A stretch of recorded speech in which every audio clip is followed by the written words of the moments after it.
And you, be fruitful and multiply, increase greatly on the earth, and multiply in it. And God said to Noah and to his sons with him, Behold, I establish my covenant with you and your offspring after you, and with every living creature that is with you, the birds, the livestock, and every beast of the earth with you, as many as came out of the ark.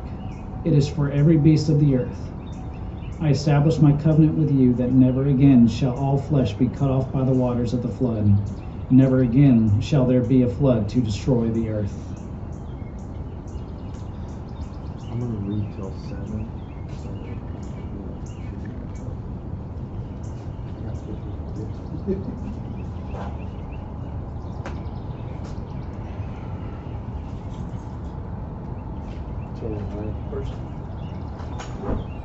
Now these are the records of the generations of Shem, Ham, and Japheth, and the sons of Noah.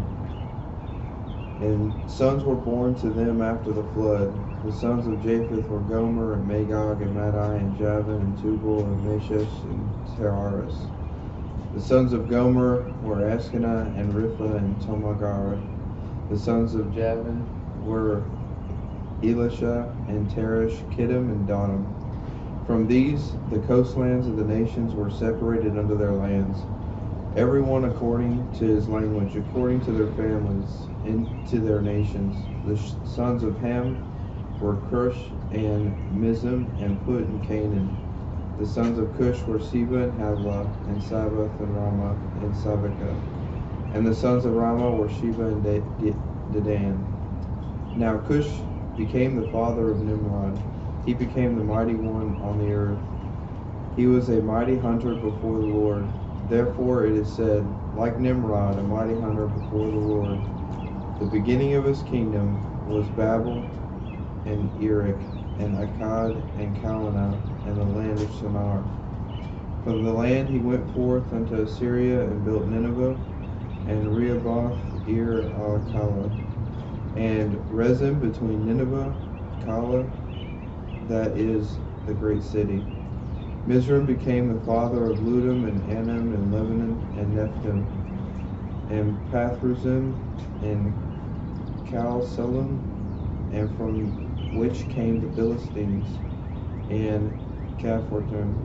Canaan became the father of Sidon, and his firstborn, and Heath, and the Jebusite, and the Amorite, and the Girgashite, and the Hivite, and the Archite, and the Sinite, and the Aberdite, and the Zimrite, and the Haphtite. And afterward the families of the Canaanites were spread abroad.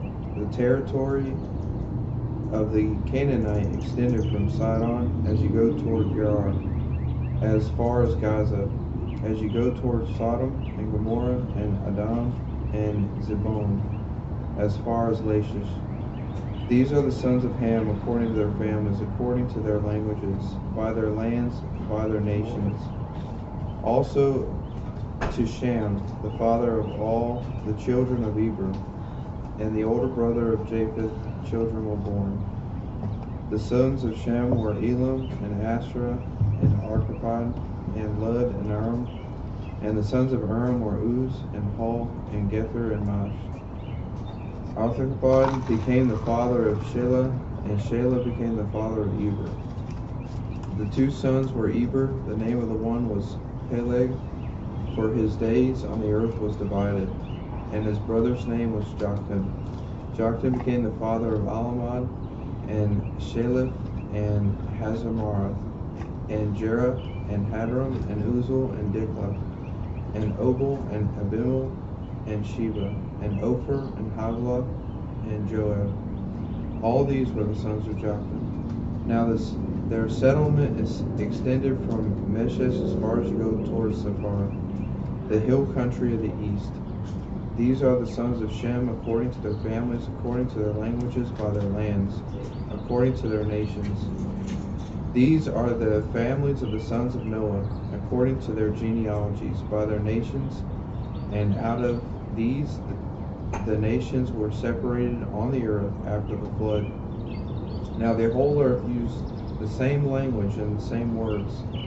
It came about as they journeyed east that they found a plain in the land of Shinar and settled there. They said to one another, "Come, let us make bricks and burn them thoroughly." And they used the for stone, and they used tar for mortar. They said, "Come, let us build for ourselves a city and a tower whose top will reach into heaven. And let us make for ourselves a name, otherwise we will be scattered abroad over the face of the whole earth." The Lord came down to see the city and the tower which the sons of men had built.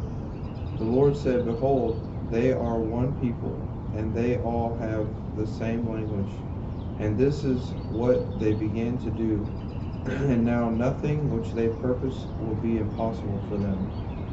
Come, let us go down, and there confuse their language, so that they will not understand one another's speech."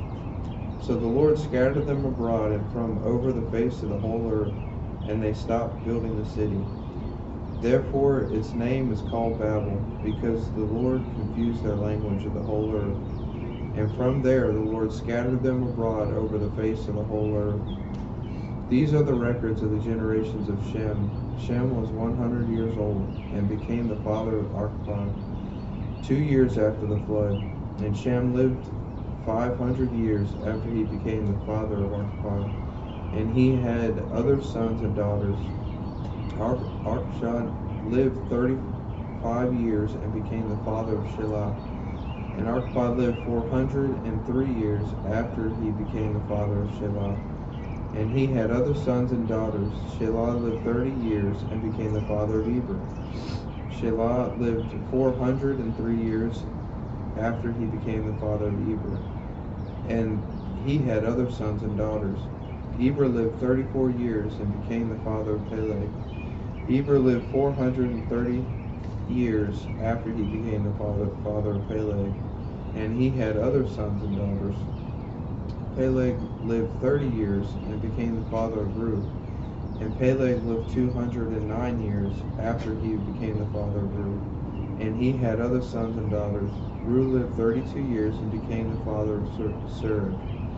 Reu lived 207 years after he became the father of Serug. And he had other sons and daughters.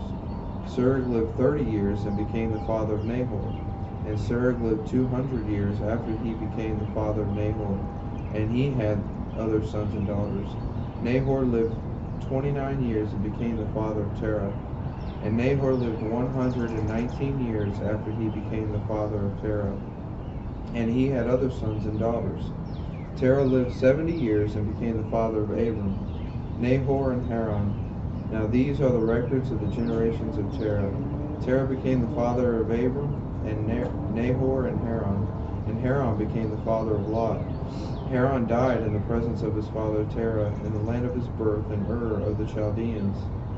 Abram and Nahor took wives for themselves. The name of Abram's wife was Sarai, and the name of Nahor's wife was Milcah, the daughter of Haran. The father of Milcah was Ishka. Sarai was barren; she had no child. Terah took Abram his son, and Lot the son of Haran his grandson, and Sarai his daughter-in-law, his son Abram's wife. And they went out together from Ur of the Chaldeans in order to enter the land of Canaan. And they went as far as Haran and settled there. The days of Terah were 205 years, and Terah died in Haran.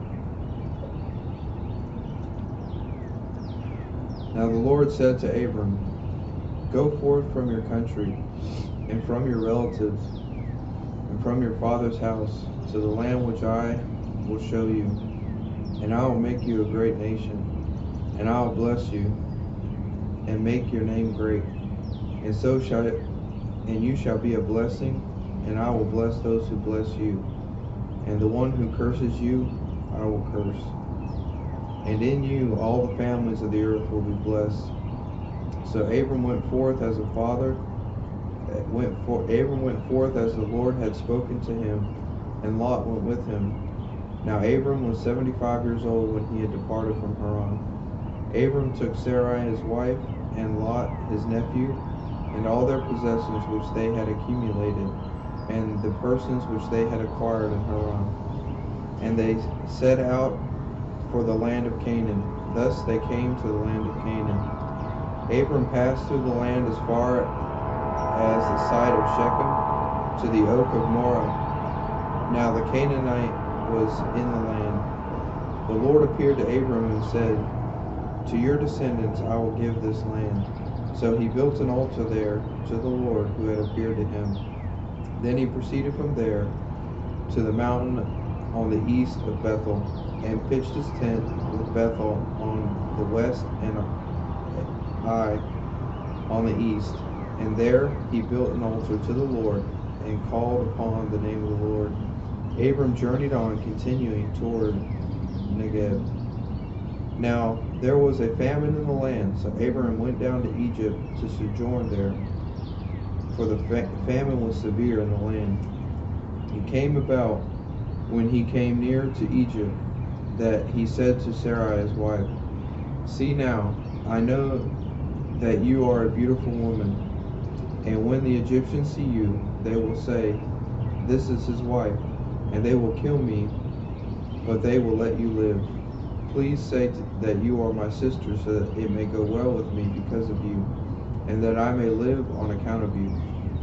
It came about, when Abram came into Egypt, the Egyptians saw that the woman was very beautiful. Pharaoh's officials saw her and praised her to Pharaoh, and the woman was taken into Pharaoh's house. Therefore he treated Abram well for her sake, and gave him sheep and oxen and donkeys, and male and female servants, and female donkeys and camels. But the Lord struck Pharaoh and his house with the great plagues because of Sarai, Abram's wife. Then Pharaoh called to Abram and said, "What is this you have done to me? Why did you tell me that why did you not tell me she was your wife? Why did you say she is my sister, so that I took her for my wife? Now then, here is your wife, take her and go." Pharaoh commanded his men concerning him, and escorted him away with his wife and all that belonged to him.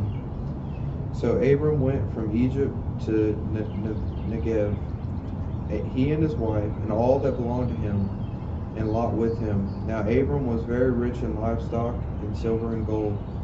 He went on his journey from Negeb as far as Bethel, to the place where his tent had been at the beginning, between Bethel and Ai, to the place of the altar which he had made there formerly.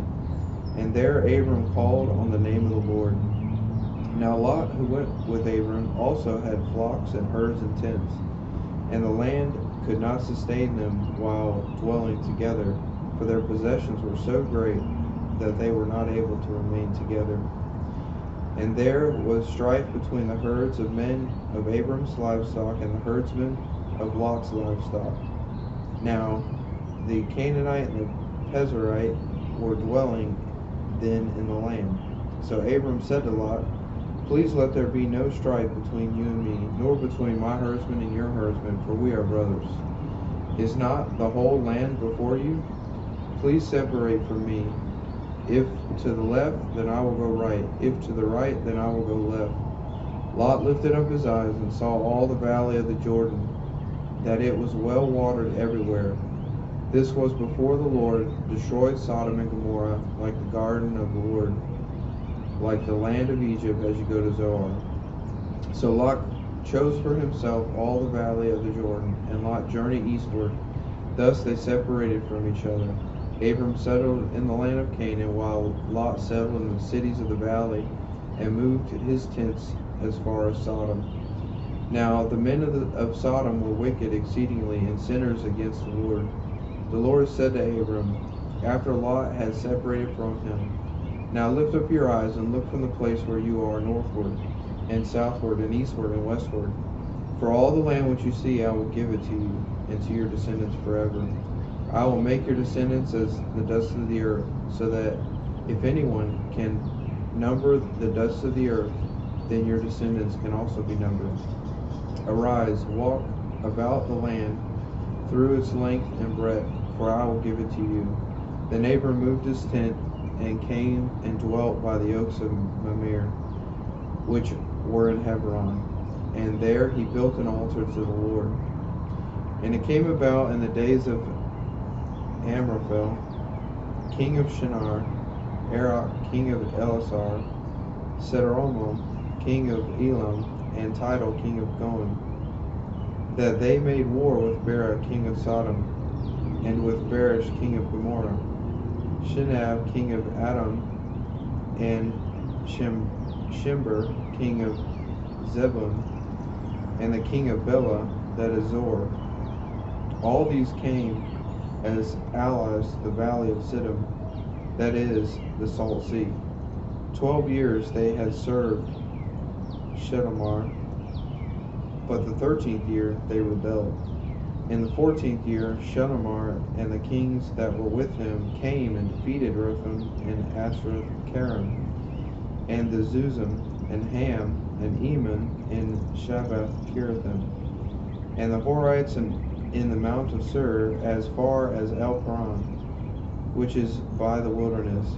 Then they turned back and came to Immisphet, that is Kadesh, and conquered all the country of the Amalekites, and also the Amorites who lived in Hazon Tamar, and the king of Sodom, and the king of Gomorrah, and the king of Admah, and the king of Zebulun, and the king of Bela, that is Zoar, came out, and they arrayed for battle against them in the valley of Siddim, against Chedamar, king of Elam, and Tidal, king of Goam, and Amphil, king of Shinar, and Arok, king of Elasar, 4 kings against 5. Now the valley of Siddim was full of tar pits, and the kings of Sodom and Gomorrah fled, and they fell into them. But those who survived fled to the hill country. Then they took all the goods of Sodom and Gomorrah, and all their food supply, and departed. They also took Lot, Abram's nephew, and his possessions, and departed, for he was living in Sodom. Then a fugitive came and told Abram the Hebrew. Now he was living in the oaks of Mamre, and the Amorite, brother of Eshcol, the brother of Enar, and these were allies with Abram. When Abram heard that his relative had been taken, he led out his trained men, born in his house, 318, and went in pursuit as far as Dan. He divided his forces against them by night, and he and his servants, and defeated them, and pursued them as far as Hobah, which is in north of Damascus. He brought back all the goods, and he also brought back his relative Lot with his possessions, and also the women and the people. Then, after his return from the defeat of Shedamar, the kings who were with him, the king of Sodom, went out to meet him in the valley of Shab, that is the king's valley. And Melchizedek, king of Salem, brought out bread and wine. Now he was a priest of God Most High. He blessed him and said, Blessed be Abram of God Most High, possessor of heaven and earth, and blessed be God Most High, who has delivered your enemies into your hand. He gave him 1/10 of all. The king of Sodom said to Abram, Give the people to me, and take the goods for yourself. Abram said to the king of Sodom, I have sworn to the Lord God Most High, possessor of heaven and earth, that I will not take a thread or a sandal thong or anything that is yours, for fear you would say, I have made Abram rich. I will take nothing except for what the young men have eaten, and share of the men who went with me. Aner, Eshcol, and Mamre, let them take their share. After these things the word of the Lord came to Abram in a vision, saying, Do not fear, Abram, for I am a shield to you. Your reward shall be very great. Abram said, O Lord, what will you give me, since I am childless, and the heir of my house is Eliezer of Damascus? And Abram said, Since you have given no offspring to me, one born in my house is my heir. Then behold, the word of the Lord came to him, saying, This man will not be your heir, but one who will come forth from your own body shall be your heir. And he took him outside and said, Now look toward the heavens and count the stars, if you are able to count them.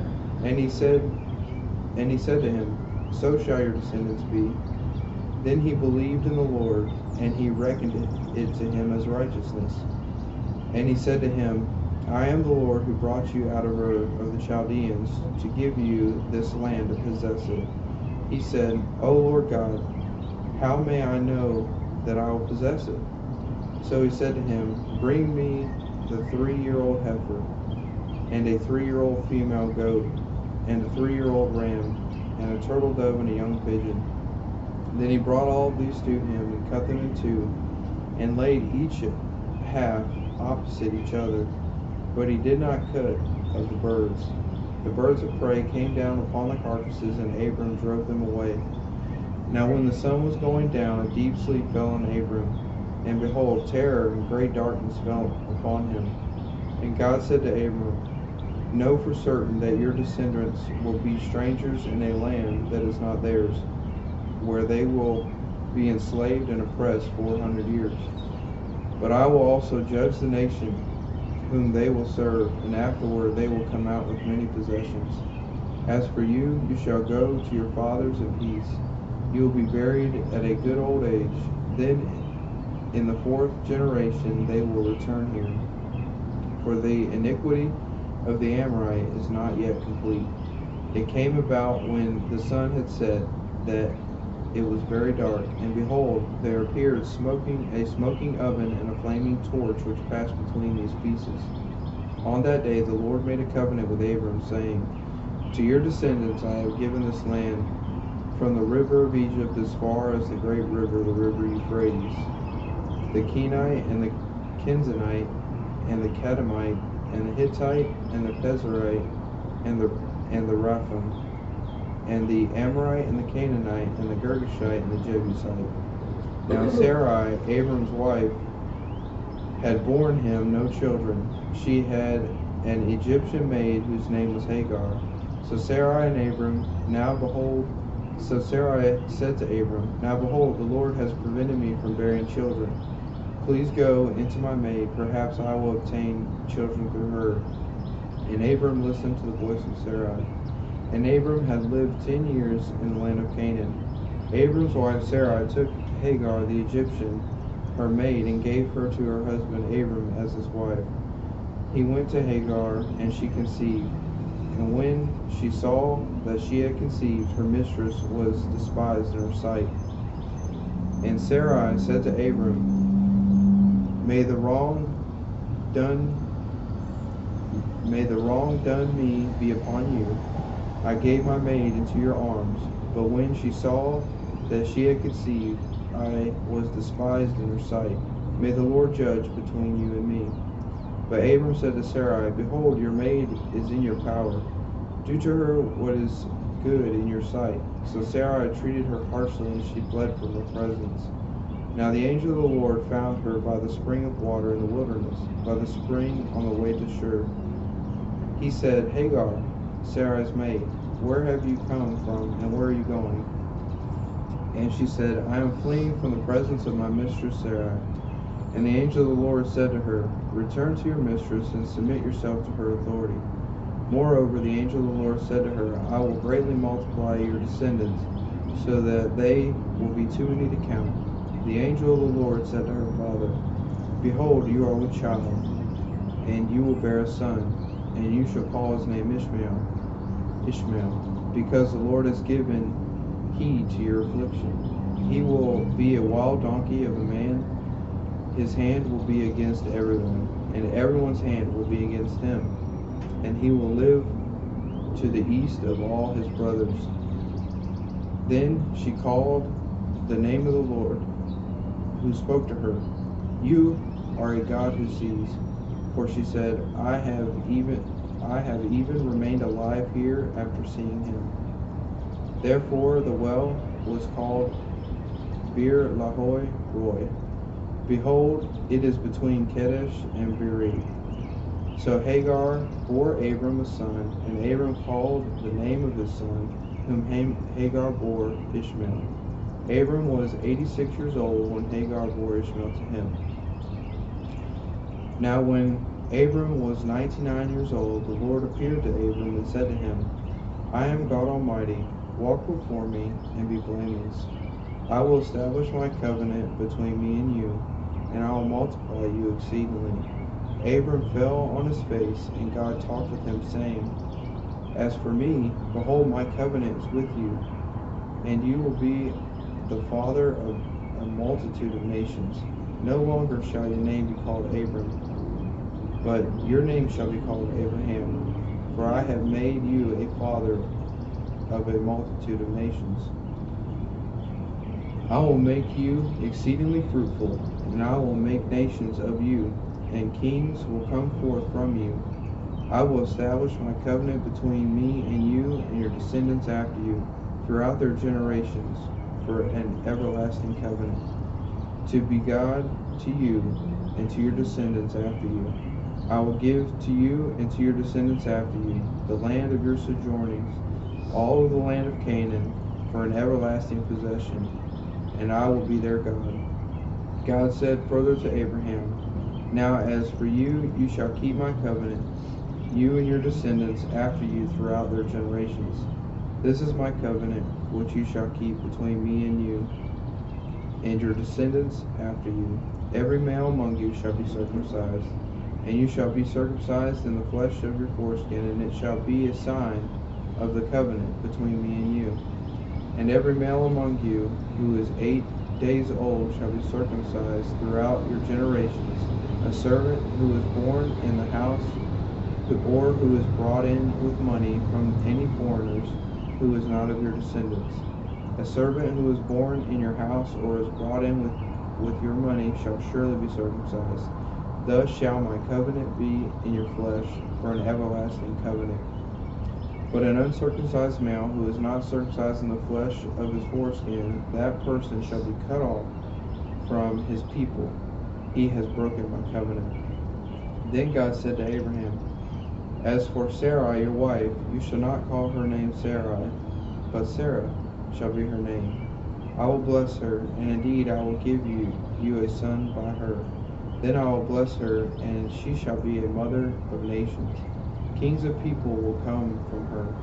And Abram fell on his face and laughed, and said in his heart, Will a child be born to a man 100 years old? And will Sarah, who is 99 years old, bear a child?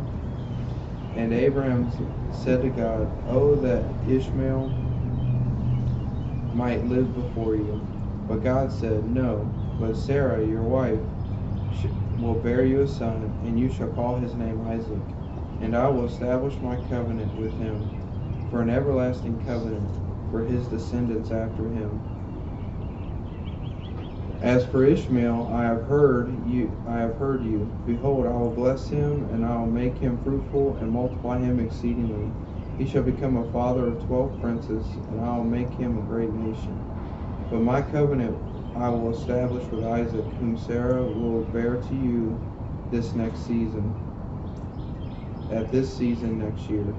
When he finished talking with him, God went up from Abraham, and Abraham took Ishmael his son, and all the servants who were born in his house, and all who were bought with his money, every male among the men of Abraham's household, and circumcised the flesh of their foreskin in the very same day as God had said to him.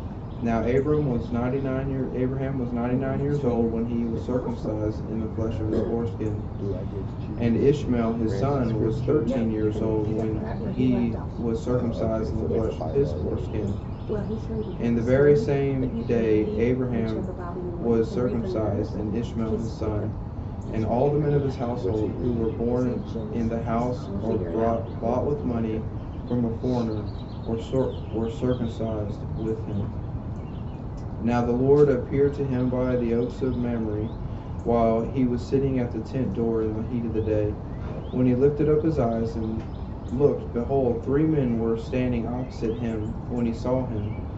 When he saw them, he ran from the tent door to meet them, and bowed himself to the earth, and said, My Lord, if now I have found favor in your sight, please do not pass your servant by. Please let a little water be brought, and wash your feet, and rest yourselves under the tree. And I will bring a piece of bread that you may refresh yourselves. After that you may go on, since you have visited your servant. And they said, So do as you have said. And Abraham hurried into the tent to Sarah and said, Quickly prepare 3 measures of fine flour, knead it, and make bread cakes. Abraham also ran to the herd, and he took the tender and choice calf and gave it to the servant and hurried to prepare it. He took curds and milk and the calf which he had prepared and placed it before them, and he was standing by them under the tree as they ate. Then they said to him, Where is Sarah your wife? And he said to him, There in the tent. He said, I will surely return to you this time next year, and behold, Sarah your wife will have a son. And Sarah was listening at the tent door, which is behind him. Now Abraham said to Sarah, and Sarah was old and advanced in age. Sarah was past childbearing. Sarah laughed to herself, saying, After I have become old, shall I have pleasure, my Lord being old also? And the Lord said to Abraham, Why did Sarah laugh, saying, Shall I bear a child when I am so old? Is anything too difficult for the Lord?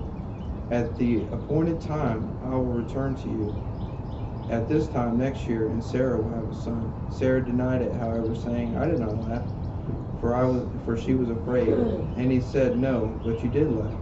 Then the men rose up from there, and he looked toward Sodom, and Abraham was walking with them to send them off. The Lord said, Shall I hide from Abraham what I am about to do? Since Abraham will surely become a great mighty nation, and in him the nations of the earth will be blessed. For I have chosen him, so that he may command his children and his household after him, to keep the way of the Lord by doing righteousness and justice, so that the Lord may bring upon Abraham what he has spoken about him. And the Lord said, The outcry of Sodom and Gomorrah indeed is great, and their sin is exceedingly grave. I will go down now and see if they have done entirely according to its outcry, which has come to me, and if not, I will know. Then the men turned away from there and went toward Sodom, while Abraham was still standing before the Lord. Abraham came near and said, Will you indeed sweep away the righteous with the wicked? Suppose there are 50 righteous in the city. Will you indeed sweep it away, and not spare the place for the sake of the 50 righteous who are in it? Far be it from you to do such a thing, to slay the righteous with the wicked, so that the righteous and the wicked are treated alike. Far be it from you, shall not judge of all the earth deal justly? So the Lord said, If I find in Sodom 50 righteous within the city, then I will spare the whole place on their account. And Abram replied, Now behold, I have ventured to speak to the Lord, although I am but dust and ashes. Suppose that 50 righteous are lacking 5. Will you destroy the whole city because of 5? And he said, I will not destroy it if I find 45 there. He spoke to him yet again and said, Suppose 40 are found there. And he said, I will not do it on account of the 40. Then he said, Oh, may the Lord not be angry, and I shall speak. Suppose 30 are found there. And he said, I will not do it if I find 30 there. And he said, Now behold, I have ventured to speak to the Lord. Suppose 20 are found there. And he said, I will not destroy on account of 20. And he said, Oh, may the Lord not be angry, and I shall speak only this once. Suppose there are 10 found there. And he said, I will not destroy on account of the 10. As soon as he had finished speaking to Abraham, the Lord departed, and Abraham returned to his place. All right, where are you leaving off? 19, Genesis 19. All right, there you go. Thank you, Daniel. You're welcome.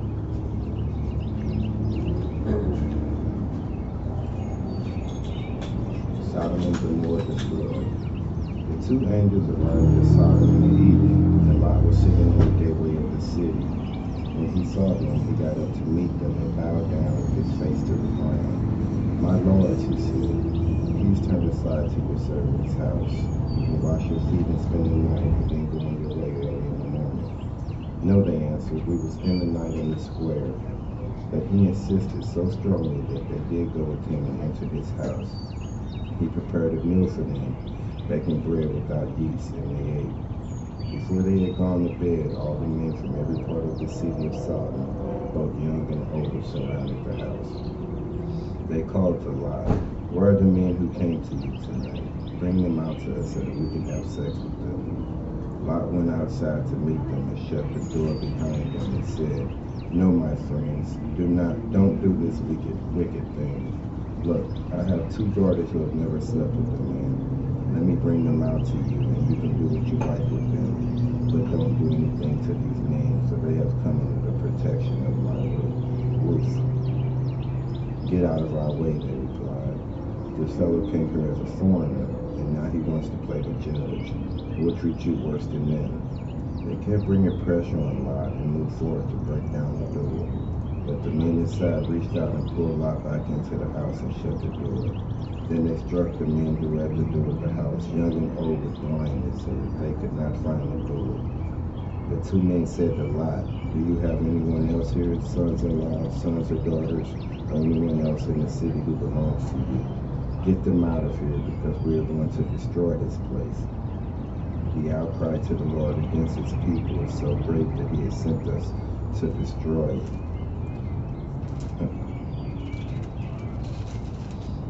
So Lot went out and spoke to his sons-in-law who were pledged to marry his daughters. He said, "Hurry and get out of this place, because the Lord is about to destroy the city." But his sons-in-law thought he was joking. With the coming of dawn, the angels urged Lot, saying, "Hurry, take your wife and your 2 daughters who are here, or you will be swept away when the city is punished." When he hesitated, the men grasped his hand in the hands of his wife and of his 2 daughters, and led them safely out of the city, for the Lord was merciful to them. As soon as they had brought them out, one of them said, "Flee for your lives, don't look back, and don't stop anywhere in the plain. Flee to the mountain, you will be swept away." But Lot said to them, "No, my lords, please. Your servant has found favor in your eyes, and you have shown great kindness to me in sparing my life. But I can't flee to the mountains. This disaster will overtake me and I'll die. Look, here is a town near enough to run to, and it is small. Let me flee to it. It is very small, isn't it? Then my life will be spared." He said to him, "Very well, I will grant this request too. I will not overthrow the town you speak of, but flee there quickly, because I cannot do anything until you reach it." That is why the town was called Zoar. By the time Lot reached Zoar, the sun had risen over the land. Then the Lord rained down burning sulfur on Sodom and Gomorrah from the Lord out of the heavens. Thus he overthrew those cities and the entire plain, destroying all those living in the cities, and also the vegetation in the land. But Lot's wife looked back, and she became a pillar of salt. Early the next morning, Abraham got up and returned to the place where he had stood before the Lord. He looked down toward Sodom and Gomorrah, toward all the land of the plain, and he saw dense smoke rising from the land, like smoke from a furnace. So when God destroyed the cities of the plain, he remembered Abraham, and he brought Lot out of the catastrophe that overthrew the cities where Lot had lived. Lot and his 2 daughters left Zoar and settled in the mountains, for he was afraid to stay in Zoar. He and his 2 daughters lived in a cave.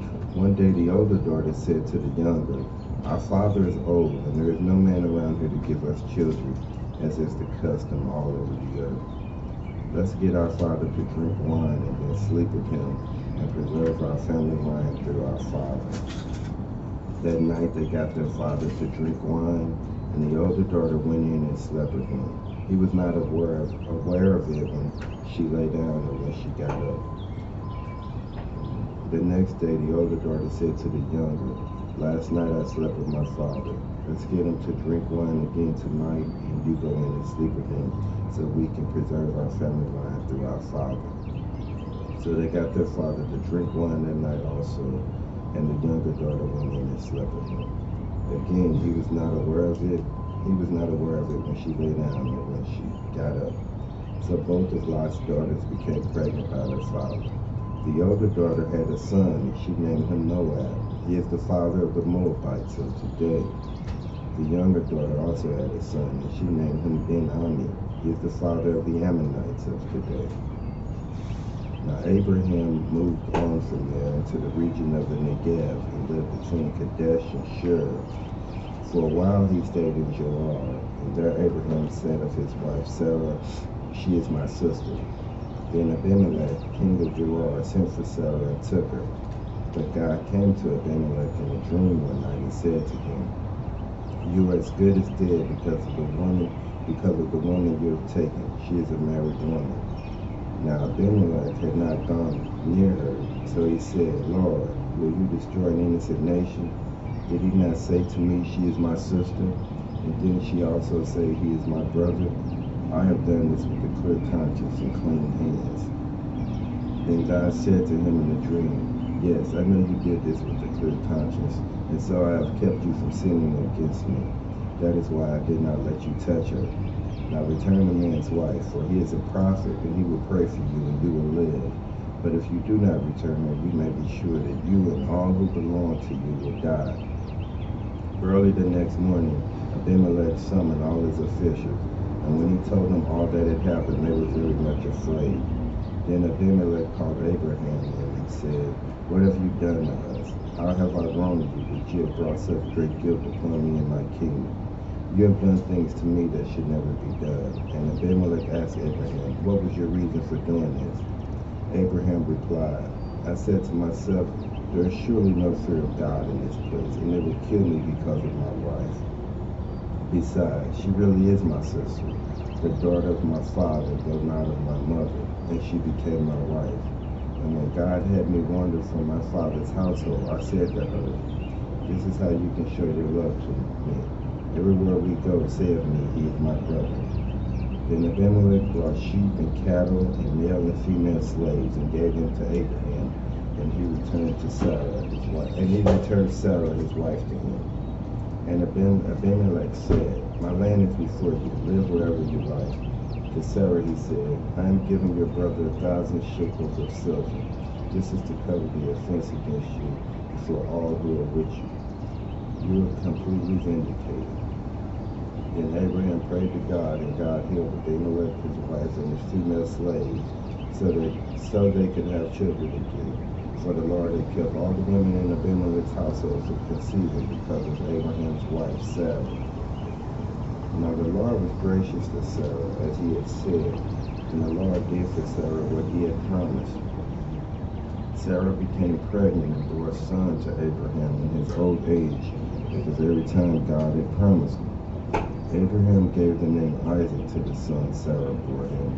When his son Isaac was 8 days old, Abraham circumcised him, as God commanded him. Abraham was 100 years old when his son Isaac was born to him. Sarah said, "God has brought me laughter, and everyone who hears about this will laugh with me." And she added, "Who would have said to Abraham that Sarah would nurse children, that I have borne him a son in his old age?" The child grew and was weaned, and on the day Isaac was weaned, Abraham held a great feast. But Sarah saw that the son whom Hagar the Egyptian had borne to Abraham was mocking, and she said to Abraham, "Get rid of that slave woman and her son, for that woman's son will never share in the inheritance with my son Isaac."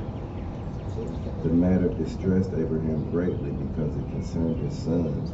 But God said to him, "Do not be so distressed about the boy and your slave woman. Listen to whatever Sarah tells you, because it is through Isaac that your offspring will be granted. I will make the son of the slave into a nation also, because he is your offspring." Early the next morning, Abraham took some food and a skin of water and gave them to Hagar. He set them on her shoulders and then sent her off with the boy. She went on her way and wandered in the desert of Beersheba. When the water in the skin was gone, she put the boy under one of the bushes. Then she went off and sat down about a bow shot away, for she thought, "I could not watch the boy die." And as she sat there, she began to sob. God heard the boy crying, and the angel of God called to Hagar from heaven and said to her, "What is the matter, Hagar? Do not be afraid. God has heard the boy crying, as Elijah said. Lift the boy up and take him by the hand, for I will make him into a great nation. Then God opened her eyes, and she saw a well of water. So she went and filled the skin with water and gave the boy a drink. God was with the boy as he grew up. He lived in the desert and became an archer. While he was living in the desert of Paran, his mother got a wife for him from Egypt.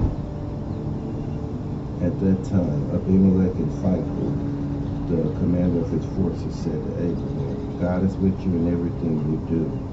Now swear to me here before God that you will not deal falsely with me or my children or my descendants. Show to me in the country where you now reside as a foreigner the same kindness I have shown you. Abraham said, I swear it. Then Abraham complained to Abimelech about a well of water that Abimelech's servants had seized. But Abimelech said, I don't know who has done this. You did not tell me, and I heard about it only today. So Abraham brought sheep and cattle and gave them to Abimelech, and the two men made a treaty. Abraham set apart 7 ewe lambs from the flock. And Abimelech asked Abraham, what is the meaning of these 7 ewe lambs you have set apart by themselves? He replied, accept these 7 lambs from my hand as a witness that I dug this well. So that place was called Beersheba, because the 2 men swore an oath there. After the treaty had been made at Beersheba, Abimelech and Phicol, the commander of his forces, returned to the land of the Philistines. Abraham planted a tamarisk tree in Beersheba, and there he called on the name of the Lord, the eternal God, and Abraham stayed in the land of the Philistines for a long time. You got it? Yep.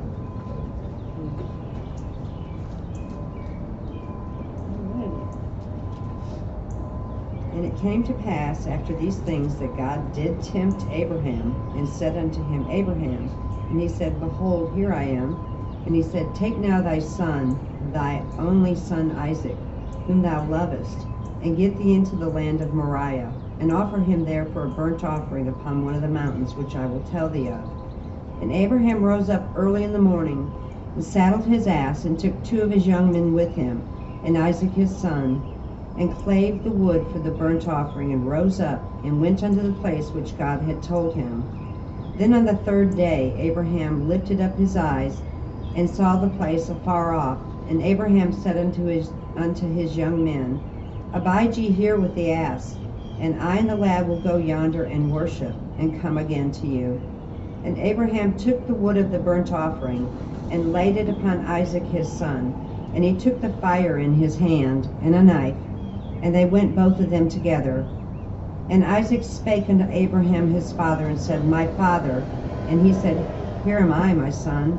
And he said, Behold the fire and the wood, but where is the lamb for a burnt offering? And Abraham said, My son, God will provide himself a lamb for a burnt offering. So they both of them went together. And they came to the place which God had told him of. And Abraham built an altar there, and laid the wood in order, and bound Isaac his son, and laid him on the altar upon the wood.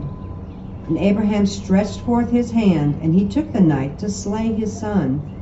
And the angel of the Lord called unto him out of heaven, and said, Abraham, Abraham.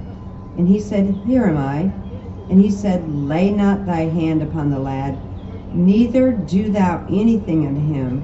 For now I know that thou fearest God, seeing that thou hast not withheld thy son, thy only son, from me. And Abraham lifted up his eyes and looked, and behold,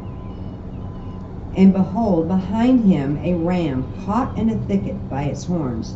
And Abraham went and took the ram, and offered him for a burnt offering in the stead of his son. And Abraham called the name of the place Jehovah-Jireh, as it is said to this day, In the mount of the Lord it shall be seen. And the angel of the Lord called unto Abraham out of heaven the 2nd time, and said, By myself have I sworn, saith the Lord, for because thou hast done this thing, and hast not withheld thy son, thy only son, that in blessing I will bless thee, and in multiplying I will multiply thy seed as the stars of the heaven, and as the sand which is upon the seashore. And thy seed shall possess the gate of his enemies. And in thy seed shall all the nations of the earth be blessed, because thou hast obeyed my voice. So Abraham returned unto his young men, and they rose up and went together to Beersheba, and Abraham dwelt at Beersheba. And it came to pass after these things that it was told Abraham, saying, Behold, Milcah, she hath also borne children unto thy brother Nahor, Huz his firstborn, and Buz his brother, and Kemuel the father of Aram, and Jezed, and Hazo, and Pildash, and Jedlap, and Bethuel. And Bethuel begot Rebekah. These 8 Milcah did bear to Nahor, Abraham's brother. And his concubine, whose name was Reumah, she bare also Tebah, and Gaham, and Tahash, and Maacah. And Sarah was 127 years old. These were the years of the life of Sarah. And Sarah died in Kirjatharba, the same is Hebron, in the land of Canaan. And Abraham came to mourn Sarah, to weep for her. And Abraham stood up before his dead, and he spake unto the sons of Heth, saying, I am a stranger and a sojourner with you. Give me possession of a burying place with you, that I might bury my dead out of my sight.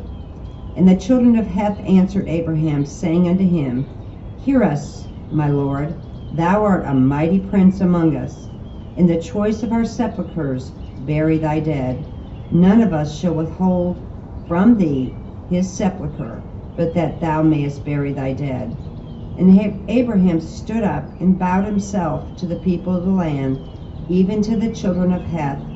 And he communed with them, saying, If it be your mind that I should bury my dead out of my sight, hear me, and entreat for me to Ephron the son of Zohar, that he may give me the cave of Machpelah, which he hath, which is in the end of his field. For as much money as it is worth, he shall give it to me for possession of a burying place amongst you. And Ephraim dwelt among the children of Heth. And Ephraim the Hittite answered Abraham in the audience of the children of Heth, even of all that went in at the gate of the city, saying, Nay, my lord, hear me. The field give I thee, and the cave that is therein I give it thee. In the presence of the sons of my people give I it thee. Bury thy dead. And Abraham bowed down himself before the people of the land. And he spake unto Ephraim in the audience of the people of the land, saying, But if thou wilt give it, I pray thee, hear me. I will give thee money for the field. Take it of me, I will bury my dead there. And Ephraim answered Abraham, saying unto him, My lord, hearken unto me. The land is worth 400 shekels of silver. What is that betwixt me and thee? Bury therefore thy dead. And Abraham hearkened unto Ephraim, and Abraham weighed to Ephraim the silver, which he had named in the audience of the sons of Heth, 400 shekels of silver, current money with the merchant. And the field of Ephraim, which was in Machpelah, which was before Mamre in the field, and the cave which was therein, and all the trees that were in the field, that were in all the borders round about, were made sure unto Abraham for a possession in the presence of the children of Heth, before all that went in at the gate of this city. And after this, Abraham buried Sarah his wife in the cave of the field of Machpelah, before Mamre.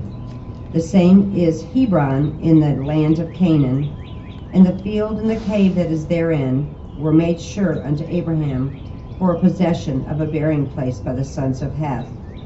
And Abraham was old, and well stricken in age, and the Lord had blessed Abraham in all things. And Abraham said unto his eldest servant of his house, that ruleth over all that he had, Put, I pray thee, thy hand under my thigh. I will make thee swear by the Lord, the God of heaven and the God of earth, that thou shalt not take a wife unto my son of the daughters of the Canaanites, among whom I dwell, but thou shalt go unto my country, and to my kindred, and take a wife unto my son Isaac. And the servant said unto him, Peradventure, the woman will not be willing to follow me unto this land. Must I needs bring thy son again unto the land from whence thou camest? And Abraham said unto him, Beware thou that thou bring not my son thither again. And the Lord God of heaven, which took me from my father's house and from the land of my kindred, and which spake unto me, and that sware unto me, saying, Unto thy seed will I give this land, he shall send his angel before thee, and thou shalt take a wife unto my son from thence. And if the woman will not be willing to follow thee, then thou shalt be cleared from this my oath, only bring not my son thither again. And the servant put his hand under the thigh of Abraham his master, and sware to him concerning that matter. And the servant took 10 camels of the camels of his master, and departed, for all the goods of his master were in his hand. And he arose and went to Mesopotamia, unto the city of Nahor. And he came, and he made his camels to kneel down without the city, by a well of water at the time of evening, even the time that women go out to draw water. And he said, O Lord God of my master Abraham, I pray thee, send me good speed this day, and show kindness unto my master Abraham. Behold, I stand here by the well of the water, and the daughters of the men of the city come out to draw water. And let it come to pass that the damsel to whom I shall say, Let down thy pitcher, I pray thee, that I may drink. And she shall say, Drink, and I will give thy camels drink also. Let the same be she that thou hast appointed for thy servant Isaac, and thereby shall I know that thou hast showed kindness unto my master. And it came to pass, before he had done speaking, that behold, Rebekah came out, who was born of Bethuel, son of Milcah, the wife of Nahor, Abraham's brother, with her pitcher upon her shoulder. And the damsel was very fair to look upon, a virgin, neither had any man known her. And she went down to the well, and filled her pitcher, and came up. And the servant ran to meet her, and said, Let me, I pray thee, drink a little water of thy pitcher. And she said, Drink, my lord. And she hasted, and let down her pitcher upon her hand, and gave him drink. And when she had done giving him drink, she said, I will draw water for thy camels also, until they have done drinking. And she hasted, and emptied her pitcher into the trough, and ran again into the well to draw water, and drew for all his camels. And the man, wondering at her, held his peace, to wit whether the Lord had made his journey prosperous or not. And it came to pass, as the camels had done drinking, and that the man took a golden earring of a half a shekel weight, and 2 bracelets for her hands of 10 shekels weight of gold, and said, Whose daughter art thou? Tell me, I pray thee, is there room in thy father's house for us to lodge in? And she said unto him, I am the daughter of Bethuel, the son of Milcah, which she bare unto Nahor. And she said moreover unto him, We have both straw and provender enough, and room to lodge in. And the man bowed down his head and worshipped the Lord. And he said, Blessed be the Lord God of my master Abraham, who hath not left destitute my master of his mercy and truth. I being in the way, the Lord led me to the house of my master's brethren. And the damsel ran and told them of her mother's house these things. And Rebekah had a brother, and his name was Laban. And Laban ran out unto the man unto the well. And it came to pass, when he saw the earring and the bracelets upon his sister's hands, and when he heard the words of Rebekah his sister, saying, Thus spake the man unto me, that he came unto the man, and behold, he stood by the camels at the well. And he said, Come in, thou blessed of the Lord. Wherefore standest thou without? For I had prepared the house and room for the camels. And the man came into the house, and he ungirded his camels, and gave straw and provender for the camels, and water to wash his feet, and the men's feet that were with him. And there was set meat before him to eat. But he said, I will not eat until I have told mine errand. And he said, Speak on. And he said, I am Abraham's servant. And the Lord hath blessed my master greatly, and he is become great. And he hath given him flocks and herds and silver and gold, and men servants and maidservants and camels and asses. And Sarah my master's wife bare a son to my master, when she was old, and unto him when he hath given all that he hath. All right, right here.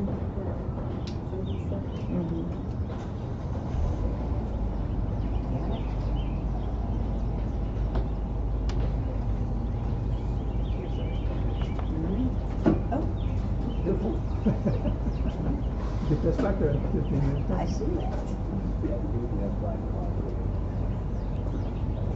And my master made me swear an oath and said, You must not get a wife for my son from the daughters of the Canaanites, in whose land I live, but go to my father's family and to my own clan, and get a wife for my son.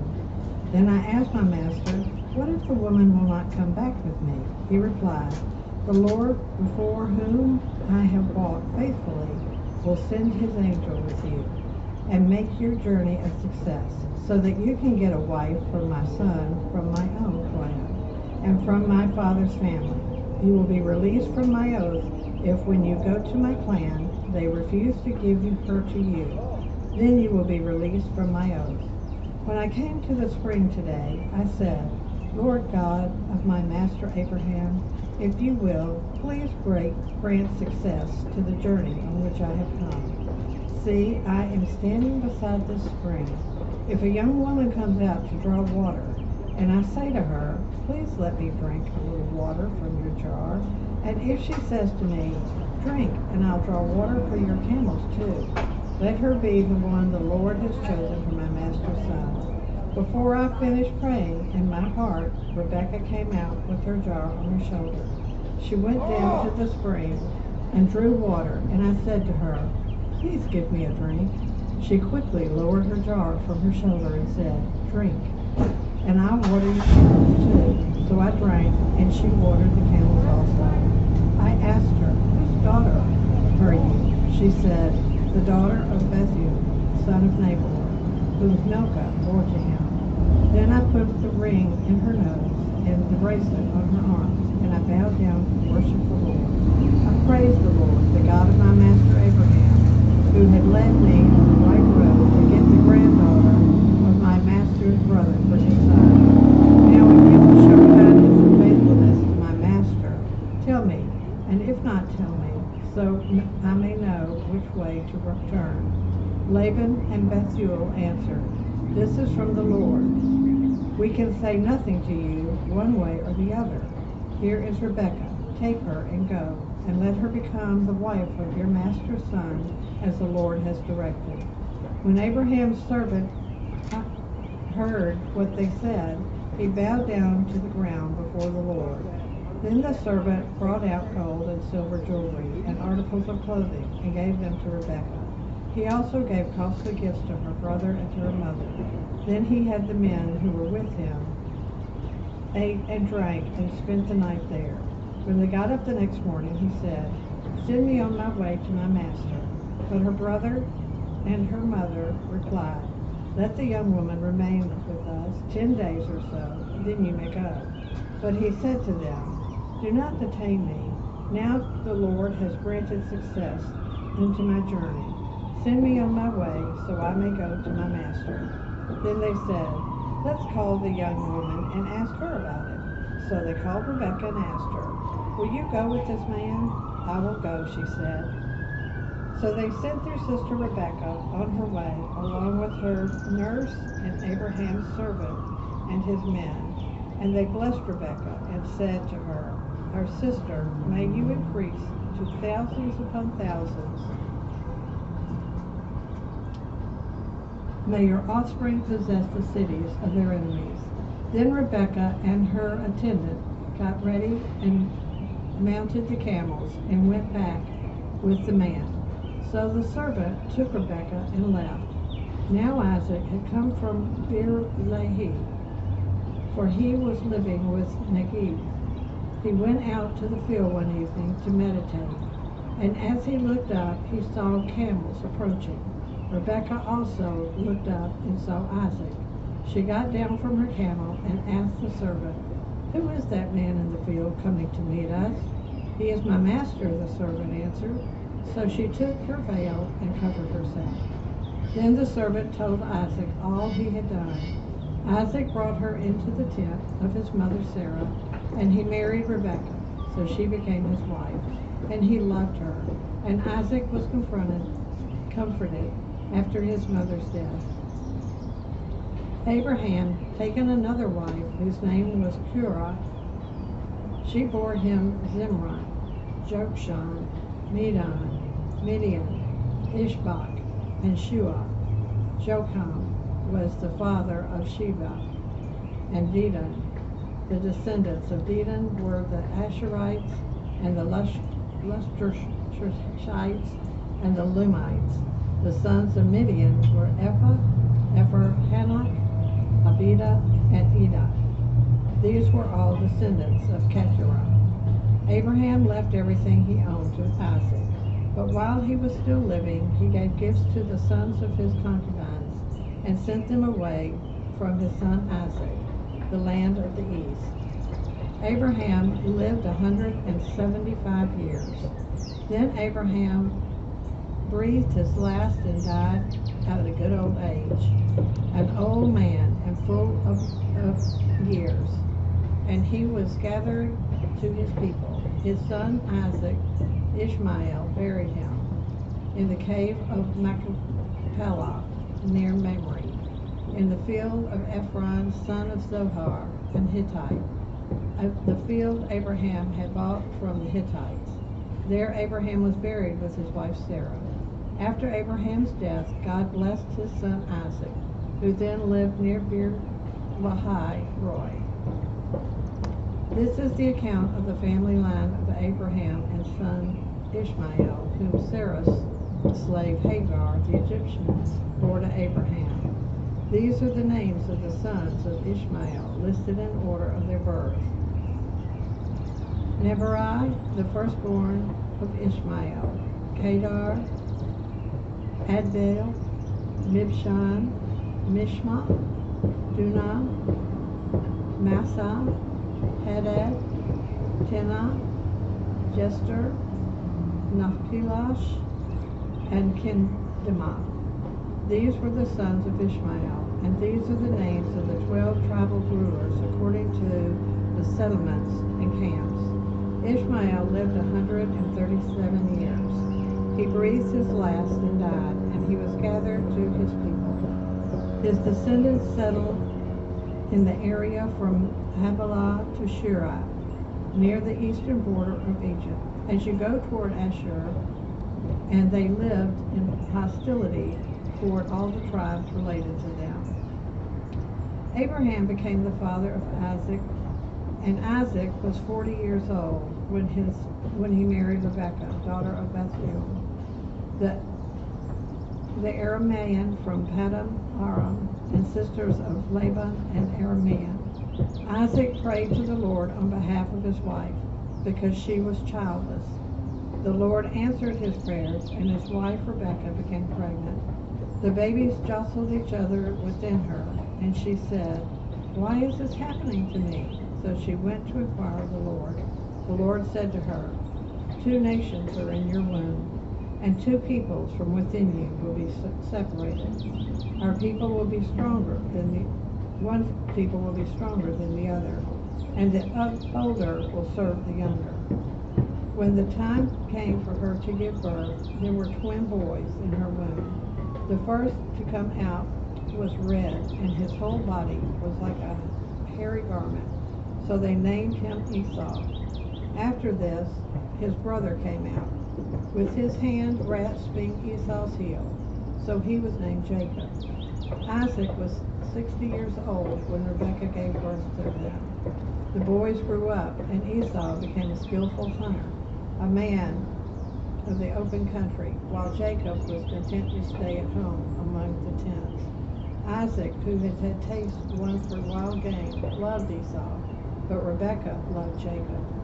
Once when Jacob was cooking some stew, Esau came in from the open country, famished. He said to Jacob, "Quick, let me have some of that red stew. I'm famished." That's why he was also called Edom. Jacob replied, "First sell me your birthright." "Look, I'm about to die," Esau said. "What good is the birthright to me?" But Jacob said, "Swear to me first." So he swore an oath to him, selling his birthright to Jacob. Then Jacob gave Esau some bread and some lentil stew.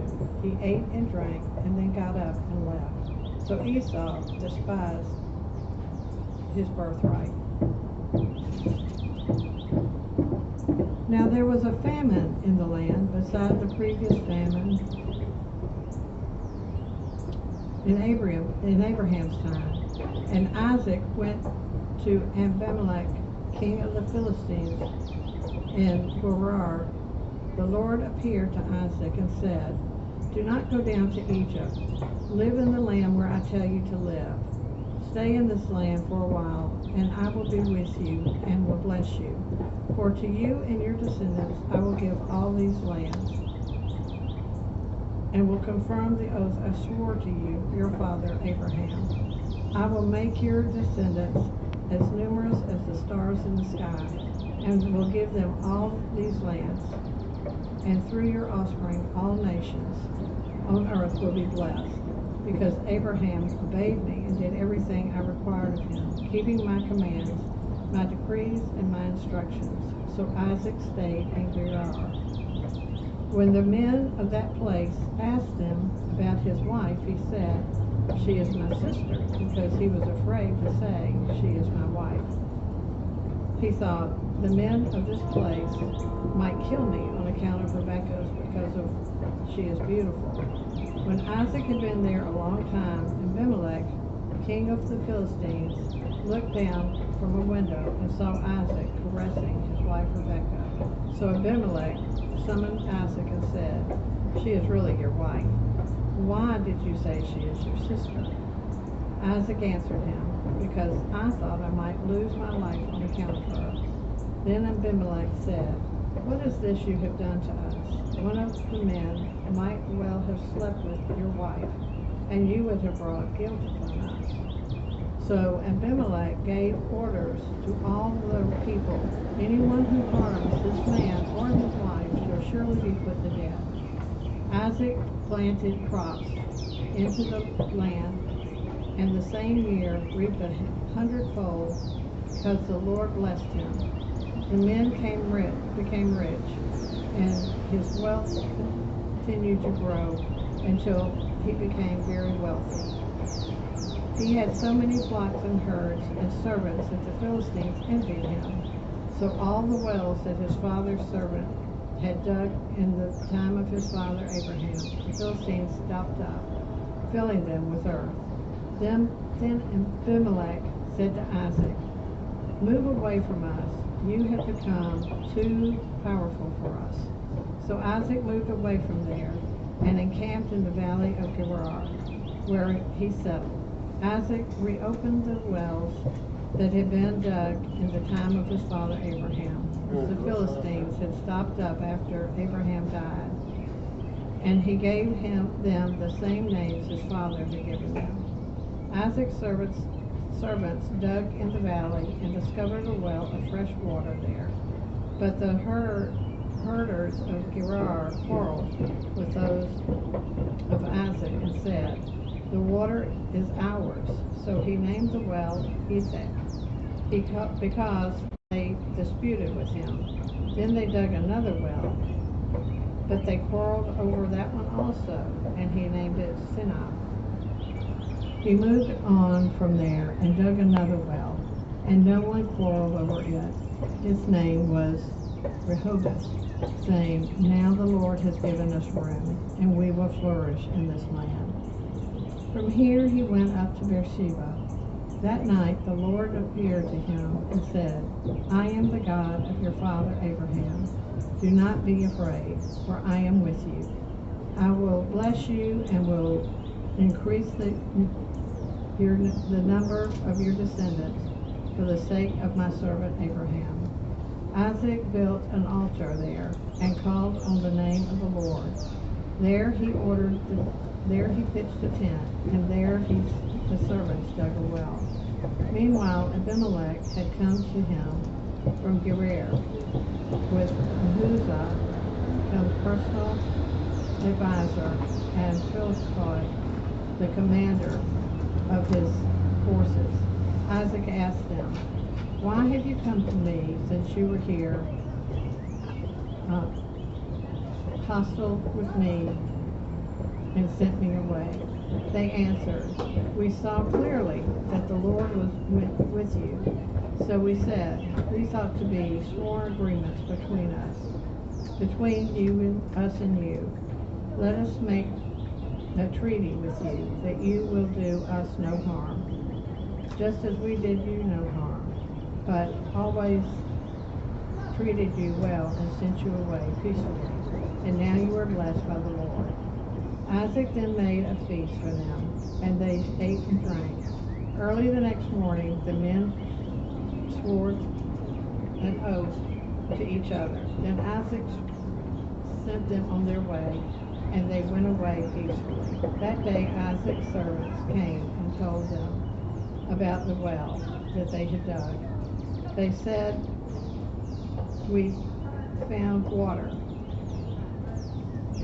in Shiloh, and to this day the name of the town has been Beersheba. When Esau was 40 years old, he named Judah, daughter of Ben-Hittite, and Judah, Basemath, daughter of Elon the Hittite. They were the source of grief to Isaac and Beersheba and Rebekah. When Isaac was old and his eyes were weak, that he could no longer see, he called for Esau, his oldest son, and said to him, my son. Here I am, he answered. Isaac said, I am now old man and don't know the day of my death. Now then, get your equipment, your quiver and bow, and go out to the open country to hunt some game for me. Prepare for me the kind of tasty food I like, and bring it to me to eat, so that I may give you my blessing before I die. Now Rebekah was listening to Isaac, spoke to his son Esau. When Esau left for the open country to hunt game and to bring it back, Rebekah said to her son Jacob, look, I overheard your father say to your brother Esau, bring me some game and prepare me some tasty food to eat, so that I may give you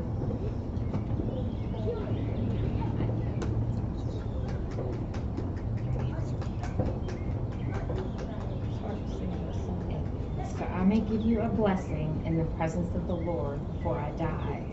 Now my son, listen carefully and do what I tell you. Go into the flock and bring me 2 choice young goats, so I can prepare some tasty food for your father, just the way he likes it. Then take it to your father to eat, so that he may give you his blessing before he dies. Jacob said to Rebekah his mother, but my brother Esau is a hairy man, while I have smooth skin. What if my father touches me? I would appear to be tricking him and would bring down a curse on myself rather than a blessing. His mother said to him, my son, let the curse fall on me. Just do what I say. Go and get them for me. So he went and got them and brought them to his mother. And she prepared some tasty food, just the way his father liked it. Then Rebekah took the best clothes of Esau, of her older son, which she had in the house, and put them on her younger son Jacob. She also covered his hands and the smooth part of his neck with goat skins. Then she handed to her son Jacob the tasty food and the bread she had made. Excuse me. He went to his father and said, my father. "Yes, my son," he answered. "Who is it?" Jacob said to his father, "I'm Esau, your firstborn. I've done as you told me. Please sit up and eat some of my game so that you may give me your blessing." Isaac asked his son, "How did you find it so quickly, my son?" "The Lord your God gave me success," he replied. Then Isaac said to Jacob, "Come near so I can touch you, my son, to know whether you really are my son Esau or not." Jacob went close to his father Isaac, who touched him and said, "The voice is the voice of Jacob, but the hands are the hands of Esau." He did not recognize him, for his hands were hairy like those of his brother Esau, so he proceeded to bless him. "Are you really my son Esau?" he asked. "I am," he replied. Then he said, "My son, bring me some of your game to eat so that I may give you my blessing." Jacob brought it to him and he ate, and he brought some wine and he drank.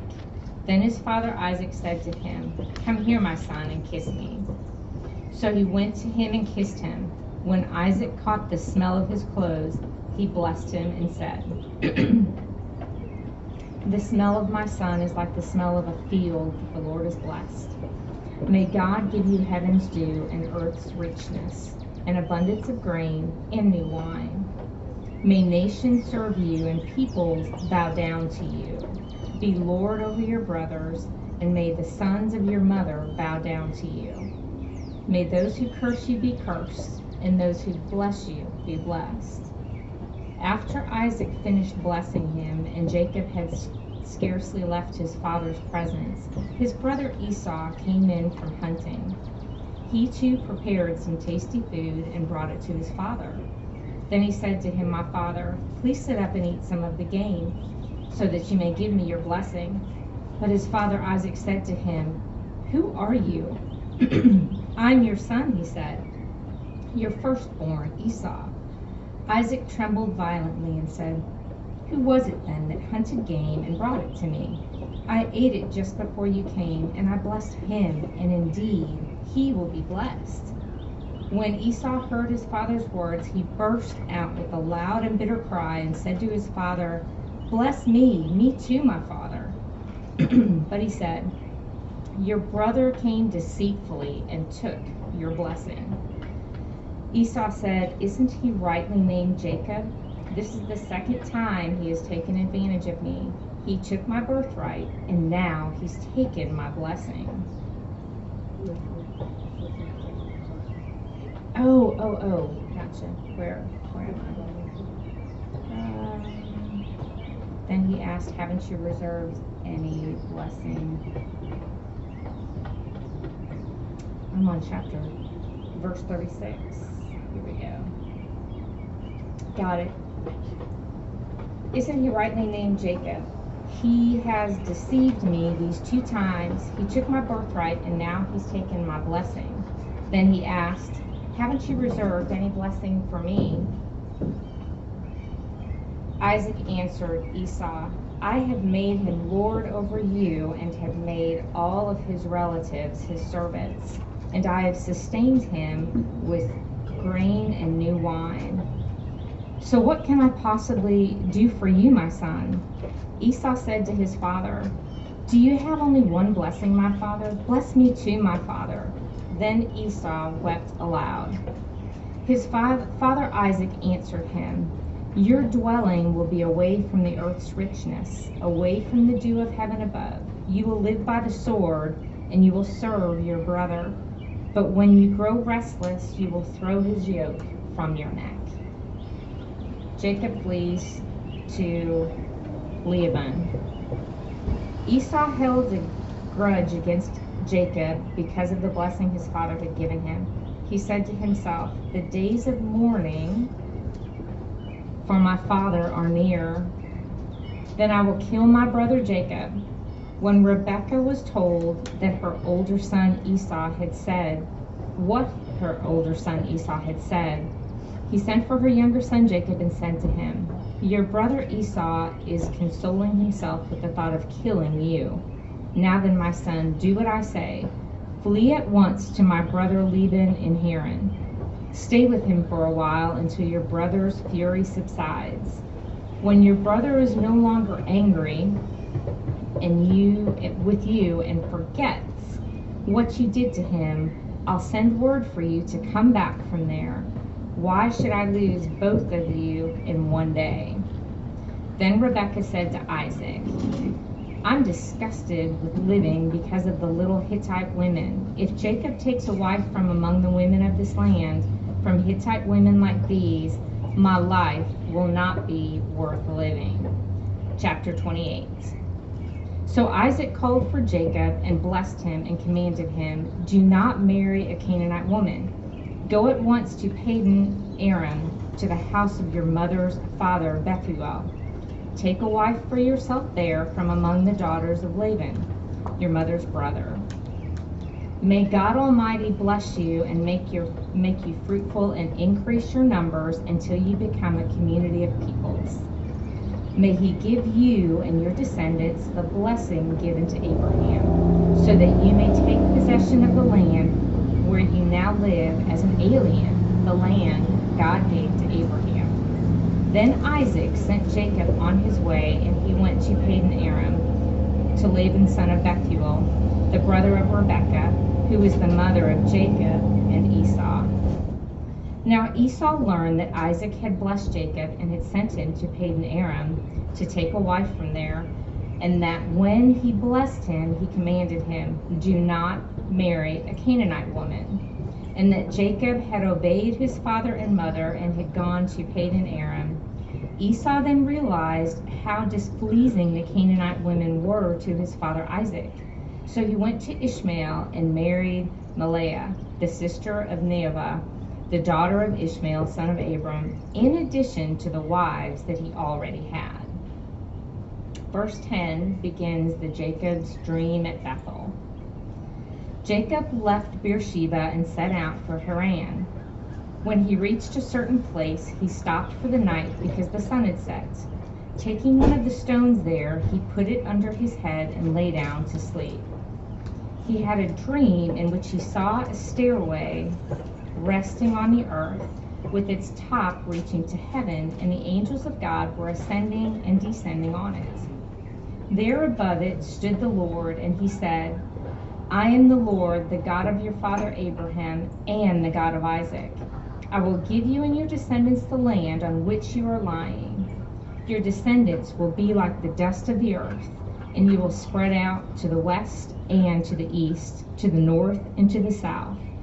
All peoples on earth will be blessed through you and your offspring. I am with you and will watch over you wherever you go, and I will bring you back to this land. I will not leave you until I have done what I have promised you." When Jacob awoke from his sleep, he thought, "Surely the Lord is in this place, and I was not aware of it." He was afraid and said, "How awesome is this place! This is none other than the house of God. This is the gate of heaven." Early the next morning, Jacob took the stone he had placed under his head and set it up as a pillar and poured oil on top of it. He called the place Bethel, though the city used to be called Luz. Then Jacob made a vow, saying, "If God will be with me and will watch over me on this journey I'm taking, and will give me food to eat and clothes to wear, so that I return safely to my father's house, then the Lord will be my God, and this stone that I have set up as a pillar will be the God's house, and all of you that have given will have a tenth." With chapter 29, I'm going to turn it over. Are you okay with that? The book, you can use this book, sweetie. This is one of Greenhouse's Bibles, and I found that if I turn it toward the sun, it's easier to read. Okay, so you're right there, chapter 29. Do you have a phone? Yeah. Go grab it real quick. Oh. I don't know if I have my phone for sure or not. Okay. I'm going to go ahead and continue reading on chapter 29. Jacob arrives in Padan Aram. Then Jacob continued on his journey and came to the land of the eastern people. There he saw a well in the field with 3 flocks of sheep lying near it, because the flocks were watered from that well. The stone over the mouth of the well was large. When all the flocks were gathered there, the shepherds would roll the stone away from the well's mouth and water the sheep. Then they would return the stone to its place over the mouth of the well. Jacob asked the shepherds, "My brothers, where are you from?" "We are from Haran," they replied. He said to them, "Do you know Laban, the grandson?" "Yes, we do know him," they answered. Then Jacob asked them, "Is he well?" "Yes, he is," they said, "and here comes his daughter Rachel with the sheep." We're right here at chapter 7, Rachel with the sheep. "Look," he said, "the sun is still high. It is not time for the flocks to be gathered. Water the sheep and take them back to pasture." "We can't," they replied, "until all the flocks are gathered and the stone has been rolled away from the mouth of the well. Then we will water the sheep." While he was still talking with him, Rachel came with her father's sheep, for she was a shepherdess. When Jacob saw Rachel, daughter of Laban, his mother's brother, and Laban's sheep, he went over and rolled the stone away from the mouth of the well and watered his uncle's sheep. Then Jacob kissed Rachel and began to weep aloud. He told Rachel that he was a relative of her father and a son of Rebekah. So she ran and told her father. As soon as Laban heard the news about Jacob, his sister's son, he hurried to meet him. He embraced him and kissed him and brought him to his home. And there Jacob told him all these things. Then Laban said to him, "You are my own flesh and blood." Jacob marries Leah and Rachel. After Jacob had stayed with him for a whole month, Laban said to him, "Just because you are a relative of mine, should you work for me for nothing? Tell me what your wages should be." Now Laban had 2 daughters. The name of the older was Leah, and the name of the younger was Rachel. Leah had weak eyes, but Rachel was lovely in form, and beautiful. Jacob was in love with Rachel and said, "I'll work for you 7 years in return for your younger daughter Rachel." Laban said, "It's better that I give her to you than to some other man. Stay here with me." So Jacob served 7 years to get Rachel, but they seemed like only a few days to him because of his love for her. Then Jacob said to Laban, "Give me my wife. My time is completed, and I want to be with her." Laban brought together all the people of the place and gave a feast. But when evening came, he took his daughter Leah and gave her to Jacob, and Jacob lay with her. And Laban gave his servant girl Zilpah to his daughter as her maidservant. When morning came, there was Leah. So Jacob said to Laban, "What is this you have done to me? I served you for Rachel, didn't I? Why have you deceived me?" Laban replied, "It is not our custom here to give the younger daughter in marriage before the older one. Finish this daughter's bridal week, then we will give you the younger one also in return for another 7 years of work." And Jacob did so. He worked the week with Leah. He finished the week with Leah, and then Laban gave him his daughter Rachel to be his wife. Laban gave his servant girl Bilhah to his daughter Rachel as her maidservant. Jacob lay with Rachel also, and he loved Rachel more than Leah, and he worked for Laban another 7 years. Jacob's children. When the Lord saw that Leah was not loved, he opened her womb, but Rachel was barren. Leah became pregnant and gave birth to a son. She named him Reuben, for she said, "It is because the Lord has seen my misery. Surely my husband will love me now."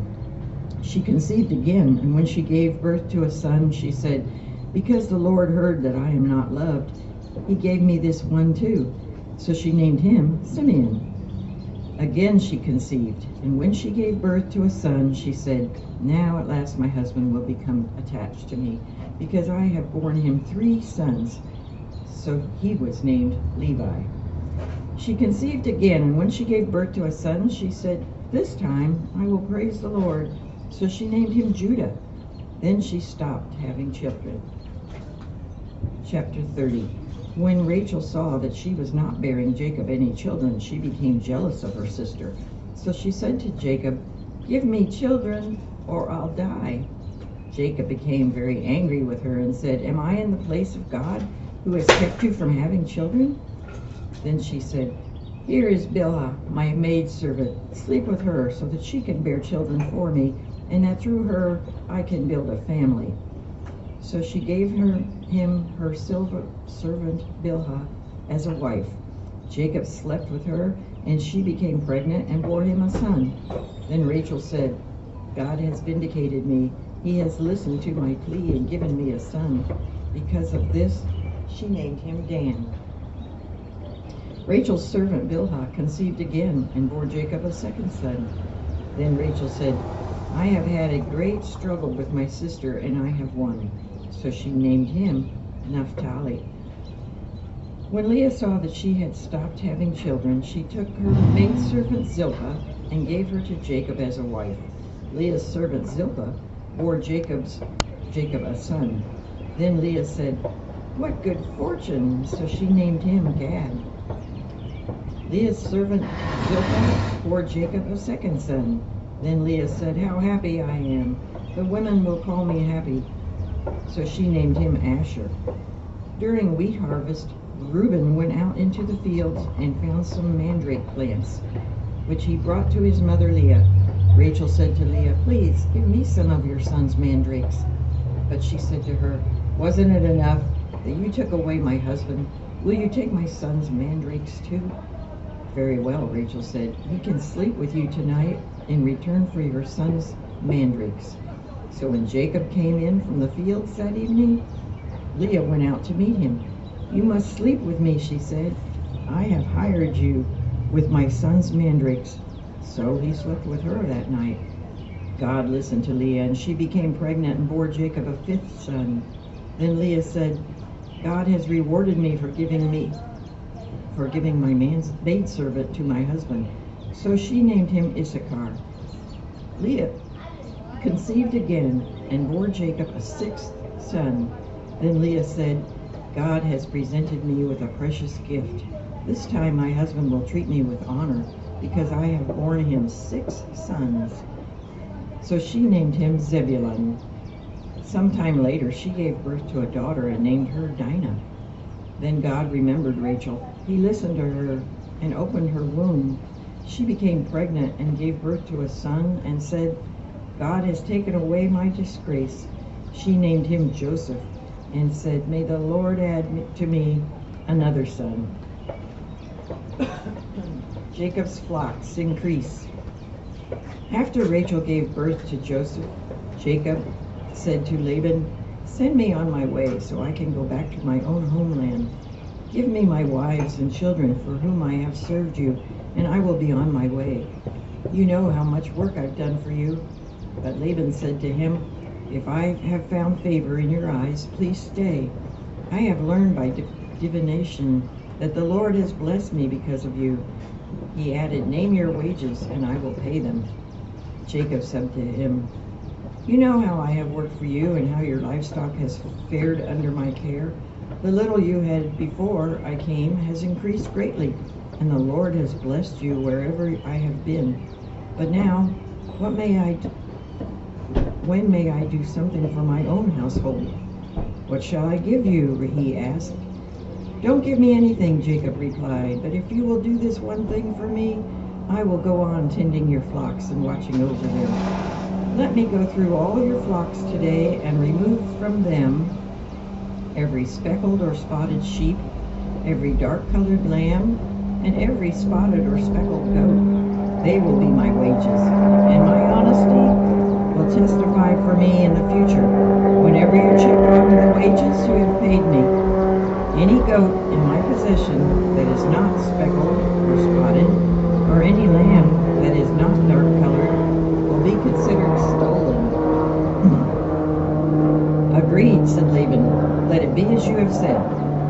That same day, he removed all the male goats that were streaked or spotted, and all the speckled or spotted female goats, all that had white on them, and all the dark-colored lambs, and he placed them in the care of his sons.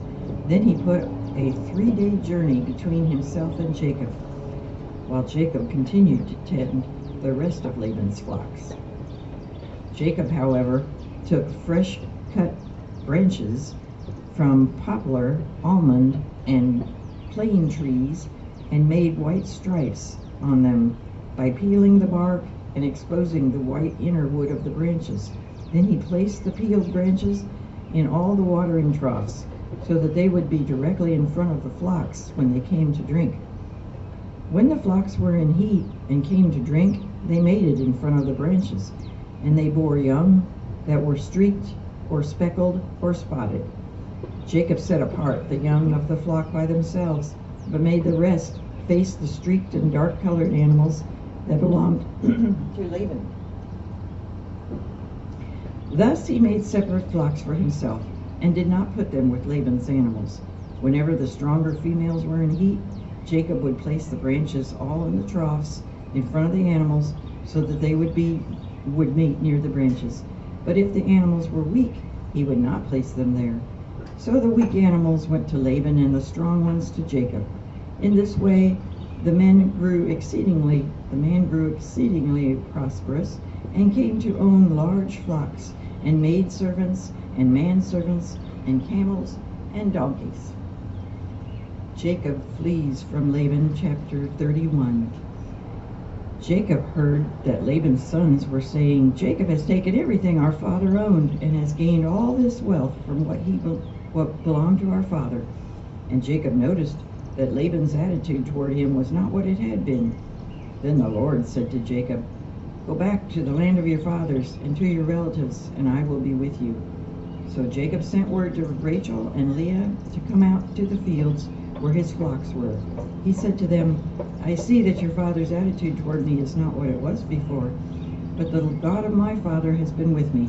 You know that I've worked for your father with all my strength, yet your father has cheated me by changing my wages 10 times. However, God has not allowed him to harm me. If he said, 'The speckled ones will be your wages,' then all the flocks gave birth to speckled young. And if he said, 'The streaked ones will be your wages,' then all the flocks bore streaked young. So God has taken away your father's livestock and has given them to me. In breeding season, I once had a dream in which I looked up and saw that the male goats mating with the flock were streaked, speckled, or spotted. The angel of God said to me in the dream, 'Jacob.' I answered, 'Here I am.' And he said, 'Look up and see that all the male goats mating with the flock are streaked, speckled, or spotted, for I have seen all that Laban has been doing to you. I am the God of Bethel, where you anointed a pillar, and where you made a vow to me. Now leave this land at once, and go back to your native land.' Then Rachel and Leah replied, 'Do we still have any share in the inheritance of our father's estate? Does he not regard us foreigners? Not only has he sold us, but he has used up what was paid for us. Surely all the wealth that God took away from our father belongs to us and our children. Do whatever God has told you.' Then Jacob put his children and his wives on camels, and he drove all his livestock ahead of him, along with all the goods he had accumulated in Paddan Aram, to go to his father Isaac in the land of Canaan. When Laban had gone to shear his sheep, Rachel stole her father's household gods. Moreover, Jacob deceived Laban the Aramean by not telling him he was running away. So he fled with all he had, and crossing the river, he headed for the hill country of Gilead. Laban pursues Jacob. On the 3rd day, Laban was told that Jacob had fled. Taking his relatives with him, he pursued Jacob for 7 days and caught up with him in the hill country of Gilead. Then God came to Laban the Aramean in a dream that night and said to him, Be careful not to say anything to Jacob, either good or bad. Jacob had pitched his tent in the hill country of Gilead when Laban overtook him, and Laban and his relatives camped there too. Then Laban said to Jacob, "What have you done? You've deceived me, and you've carried off my daughters like captives in war. Why did you run off secretly and deceive me? Why didn't you tell me, so I could send you away with joy and singing to the music of tambourines and harps? You didn't even let me kiss my grandchildren and my daughters goodbye. You have done a foolish thing. I have the power to harm you. But last night the God of your father said to me, 'Be careful not to say anything to Jacob, either good or bad, because you have gone off, because you long to return to your father's house. But why did you steal my gods?' Jacob answered Laban, 'I was afraid, because I thought you would take your daughters away from me by force. But if you find anyone who has your gods, he shall not live.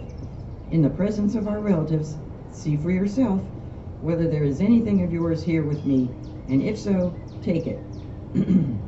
Now Jacob did not know that Rachel had stolen the gods. So Laban went into Jacob's tent, and into Leah's tent, and into the tent of the two maidservants, but he found nothing. After he came out of Leah's tent, he entered Rachel's tent. Now Rachel had taken the household gods and put them inside her camel's saddle, and was sitting on them. Laban searched through everything in the tent, but found nothing. Rachel said to her father, 'Don't be angry, my lord, that I cannot stand up in your presence. I am having my period.' So he searched, but could not find the household gods. Jacob was angry and took Laban to task. 'What is my crime?' he asked Laban. 'What sin have I committed that you hunt me down? Now that you have searched through all my goods, what have you found that belongs to your household? Put it in here in front of your relatives and mine, and let them judge between the two of us. I have been with you for 20 years now. Your sheep and goats have not miscarried, nor have I eaten rams from your flocks. I did not bring your animals torn by wild beasts. I bore the loss myself, and you demanded payment from me. As for whatever was stolen by day or night, this was my situation. The heat consumed me in the daytime and in the cold at night, and sleep fled from my eyes. It was like this for the 20 years I was in your household. I worked for you for 14 years for your 2 daughters and 6 years for your flocks, and you changed my wages 10 times. If the God of my father, the God of Abraham, and the fear of Isaac had not been with me, you have surely sent me away empty-handed. But God has seen my hardship and the toil of my hands, and last night he rebuked you." Laban answered Jacob, "The women are my daughters, the children are my children, and the flocks are my flocks. All you see is mine. Yet what can I do today about these daughters of mine, or about the children they have borne? Come now, let's make a covenant, you and I, and let it serve as a witness between us." Jacob took a stone and set it up as a pillar. He said to his relatives, "Gather some stones." So they took stones and piled them in a heap, and they ate there by the heap. Laban called it Jegar Sahudutha, and Jacob called it Galeed. Laban said, "This heap is a witness between you and me today." That is why it was called Galeed. It was also called Mitzvah, because he said, "May the Lord keep watch between you and me when we are away from each other. If you mistreat my daughters, or if you take any wives besides my daughters, even though no one is with us, remember that God is a witness between you and me." Laban also said to Jacob, "Here is this heap, and here is this pillar I have set up between you. Thank you, though. I appreciate it. This heap is a witness, and this pillar is a witness, that I will not go past this heap to your side to harm you, and that you will not go past this heap and pillar to my side to harm me. May the God of Abraham and the God of Nahor, the God of their father, judge between us." Good morning. Sorry about that. I'll tell you what, I didn't bring lunch. Are you reading next? No. Okay. Oh, that's not good. This is my first time. Do you need a break? You need to give you a break? It's like, I thought I was starting at 8:15, but I think it's more like 8, and it's 15 minutes sessions. Oh, really? Would you like to read? Sure. I believe. I thought for sure they'd have a clock out here. Oh, wow, there's some small print. Yeah. So Jacob. Let me read first. Oh, I got this. So Jacob took an oath in the name of the fear of his father Isaac. He offered a sacrifice there in the hill country and invited his It's 8:19. relatives to a meal. After they had eaten, they spent the night there. Early the next morning, Laban, is it Laban or Laban? Laban kissed his grandchildren and his daughters and blessed them. Then he left and returned home. Jacob also went on his way, and the angels of God met him. When Jacob saw them, he said, "This is the camp of God." So he named the place Mahanaim. Mahanaim? Man. What is it? Man. It's not Mahanaim. Yes, I have. Jacob sent messages ahead of him to his brother Esau in the land of Seir, the country of Edom. He instructed them, "This is what you are to say to my master Esau. Your servant Jacob says, I have been staying with Laban and have remained there until now. I have cattle and donkeys, sheep and goats, men servants and maidservants. Now I am sending this message to my Lord, that I may find favor in your eyes." When the messengers returned to Jacob, they said, "We went to your brother Saul." Is it Saul? S-A-U? E-S-A-U? Okay, good. "And now he is coming to meet you, and 400 men are with him." In great fear and distress, Jacob divided the people who were with him into 2 groups, and the flocks and the herds and camels as well. He thought, if Saul comes and attacks one group, the group that is left may escape. Then Jacob prayed, "O God, my father Abraham, God of my father Isaac, O Lord, who said to me, go back to your country and your relatives, and I will make you prosper. I am unworthy of all the kindness and faithfulness you have shown to your servant. I had only my staff when I crossed this Jordan, but now I have become 2 groups. Save me, I pray, from the hand of my brother Saul, for I am afraid he will come back and attack me, and also the mothers with their children." Hey man, pause. What verse you on? Number 32, page 24, number 32. So you on Genesis 34? Genesis what? What chapter? It's Jacob prepares to meet Saul. What chapter is Genesis? 32, Okay, Genesis 32. page 24. No, hold on. Genesis 31:55. Okay, that's what I need to get. 30. Sorry. Okay. I will surely make you prosper and will make your descendants like the sand of the sea, which cannot be counted. He spent the night there, and for when he had with him, he selected a gift for his brother Saul: 200 female goats, 20 male goats, 200 ewes, 20 rams, 30 female camels, and their young 40 cows and 10 bulls, and 20 female donkeys and 10 male donkeys. He put them in the care of his servants, each herd by itself, and said to his servants, "Go ahead of me and keep some space between the herds." He instructed the one in the lead, "When my brother Saul meets you and asks, 'To whom do you belong and where are you going? And who owns all these animals in front of you?' Then you are to say, 'They belong to your servant Jacob. They are a gift sent to my lord Saul, and he is becoming behind us.'" He also instructed the second, the third, and the others who followed the herds, "You are to say the same thing to Saul when you meet him, and be sure to say, 'Your servant Jacob is coming behind us.' For he thought, 'I will pacify with him these gifts. I am sitting on ahead. Later, when I see him, perhaps he will receive me.' So Jacob's gifts went on ahead of him, but he himself spent the night in camp. That night Jacob got up and took his 2 wives, his 2 maidservants, and his 11 sons, and crossed the ford of the Jabbok. After he had sent them across the stream, he sent over all of his possessions. So Jacob was left alone, and a man wrestled with him till the daybreak. When the man saw he could not overpower him, he touched the socket of Jacob's hip, so that his hip was wrenched as he wrestled with the man. Then the man said, "Let me go, for it's daybreak." But Jacob replied, "I will not let you go unless you bless me." The man asked him, "What is your name?" Jacob, he answered. Then the man said, "Your name will no longer be Jacob, but Israel, because you have struggled with God and with men and overcome. Jacob said, please tell me your name. But he replied, why do you ask my name? Then he blessed him there. So Jacob called the place Peniel, saying, it is because I saw God face to face, and yet my life was spared. The sun rose above him as he passed Peniel, and he was limping because of his hip. Therefore, to this day of the Israelites do not eat the tendon attached to the socket of the hip, because the socket of Jacob's hip was touched near the tendon. Jacob looked up, and there was Saul coming with his 400 men. So he divided the children among Leah, Rachel, and the 2 maidservants. He put the maidservants and their children in front of Leah, and her children next, and Rachel and Joseph in the rear. He himself went on ahead and bowed down to the ground 7 times as he approached his brother. But Saul ran to meet Jacob and embraced him. He threw his arms around his neck and kissed him, and they wept. Then Saul looked up and said, excuse me. Oh no. Yes. What verse you on? 33. 32, okay.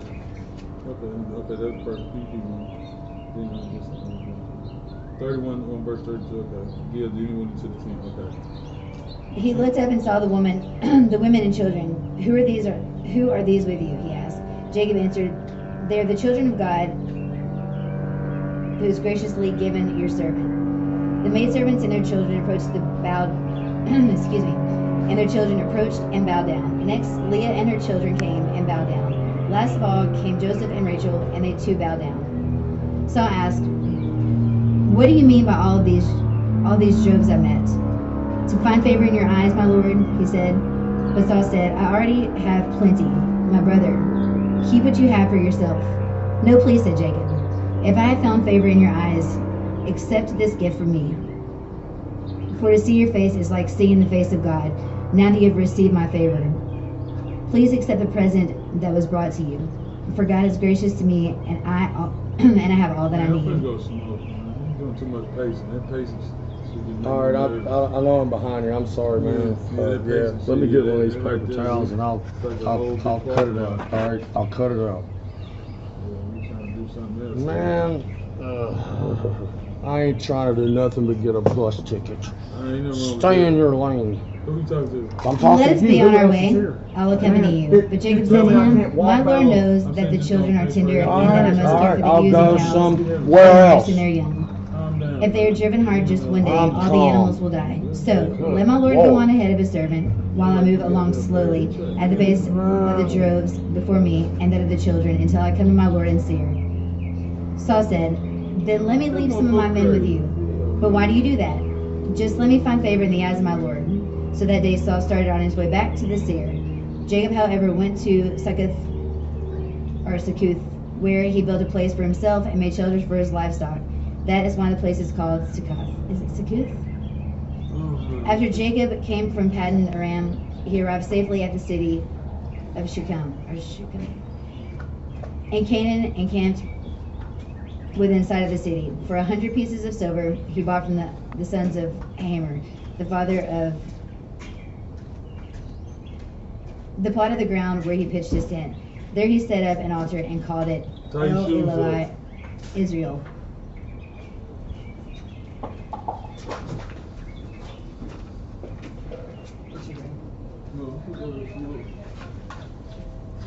Is it your turn? No, I'll just work for Greenhouse. Alright.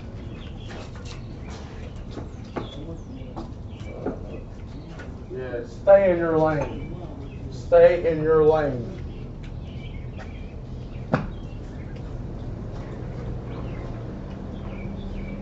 Sorry about that. Oh, you're okay. Well, he's probably been in prison or something. No, he's my buddy. He's a sweetheart. I don't know why he's been such a Well, I turd. wasn't trying to set him off. He's just being a turd. I don't know what he's doing. I'm sorry. Yeah, well, I mean, I'm not out to, get in a damn fight this morning. I think that he was messing with it, and he Yeah. sounded. And maybe I took it the wrong way. Yeah, but how would you know? You don't even know him. No, I don't.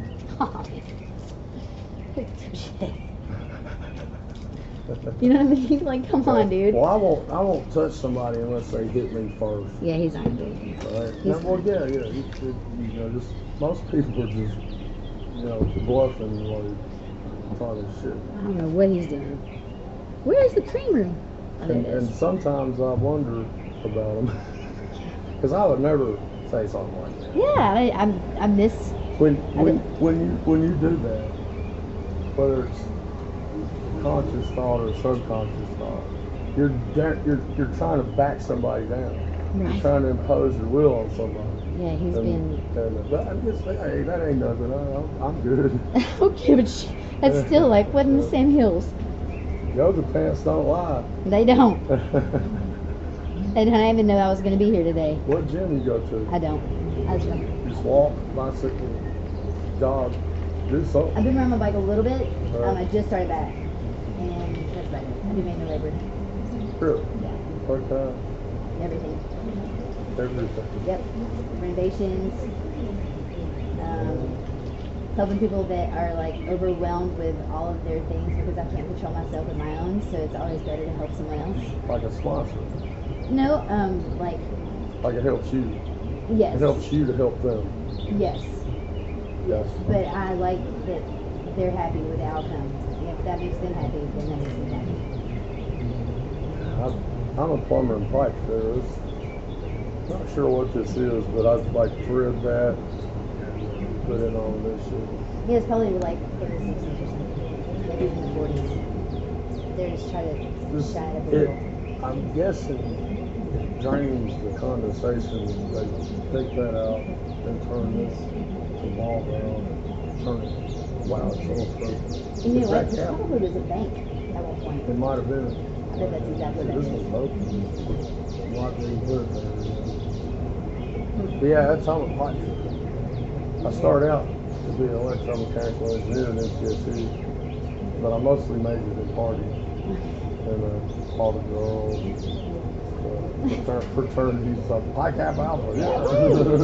Yeah, Where'd you go to college? I went to MTSU in Wallow briefly. All right, the one in Tullahoma. I'm sorry? The one outside of Tullahoma, Fort Lynchburg. Yeah, my sister went there, got her accounting. Yeah, I had to go there before I could go into MTSU. Well, I quit school, high school in the 10th grade. Oh, wow. And then when I took the ACT, well, I got my GED, and I took the ACT. Not the SAT. I never took the SAT, but took the ACT. Right. And I made it 26, so I tested out as a medium classes. Oh, that's good, right? And by 1 point, I qualified for honors classes. I stopped right where the bookmark is. Perfect. That's what Just I so needed you to know. know. Does it show you? I mean, I Yes. started. Do you know what it was? It was right here. On this one? Yes, ma'am. All right. Perfect. That's what I need. I haven't read it aloud in a long time, so I got a little tongue tied. Perfect. No, it's all good. They open the inside at 8:40. Is that correct? Yes. Well, about 8:45, you'll give us just a minute. We'll get you in. Cool, no rush. Morning. How are you today?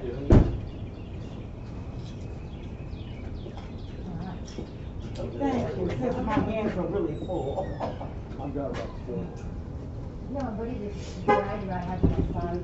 So let's just get green instead. Really? Yeah. Oh, well, hell yeah, okay.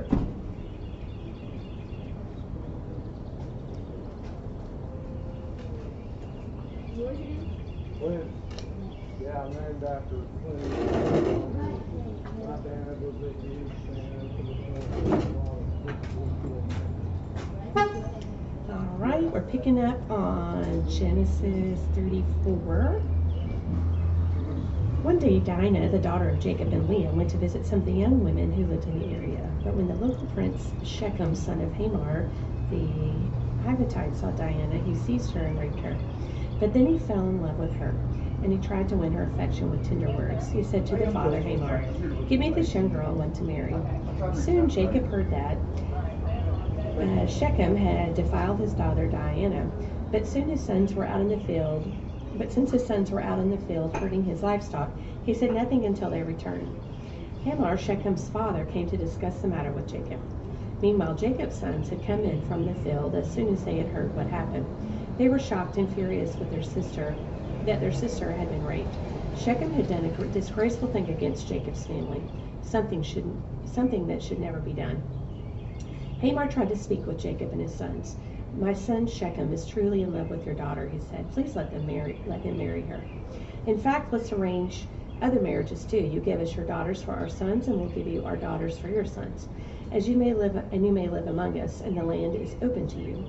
Settle here and trade with us, and feel free to buy property in the area. Then Shechem himself spoke to Dinah's father and brothers. Please be kind to me and let me marry her, he begged. I will give you whatever you ask. No matter what dowry or gift you demand, I will gladly pay it. Just give me the girl as my wife. Then since Shechem had defiled their daughter Dinah, Jacob's son responded deceitfully to Shechem and his father Hamor. They said to them, we couldn't possibly allow this because you're not circumcised. It would be a disgrace for our sister to marry a man like you. But here's a solution. If every man among you would be circumcised like we are, then we will give you our daughters, and we will take your daughters for ourselves. We will live among you and become one people. But if you don't agree to be circumcised, we will take her and be on our way. Hamor and his son Shechem agreed to their proposal. Shechem wasted no time in acting on this request, for he wanted Jacob's daughter desperately. Shechem was a highly respected member of his family and went with his father Hamor to present a proposal to the leaders at the town gate. These men are our friend, they said. Let's invite them to live here among us and trade freely. Look, the land is large enough to hold them. We can take their daughters as wives and let them marry ours. But they will consider staying here, becoming one people with us, only if our men are circumcised, as they are. You know, I was just saying, I've got a train guy here, like a working unit. Do you know which unit upstairs is having a problem? It's the big one. Which big one out here, do you know? It's one of them, I think the first one. The first one? Mm-hmm. So all the men in the town council agreed with Hamor and Shechem, and every male in the town was circumcised. But 3 days later, when their wounds were still sore, 2 of Jacob's sons, Simeon and Levi, who were Dinah's full brothers, took their swords and entered the town without opposition. Then they slaughtered every male there, including Hamor and his son Shechem. They killed them with their swords, then took Dinah from Shechem's house and returned to their camp. Meanwhile, the rest of Jacob's sons arrived. Finding the men slaughtered, they plundered the town because their sister had been defiled there. They seized all the flocks and herds and donkeys, everything they could lay their hands on, both inside the town and outside in the fields. They looted all their wealth and plundered their houses. They also took all their little children and wives and led them away as captives. Afterward, Jacob said to Simeon and Levi, "You have ruined me. You have made me stink among all the people of the land, among all the Canaanites and the Perizzites. We are so few, they will join forces and crush us. I will be ruined. My entire household will be wiped out. But why should we let them treat our sister like a prostitute?" They retorted angrily. Genesis 35. Then God said to Jacob, "Get ready and move to Bethel and settle there. Build an altar there to the God who appeared to you when you fled from your brother Esau." So Jacob told everyone in his household, "Get rid of all your pagan idols, purify yourselves, and put on clean clothing.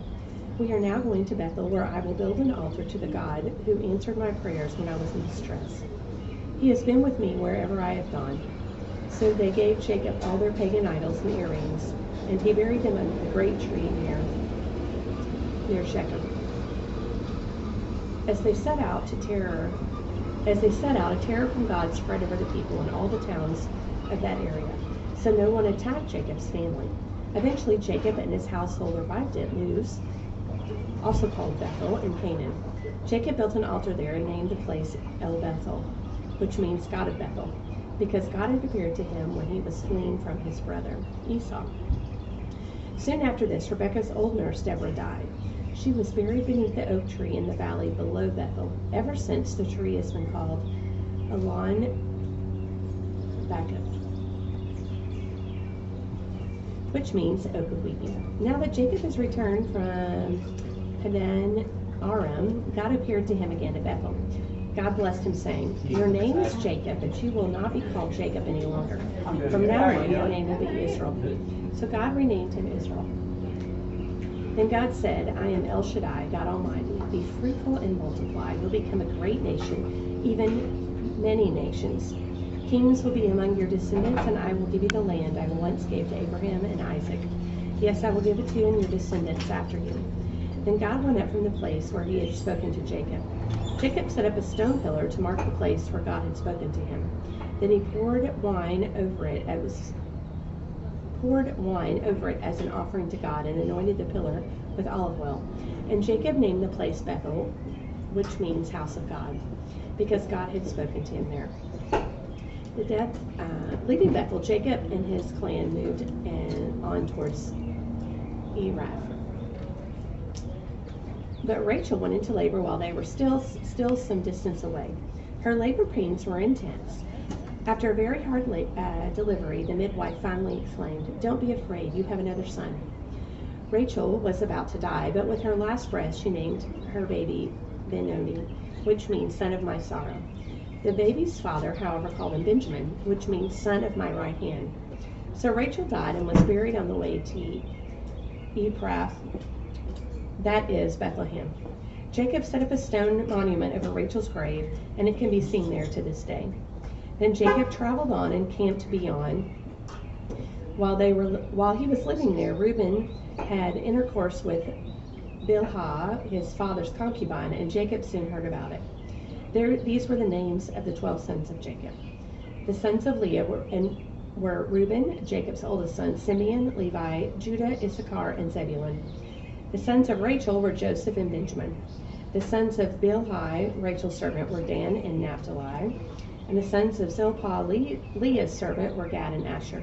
These are the names of the sons who were born to Jacob at Paddan Aram. So Jacob returned to his father Isaac in Mamre, which is near Kiriath Arba, which is now called Hebron, where Abraham and Isaac both lived as foreigners.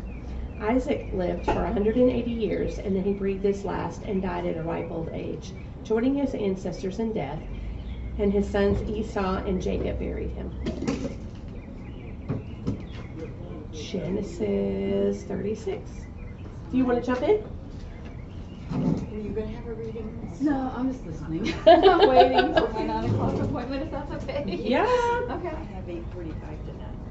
Are you good to take it now? Mm-hmm. All right. I'm on Genesis 36.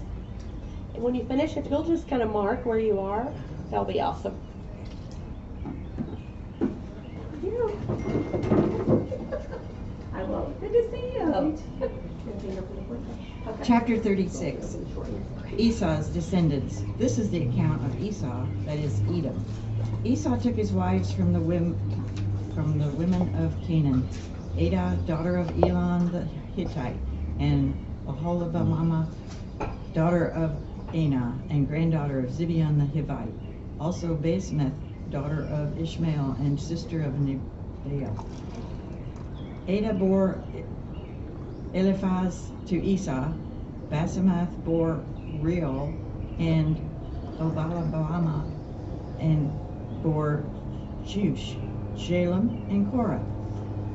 These were the sons of Esau, who were born to him in Canaan. Esau took his wives and sons and daughters and all the members of his household and all of his livestock and all his other animals and all the goods he had acquired in Canaan, and moved to a land some distance from his brother Jacob. Their possessions were too great for them to remain together. The land where they were staying could not support them both because of their livestock. So Esau, that is Edom, settled in the hill country of Seir. This is the account of Esau, the father of the Edomites, in the hill country of Seir. These are the names of Esau's sons: Eliphaz, the son of Esau's wife Adah, and Reuel, the son of Esau's wife Basemath. The sons of Eliphaz: Teman, Omar, Zepho, Gatam, and Kenaz. Esau's son Eliphaz also had a concubine named Timnah, who bore him Amalek. These were the grandsons of Esau's wife Adah. The sons of Reuel: Nahath, Zerah, Shammah, and Mizah. These were the grandsons of Esau's wife Basemath. The sons of Esau's wife Abalabama, daughter of Anah and granddaughter of Zibeon, whom she bore to Esau: Jush, Jalem, and Korah. These were the chief chiefs among Esau's descendants, the sons of Eliphaz, the firstborn of Esau. Chiefs Teman, Omar, Zepho, Kenaz, Korah, Gatam, and Amalek. These were the chiefs descended from Eliphaz in Edom. They were grandsons of Ada. The sons of Esau's son Reuel, chiefs Nahath, Zerah, Shammah, and Misa. These were the chiefs descended from Reuel in Edom. They were grandsons of Esau's wife Basemath. The sons of Esau's wife Obalababa, chiefs Jush, Jalam, and Korah. These were the chiefs descended from Esau's wife Abalama, daughter of Anah. These were the sons of Esau, that is Edom, and these were their chiefs. These were the sons of Seir the Horite, who was living in the region: Lotan, Shabal, Zibeon, Anah, Dishon, Ezer, and Dishon. These sons of Seir in Edom were Horite chiefs. The sons of Lotan, Hori, and Homan.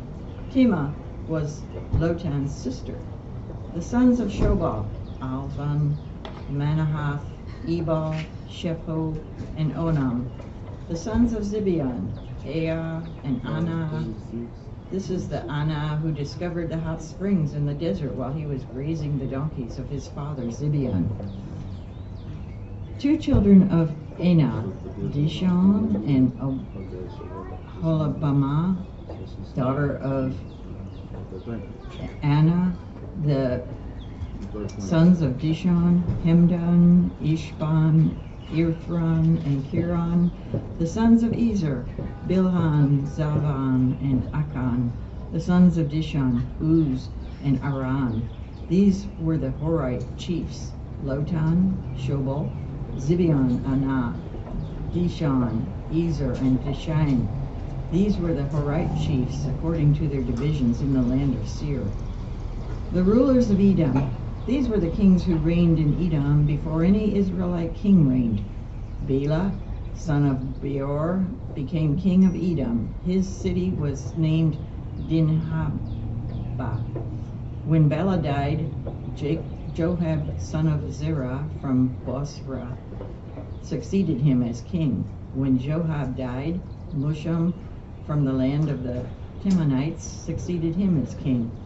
When Husham died, Hadad, son of Bedad, who defeated Midian in the country of Moab, succeeded him as king. His city was named Avith. When Hadad died, Samlah from Masrekah succeeded him as king. When Samlah died, Shaul from Rehoboth on the river succeeded him as king. When Shaul died, Baal-Hanan, son of Akbar, succeeded him as king.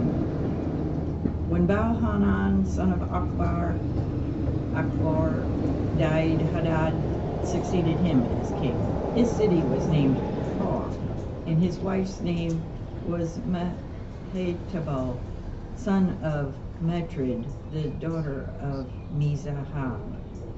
These were the chiefs descended from Esau by name, according to their clans and regions: Timnah, Alva, Jetheth, Ohalabamah, Elah, Pinon, Kenaz, Timon, Mibzar, Magdiel, and Aram. These were the chiefs of Edom, according to their settlement in the land they occupied. This was Esau, the father of the Edomites. Joseph's dreams, chapter 37. Jacob lived in the land where his father had stayed, the land of Canaan. This is the account of Jacob. Joseph, a young man of 17, was tending the flocks with his brothers, the son of Bilhah and the sons of Zilpah, his father's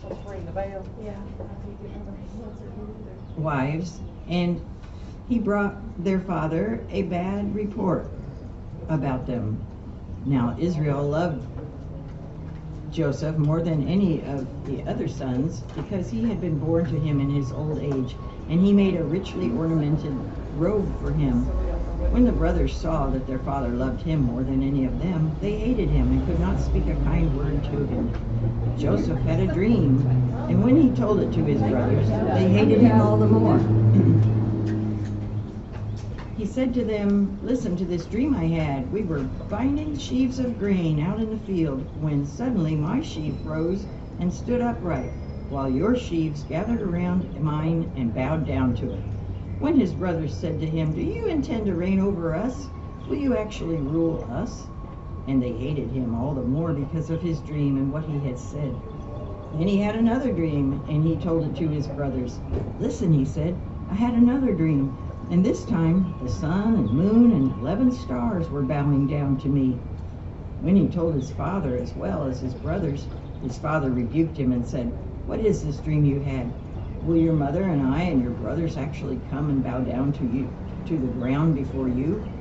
His brothers were jealous of him, and his father kept the matter in mind. Joseph sold by his brothers. Now his brothers had gone to graze their father's flocks near Shechem, and Israel said to Joseph, "As you know, your brothers are grazing the flocks near Shechem. Come, I'm going to send you to them." "Very well," he replied. So he said, "Go and see if all is well with your brothers and with the flocks, and bring the word back to me." And he sent him off from the valley of Hebron. When Joseph arrived in Shechem, a man found him wandering around in the fields and asked, "What are you looking for?" He replied, "I'm looking for my brothers. Can you tell me where they are grazing their flocks?" "They have moved down from here," the man answered. "I heard them say, 'Let's go to Dothan.'" So Joseph went after his brothers and found them near Dothan. But they saw him in the distance and said that before he reached them, they plotted to kill him. "Here comes that dreamer," they said to each other. "Come now, let's kill him and throw him into one of these cisterns and say that a ferocious animal devoured him. Then we'll see what comes of his dreams." When Reuben heard this, he tried to rescue him from their hands. "Let's not take his life," he said. "Don't shed any blood. Throw him into this cistern here in the desert, but don't lay a hand on him." Reuben said this to rescue him from them and take him back to his father. So when Joseph came to his brothers, they stripped him of his robe, the richly ornamented robe he was wearing, and they took him and threw him into the cistern. Now the cistern was empty. There was no water in it. As they sat down to eat their meal, they looked up and saw a caravan of Ishmaelites coming from Gilead. Their camels were loaded with spices, balm, and myrrh, and they were on their way to take them down to Egypt. Judah said to his brothers, "What will we gain if we kill our brother and cover up his blood? Come, let's sell him to the Ishmaelites and not lay our hands on him. After all, he is our brother, our own flesh and blood." His brothers agreed. So when the Midianite merchants came by, the brothers pulled Joseph up out of the cistern and sold him for 20 shekels of silver to the Ishmaelites, who took him to Egypt. When Reuben returned to the cistern and saw that Joseph was not there, he tore his clothes. He went back to his brothers and said, "The boy isn't there. Where can I turn now?" Then they got Joseph's robe, slaughtered a goat, and dipped the robe in the blood. They took the ornamented robe back to their father and said, "We found this. Examine it to see whether it is your son's robe." He recognized it and said, "It is my son's robe. Some ferocious animal has devoured him. Joseph has surely been torn to pieces." Then Jacob tore his clothes, put on sackcloth, and mourned for his son many days. All his sons and daughters came to comfort him, but he refused to be comforted. "No," he said, "in the morning I go down to the grave to my son." So his father wept for him. Meanwhile, the Midianites sold Joseph in Egypt to Potiphar, one of the Pharaoh's officials, the captain of the guard.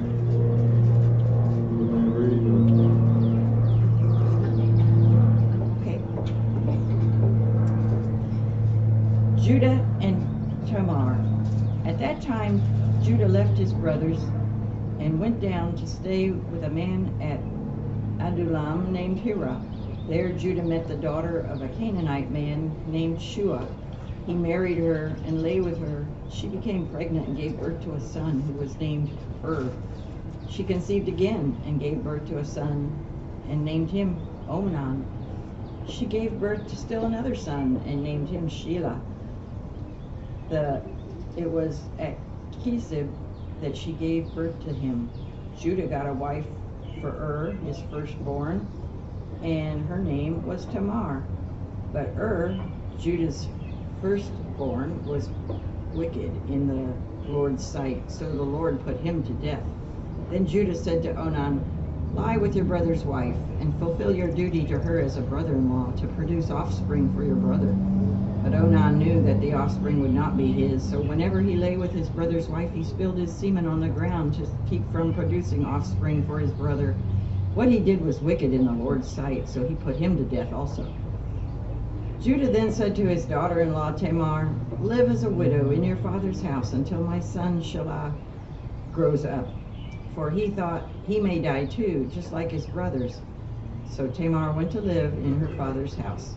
After a long time, Judah's wife, the daughter of Shua, died. When Judah had recovered from his grief, he went up to Timnah, to the men who were shearing his sheep, and his friend Hira the Adulamite went with him. When Tamar was told, "Your father-in-law is on his way to Timnah to shear his sheep," she took off her widow's clothes, covered herself with a veil to disguise herself, and then sat down at the entrance of Enaim, which is on the road to Timnah. For she saw that though Shelah had now grown up, she had not been given to him as his wife. When Judah saw her, he thought she was a prostitute, for she had covered her face. Not realizing that she was his daughter-in-law, he went over to her by the roadside and said, "Come now, let me sleep with you." "And what will you give me to sleep with you?" she asked. "I'll send you a young goat from my flock." "Will you give me something as a pledge until you send it?" He said, "What pledge should I give to you?" "Your seal and its cord and the staff in your hand," she answered. So he gave them to her and slept with her, and she became pregnant by him. After she left, she took off her veil and put on her widow's clothes again. Meanwhile, Judah had sent the young goat by his friend the Adulamite in order to get his pledge back from the woman, but he did not find her. He asked the men who lived there, "Where is the shrine prostitute who was beside the road at Enam?" "There hasn't been any shrine prostitute here," they said. So he went back to Judah and said, "I didn't find her. Besides, the men who lived there said there hasn't been any shrine prostitute here." Then Judah said, "Let her keep what she has, or we will become a laughingstock. After all, I did send her this young goat, but you didn't find her." About 3 months later, Judah was told, "Your daughter-in-law Tamar is guilty of prostitution, and as a result, she is now pregnant." Judah said, "Bring her out and have her burned to death." As she was being brought out, she sent a message to her father-in-law, "I am pregnant by the man who owns these." And she said, "See if you recognize whose seal and cord and staff these are." Judah recognized them and said, "She is more righteous than I, since I wouldn't give her to my son Shelah." And he did not sleep with her again. When the time came for her to give birth, there were twin boys in her womb. As she was giving birth, one of them put out his hand, so the midwife took a scarlet thread and tied it on his wrist and said, "This one came out first."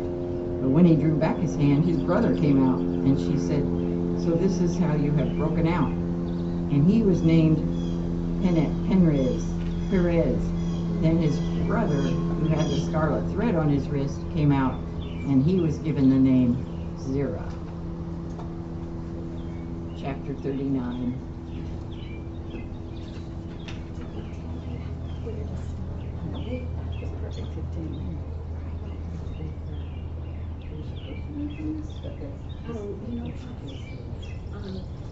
Christy told me last week I could we could read from what it would be done to, but I'm just saying it's a little bit pricker. Yeah. I started doing it. And Christy mentioned Shelley about where it starts and stops. I don't know. I'll just when it's time. Chapter 39.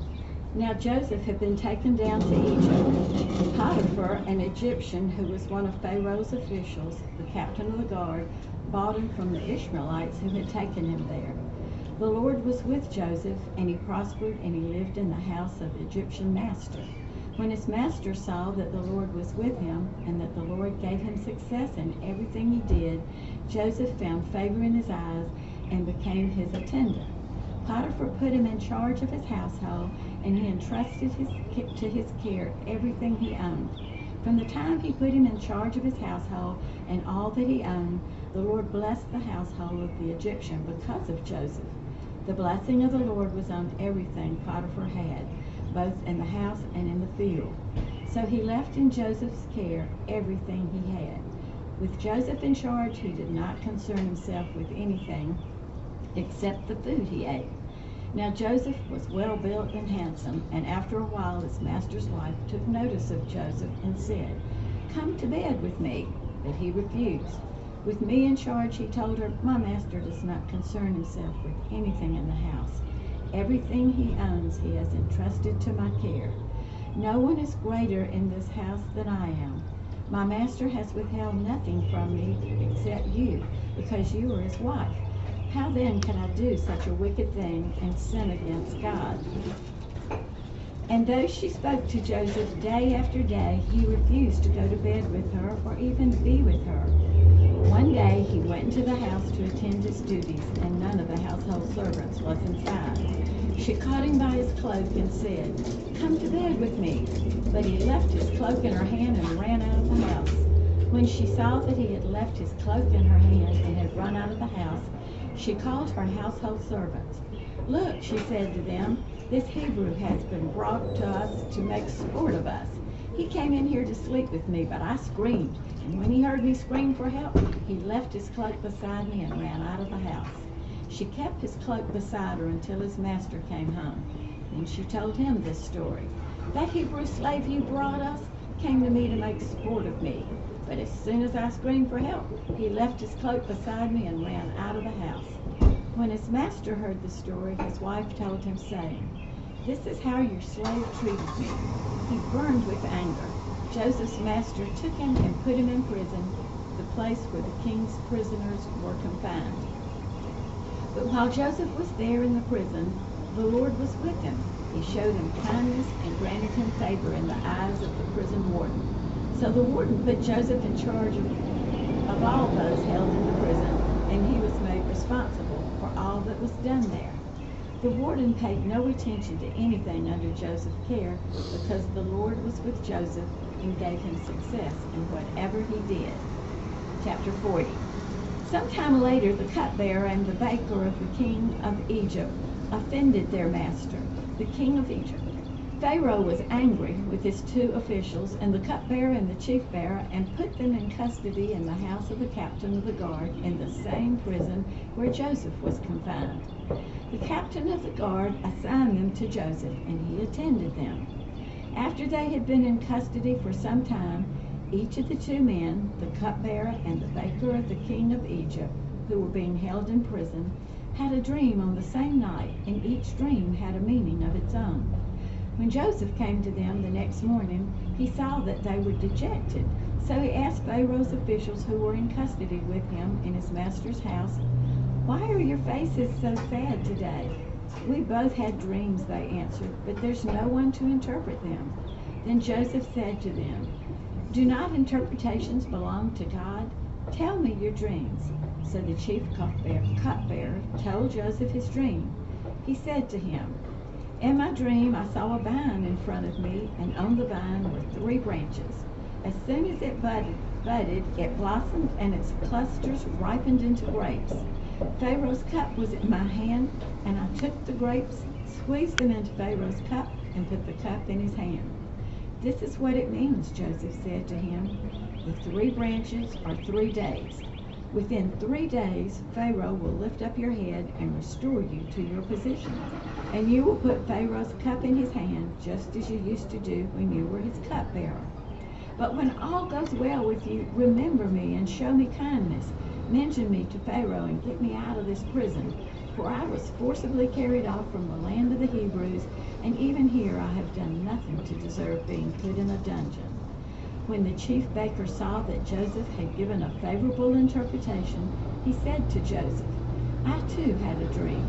On my head were 3 baskets of bread. In the top basket were all kinds of baked goods for Pharaoh. But the birds were eating them out of the basket on my head. This is what it means, Joseph said. The 3 baskets are 3 days. Within 3 days, Pharaoh will lift off your head and hang you on a tree, and the birds will eat away your flesh. Now the 3rd day was Pharaoh's birthday, and he gave a feast for all his officials. He lifted up the heads of the chief cupbearer and the chief baker in the presence of his officials. He restored the chief cupbearer to his position so that he once again put the cup into Pharaoh's hand. But he hanged the chief baker, just as Joseph had said to them in his interpretation. The chief cupbearer, however, did not remember Joseph. He forgot him.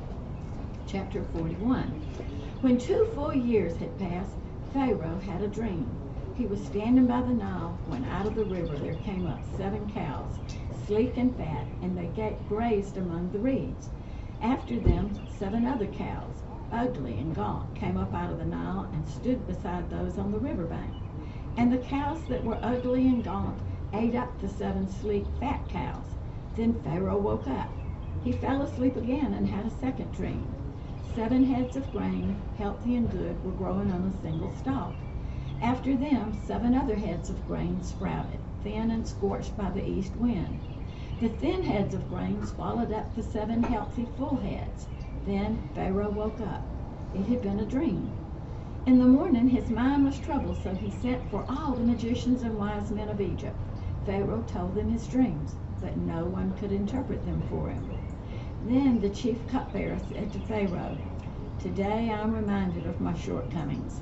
Pharaoh was once angry with his servants, and he imprisoned me and the chief baker in the house of the captain of the guard. Each of us had a dream the same night, and each dream had a meaning of its own. Now a young Hebrew was there with us, a servant of the captain of the guard. We told him our dreams, and he interpreted them for us, giving each man the interpretation of his dream. And things turned out exactly as he interpreted them to us. I was restored to my position, and the other man was hanged." So Pharaoh sent for Joseph, and he was quickly brought from the dungeon. When he had shaved and changed his clothes, he came before Pharaoh. Pharaoh said to Joseph, "I had a dream, and no one can interpret it, but I have heard it said of you that when you hear a dream, you can interpret it." "I cannot do it," Joseph replied to Pharaoh, "but God will give Pharaoh the answer he desires." Then Pharaoh said to Joseph, "In my dream I was standing on the bank of the Nile, when out of the river there came up 7 cows, fat and sleek, and they grazed among the reeds. After them 7 other cows came up, scrawny, very ugly and lean. I had never seen such ugly cows in all the land of Egypt. The lean, ugly cows ate up the 7 fat cows that came up first. But even after they ate them, no one could tell that they had done so. They looked just as ugly as before. Then I woke up. In my dreams, I also saw 7 heads of grain, full and good, growing on a single stalk. After them, 7 other heads sprouted, withered and thin and scorched by the east wind. The thin heads of grain swallowed up the 7 good heads. I told this to the magicians, but none could explain it to me. Then Joseph said to Pharaoh, "The dreams of Pharaoh are one and the same. God has revealed to Pharaoh what is about to do. The 7 good cows are 7 years, and the 7 good heads of grain are 7 years. It is one and the same dream. The 7 lean, ugly cows that came up afterward are 7 years, and so are the 7 worthless heads of grain scorched by the east wind. They are 7 years of famine. It is just as I said to Pharaoh. God has shown Pharaoh what he is about to do. 7 years of great abundance are coming throughout the land of Egypt, but 7 years of famine will follow them. Then all the abundance in Egypt will be forgotten, and the famine will ravage the land. The abundance in the land will not be remembered, because the famine that follows it will be so severe. The reason the dream was given to Pharaoh in 2 forms is that the matter has been firmly decided by God, and God will do it soon. And now let Pharaoh look for a discerning and wise man and put him in charge of the land of Egypt.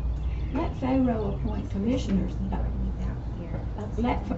Pharaoh appoint commissioners over the land to take a fifth of the harvest of Egypt during the 7 years of abundance.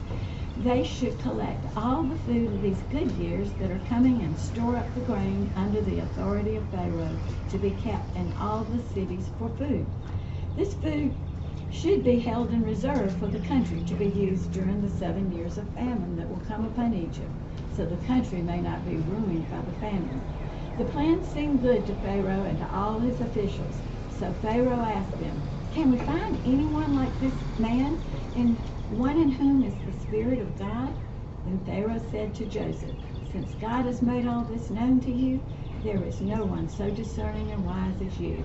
You shall be in charge of my palace, and all my people are to submit to your orders.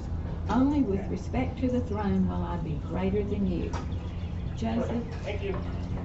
So Pharaoh said to Joseph, "I hereby put you in charge of the whole land of Egypt." Then Pharaoh took his signet ring from his finger and put it on Joseph's finger. He dressed him in robes of fine linen and put a gold chain around his neck.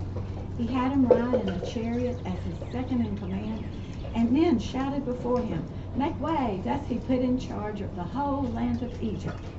Then Pharaoh said to Joseph, "I am Pharaoh. Without your word, no one will lift a hand or foot in all Egypt."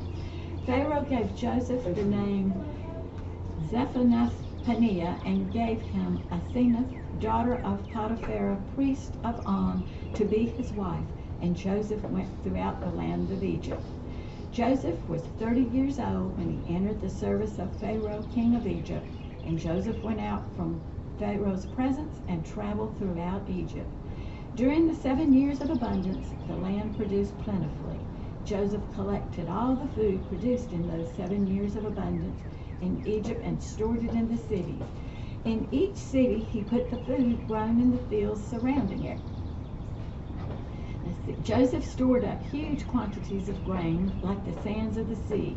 It was so much that he stopped keeping records because it was beyond measure. Before the years of famine came, 2 sons were born to Joseph by Asenath, daughter of Potiphar, priest of On. Joseph named the firstborn Manasseh and said, "It is because God has made me forget all my trouble and all my father's household." The second son he named Ephraim and said, "It is because God has made me fruitful in the land of my suffering." The 7 years of abundance in Egypt came to an end, and the 7 years of famine began. Just as Joseph had said, there was famine in all the other lands, but in the whole land of Egypt there was food. When all Egypt began to feel the famine, the people cried to Pharaoh for food. Then Pharaoh told all the Egyptians, "Go to Joseph and do what he tells you." When the famine had spread over the whole country, Joseph opened the storehouses and sold grain to the Egyptians, for the famine was severe throughout Egypt, and all the countries came to Egypt to buy grain from Joseph, because the famine was severe in all the world.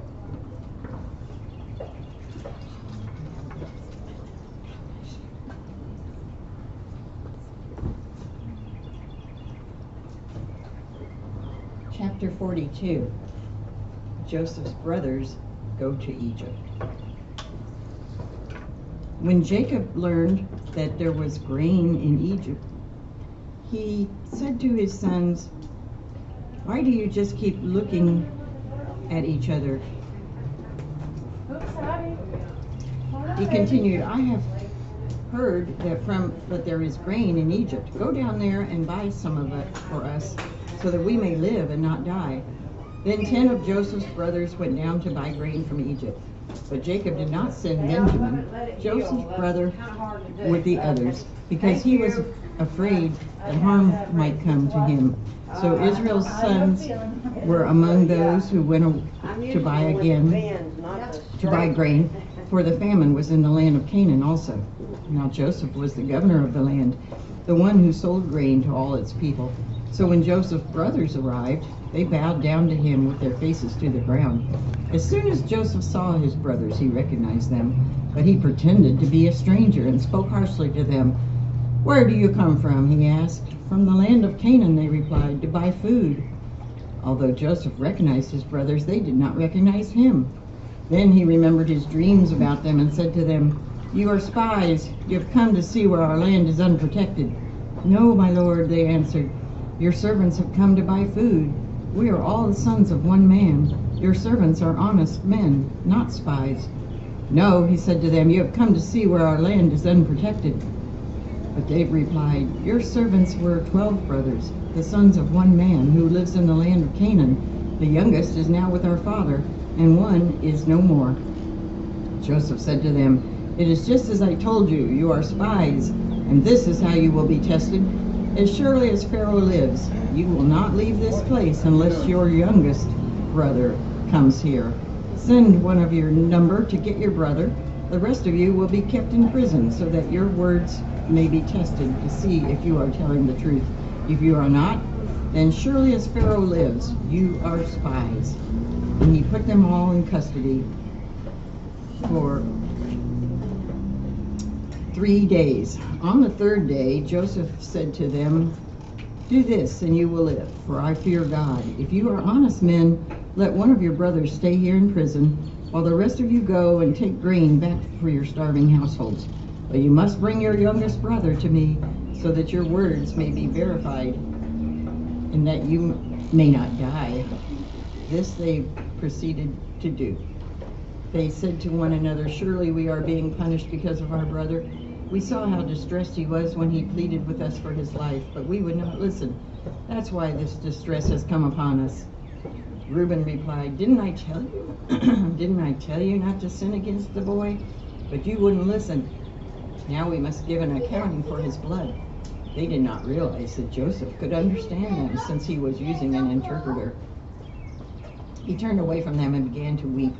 But then he turned back and spoke to them again. He had Simeon taken from them and bound before their eyes. Joseph gave orders to fill their bags with grain, to put each man's silver back in his sack, and to give them provisions for their journey. After this was done for them, they loaded their grain on their donkeys and left. At the place where they stopped for the night, one of them opened his sack to get feed for his donkey, and he saw the silver in the mouth of his sack. "My silver has been returned," he said to his brothers. "Here it is in my sack." Their hearts sank, and they turned to each other trembling and said, "What is this that God has done to us?" When they came to their father Jacob in the land of Canaan, they told him that what had happened to them. He said, "The man who is Lord over the land spoke harshly to us and treated us as though we were spying on the land. But we said to him, 'We are honest men, we are not spies. We were 12 brothers, sons of one father. One is no more, and the youngest is now with our father in Canaan.' Then the man who is Lord over the land said to us, 'This is how I will know whether you are honest men. Leave one of your brothers here with me and take food for your starving households and go. But bring your youngest brother to me, so I will know that you are not spies, but honest men. Then I will give you your brother back to you, and you can trade in the land.'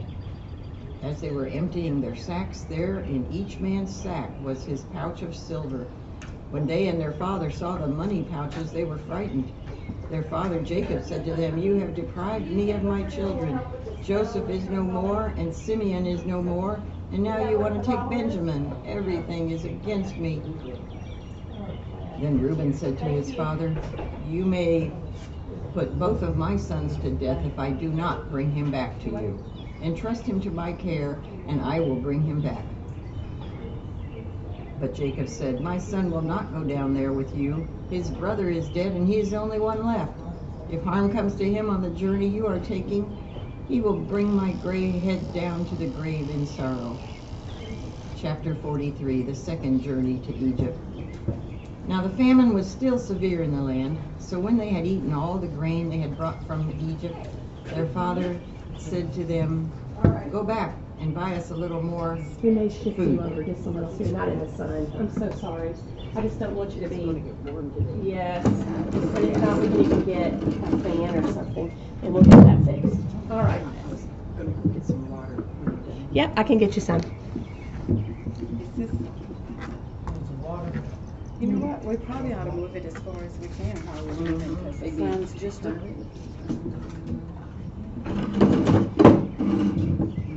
Is that better? See how it sits there. I think you'll be much... Does that help some? For a while. Yeah, then we can shift it back. It's all good. Yeah. I can get some more.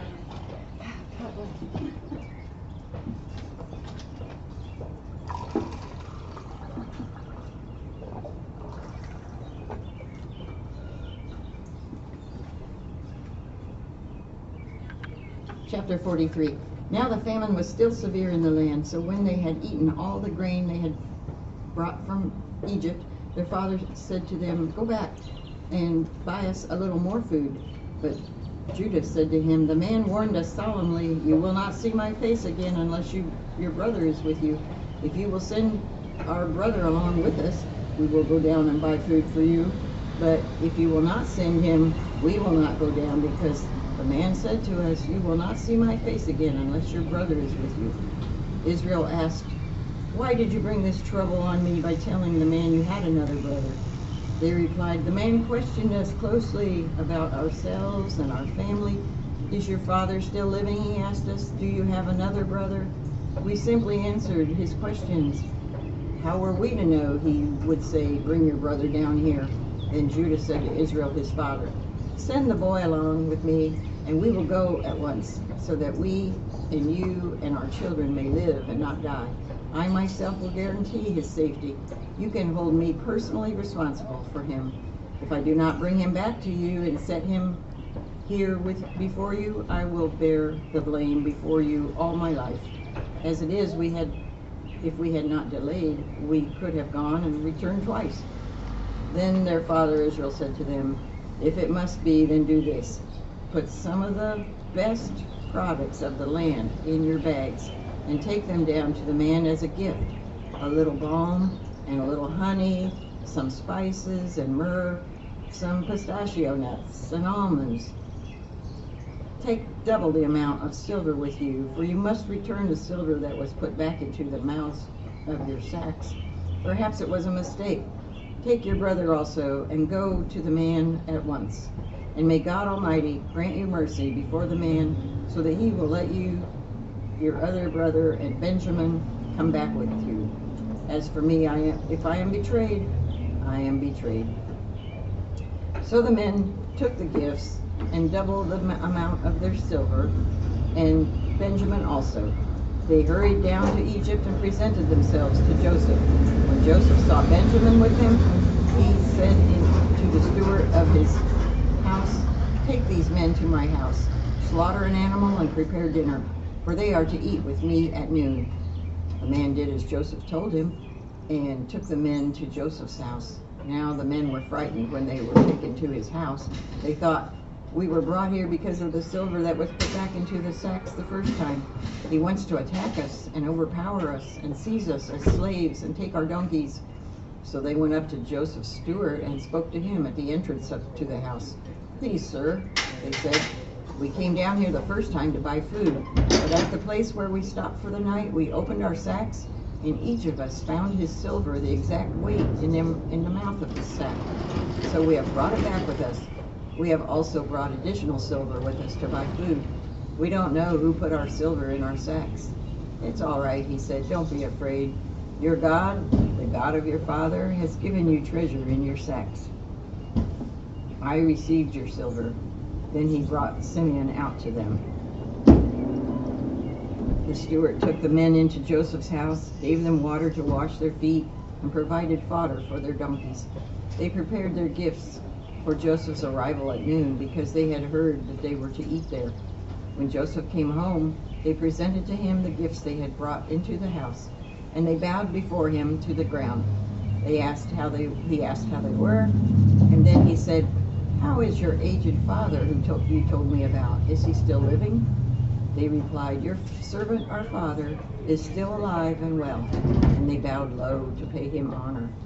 As he looked about him and saw his brother Benjamin, his own mother's son, he asked, "Is this your youngest brother, the one you told me about?" And he said, "God be gracious to you, my son." Deeply moved at the sight of his brother, Joseph hurried out and looked for a place to weep. He went into his private room and wept there. After he had washed his face, he came out and, controlling himself, said, "Serve the food." They served him by himself, the brothers by themselves, and the Egyptians who came with him by themselves, because Egyptians could not eat with Hebrews, for that is detestable to Egyptians. The men had been seated before him in the order of their ages, from the firstborn to the youngest, and they looked at each other in astonishment. When portions were served to them from Joseph's table, Benjamin's portion was 5 times as much as anyone else's. So they feasted and drank freely with him. Chapter 44, a silver cup in a sack. Now Joseph gave these instructions to the steward of his house.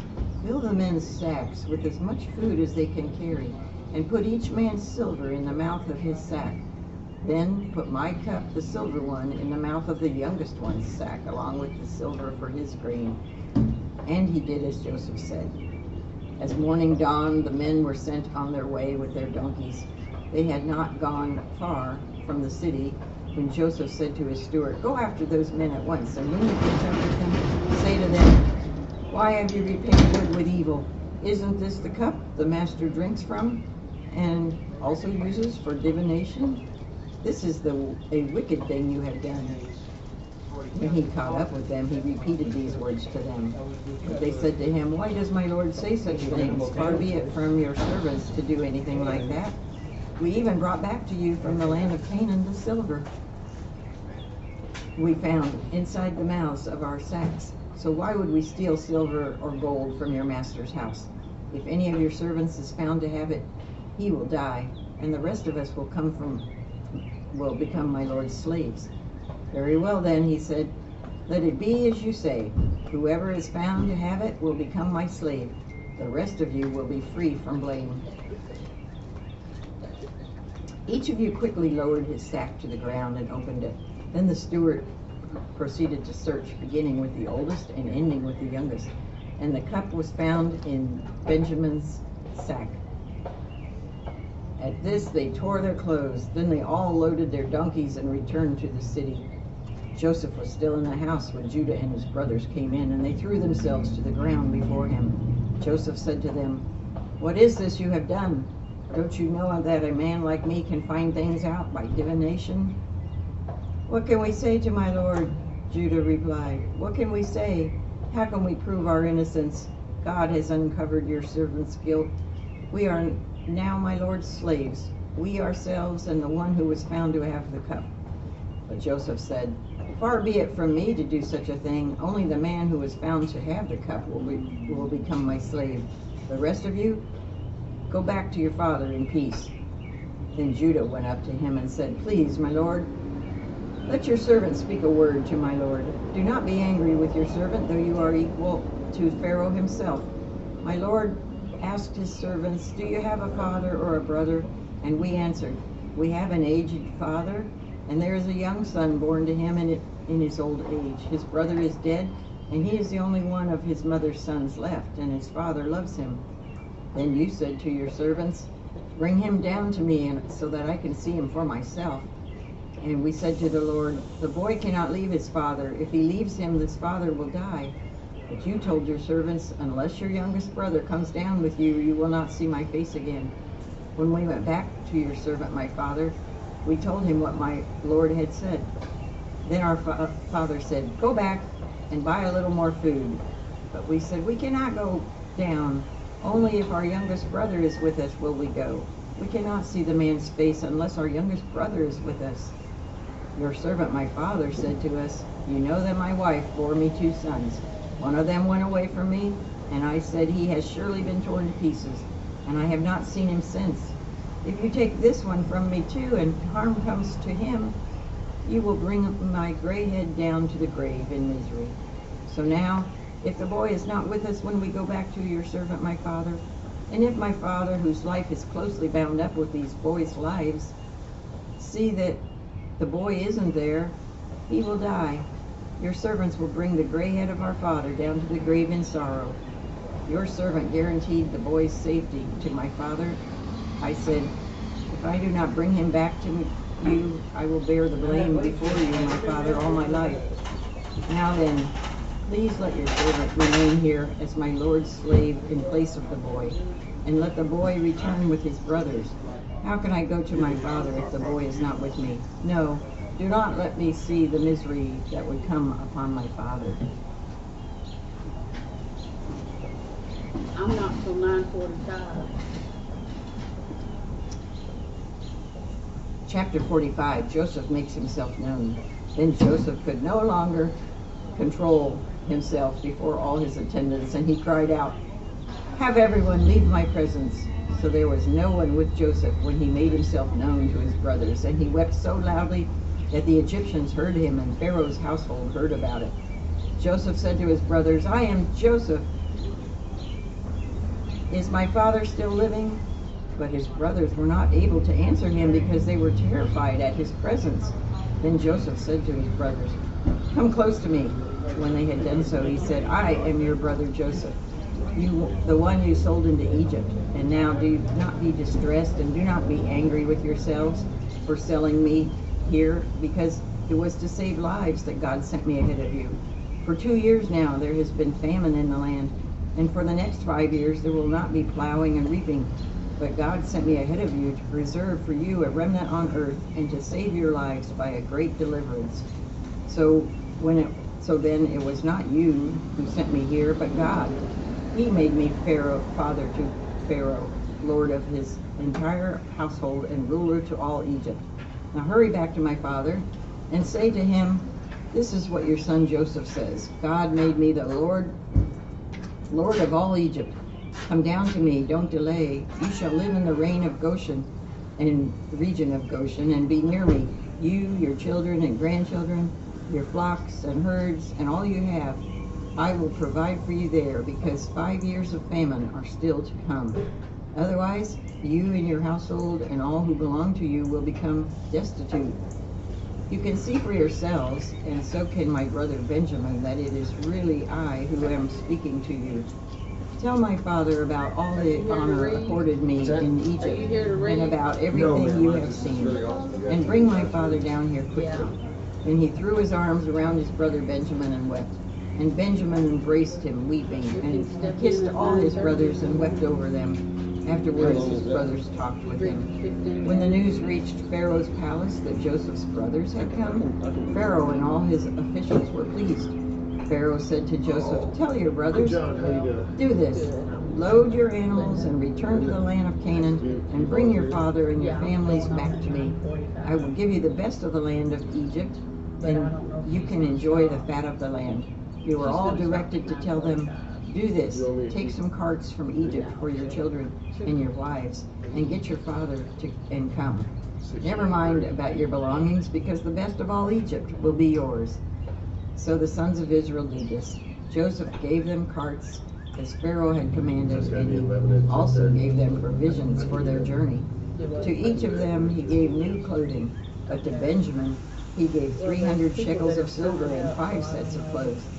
And this is what he sent to his father: 10 donkeys loaded with the best of things of Egypt, and 10 female donkeys loaded with grain and bread and other provisions for his journey. Then he sent his brothers away, and as they were leaving, he said to them, don't quarrel on the way. So they went up out of Egypt and came to their father Jacob in the land of Canaan. They told him, Joseph is still alive. In fact, he is ruler of all Egypt. Joseph was stunned. Jacob was stunned. He did not believe them, but when they told him everything Joseph had said to them, and when he saw the carts Joseph had sent to carry him back, the spirit of their father Jacob revived, and Israel said, I'm convinced my son Joseph is still alive. I will go and see him before I die. Chapter 46, Jacob goes to Egypt. So Israel set out with all that was his, and when he reached Beersheba, he offered sacrifices to the God of his father Isaac. And God spoke to Israel in a vision at night and said, Jacob, Jacob. Here I am, he replied. I am God, the God of your father. He said, Do not be afraid to go down to Egypt, for I will make you a great nation there. I will go down to Egypt with you, and I will surely bring you back again, and Joseph's own hand will close your eyes. Then Jacob left Beersheba, and Israel's sons took their father Jacob and their children and their wives in the carts that Pharaoh had sent to transport him. They all took with them their livestock and their possessions they had acquired in Canaan, and Jacob and all his offspring went to Egypt. He took with him to Egypt his sons and grandsons and his daughters and granddaughters, all his offspring. These are the names of the sons of Israel, Jacob and his descendants who went to Egypt. Reuben, the firstborn of Jacob. The sons of Reuben were Hanok, Palu, Hezron, and Carmi. The sons of Simeon, Jemuel, Jamin, Ohad, Jachin, Zohar, and Shaul, the son of a Canaanite woman. The sons of Levi, Gershon, Kohath, and Merari. The sons of Judah, Onan, Shelah, Perez, and Zerah. But and Onan had died in the land of Canaan. The sons of Perez, Hezron, and Hamul. The sons of Issachar, Tola, Pua, Jashub, and Shimron. The sons of Zebulun, Sered, Elon, and Jaleel. These were the sons Leah bore to Jacob in Padam Aram. Besides his daughter Dinah, these sons and daughters of his were 33 in all. The sons of Gad, Zephon, Haggi, Shuni, Esbon, Eri, Arudai, and Areli. The sons of Asher, Imnah, Yishbah, Ishvi, and Bariah. Their sister was Sarah. The sons of Bariah, Heber, and Machil. These were the children born to Jacob by Zilpah, when Laban had given his daughters Leah. 16 in all. The sons of Jacob's wife Rachel, Joseph, and Benjamin. In Egypt, Manasseh and Ephraim were born to Joseph by Asenath, daughter of Potiphar, priest of On. The sons of Benjamin, Bela, Becher, Ashbel, Gera, Naaman, Ehi, Rosh, Muppim, Huppim, and Ard. These were the sons of Rachel who were born to Jacob, 14 in all. The son of Dan, Hushim. The sons of Naphtali, Jashiel, Gunod, Jezer, and Shillem. These were the sons born to Jacob by Bilhah, whom Laban had given to his daughter Rachel, 7 in all. All those who went to Egypt with Jacob, those who were his direct descendants, not counting his sons' wives, numbered 66 persons. With the 2 sons who had been born to Joseph in Egypt, the members of Jacob's family which went to Egypt were 70 in all. Now Jacob sent Judah ahead of him to Joseph to get directions to Goshen. When they arrived in the region of Goshen, Joseph had his chariot made ready and went to Goshen to meet his father Israel. As soon as Joseph appeared before him, he threw his arms around his father and wept for a long time. Israel said to Joseph, "Now I am ready to die, since I have seen you for myself, that you are still alive." Then Joseph said to his brothers and to his father's household, "I will go up and speak to Pharaoh, and I will say to him, my brothers and my father's household, who are living in the land of Canaan, have come to me. The men are shepherds, they tend livestock, and they have brought along their flocks and herds and everything they own. When Pharaoh calls you in and asks, 'What is your occupation?' you should answer, 'Your servants have tended livestock from our boyhood on, just as our fathers did.' Then you will be allowed to settle in the region of Goshen, for all shepherds are detestable to the Egyptians." Chapter 47. Joseph went and told Pharaoh, "My father and brothers with their flocks and herds and everything they own have come from the land of Canaan and are now in Goshen." He chose 5 of his brothers and presented them before Pharaoh. Pharaoh asked the brothers, "What is your occupation?" "Your servants are shepherds," they replied to Pharaoh, "just as our fathers were." They also said to him, "We have come to live here a while, because the famine is severe in Canaan, and your servants' flocks have no pasture. So now please let your servants settle in Goshen."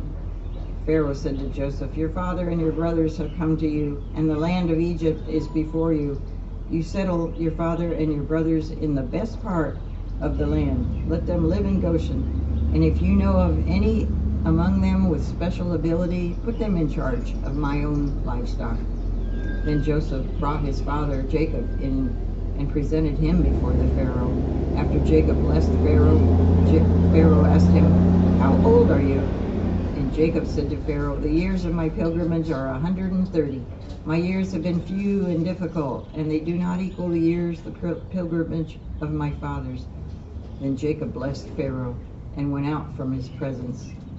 So Joseph settled his father and his brothers in Egypt and gave them property in the best part of the land, the district of Ramses, as Pharaoh directed.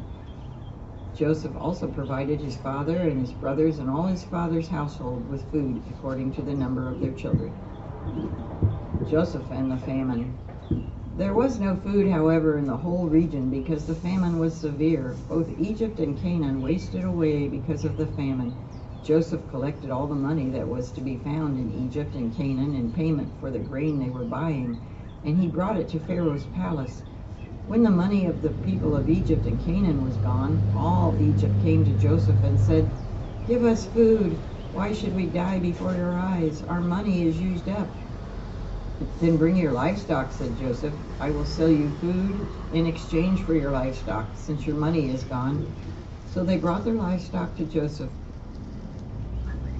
and he gave them food in exchange for their horses, their sheep and goats, their cattle and donkeys.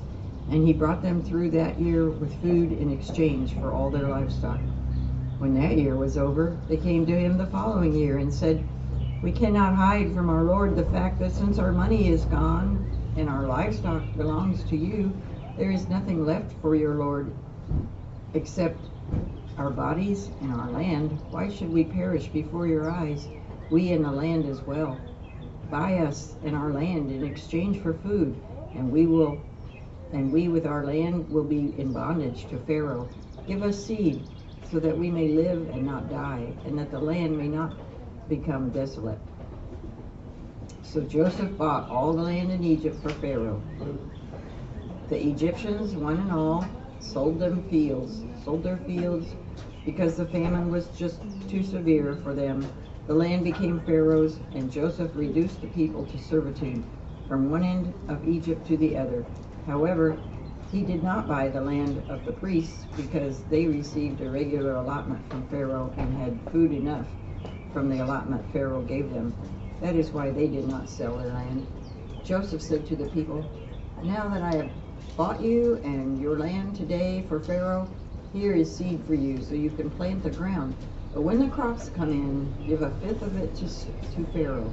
The other 4/5 you may keep as seed for the fields and as food for yourselves and your households and your children."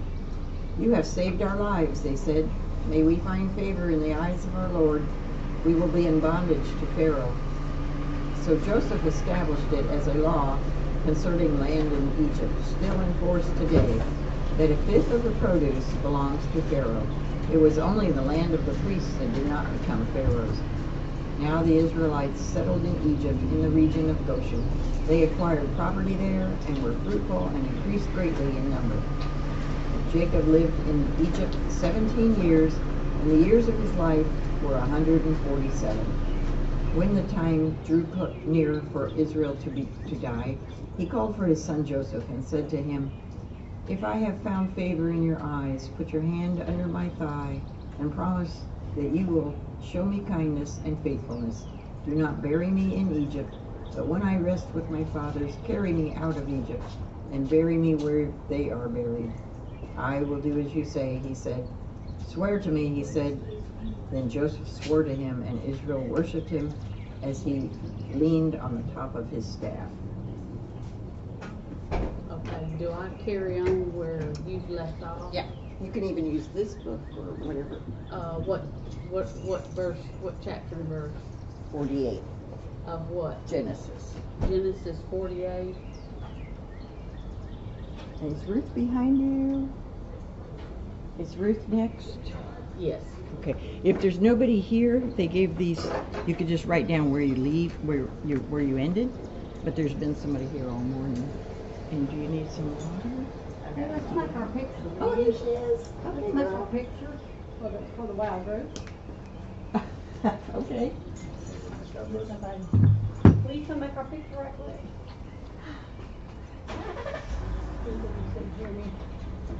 What are we doing? Well, I'll grab some of the inside. You're next. Go sit down tonight.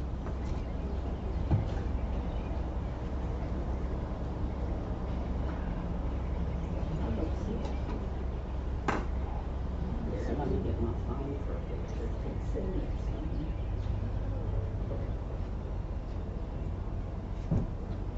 Let's get a picture made about right here. Where you want to get it made? Right here? Yeah, where we get this microphone in it. Like, Oh. kind of, Okay. I could just stand behind it and one in the chair, one on the other. Sabrina. Does that work? Okay, I add Sabrina. Hi ladies, how are you? Good. Can I sit this down? Can I sit it right down here? Okay, you got your phone, Ruth? Here we go. Okay. You got yours? Sabrina can. Well, let's see. Okay. Yes, They ma'am. slow poke it in here. That's okay. And then we gotta have That's it. okay. Last will be Here, first. we'll put it back here. Yeah, I'm gonna put it right behind me.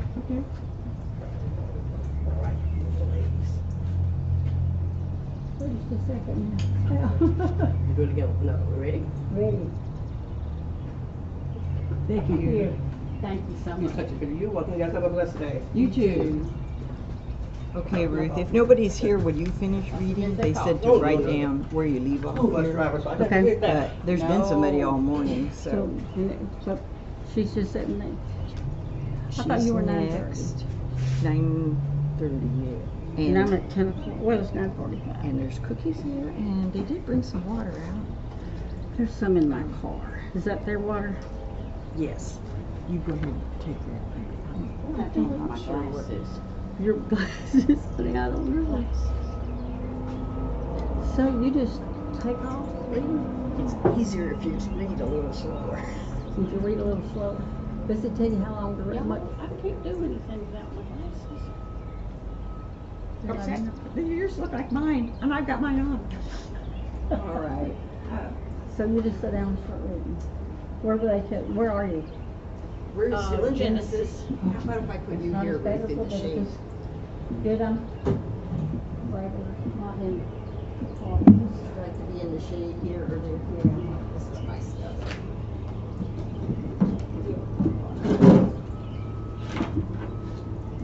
This is my Bible.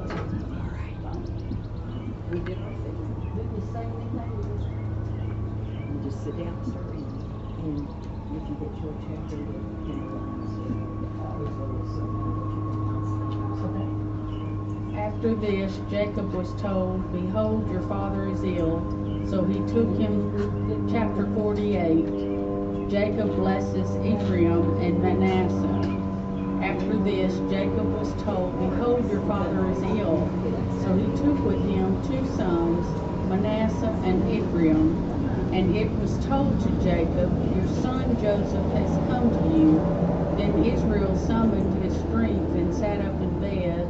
And Jacob said to Joseph, "God Almighty appeared to me at Luz in the land of Canaan and blessed me, and said to me, Behold, I will make you fruitful and multiply you, and I will make of you a company of peoples, and will give you this land to your offspring after you for an everlasting possession.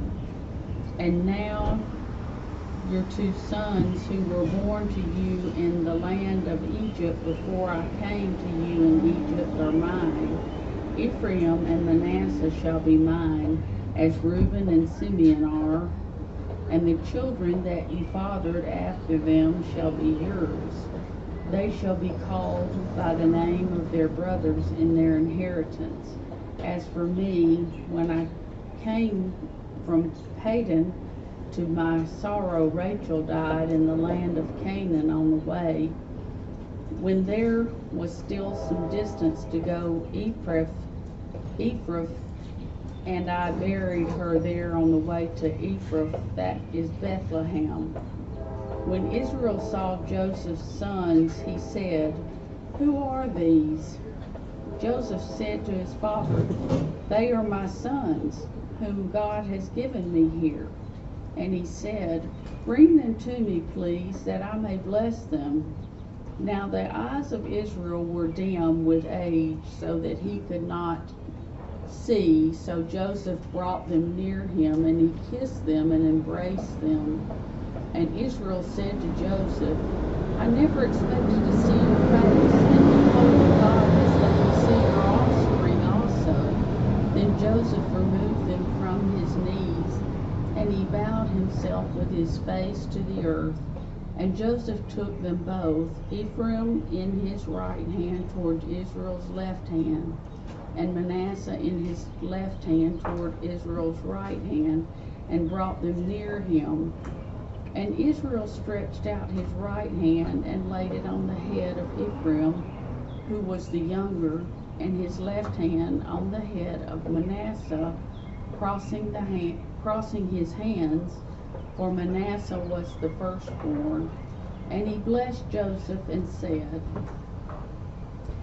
"The God before whom my fathers Abraham and Isaac walked, the God who has been my shepherd all my life long to this day, the angel who has redeemed me from all evil, bless the boys, and in them let my name be carried on, and the name of my fathers Abraham and Isaac, and let them grow into a multitude in the midst of the earth."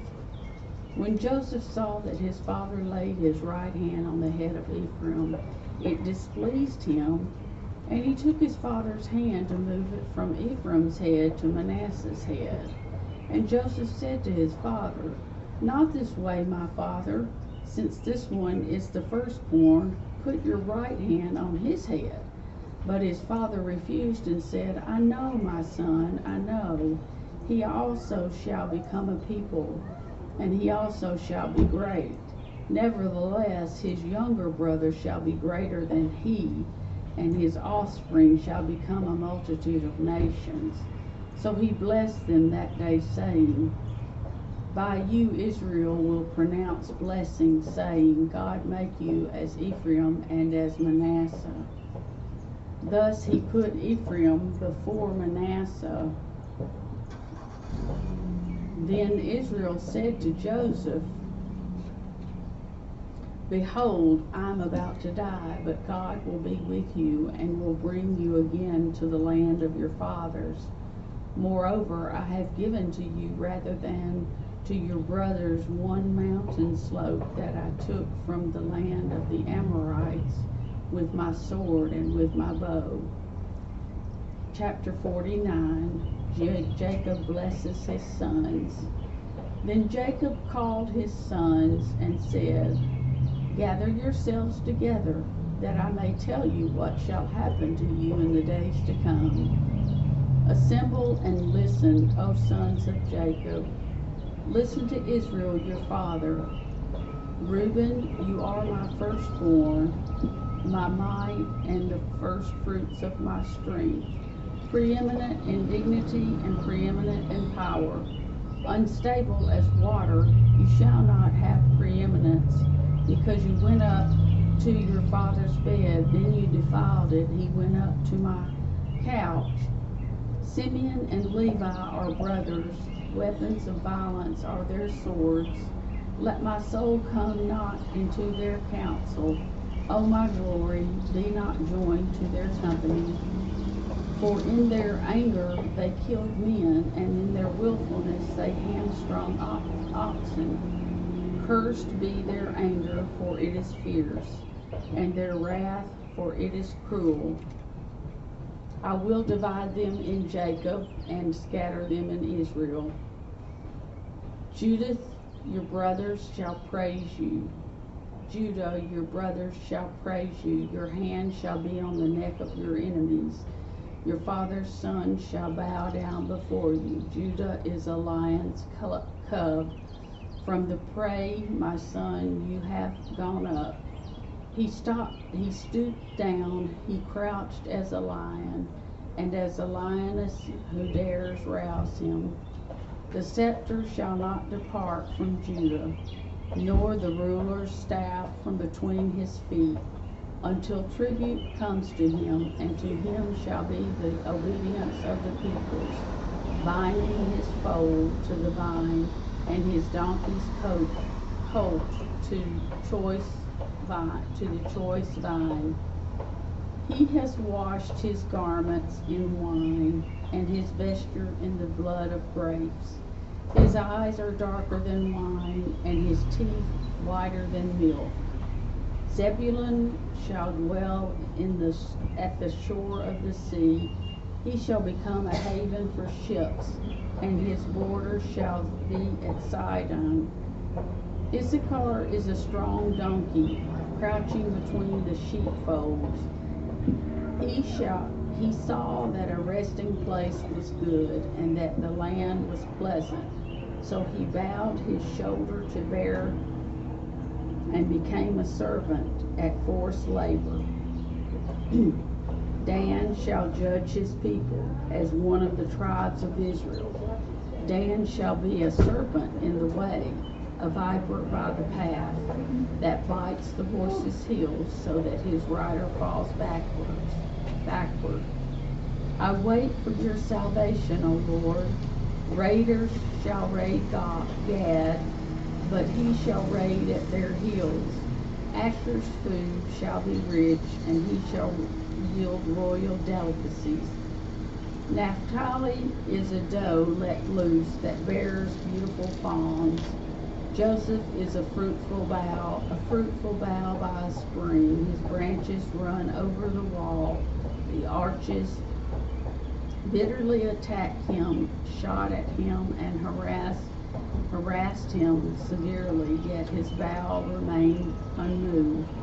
His arms were made agile by the hands of the mighty one of Jacob. From there is the shepherd, the stone of Israel. By the God of your father who will help you, by the Almighty who will bless you with blessings of heaven above, blessings of the deep crouches beneath, blessings of the beasts of the womb.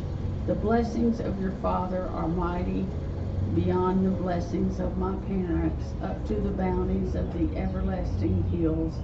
May they be on the head of Joseph and on the brow of him who was set apart from his brothers. Benjamin is a ravenous wolf, by the morning devouring the prey, and at evening dividing the spoil. Jacob's death and burial. All these are the 12 tribes of Israel. This is what their father said to them as he blessed them, blessing each with the blessing suitable to him.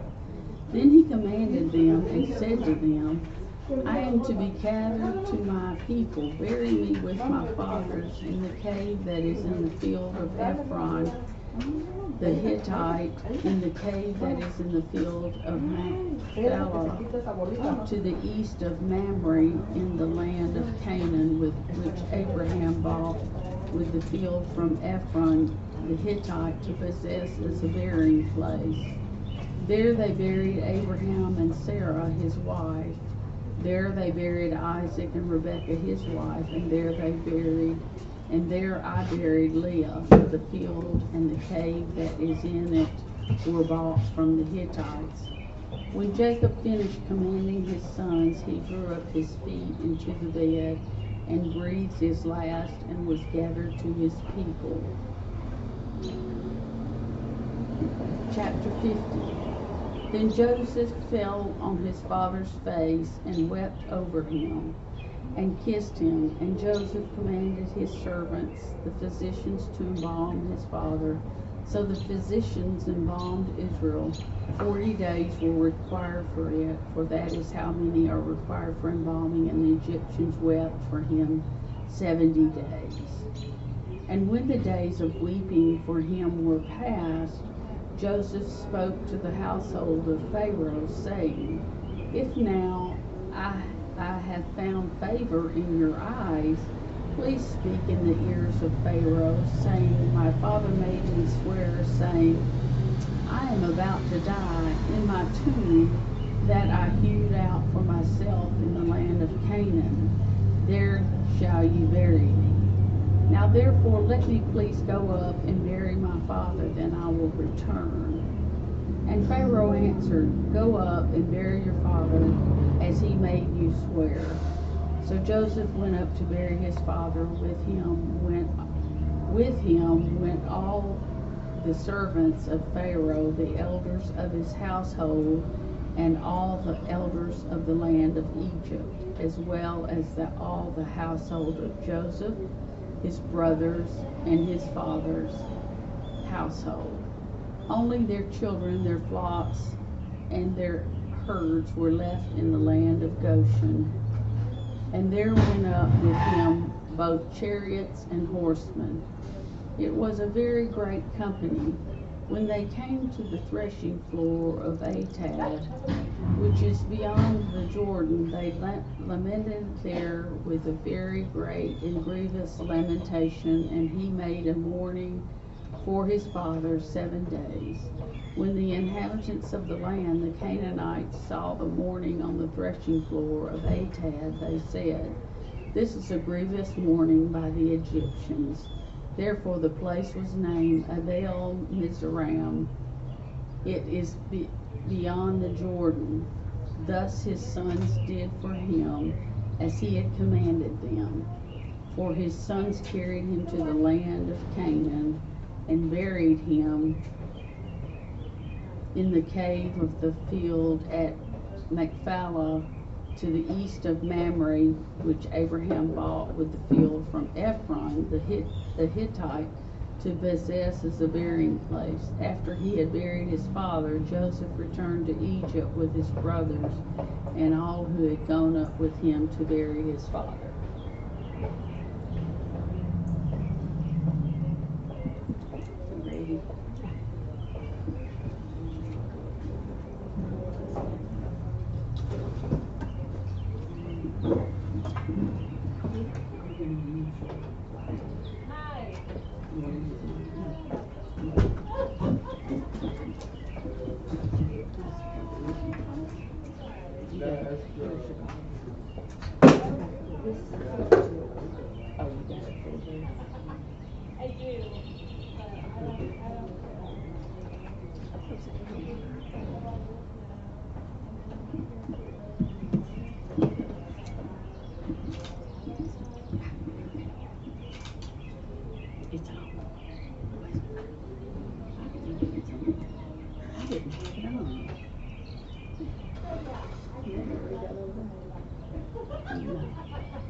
Verse 15.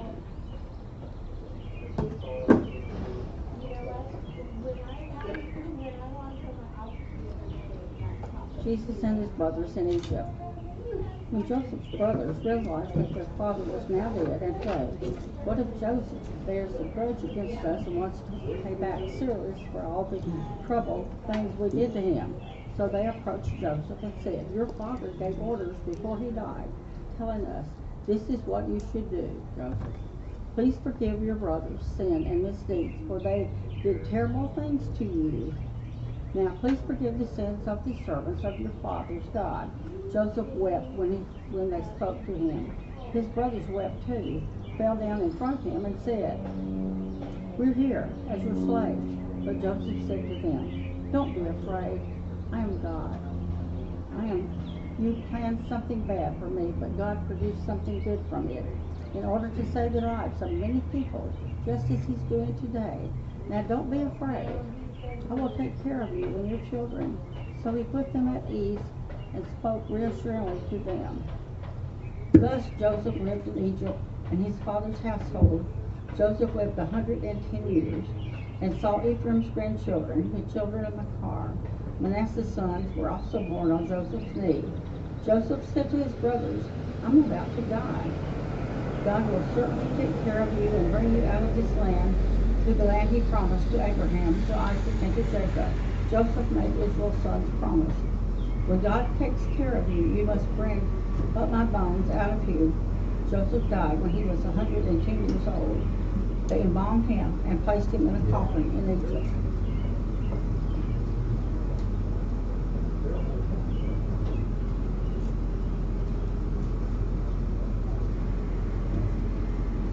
Exodus 1. These are the names of the Israelites who came to Egypt with Joseph along with their sons' household: Reuben, Simeon, Levi, and Judah, Issachar, Zebulun, and Benjamin, Dan and Naphtali, Gad and Asher. The total number of Jacob's family was 70. Joseph was already in Egypt. Eventually, Joseph, his brothers, and everyone in his generation died, but the Israelites were so fertile and became populous. They multiplied and grew dramatically, filling the whole land. Israel was opposed. Now a new king came to power in Egypt who didn't know Joseph. He said to his people, the Israelite people are now larger in number and stronger than we are. Come on, let's be smart and deal with them.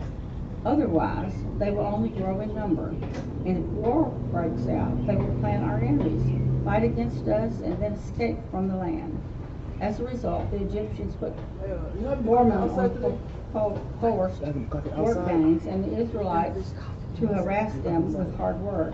They had to build storage cities named Pithom and Remes for apparel. But the more they were oppressed, the more they grew and spread, so much so that the Egyptians started to look at the Israelites with disgust and dread. So the Egyptians enslaved the Israelites. They made their lives miserable with hard labor, making mortar and bricks, doing field work, and by forcing them to do all kinds of other cruel work. The king of Egypt spoke to two Hebrew midwives named Shiphrah and Puah. When you are helping the Hebrew women give birth and you see the baby's being born, if it's a boy, kill him. But if it's a girl, you can let her live. Now the two midwives respected God, so they didn't obey the Egyptian king's order. Instead, they let the baby boy live. So the king of Egypt called the two midwives and said to them, why are you doing this? Why are you letting the baby boys live? The two midwives said to Pharaoh, because Hebrew women aren't like Egyptian women. They're much stronger and give birth before any midwife can get them. So God treated the midwives well, and the people kept on multiplying and became very strong. And because the midwives respected God, God gave them households of their own. Then Pharaoh gave the orders to his people, throw away every baby boy to the Hebrews into the Nile River, but you can let all the girls live.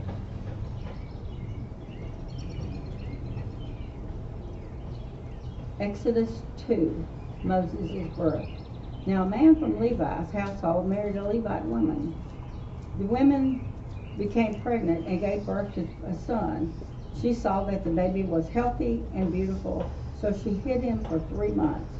When she couldn't hide him any longer, she took a reed basket and sealed it up with black tar. She put the child in the basket and set the basket among the reeds at the riverbank. The baby's older sister stood watch nearby to see what would happen to him. Pharaoh's daughter came down to bathe in the river, while her women servants walked along beside the river. She saw the basket among the reeds, and she sent one of her servants to bring it to her. When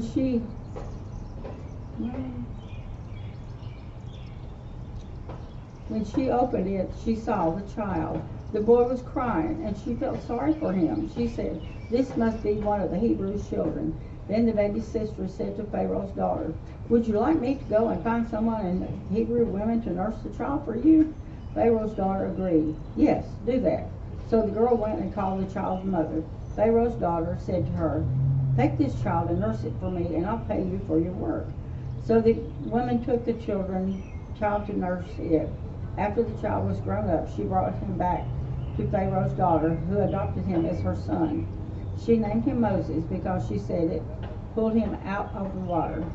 Moses runs away to Midian. One day after Moses had become an adult, he went out among his people, and he saw their forced labor. He saw an Egyptian beating a Hebrew, one of his own people. He looked around to make sure no one else was there. Then he killed the Egyptian and hid him in the sand. When Moses went out the next day, he saw the two Hebrew men fighting with each other. Moses said to the one who had started the fight, "Why are you abusing your fellow Hebrew?" He replied, "Who makes you boss or judge over us? Are you planning to kill me like you killed the Egyptian?" Then Moses was afraid when he realized they obviously knew what he did. When Pharaoh heard about it, he tried to kill Moses, but Moses ran away from Pharaoh and settled down in the land of Midian. One day Moses was sitting by a well. Now there was a Midianite priest who had 7 daughters. The daughters came to draw water and fill their troughs so that their father's flock could drink. But some shepherds came along and rudely chased them away. Moses got up, rescued the women, and gave their flock a drink. When they went back home to their father Reuben, he asked, "How were you able to come back home so soon today?" They replied, "An Egyptian man rescued us from a bunch of shepherds after he helped us to draw water to let our flocks drink." Reuel said to his daughters, "So where is he? Why did you leave this man? Invite him to eat a meal with us." Moses agreed to come and live with that man, who gave his daughter Zipporah to Moses as his wife. She gave birth to a son, and Moses named him Gershom, because he said, "I've been an immigrant living in a foreign land. A long time passed, and the Egyptian king died. The Israelites were still groaning because of their hard work. They cried out. Their cry to be rescued from the hard work rose up to God. God heard them cry of grief, and God remembered his covenant with Abraham, Isaac, and Jacob. God looked at the Israelites, and God understood."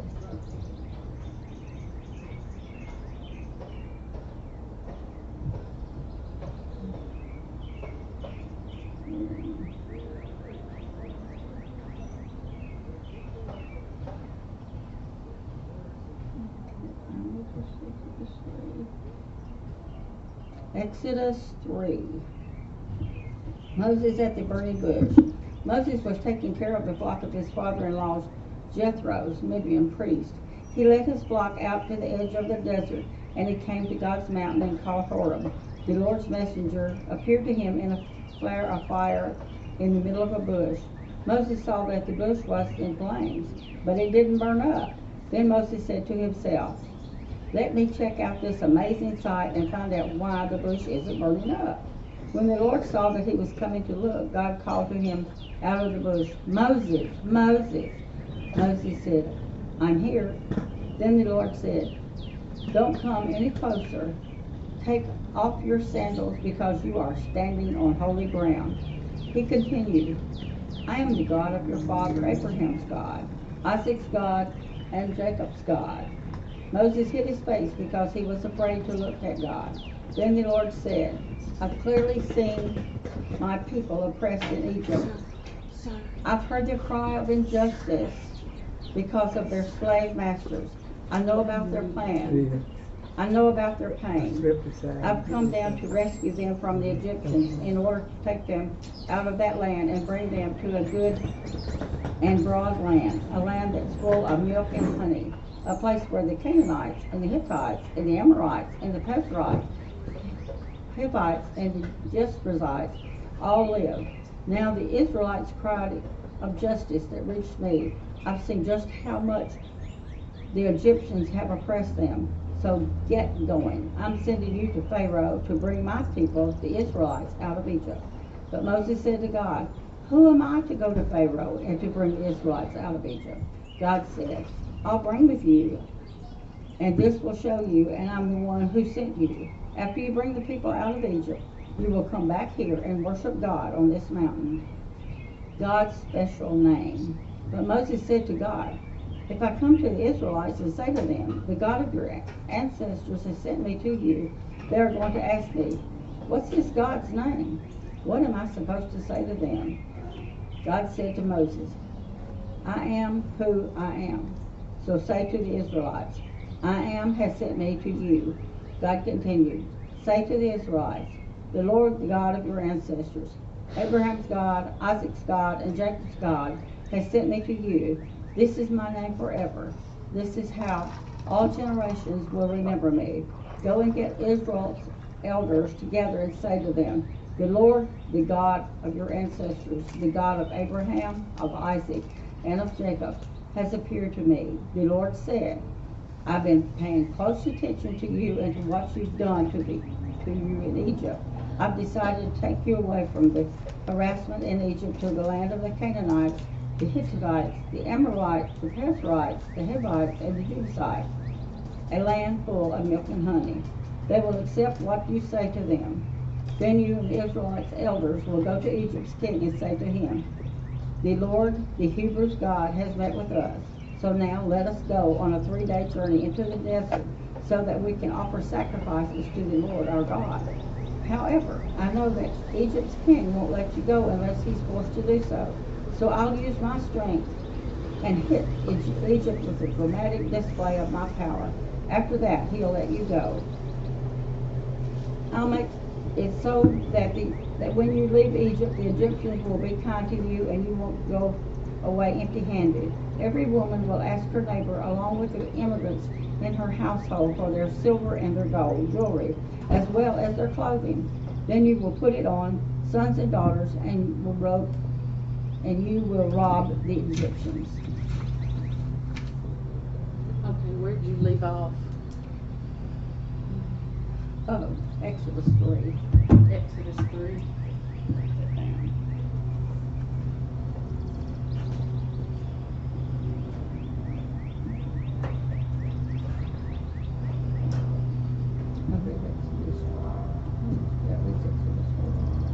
I read Exodus 3.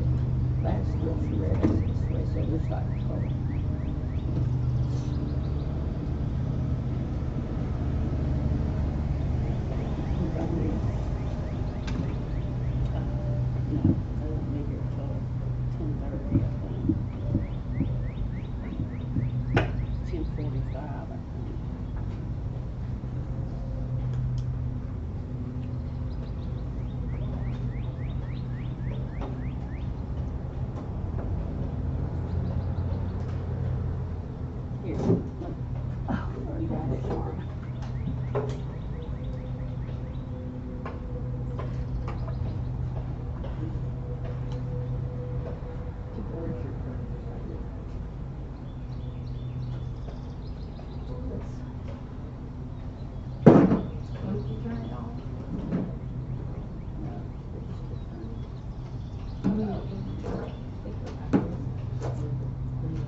You doing all right today?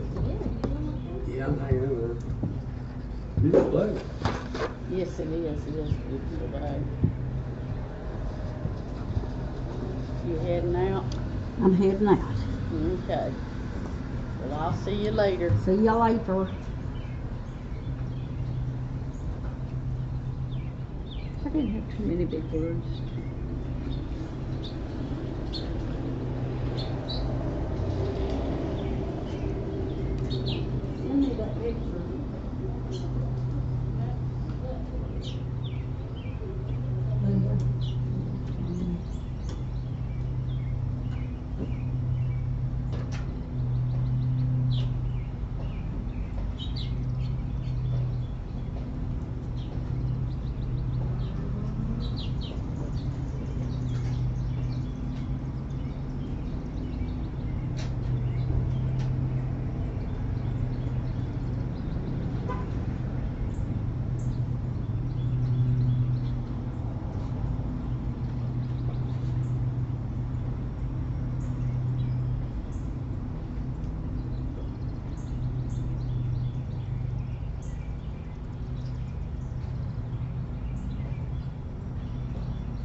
Thank you so much. No problem.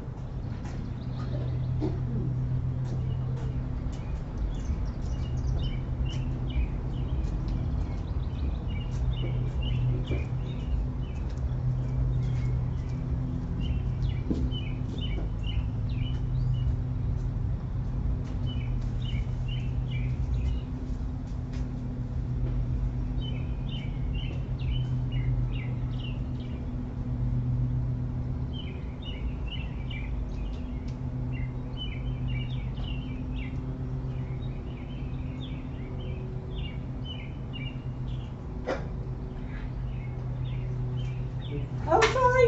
So sorry. It's slingshot fast. I'm trying to charge it with my phone and everything. I left my brand new Samsung Yeah? in an Uber in the 2nd Avenue in Lafayette, Nashville. Oh. Good luck processing an insurance claim with Cricket Wireless, man. I went in there and I said, hey, I've got insurance. I lost my phone in Uber. They lost my name and my number, and I've had service with them since 2000. Is somebody helping you? Mm-hmm. Okay. Yeah. Okay, good. Yeah, I just got that phone Saturday at the library. There was a guy that he makes commission. He makes 20 cents. He told me all that. He makes 20 cents off every month that the phone's activated. He said that don't sound like a lot, but that's a $70,000 Bronco I'm driving. I said, well, I had to get up here an application. You don't have a lighter, do you? I do. Thank you. I usually carry 2. Hey guys, it's smoke over here. I know. I was darn a lighter. Okay. What kind of cigarettes you smoke? Anything nicotine? Yeah. Can I have one? All written down? Yeah. I've got like half a pack on there. I'm taking a chill. I'm trying to charge my phone. What's your name? All right, we're reading. Start with Exodus 3. One day Moses was tending the flock of his father-in-law Jethro, the priest of Midian. He led the flock far into the wilderness and came to Sinai, the mountain of God. There was an angel of the Lord appeared to him in a blazing fire from the middle of a bush. Moses stared in amazement. Though the bush was engulfed with flames, it did not burn up. This is amazing, Moses said to himself. Why isn't the bush burning up? I must go and see. When the Lord saw Moses coming to take a closer look, God called to him from the middle of the bush, Moses, Moses. Here I am, Moses replied. Do not come any closer, the Lord warned. Take off your sandals, for you are standing on holy ground. I am the God of your father, the God of Abraham, the God of Isaac, and the God of Jacob. When Moses heard this, he covered his face because he was afraid to look at God. Then the Lord told him, I have certainly seen the oppression of my people in Egypt. I have heard their cries of distress because of the harsh slave drivers. Yes, I am aware of their suffering. So I have come down to rescue them from the power of the Egyptians and lead them out of Egypt into their own fertile and spacious land. It is a land flowing with milk and honey, the land where the Canaanites, Hittites, Amorites, Perizzites, and the Jebusites now live. Look, the cry of the people of Israel has reached me, and I have seen how harshly the Egyptians have used them. Now go, for I am sending you to Pharaoh. You must lead my people out of Egypt. But Moses protested to God, Who am I to appear before Pharaoh? Who am I to lead the people of Israel out of Egypt? God answered, I will be with you, and this is your sign that I am the one who sent you. When you have brought the people out of Egypt, you will worship God at this very mountain. But Moses protested, If I go to the people of Israel and tell them, the God of your ancestors has sent me to you, they will ask me, What is his name? Then what should I tell them? God replied to Moses, I am who I am. Say this to the people of Israel, I am has sent me to you. God also said to Moses, Say this to the people of Israel, Yahweh, the God of your ancestors, the God of Abraham, the God of Isaac, and the God of Jacob has sent me to you. This is my eternal name, my name to remember for all generations. Now go and call together all the elders of Israel. Tell them, Yahweh, the God of your ancestors, the God of Abraham, Isaac, and Jacob, have appeared to me.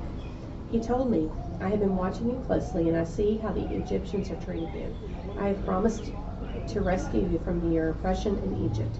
I will lead you to a land flowing with milk and honey, the land where the Canaanites, Hittites, Amorites, Perizzites, Hivites, and the Jebusites now live. The elders of Israel will accept your message. Then you and the elders must go to the king of Egypt and tell them, the Lord, the God of the Hebrews, has met with us. So please let us take the 3-day journey into the wilderness to offer sacrifices to the Lord our God. But I know that the king of Egypt will not let you go unless a mighty hand forces him. So I'll raise my hand and strike the Egyptians, performing all kinds of miracles among them. Then at last he will let you go, and I will cause the Egyptians to look favorably on you. They will give you gifts when you go, and you will not leave them empty-handed. Every Israelite woman will ask for articles of silver and gold and fine clothing from her Egyptian neighbors and from the foreign women in their houses. You will dress your sons and daughters with these, and stripping the Egyptians of their wealth. Exodus 4. But Moses protested again. What if they won't believe me or listen to me? What if they say the Lord has never appeared to you? Then the Lord will ask them, what is that in your hand? A shepherd's staff, Moses replied. Throw it down on the ground, the Lord told him. So Moses threw down the staff, and it turned into a snake. Moses jumped back. The Lord told him, reach out and grab its tail. So Moses reached out and grabbed it, and it turned back into a shepherd's staff in his hand. Perform this sign, the Lord told him, and then they will believe that the Lord, their God of their ancestors, the God of Abraham, the God of Isaac, and the God of Jacob, really has appeared to you. Then the Lord said to Moses, now put your hand inside your cloak. So Moses put his hand inside his cloak, and when he took it out again, his hand was white as snow with a severe skin disease. Now put your hand back into your cloak, the Lord said. So Moses put his hand back in, and when he took it out again, it was as healthy as the rest of his body. The Lord said to Moses, if they do not believe you, and they are not convinced by the first miraculous sign, they will be convinced by the second. And if they don't believe you or listen to you, even after these signs, then take some water from the Nile and pour it out on the dry ground. And when you do, the water of the Nile will turn to blood on the ground. But Moses pleaded with the Lord, O Lord, I am not very good with words. I have never been and am not now, even though you have spoken to me. I get tongue-tied and my words get tangled. Then the Lord asked Moses, who makes the person's mouth? Who decides whether people speak or do not speak, hear or do not hear, see or do not see? Is it not I, the Lord? Now go, and I will be with you as you speak, and I will instruct you in what to say. But Moses pleaded again, Lord, please send anyone else. Then the Lord became angry with Moses. All right, he said, what about your brother Aaron, the Levite? I know he speaks well. And look, he is on his way to meet you now. He'll be delighted to see you. Talk to him and put the words in his mouth, and I will be with both of you as you speak, and I will instruct you both in what to do. Aaron will be your spokesperson to the people. He will be your mouthpiece, and you will stand in the place of God for him, telling him what to say. And take your shepherd's staff with you and use it to perform the miraculous signs I've shown you. So Moses went back home to Jethro, his father-in-law. Please let me return to my relatives in Egypt, Moses said. I don't even know if they are still alive. Go in peace, Jethro replied. Before Moses left Midian, the Lord said to him, return to Egypt, for all those who wanted to kill you have died. So Moses took his wife and sons and put them on a donkey and headed back to the land of Egypt. In his hand he carried the staff of God. And the Lord told Moses, when you arrive back in Egypt, go to the Pharaoh, perform all the miracles I have empowered you to do. But I will harden his heart so he will refuse to let the people go. Then you will tell him, this is what the Lord says. Israel is my firstborn son. I command you. Let my son go so he can worship me. But since you have refused, I know I will now kill your firstborn son. On the way to Egypt, as a place where Moses and his family had stopped for the night, the Lord confronted him, and he was about to kill. But Moses, his wife Zipporah, took a flint knife and circumcised her son. She touched his feet with the foreskin and said, now you are a bridegroom of the blood to me. When she said the bridegroom of the blood, she was referring to the circumcision. After that, the Lord left him alone. Now the Lord had said to Aaron, go into the wilderness to meet Moses. So Aaron went and met Moses at the mountain of God, and he embraced him. Moses then told Aaron everything the Lord had commanded him to say, and he told him about the miraculous signs the Lord had commanded him to perform. Then Moses and Aaron returned to Egypt and called the elders of Israel together. Aaron told them everything the Lord had told Moses, and Moses performed the miraculous signs as they watched. Then the people of Israel were convinced that the Lord had sent Moses and Aaron. When they heard that the Lord was concerned about them and had seen their misery, they bowed down and worshipped. Are you Millie? No. Oh, okay. Are you supposed to read at 10:30? No, at 11. At 11, okay. Exodus 5. After this presentation to the Israel's leaders, Moses and Aaron went and spoke to Pharaoh. They told him, "This is what the Lord, the God of Israel, says. Let my people go so they may hold a festival in my honor in the wilderness." "Is that so?" retorted Pharaoh. "And who is this Lord? Why should I listen to him and let Israel go? I don't know the Lord, and I will not let Israel go." But Aaron and Moses persisted. "The God of the Hebrews has met with us," they declared. "So let us take the 3-day journey into the wilderness so we can offer sacrifices to the Lord our God. If we don't, he will kill us with a plague or with a sword." Pharaoh replied, "Moses and Aaron, why are you distracting the people from their task? Get back to work. Look, there are many of your people in the land, and you are stopping them from working." That same day, Pharaoh sent this order to the Egyptian slave drivers and the Israelite foremen: "Do not supply any more straw for making bricks. Make the people get it themselves, but still require them to make the same number of bricks as before. Don't reduce the quota. They are lazy. That's why they are crying out."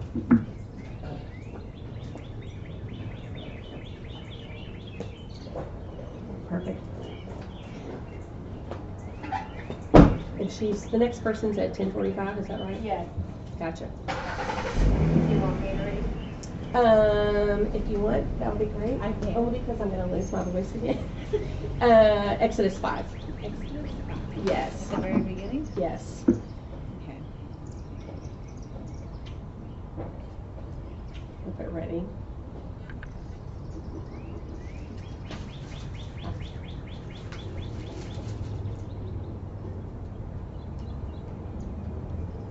I put on here, I finished Exodus 4. Okay.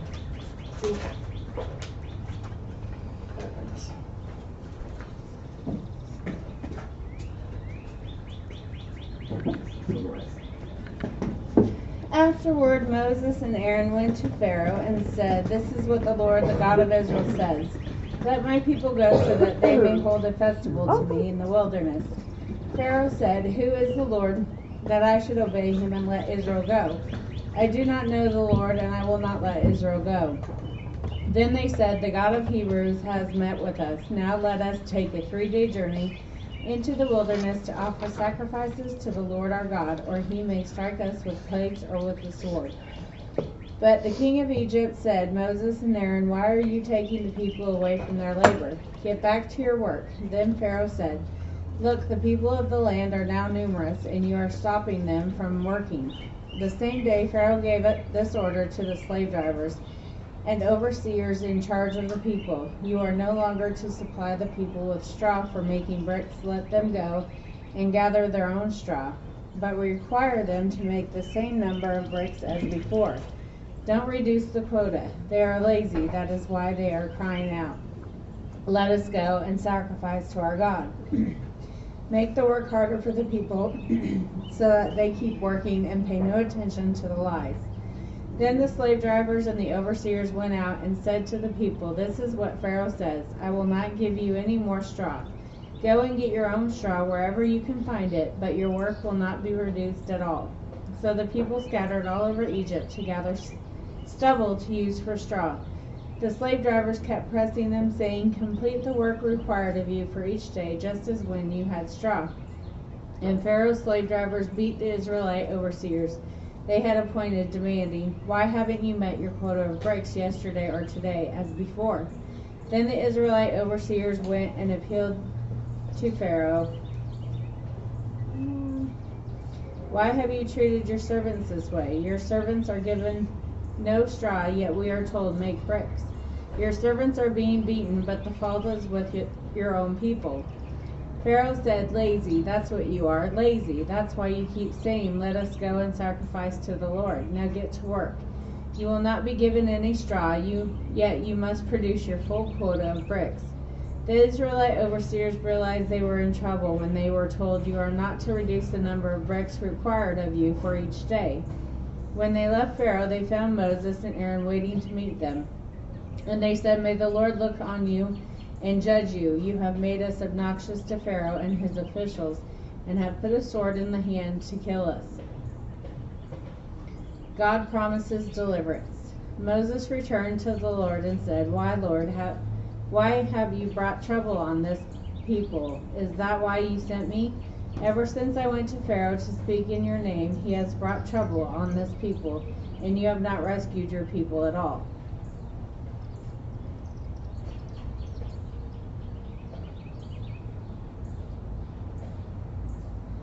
Then the Lord said to Moses, "Now you will see what I will do to Pharaoh. Because of the mighty hand, he will let them go. Because of my mighty hand, he will drive them out of his country." God also said to Moses, "I am the Lord. I appeared to Abraham, to Isaac, and to Jacob as God Almighty. But by my name, the Lord, I did not make myself fully known to them. I also established my covenant with them, to give them the land of Canaan, where they resided as foreigners. Moreover, I have heard the groaning of the Israelites, whom the Egyptians are enslaving, and I have remembered my covenant. Therefore say to the Israelites, I am the Lord, and I will bring you out from under the yoke of the Egyptians. I will free you from being slaves to them, and I will redeem you with an outstretched arm and with mighty acts of judgment. I will take you as my own people, and I will be your God. Then you will know that I am the Lord your God, who brought you out from under the yoke of the Egyptians. And I will bring you to the land I swore with uplifted hand to give to Abraham, to Isaac, and to Jacob. I will give it to you as a possession. I am the Lord." Moses reported this to the Israelites, but they did not listen to him because of their discouragement and harsh labor. Then the Lord said to Moses, "Go tell Pharaoh, king of Egypt, to let the Israelites go out of this country." But Moses said to the Lord, "If the Israelites will not listen to me, why would Pharaoh listen to me, since I speak with faltering lips?" Now the Lord spoke to Moses and Aaron about the Israelites and Pharaoh king of Egypt, and he commanded them to bring the Israelites out of Egypt. These were the heads of the families. The sons of Reuben, the firstborn son of Israel, were Hanok and Palu, Perizim and Carimi. These were the clans of Reuben. The sons of Simeon were Jemuel, Jamin, Ohad, Jachin, Zohar, and Shaul, the son of Canaanite woman. These were the clans of Simeon. These were the names of the sons of Levi according to their records: Gershon, Kohath, Merari. Levi lived 137 years. The sons of Gershon by clans were Libni and Shimi. The sons of Kohath were Aramaz, Izhar, Hebron, and Uziel. Kohath lived 133 years. The sons of Merari were Mahalahi and Mushi. These were the clans of Levi according to their records. Amram married his father's sister Jochebed, who bore him Aaron and Moses. Amram lived 137 years. The sons of Izhar were Korah, Nepheg, Zikri, and the sons of Uziel were Mishael, Elizam, and Zithri. Aaron married Elizabeth, daughter of Amminadab and sister of Nashon, and she bore him Nadab and Abidu, Eleazar, and Ithmar. The sons of Korah were Esher, Elkanah, Abashbath. These were the Korahite clans.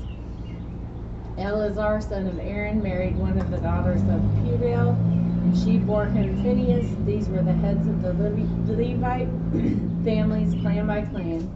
It was this Aaron and Moses to whom the Lord said, "Bring the Israelites out of Egypt by their division." They were the ones who spoke to Pharaoh, king of Egypt, about bringing the Israelites out of Egypt. This same Moses and Aaron. Now when the Lord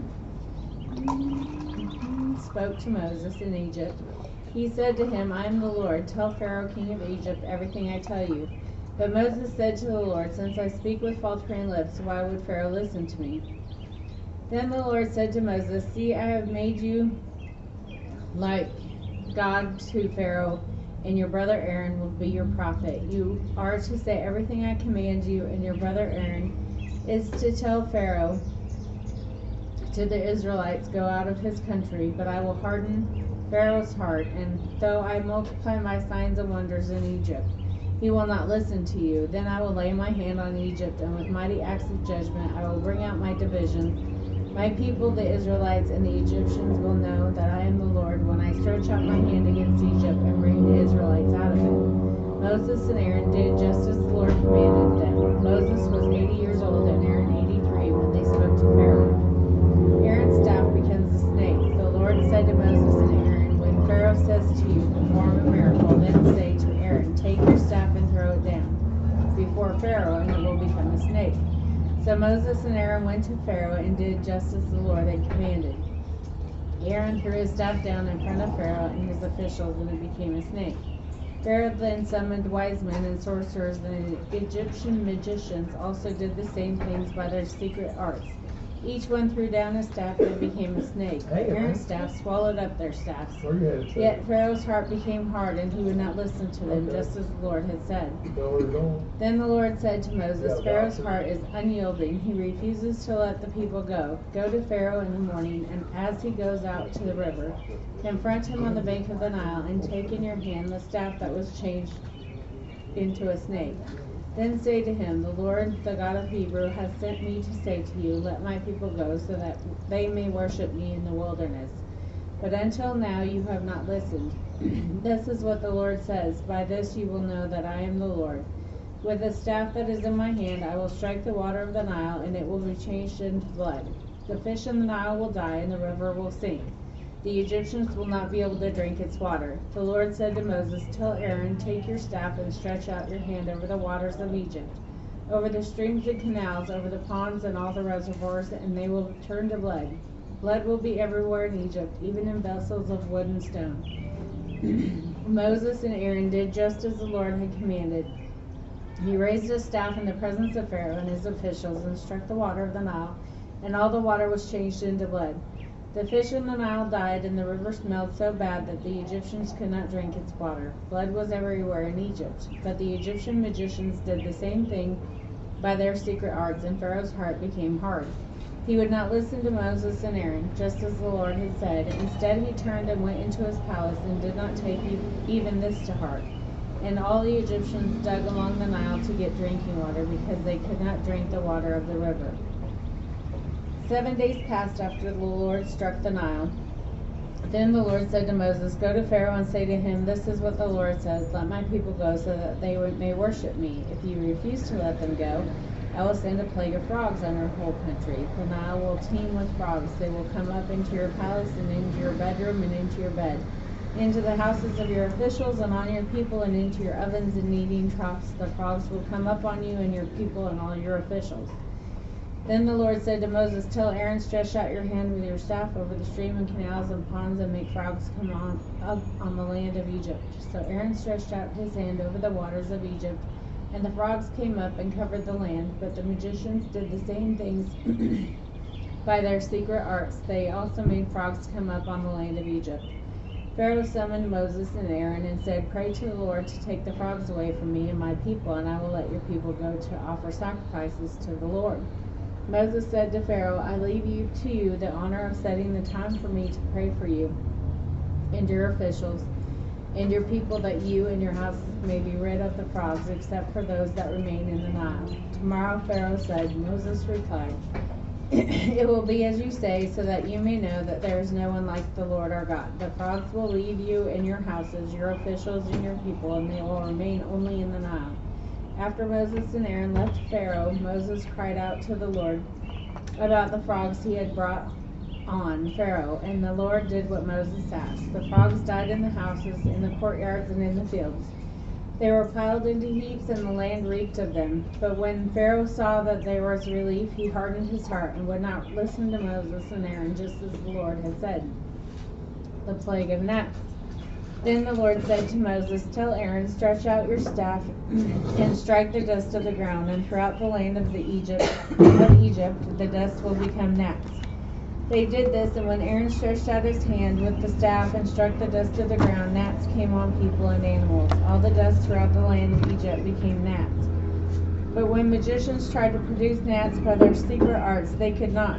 Since the gnats were on people and animals everywhere, the magician said to Pharaoh, "This is the finger of God." But Pharaoh's heart was hard, and he would not listen, just as the Lord had said.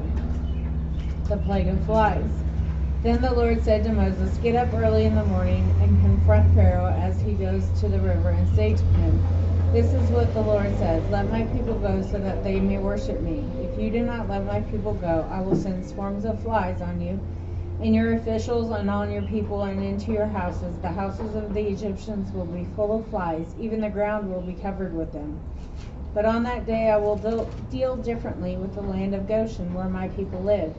No swarms of flies will be there, so that you will know that I, the Lord, am in this land. I will make a distinction between my people and your people. This sign will occur tomorrow." And the Lord did this. Dense swarms of flies poured into Pharaoh's palace and into the house of his officials throughout Egypt. The land was ruined by the flies. Then Pharaoh summoned Moses and Aaron and said, "Go sacrifice to your God here in the land." But Moses said that would not be right. The sacrifices we offer the Lord our God would be detestable to the Egyptians, and if we offer sacrifices that are detestable in their eyes, will they not stone us? We must take a 3-day journey into the wilderness to offer sacrifices to the Lord our God as he commands us. Pharaoh said, "I will let you go to offer sacrifices to your Lord your God in the wilderness, but you must not go very far. Now pray for me." Moses answered, "As soon as I leave you, I will pray to the Lord, and tomorrow the flies will leave Pharaoh and his officials and his people. Only let Pharaoh be sure that he does not act deceitfully again by not letting the people go to offer sacrifices to the Lord." Then Moses left Pharaoh and prayed to the Lord, and the Lord did what Moses asked. The flies left Pharaoh and his officials and his people. Not a fly remained, but this time also Pharaoh hardened his heart and would not let the people go. Exodus 9. The plague on livestock. Then the Lord said to Moses, "Go to Pharaoh and say to him, 'This is what the Lord, the God of Hebrews, says. Let my people go so that they may worship me. If you refuse to let them go and continue to hold them back, the hand of the Lord will bring a terrible plague on your livestock in the field, on your horses, donkeys, and camels, and on your cattle, sheep, and goats. But the Lord will make a distinction between the livestock of Israel and that of Egypt, so that no animal belonging to the Israelites will die.' The Lord set a time and said, 'Tomorrow the Lord will do this in the land.' And the next day the Lord did it. All the livestock of the Egyptians died, but not one animal belonging to the Israelites died. Pharaoh investigated and found that not even one of the animals of the Israelites had died, yet his heart was unyielding and he would not let the people go. The plague of boils. Then the Lord said to Moses and Aaron, "Take handfuls of soot from a furnace and have Moses toss it in the air in the presence of Pharaoh. It will become fine dust over the whole land of Egypt, and festering boils will break out on people and animals throughout the land." So they took soot from a furnace and stood before Pharaoh. Moses tossed it into the air, and festering boils broke out on people and animals.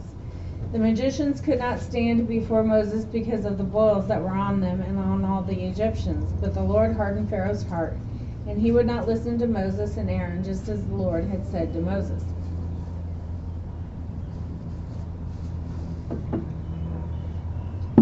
Then the Lord said to Moses, "Get up early in the morning, confront Pharaoh, and say to him, 'This is what the Lord of the God of Hebrews says. Let my people go so that they may worship me. Or this time I will send the full force of my plagues against you and against your officials and your people, so that you may know that there is no one like me in all of the earth. For by now I could have stretched out my hand and struck you and your people with a plague that would have wiped you off the earth. But I have raised you up for this very purpose, that I might show you my power, and that my name might be proclaimed in all the earth. You still set yourself against my people and will not let them go. Therefore, at this time tomorrow, I will send the worst hailstorm that has ever fallen on Egypt, from the day it was founded till now. Give an order now to bring your livestock and everything you have in the field to a place of shelter, because the hail will fall on every person and animal that has not been brought in and is still out in the field, and they will die. Those officials of Pharaoh who feared the word of the Lord hurried to bring their slaves and their livestock inside, but those who ignored the word of the Lord left their slaves and livestock in the field. Then the Lord said to Moses, "Stretch out your hand toward the sky so that hail will fall all over Egypt, on people and animals and on everything growing in the fields of Egypt." When Moses stretched out his staff towards the sky, the Lord sent thunder and hail and lightning flashed down to the ground. So the Lord rained hail on the land of Egypt. Hail fell and lightning flashed back and forth. It was the worst storm in all the land of Egypt since it had become a nation. Throughout Egypt, hail struck everything in the fields, both people and animals. It beat down everything growing in the fields and stripped every tree. The only place it did not hail was the land of Goshen, where the Israelites were. Then Pharaoh summoned Moses and Aaron. "This time I have sinned," he said to them. "The Lord is in the right, and I and my people are in the wrong. Pray to the Lord, for we have had enough thunder and hail. I will let you go. You do not have to stay any longer." Moses replied, "When I have gone out of the city, I will spread out my hands in prayer to the Lord. The thunder will stop, and there will be no more hail. So you may know that the earth is the Lord's. But I know that you and your officials still do not fear the Lord God." The flax and barley were destroyed, since the barley had headed and the flax was in bloom. The wheat and spelt, however, were not destroyed because they ripened later. Then Moses left Pharaoh and went out to the city. He spread out his hands towards the Lord. The thunder and hail stopped, and the rain no longer poured down on the land. When Pharaoh saw the rain and hail and thunder had stopped, he sinned again. He and his officials hardened their hearts, so Pharaoh's heart was hard, and he would not let the Israelites go, just as the Lord had said through Moses. The plague of locusts. Then the Lord said to Moses, "Go to Pharaoh, for I have hardened his heart and the hearts of his officials, so that I may perform these signs of mine among them, that you may tell your children and grandchildren how I dealt harshly with the Egyptians, and how I performed my signs among them, and that you may know that I am the Lord." So Moses and Aaron went to Pharaoh and said to him, "This is what the Lord, the God of Hebrews, says. How long will you refuse to humble yourself before me? Let my people go so that they may worship me. If you refuse to let them go, I will bring locusts into your country tomorrow. They will cover the face of the ground so that it cannot be seen. They will devour what little you have left after the hail, including every tree that is growing in your fields. They will fill your houses and those of all your officials and all the Egyptians, something neither your parents nor your ancestors have ever seen from this day they settled into the land until now." Then Moses turned and left Pharaoh. Pharaoh's officials said to him, "How long will this man be a snare to us? Let the people go so that they may worship the Lord their God. Do you not yet realize that Egypt is ruined?" Then Moses and Aaron were brought back to Pharaoh. "Go worship the Lord your God," he said, "but tell me who will be going." Moses answered, "We will go with our young and our old, with our sons and our daughters, and with our flocks and herds, because we are to celebrate a festival to the Lord." Pharaoh said, "The Lord be with you if I let you go along with your women and children. Clearly you are bent on evil. No, have only the men go and worship the Lord, since that's what you have been asking for." Then Moses and Aaron were driven out of Pharaoh's presence, and the Lord said to Moses, "Stretch out your hand over Egypt, so that locusts swarm over the land and devour everything growing in the fields, everything left by hail." So Moses stretched out his staff over Egypt, and the Lord made an east wind blow across the land all that day and all that night. By morning the wind had brought the locusts. They invaded all Egypt and settled down in every area of the country in great numbers. Never before had there been such a plague of locusts, nor will there ever be again. They covered all the ground until it was black. They devoured all that was left after the hail, everything growing in the fields and the fruit on their trees. Nothing green remained on a tree or plant in all the land of Egypt. Pharaoh quickly summoned Moses and Aaron and said, "I have sinned against the Lord and your God and against you. Now forgive my sin once more and pray to the Lord your God to take this deadly plague away from me." Moses then left Pharaoh and prayed to the Lord, and the Lord changed the wind to a very strong west wind, which caught up the locusts and carried them into the Red Sea. Not a locust was left anywhere in Egypt, but the Lord hardened Pharaoh's heart, and he would not let the Israelites go. Then the Lord said to Moses, "Stretch out your hand toward the sky so that darkness spreads over Egypt, darkness that can be felt." So Moses stretched out his hand toward the sky, and total darkness covered all of Egypt for 3 days. No one could see anyone else or move about for 3 days. Yet all the Israelites had light in the places where they lived. Then Pharaoh summoned Moses and said, "Go worship the Lord. Even your women and children may go with you. Only leave your flocks and herds behind." But Moses said, "You must allow us to have sacrifice and burnt offerings to present to the Lord our God. Our livestock too must go with us. Not a hoof is to be left behind. We have to use some of them in worshiping the Lord our God, and until we get there, we will not know what we are to use to worship the Lord." But the Lord hardened Pharaoh's heart, and he was not willing to let them go. Pharaoh said to Moses, "Get out of my sight. Make sure you do not appear before me again. The day you see my face, you will die." "Just as you say," Moses replied, "I will never appear before you again."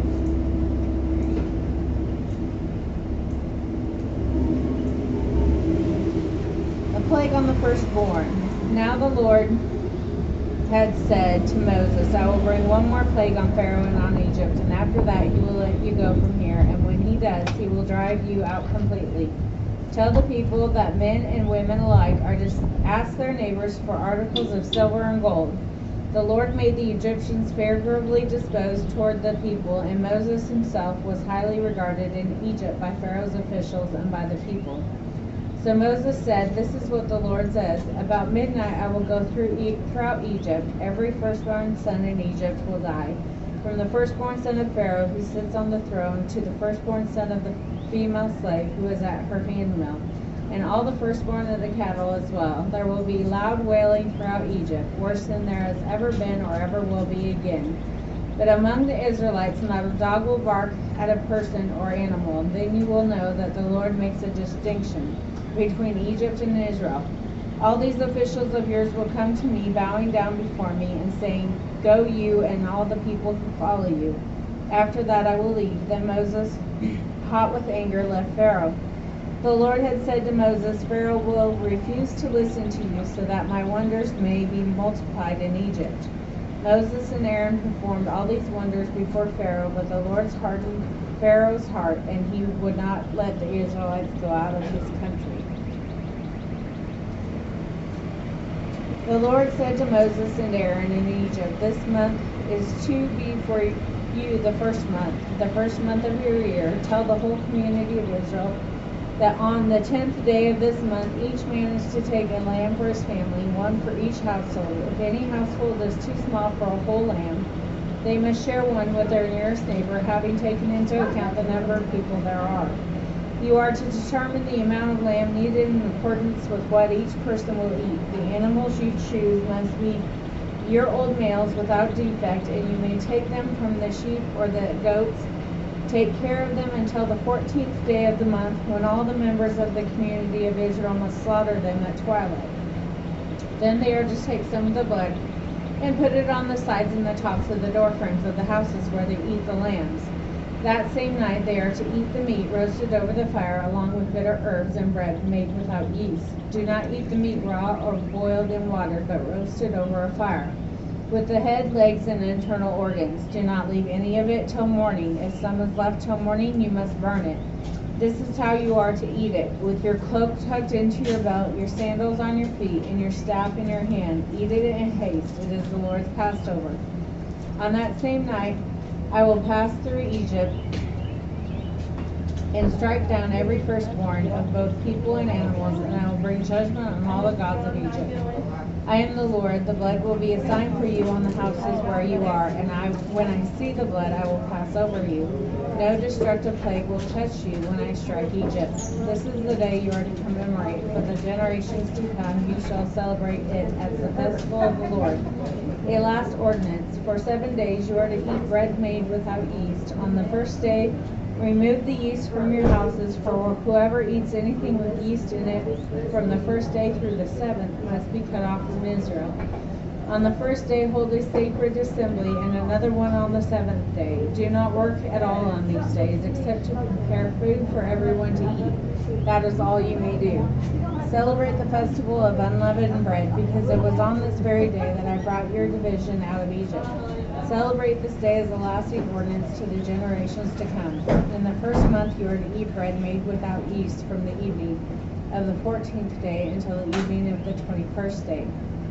For 7 days no yeast is to be found in your houses, and anyone, whether foreigner or native born, who eats anything with yeast in it must be cut off from the community of Israel. Eat nothing made with yeast, wherever you live, you must eat unleavened bread. Then Moses summoned all the elders of Israel and said to them, Go at once and select the animals for your families and slaughter the Passover lamb. Take a bunch of hyssop, dip it into the blood of the basin, and put some of the blood on the top and the both sides of the door frame. None of you shall go out of the door of your house until morning. When the Lord goes through the land to strike down the Egyptians, he will see the blood on the top and the sides of the door frame and will pass over that doorway. He will not permit the destroyer to enter your house and strike you down.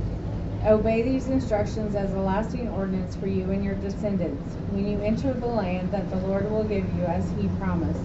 Observe this ceremony, and when your children ask you, what does this ceremony mean to you, then tell them it is the Passover sacrifice to the Lord, who passed over the houses of the Israelites in Egypt and spared our homes when he struck down the Egyptians. Then the people bowed down and worshipped. The Israelites did just what the Lord commanded Moses and Aaron. At midnight the Lord struck down all the firstborn in Egypt, from the firstborn of Pharaoh who sat on the throne to the firstborn of the prisoner who was in the dungeon, and the firstborn of all the livestock as well. Pharaoh and all his officials and all the Egyptians got up during the night, and there was loud wailing in Egypt, for there was not a house without someone dead. During the night Pharaoh summoned Moses and Aaron and said, Up, leave my people, you and the Israelites, go worship the Lord as you have requested. Take your flock and herds as you have said, and go, and also bless me. The Egyptians urged the people to hurry and leave the country, for otherwise they said, we will all die. So the people took their dough before the yeast was added, and carried on their shoulders in kneading troughs wrapped in clothing. The Israelites did as Moses instructed, and asked the Egyptians for articles of silver and gold and for clothing. The Lord had made the Egyptians favorably disposed toward the people, and they gave them what they asked for, so they plundered the Egyptians. The Israelites journeyed from Ramesses to Succoth. There were about 600,000 men on foot, besides women and children. Many other people went up with them, and also large droves of livestock, both flocks and herds. With the dough the Israelites had brought from Egypt, they baked loaves of unleavened bread. The dough was without yeast because they had been driven out of Egypt and did not have time to prepare food for themselves. Now the length of time the Israelite people lived in Egypt was 430 years. At the end of the 430 years, to the very day, all of the Lord's divisions left Egypt, because the Lord kept vigil that night to bring them out of Egypt. On this night all the Israelites are to keep vigil to honor the Lord for the generations to come. The Lord said to Moses and Aaron, These are the regulations for the Passover meal. No foreigner may eat it. Any slave you have brought may eat it after you have circumcised him, but a temporary resident or a hired worker may not eat it. It must be eaten inside the house. Take none of the meat outside the house. Do not break any of the bones. The whole community of Israel must celebrate it. A foreigner residing among you who wants to celebrate the Lord's Passover must have all the males in his household circumcised. Then he may take part in the one born in the land. No uncircumcised male may eat it. The same law applies both to the native born and to the foreigner resident among you. All the Israelites did just what the Lord had commanded Moses and Aaron, and on that very day the Lord brought the Israelites out of Egypt by their division. Want me to start? Sure. I can't get up there. That's okay. Okay. I didn't know how big a deal the microphone was. No, it's not. They're kind of recording it. So, I mean, if you can stay in a seat, and you can stay right there if you want. Okay. That's fine. I don't want to mess up anything. Nope, you're Do I fine. need to move closer? Nope. Are you Millie? I'm Debbie. You're Debbie. If Okay. Yeah. All right.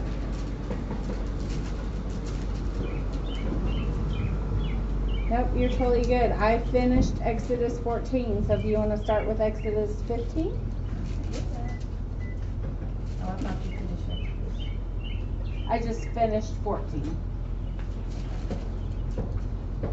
Page flip. All right. Then Moses and the Israelites sang this song to the Lord. I will sing to the Lord, for he is highly exalted. Both horse and rider he is hurled into the sea. The Lord is my strength and my defense. He has become my salvation. He is my God, and I will praise him, my father's God, and I will exalt him. The Lord is a warrior. The Lord is his name. Pharaoh's chariots and his armies he has hurled into the sea. The best of Pharaoh's officers are drowned in the Red Sea. The deep waters have covered them. They sank to the depths like a stone. Your right hand, Lord, you're majestic in power. Your right hand, Lord, shattered the enemy. In the greatness of your majesty, you threw down those who opposed you. You unleashed your burning anger. It consumed them like stubble. By the blast of your nostrils, the waters piled up. The surging waters stood up like a wall, and the deep waters congealed in the heart of the sea.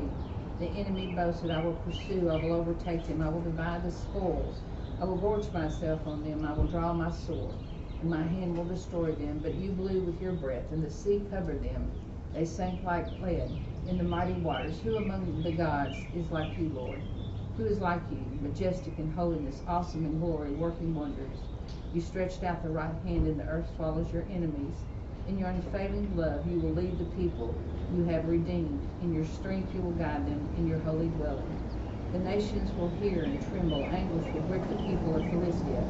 The chiefs of Edom will be terrified, and the leaders of Moab will be seized with trembling. The people of Canaan will melt away. Terror and dread will fall on them. The power of your arm, they will be as still as a stone until your people pass by, Lord, until the people you bought pass by. You will bring them in and plant them at the mountain of your inheritance, the Lord, the place, Lord, you made for your dwelling. The sanctuary, Lord, your hands established. The Lord reigns forever and ever. When Pharaoh's horses, chariots, and horsemen went into the sea, the Lord brought the waters of the sea back over them. But the Israelites walked through the sea as on dry land. And Miriam, the prophet, Aaron's sister, took a timbrel in her hand, and all the women followed her. The timbrels and dancing Miriam sang to them, Sing to the Lord, for he is highly exalted. Both horse and driver he is hurled into the sea. Then Moses led Israel from the Red Sea, and they went to the desert of Shur. For 3 days they traveled in the desert without finding water. When they came to Marah, they could not drink its water because it was bitter. That is why the place is called Marah. So the people grumbled against Moses, saying, What are we to drink? Then Moses cried out to the Lord, and the Lord showed him a piece of wood. He threw it into the water, and the water became fit to drink. There the Lord issued a ruling and an instruction for them, and they put them to the test. He said, If you listen carefully to the Lord, your God, and do what is right in his eyes, if you pay attention to his commands and you keep all his decrees, I will not bring on you any of the diseases I brought on the Egyptians, for I am the Lord who heals you. Then they came to Elim, where there were 12 springs and 70 palm trees, and they camped near the water. The whole Israelite community set out with Elim and came to the desert of Sin, which is between Elim and Sinai, on the 15th day of the second month after they had come out of Egypt. In the desert, and the whole community grumbled against Moses and Aaron. The Israelites said to them, If only we had died by the Lord's hand in Egypt. There we sat around pots of meat and ate all the foods we wanted, but you have brought us out here into this desert to starve this entire assembly to death. Then the Lord said to Moses, I will rain down bread from heaven for you. The people are to go out each day and gather enough for that day. In this way I will test them and see whether they will follow my instructions. On the 6th day they are to prepare what they bring in, and that is to be twice as much as they gather on the other days. So Moses and Aaron said to all the Israelites, In the evening you will know that it was the Lord who brought you out of Egypt. And in the morning you will see the glory of the Lord, because he has heard your grumbling against him. Who are we that you should grumble against us? Moses also said, You will know that it was the Lord. When he gives you the meat to eat in the evening, and all the bread you want in the morning, because he has heard your grumbling against him. Who are we? You are not grumbling against us, but against the Lord. Then Moses and Aaron said to the entire Israelite community, Come before the Lord, for he has heard your grumbling. While Aaron was speaking to the whole Israelite community, they looked toward the desert, and there was the glory of the Lord appearing in the cloud. And the Lord said to Moses, I've heard the grumblings of the Israelites. Tell them at twilight you will eat meat, and in the morning you will be filled with bread. And then you will know that I am the Lord your God. That evening quail came in and covered the camp. In the morning there was a layer of dew around the camp. When the dew was gone, thin flakes like frost on the ground appeared on the desert floor. When the Israelites saw it, they said to each other, What is this? For they did not know what it was. Then Moses said to them, It is the bread from the Lord has given you to eat. This is what the Lord has commanded. Everyone is to gather as much as you need. Take an omer for each person that you have in your tent. The Israelites did as they were told. Some gathered much, some gathered little. And when they measured it by the omer, the one who gathered much did not have too much, and the one who gathered little did not have too little. Everyone had gathered just as much as they needed. And Moses said to them, No one is to eat any of it till morning. However, some of them paid no attention to Moses. They kept part of it until morning. But it was full of maggots and began to smell. So Moses was angry with them. Each morning everyone gathered as much as they needed, and when the sun grew hot it melted away. On the sixth day they gathered twice as much, 2 omers, for each person, and the leaders of the community came and reported this to Moses. He said to them, This is what the Lord commanded. Tomorrow is to be a day of Sabbath rest, a holy Sabbath to the Lord. So bake what you want to bake, and boil what you want to boil. Save whatever is left and keep till morning. So they saved it until morning. Moses commanded it, and it did not stink nor get maggots in it. Eat it today, Moses said, because today is a Sabbath to the Lord. You will not find any of it on the ground tomorrow. 6 days you are to gather, but on the 7th day, the Sabbath, there will not be any. Nevertheless, some of the people went out on the 7th day to gather, but they found none. Then the Lord said to Moses, How long will you refuse to keep my command and my instructions? Bear in mind that the Lord was giving you the Sabbath. That is why on the 6th day he gives you bread for 2 days. Everyone is to stay where you are on the 7th day. No one is to go out. So the people rested on the 7th day. The people of Israel called the bread manna. It was like a white coriander seed and toasted like wafers with honey. And Moses said, This is what the Lord has commanded. Take an omer of manna and keep it for the generations to come, so they can see the bread that I gave you in the wilderness when I brought you out of Egypt. So Moses said to Aaron, Take a jar and put an omer of manna in it, then place it before the Lord to be kept for generations to come. As the Lord commanded Moses, Aaron put the manna in with the tablets of the covenant of the law, so that it might be preserved. The Israelites ate manna 40 years until they came to the land that was settled. They ate manna until they reached the border of Canaan. An omer is 1/10 per ephah. Chapter 17 of Exodus. The whole Israelite community set out from the desert of Sin, traveling from place to place as the Lord commanded. They camped at Rephidim, but there was no water for the people to drink, so they quarreled with Moses and said, Give us water to drink. And Moses replied, Why do you quarrel with me? Why do you put the Lord to the test? But the people were thirsty for water there, and they grumbled against Moses. And they said, Why did you bring us up out of Egypt and make us and our children to live in livestock die of thirst? Then Moses cried to the Lord, What am I to do with these people? They're always ready to stone me. The Lord answered Moses, Go out in the front of the people. Take with you some of the elders of Israel, and take your hand in the staff with which you struck the Nile, and go, and I will stand there before you by the rock at Horeb. Strike the rock, and water will come out of it, and the people will drink. So Moses did this in the sight of the elders of Israel, and he called the place Massah and Meribah, because the Israelites quarreled, and because they tested the Lord is not among us. The Amalekites came and attacked the Israelites at Rephidim. Moses said to Joshua, Choose some of your men and go out to fight the Amalekites tomorrow, and I will stand on top of the hill with the staff of God in my hand. So Joshua fought the Amalekites, and Moses, as Moses had ordered, and Moses, Aaron, and Hur went to the top of the hill. As long as Moses held up his hands, the Israelites were winning, but whenever he lowered his hand, the Amalekites were winning. When Moses' hands grew tired, they took a stone and put it under him, and he sat on it. And Aaron and Hur held up his hands, one on one side, one on the other, so that his hands remained steady until sunset. So Joshua overcame the Amalekite army with the sword. Then the Lord said to Moses, Write this on a scroll as something to be remembered. And make sure that Joshua hears it, because I completely blot out the name of the Amalek from under heaven. Moses built an altar and called it, the Lord is my banner. He said, because my hands were lifted up in the throne of the Lord will be at war against the Amalekites from generation to generation. Chapter 18 of Exodus. Now Jethro, the priest of Midian and the father-in-law of Moses, heard of everything God had done for Moses and for his people Israel, and how the Lord had brought Israel out of Egypt. After Moses had sent away his wife Zipporah, his father-in-law saw Jethro, received her and her 2 sons. One son's name was Gershom, for Moses said, I have become a foreigner in a foreign land.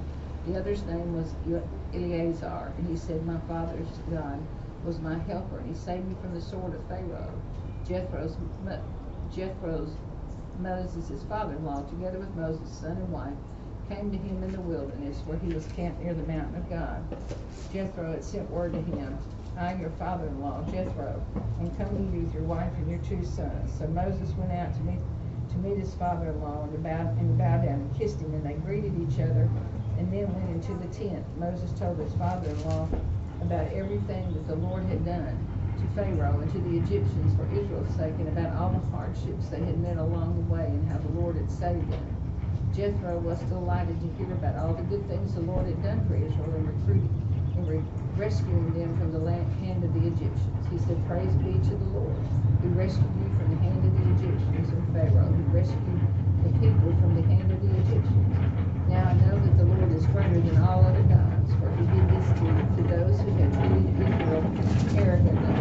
But Jethro, Moses' father-in-law, brought a burnt offering and sacrifices to God, and Aaron came with all the elders of Israel to eat meat with Moses' father-in-law in the presence of God.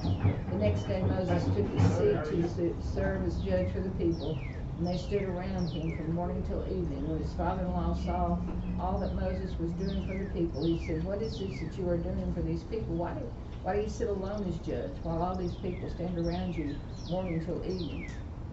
And Moses answered him, because the people came to seek God's will, see me to seek God's will. Whenever they have a dispute, it's brought to me, and I decide between the parties and inform them of God's decrees and instructions. Moses' father-in-law replied, what are you doing? What you're doing is not good. You and these people who come to you will only wear yourselves out. The work is too heavy for you. You cannot handle it alone. Listen now to me, and I will give you some advice, and may God be with you. You must be the people's representative before God and bring their disputes to him. Teach them his decrees and instructions, and show them the way that they are to live and how they are to behave. But select capable men from all people, men who fear God, trustworthy men who hate dishonest gain, and appoint them as officials over thousands, hundreds, fifties, and tens. Have them serve as judges for the people at all times, but have them bring every difficult case to you. The simple cases they can decide themselves. That will make your load lighter, because they will share it with you. If you do this, and God so commands, you will be able to stand the strain, and all these people can go home satisfied. Moses listened to his father-in-law and did everything he said. He chose capable men off of Israel and made them leaders of the people, officials over thousands, hundreds, fifties, and tens. They served as judges for the people at all times. In the difficult cases they brought to Moses, but the simple ones they decided themselves. Then Moses sent his father-in-law on his way, and Jethro returned to his own country. On the first day of the 3rd month after the Israelites left Egypt, on that very day they came to the desert of Sinai. After they went out from Rephidim, they entered the desert of Sinai, and Israel encamped there in the desert in front of the mountain. Then Moses went up to God, and the Lord called to him from the mountain and said, this is what you are to say to the descendants of Jacob. I tell you what, buddy, it didn't change my world. I mean, it affected it, but it didn't change it. If you obey me fully, Like donuts? my covenant, then I out of won't all cook it. nations you will be treasured possession. You just gave me enough sweet Although for the that. whole earth is mine, you will be for me a kingdom of priests and a holy nation. These are the words you are to speak to the Israelites. So Moses went back and summoned the elders of the people. He set before them all the words the Lord had commanded him to speak. The people all responded together, we will do everything the Lord has said. So Moses brought their answer back to the Lord. The Lord said to Moses, I am going to come to you in a dense cloud so that the people will hear me speaking with you and will always put their trust in you. Then Moses told the Lord what the people had said. The Lord said to Moses, go to these people and consecrate them today and tomorrow. Have them wash their clothes and be ready by the third day, because on that day the Lord will come down on Mount Sinai and on the sight of his people. Put limits for the people around the mountain and tell them, be careful that you do not approach the mountain or touch the foot of it. Whoever touches the mountain is to be put to death. They are to be stoned or shot with arrows. Not a hand is to be laid on them. No person or animal shall be permitted to live. Only when the ram's horn sounds a long blast are they to approach the mountain. After Moses had gone down the mountain to the people, he consecrated them, and they washed their clothes. Then he said to the people, prepare yourselves for the third day, abstain from sexual relations. In the morning of the third day there was thunder and lightning with a thick cloud over the mountain and a very loud trumpet blast. Everyone in the camp trembled. Then Moses led the people out of the camp to meet with God, and they stood at the foot of the mountain. Mount Sinai was covered with smoke, because the Lord descended on it with fire. The smoke billowed up from it like smoke from a furnace, and the whole mountain trembled violently. As the sound of the trumpet grew louder and louder, Moses spoke, and the voice of God answered him. The Lord descended to the top of Mount Sinai and called Moses to the top of the mountain. So Moses went up, and the Lord said to him, go down and warn the people, so that they do not force their way through to see the Lord, and many of them perish. Even the priests who approach the Lord must consecrate themselves, and the Lord will break out against them. Moses said to the Lord, people can come out from Mount Sinai, because you yourself warned us. Put limits around the mountains and set apart as holy. The Lord replied, go down and bring Aaron up with me, but the priests and the people must not force their way through to come up to the Lord, or he will break out against him. So Moses went down to the people and told them. Exodus 20, and God spoke all these words. I am the Lord your God, who brought you out of Egypt, out of the land of slavery. You shall have no other gods before me. You shall not make for yourself an image in the form of anything in heaven above, or on the earth beneath them, or in the waters below. You shall not bow down to them or worship them, for I, the Lord, your God, I am the jealous God, punishing the children for the sin of the parents to the third and fourth generation of those who hate me, but showing love to 1,000 generations, those who love me and keep my commandments. You shall not misuse the name of the Lord your God, for the Lord will not hold anyone guiltless who misuses his name. Remember the Sabbath day by keeping it holy. 6 days you shall labor and do all your work, but the seventh day is a Sabbath day to the Lord your God. And you shall not do any work, neither you nor your son, nor your daughter, nor your male or your female servant, nor your animal, nor the foreigner residing in your town. For in 6 days the Lord made the heavens and the earth and the sea and all that is in them. But he rested on the seventh day. Therefore the Lord blessed the seventh day and made it holy. Honor your father and your mother, so that you may live long in the land the Lord your God is giving you. You shall not murder. You shall not commit adultery. You shall not steal. You shall not give false testimony against your neighbor. You shall not covet your neighbor's house. You shall not covet your neighbor's wife, or his male or female servant, his ox or his donkey, or anything that belongs to your neighbor. When the people saw the thunder and the lightning, and heard the trumpet, and saw the mountain smoke, they trembled with fear. They stayed at a distance and said to Moses, speak to us yourself, and we will listen. But do not have God speak to us, or we will die. Moses said to the people, do not be afraid. God has come to test you, so that the fear of God will be with you and keep you from sinning. The people remained at a distance while Moses approached the thick darkness where God was. Then the Lord said to Moses, tell the Israelites this, you have seen for yourselves that I have spoken to you from heaven. Do not make any gods to be alongside me. Do not make yourselves gods from silver and gold. Make an altar of earth for me and sacrifice it on your burnt offerings and fellowship offerings, your sheep and goats and your cattle. Wherever I cause my name to be honored, I will come to you and bless you. If you make an altar of stones for me, do not build it with dressed stones, for you will defile it if you use a tool on it. And do not go up to my altar on steps, or your private parts may be exposed. Exodus 21. These are the laws that you are to set before them. If you buy a Hebrew servant, he is to serve you for 6 years. But the 7th year he shall go free. without paying anything. If he comes alone, he is to be free alone. But if he has a wife and he comes, she is to come with him. If his master gives him a wife and she bears him sons or daughters, the woman and her children shall belong to her master, and only the man shall go free. But if the servant declares, I love my master and my wife and my children, and I do not want to go free, then his master must take him before the judges. He shall take him to the door of the doorpost and pierce his ear with an awl. Then he will be his servant for life. If a man sells his daughter as a servant, she is not to go free as male servants do. If she does not please the master who has selected her for himself, he must let her be redeemed. He has no right to sell her to foreigners because he has broken faith with her. If he selects her for his son, he must grant her the rights of a daughter. If he marries another woman, he must not deprive the first one of her food, clothing, and marital rights. If he does not provide her with these three things, she is to go free without any payment of money.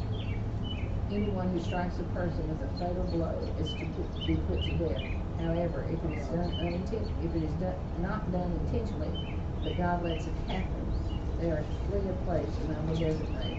But if anyone schemes and kills someone deliberately, that person is to be taken from the office and put to death. Anyone who attacks their father or mother is to be put to death. Anyone who kidnaps someone is to be put to death, whether the victim has been sold or skinned or kidnapped or possessed. Anyone who curses their father or mother is to be put to death. If people quarrel and one person beats another with a stone, but the victim does not die, but is confined to bed, the one who struck him with the blow will not be held liable. If the other can get up and walk around outside with a staff. However, the guilty party must pay the injured person for any loss of time and see that the victim is completely healed. Anyone who beats their male or female slave with iron must be punished. If the slave dies as a direct result, they are not to be punished if the slave recovers after a day or two, since the slave is their property. If people are fighting and hit a pregnant woman and she is birthed prematurely, but there is no serious injury, the offender must be fined whatever the woman's husband demands, the court allows. If there is serious injury, they must take a life for life, eye for eye, tooth for tooth, hand for hand, foot for foot, burn for burn, wound for wound, bruise for bruise. An owner who hits a male or female slave in the eye and destroys it must let that slave go free to compensate for the eye. An owner who knocks out the tooth of a male or female slave must let the slave go free to compensate for the tooth. But if a bull gores a man or a woman to death, the bull is to be stoned to death. Still, that's what I'm talking about. But the I'm owner reading of them the from bull across the is street. responsible. If, however, the bull has had the habit of goring and the owner has been warned that it's not kept pinned up and it kills man or woman, the bull is to be stoned and its owner also will be put to death. However, if payment is demanded, the owner may redeem his life by the payment of whatever is demanded. The law also applies if the bull bores a son or daughter. If the bull bores a male or female slave, the owner must pay 30 shekels of silver to the slave, and the bull is to be stoned to death. If anyone uncovers a pit or digs one and fails to cover it, and an ox or a donkey falls into it, the one who opened the pit must pay the owner for the loss and take the dead animal in exchange. If anyone's bull injures someone else's bull that dies, the two parties are to sell the live one and divide both the money and the dead animal equally. However, if it is known that the bull had the habit of goring yet the owner did not keep it pinned up, the owner must pay the animal and pay the dead animal in exchange. Chapter 22 of Exodus. Whoever steals an ox or a sheep and slaughters it or sells it must pay back 5 heads of cattle for the ox and 4 for the sheep for the sheep. If a thief caught breaking in at night is struck a fatal blow, the defender is not guilty of bloodshed. But if it happens after sunrise, the defender is guilty of bloodshed. Anyone who steals must certainly make restitution. But if they have nothing, they must be sold and pay for their theft. If the stolen animal is found alive in their possession, whether ox or donkey or sheep, they must pay back double. If anyone grazes their livestock in the field or vineyard and lets them stray and they graze someone else's field, the offender must make restitution from the best of their own field or vineyard. If a fire breaks out and spreads into thorn bushes so that it burns shocks of grain or standing grain in a whole field, the one who started the fire must make restitution. If anyone gives a neighbor silver or goods for safekeeping, they are stolen from the neighbor's house, the thief, if caught, must be paid back double. But if the thief is not found, the owner of the house must appear before the judges, and they must determine whether the owner of the house has laid hands on the other person's property. In all cases of illegal possession of an ox, a donkey, a sheep, a garment, or any other lost property about which someone says, "This is mine," both parties are to bring their cases before the judges. The one whom the judges declare guilty must pay double to the other. If anyone gives a donkey, an ox, a sheep, or any other animal to their neighbor for safekeeping, and it dies or is injured or is taken away while no one is looking, the issue between them is settled by taking an oath before the Lord. If the neighbor did not lay hands on the other person's property, the owner is to accept this, and no restitution is required. But if the animal was stolen from the neighbor, restitution must be made to the owner. It was torn to pieces by wild animals. The neighbor shall bring the remains as evidence and shall not be required to pay for the torn animal. If anyone borrows an animal from their neighbor and it's injured or dies while the owner is not present, they must make restitution. But if the owner is with the animal, the borrower will not pay to have the animal. The borrower will not have to pay. If the animal was hired, the money is paid. The hire covers the loss. If a man seduces a virgin who is not pledged to be married and sleeps with her, he must pay the bride price and she shall be his wife. If her father absolutely refuses to give her to him, he must still pay the bride price of the virgin. Do not allow sorcerers to live. Anyone who has sexual relationships with an animal must be put to death. Whoever sacrifices to any god other than the Lord must be destroyed. Do not mistreat or oppress the foreigner, for you are foreigners in Egypt. Do not take advantage of the widow or the fatherless. If you do, they will cry out to me, and I certainly will hear their cry. My anger will be aroused, and I will kill you with the sword. Your wives will become widows, and your children fatherless. If you lend money to one of my people, among you is needy, do not treat it like a business deal. Charge no interest. If you take your neighbor's cloak as a pledge, return it to him by sunset, because that cloak is the only covering your neighbor has.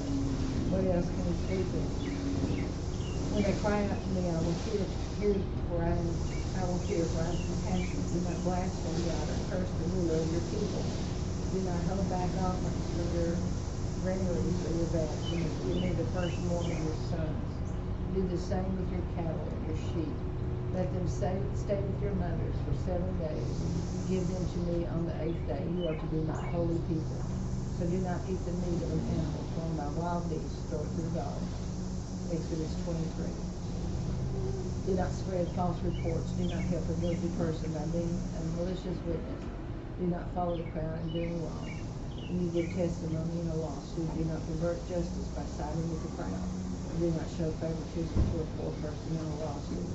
If you come across your enemy's ox or your donkey wandered off, be sure to return it. If you see the donkey or someone who hates you, fall down under its load. Do not leave it there. Be sure you help them with it. Do not deny justice to your poor people in their lawsuits. Have nothing to do with a false charge, and do not put an innocent, honest person to death, for I will acquit the guilty. I will not acquit the guilty. Do not accept a bribe, for a bribe binds those who seize and twist the words of the innocent. Do not oppress a foreigner. You yourselves know how it feels to be foreigners, because you were foreigners in Egypt. For 6 years you are to sow your fields and harvest crops, but during the 7th year let the land lie unplowed and unused. Then the poor among your people may get food from it, and the wild animals may eat what is left. Do the same with your vineyard and with your olive grove. 6 days do the work, but on the 7th day do not work, so that your ox and your donkey may rest, and so that the slave born in your household, the foreigner living among you, will be refreshed. Careful to do everything I have said to you. Do not invoke the names of other gods. Do not let them be heard from your lips. 3 times a year to celebrate a festival of me. Celebrate the festival of unleavened bread. For 7 days eat bread made without yeast, as I commanded you. To do this at the appointed time in the month of Aviv, for in that month you came out of Egypt. No one is to appear before me empty-handed. Celebrate the festival of harvest with your first fruit of crops you sow in your field. Celebrate the festival of ingathering at the end of the year, when you gather in your crops from the field. 3 times a year all men are to appear before the sovereign Lord. Do not offer blood or sacrifice to me along with anything containing yeast. The fat of my festival offerings must not be kept until morning. Bring the best of the first fruits to your soul and to the house of the Lord your God. Do not cook a young goat in its mother's milk.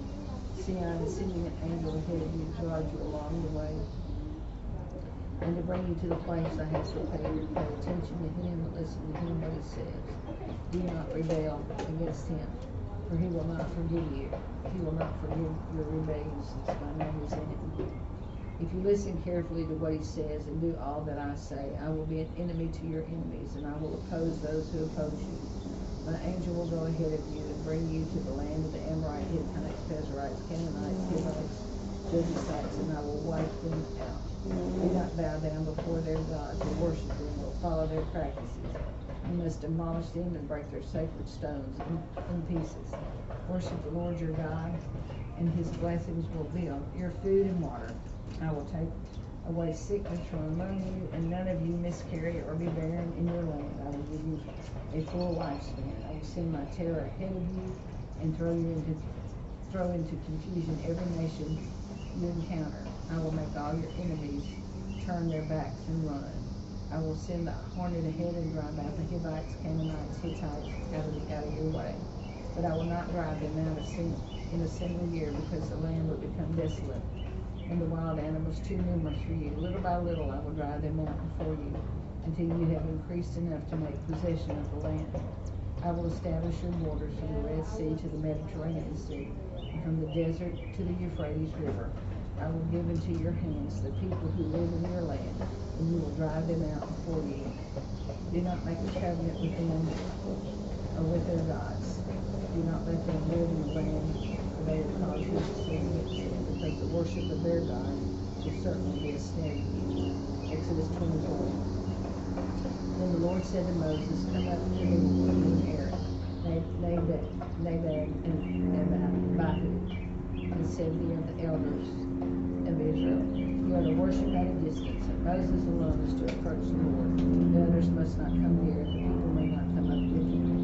When Moses went and told the people all of the Lord's words and law, they responded with one voice, everything the Lord has said we will do. Moses then wrote down everything the Lord has said. He got up early the next morning and built an altar at the foot of the mountain and set up 12 stone pillars representing the 12 tribes of Israel. Then he sent down Israelite men and offered burnt offerings and sacrificed young bulls as fellowship offerings to the Lord.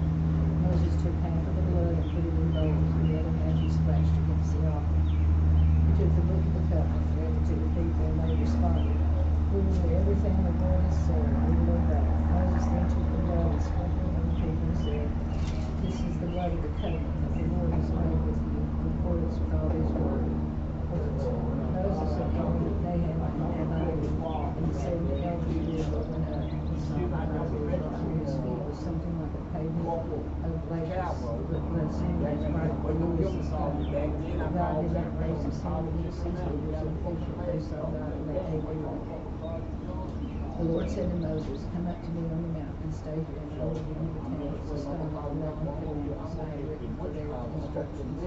Then Moses set out with Joshua his aide, and Moses went up on the mountain of God, and he said to the elders, wait here for us until we come back. You, Aaron and Hur, are with you, and anyone involved in a dispute can go with them.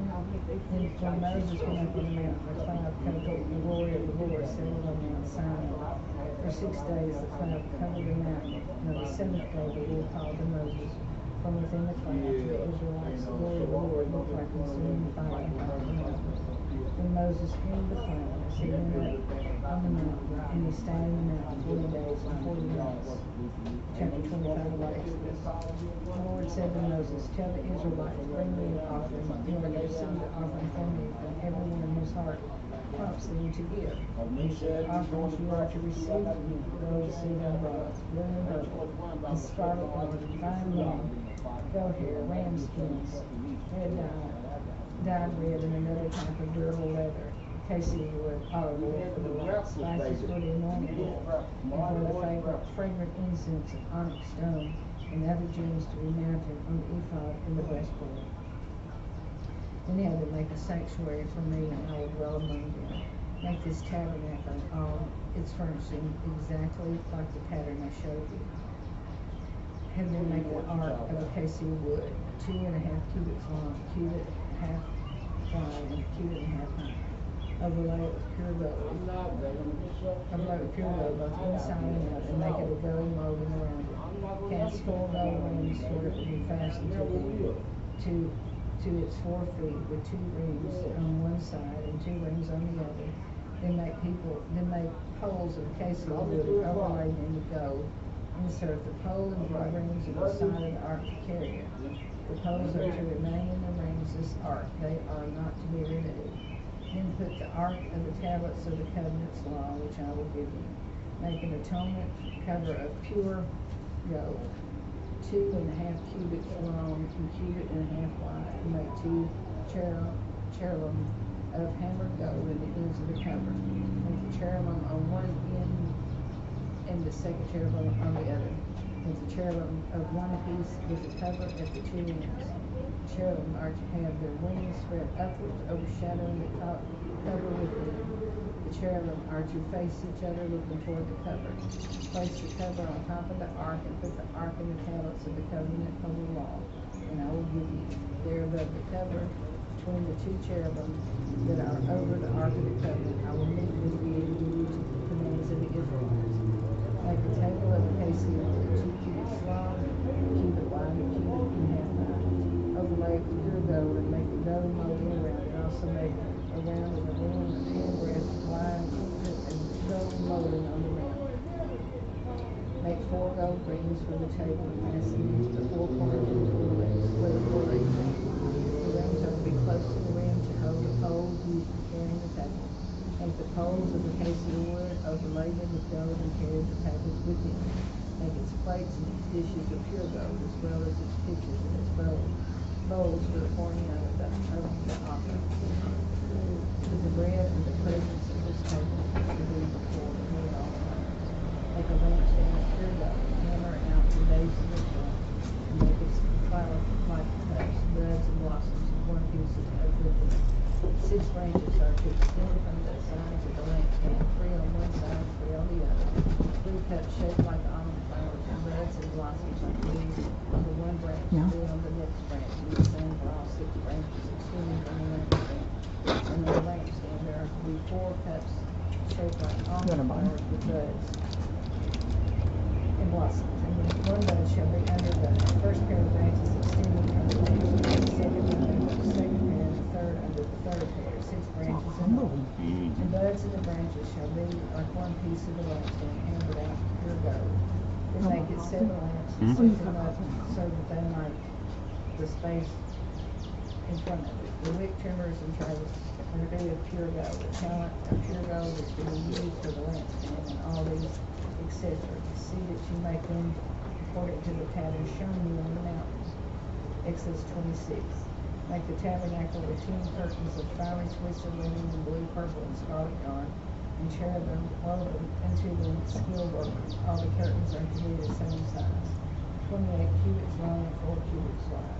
Join 5 of the curtains together and do the same with the other 5. Make loops of blue material along the edge of the end of the curtain in one set, and do the same with the end of the curtain in the other set. Make 50 loops on the one curtain and 50 loops on the end of the curtain to the other set, with the loops opposite each other. Then make 50 gold clasps and use them to fasten the curtains together so that the tabernacle is united. Make curtains of gold hair for the tent over the tabernacle. 11 altogether. All 11 curtains are to be the same size, 30 cubits long, 4 cubits wide. Join 5 of the curtains together into the one set, and the other 6 into another set. Fold the 6 curtains double at the front of the tent. Make 50 loops on the edge of the end of the curtain in one set, and also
twisted land with cherubim woven into it by skilled workers.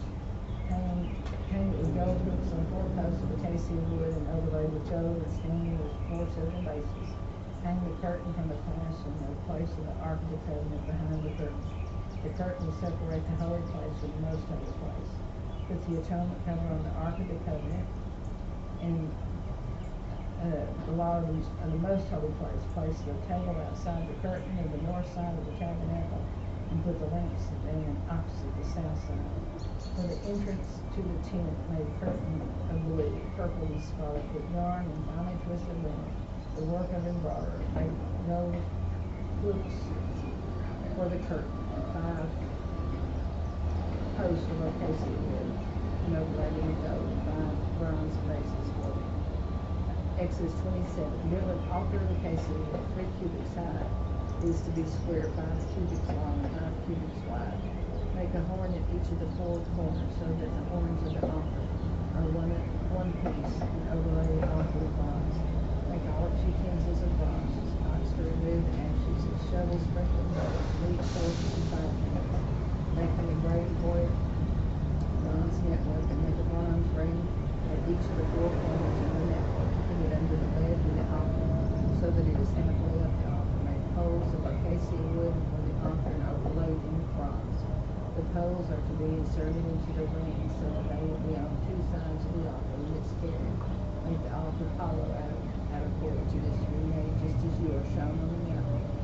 Make a courtyard for the tabernacle. The south side shall be 100 cubits long, and is to have curtains of finely twisted linen, with 20 posts and 20 bronze bases, and with silver hooks and bands on the posts. The north side shall be 100 cubits long, and is to have curtains with 20 posts and 20 bronze bases, with silver hooks and bands on the posts. The west end of the courtyard shall be 50 cubits wide, and have curtains with 10 posts and 10 bases. And the east end toward the sunrise in the courtyard shall also be 50 cubits wide, curtains with 50 cubits long, on one side of the end, 3 posts and 3 bases, and curtains 15 cubits long on the other side, 3 posts and 3 bases. But the entrance to the courtyard without a curtain, 70 cubits long of blue, purple, and scarlet yarn, finely twisted linen. The work of the embroiderer with 4 posts on the bases, and all the posts around the courtyard are to have their silver bands and hooks and bronze bases. The courtyard shall be 100 cubits long and 50 cubits wide, with curtains of fine twisted linen, and 5 cubits high with the bronze bases. All the other articles used in the service of tabernacles, whatever their function, including all the tent pegs, or the storage for the courtyard of the bronze.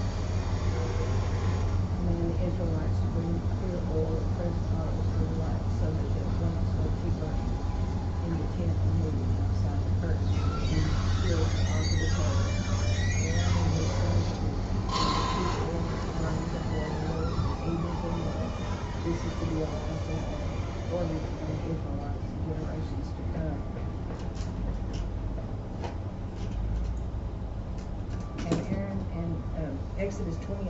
Have Aaron your brother brought to you from among the Israelites, along with his sons Nadab and Abihu, Eleazar and Ithamar, so that they may serve me as priests. Make a sacred garment for your brother Aaron, and give him dignity and honor. Tell all the skilled workers to whom I have given wisdom in such manner, that they are to make garments for Aaron and for his consecration, so he may serve me as priest. These are the garments that they are to make: a breastpiece, a ephod, a robe, a woven tunic, a turban, and a sash. They are to make these sacred garments for your brother Aaron and his sons, so that they may serve me as a priest. Having these gold, blue, purple, and scarlet yarn, make the ephod of gold and of blue, purple, and scarlet yarn, and a finely twisted linen, the work of the skilled hands. It is to have 2 shoulder pieces attached to this corner, so it can be fastened, and a skillfully woven waistband. Oh, they moved the coffee out here. And made with gold and blue, purple, and scarlet yarn, and finely twisted out tunic. The 2 onyx stones engraved on them. Then the Bible read marathon. Take 2 onyx stones and engrave them on the names of the sons of Israel in order of their birth, 6 names of each stone, and the 96 on the other. engraved the names of the sons of Israel on the two stones, the way the gem cutter engraved the seals. Then out the stones in filigree settings and fasten them on the shoulder pieces and the ephod as memorial stones. So how far do you have to be? The entire Bible. It's a marathon for the next 3 or 4 days, yeah. Yeah. That is nifty. Yeah, and fasten them on the shoulder pieces of the ephod as memorial stones for the sons of Israel. Aaron is to bear the names of his shoulders in memorial before the Lord. Make gold filigree settings and 2 braided chains of pure gold like rope and attached to the chains of the settings. Fashion a breastplate for making decisions, the work of skilled hands. Make it like the ephod, gold and blue, purple and scarlet yarns, and finely twisted linen. It is to be squared a span long and a span wide, and folded double. Then mount 4 rows of precious stones on it. The first row shall be carnelian, chrysolite, and beryl. The second row shall be turquoise, lapis, lazuli, and emerald. The third row shall be jacinth, agate, amethyst. The fourth row shall be topaz, onyx, and jasper. Mountain and gold filigree settings. To be 12 stones, one for each of the names of the sons of Israel, each engraved like a seal with the name of one of the 12 tribes. For the breastplate, make braided chains of pure gold like rope. Make 2 gold rings for this fasten in the 2 corners of the breastplate. Fasten 2 gold chains to the rings in the corners of the breastplate, and the other end of the chains to the 2 settings, attaching them to the shoulder pieces of the ephod in front. Make 2 gold rings and attach them to the other 2 corners of the breastpiece on the inside edge next to the ephod. Make 2 more gold rings and attach them to the bottom of the shoulder pieces in front of the ephod, close into the seam just above the waistband of the ephod. Then the rings of the breastplate will be tied to the rings of the ephod. The blue cord connecting to the waistbands of the breastpiece will not swing out from the ephod. Whenever Aaron enters the holy place, he will bear the names of the sons of Israel over his heart and over his breastplate This is my one. of decision as a continual memorial before the Lord. Also put Aaron the heel in the breastplate so that they may be over Aaron's heart whenever he enters the presence of the Lord. This Aaron will always bear the means by making decisions for the Israelites over his heart before the Lord. Make the robe of the ephod entirely. Entirely blue cloth with an opening for the head in the center. And there shall be a woman woven image like a collar around this opening, so that it will not tear. Make pomegranates of blue, purple, and scarlet yarn around the hem of the robe, with gold bells between them. The gold bells and the pomegranates will alternate around the hem of the robe. Aaron must wear it when he ministers. The sound of bells will be heard when he enters the holy place before the Lord. And when he comes out, so he will not die. Make a plate of pure gold and engrave it on the seal, holy to the Lord. Fasten a blue cord to it and attach the turban. It is in front of the turban. It will be Aaron's forehead, and he will bear the guilt involved in the sacred gifts of the Israelites. Consecrate whatever their gifts may be. It will be on Aaron's forehead continually, so that they will be acceptable to the Lord. Do the tunic of fine linen, and make the turban of fine linen. The sashes to do the work of the embroidery. Make tunic sashes and caps for Aaron, so that he can be his king. And he put these clothes on the brother Aaron's with chains and ordained. Consecrate them so they may serve as priests. Make linen undergarments as coverings for the body, reaching from the waist to the thigh. Aaron and his sons must wear them when they're going to the tent of consecration. Offer to the minister in the holy place that they may not incur guilt and die. This is to be a lasting order of Aaron and his descendants. Are y'all here to read? Yes, start at 12. Okay. Is it 12? Is it? I'm at a good stopping point. When I came, I heard you read, and I wanted to sit here and listen to you do it. You should have. I had to go in there for an appointment, but you were doing great. I was be reading all day. I was enjoying it. I got what you did. So I was like, yeah, she was doing good. I heard you. So do you know the place that they're simply across the street? Stop and bought it. Let me see if I can get this one. Across the town. I'm sorry for that. I think it might be around. Yeah, thank you. You're very welcome. I'm on Exodus, I'm starting Exodus 29. Can I just grab one of these napkins? I brought my own, and they were using their phone. Okay, I can do that. How do you get that out? I use just loosen it. Oh, those are sugar cookies. Can you use one of those? Instead of like this. Yeah.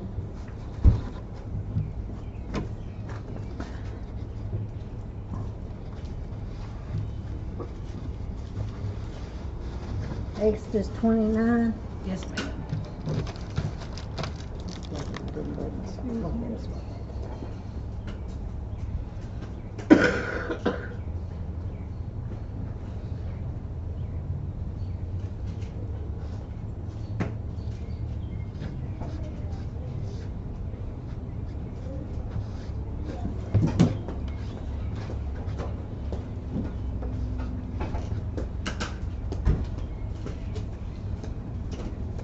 Exodus chapter 29.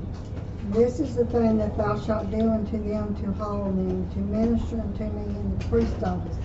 Take one young bullock and 2 rams without blemish, and unleavened bread and cakes unleavened, tempered with oil, and wafers unleavened, anointed with oil of wheat and flour shalt thou make them. Thou shalt put them into one basket, and bring them in the basket with the 2 bullocks and the 2 rams. And Aaron and his sons thou shalt bring unto the door of the tabernacle of the congregation, and shalt wash them with water. And thou shalt take the garments, put upon Aaron the coat and the robe of the ephod and the breastplate, and gird him with the purest girdle of the ephod. Thou shalt put the mitre upon his head, and put the holy crown upon the mitre. And then shalt thou take the anointing oil and pour it upon his head, and anoint him. And thou shalt bring his sons and put coats upon them. And thou shalt gird them with girdles. Aaron and his sons put the bonnets on them in the priest office, shall be theirs for a perpetual statute. And thou shalt consecrate Aaron and his sons. And thou shalt cause a bullock to be brought before the tabernacle of the congregation. And Aaron and his sons shall put their hands upon the head of the bullock. And thou shalt kill the bullock before the Lord by the door of the tabernacle of the congregation. And thou shalt take of the blood of the bullock and put it upon the horns of the altar with thy finger, pour all the blood beside the bottom of the altar. And thou shalt take all the fat that covereth the inwards and the caul that is above the liver, and the 2 kidneys and the fat that is upon them, and burn them upon the altar. But the flesh of the bullock and his skin and his dug shalt thou burn with fire without the camp. It is a sin offering. Thou shalt also take 1 ram, and Aaron and his sons shall put their hands upon the head of the ram. And thou shalt slay the ram, and thou shalt take his blood and sprinkle it round about the altar. And thou shalt cut the ram in pieces, and wash the inwards of him and his legs, and put them into his pieces, into his head. And thou shalt burn the whole ram upon the altar. It is a burnt offering unto the Lord. It is a sweet Savior, an offering made by fire unto the Lord. And thou shalt take the other ram, and Aaron and his sons shall put their hands upon the head of the ram. Then shalt thou kill the ram, and take of his blood, and put it upon the tip of the right ear of Aaron, upon the tip of the right ear of his sons, and upon the thumb of their right hand, and upon the great toe of their right foot, and sprinkle the blood upon the altar round about. And thou shalt take of the blood that is upon the altar and of the anointing oil, and sprinkle it on Aaron, upon his garments, and upon his sons, and upon the garments of his sons with him. And he shall be hallowed in his garments, and his sons and his sons' garments with him. Also thou shalt take of the ram the fat and the rump, and the fat that covereth the inwards, and the caul upon the liver, and the 2 kidneys, and the fat that is upon them, and the right shoulder. There is a ram of consecration, and 1 loaf of bread, and 1 cake of oiled bread, and 1 wafer out of the basket of the unleavened bread that is before the Lord. And thou shalt put all in the hands of Aaron and in the hands of his sons, and shalt wave them for a wave offering before the Lord. Thou shalt receive them of their hands, and burn them upon the altar for a burnt offering, for a sweet savor before the Lord. It is an offering made by fire unto the Lord. And thou shalt take the breast of the ram of Aaron's consecration, and wave it for a wave offering before the Lord, and it shall be thy part. And thou shalt sanctify the breast of the wave offering, and the shoulder of the heave offering, which is waved, which is heaving of the ram of the consecration, even of that which is for Aaron, and of that which is for his sons. And it shall be Aaron's and his sons by a statute forever from the children of Israel. For it is an heap offering, and it shall be a heap offering from the children of Israel, and the sacrifice of their peace offerings, even their heat offering unto the Lord. And the holy garments of Aaron shall be his sons after him, to be anointed therein, to be consecrated in them. And that son that is priest in his stead shall put them on 7 days, when he cometh into the tabernacle of the congregation, minister in the holy place. And thou shalt take the ram of the consecration, and seeth his flesh in the holy place. And Aaron and his sons shall eat the flesh of the ram and the bread that is in the basket by the door of the tabernacle of the congregation. And they shall eat those things wherewith the atonement was made, to consecrate and to sanctify them. But a stranger shall not eat thereof, because they are holy. And if all of the flesh of the consecrations or of the bread remain until the morning, then thou shalt burn the remainder of the fire. It shall not be eaten, because it is holy. And thus shalt thou do unto Aaron and to his sons according to all things which I have commanded thee. 7 days thou shalt consecrate them. And thou shalt offer every day a bullock for a sin offering for atonement. And thou shalt cleanse the altar which thou hast made an atonement for it, and thou shalt anoint it to sanctify it. 7 days thou shalt make an atonement for the altar and sanctify it, and it shall be an altar most holy. Whatsoever touches the altar shall be holy. Now this is that which thou shalt offer upon the altar, 2 lambs of the first year, day by day, continually. The one lamb thou shalt offer in the morning, and the other lamb thou shalt offer at even. And with the one lamb a 10th deal of flour mingled with the 4th part of the hin of beaten oil, and the 4th part of the hin of wine for a drink offering.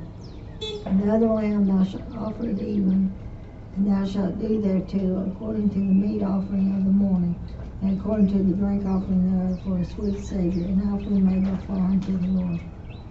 These shall be a continual burnt offering throughout your generations at the door of the tabernacle of the congregation for the Lord, where I will meet you to speak there unto thee. There I will meet with the children of Israel, and the tabernacle shall be sanctified by my glory. And I will sanctify the tabernacle of the congregation. The altar I will sanctify also both Aaron and his sons to minister to me in the priest office. And I will dwell among the children of Israel, and will be their God, and they shall know that I am the Lord their God, that brought them forth out of the land of Egypt, that I may dwell among them. I am the Lord thy God. Exodus chapter 30. And thou shalt make an altar to burn incense upon the of shittim wood shalt thou make it. A cubit shall be the length thereof, and a cubit the breadth thereof. 4 squares shall be it, and 2 cubits shall be the height thereof. The horns thereof shall be of the same. And thou shalt overlay it with pure gold, the top thereof and the sides thereof round about, and the horns thereof, and thou shalt make unto it a crown of gold round about. And the 2 gold rings shalt thou make it to under the crown of it, by the 2 corners thereof. Upon the 2 sides of it shalt thou make it. And they shall be for places for the staffs to bear it withal. And thou shalt make the staffs of shittim wood, and overlay them with gold. And thou shalt put it before the veil that is by the ark of the testimony, before the mercy seat that is over the testimony, where I will meet with thee. And Aaron shall burn thereon sweet incense every morning. When he dresses the lamps, he shall burn incense upon it. And when Aaron lighteth the lamp at evening, he shall burn incense upon it, a perpetual incense before the Lord throughout your generations. You shall offer no strange incense thereon, no burnt sacrifice, no meat offering, neither shall you pour a drink offering thereon. And Aaron shall make an atonement upon the horns of it once in a year. With the blood of the sin offering of atonement, once in a year shall he make atonement upon it throughout your generations. It is most holy unto the Lord.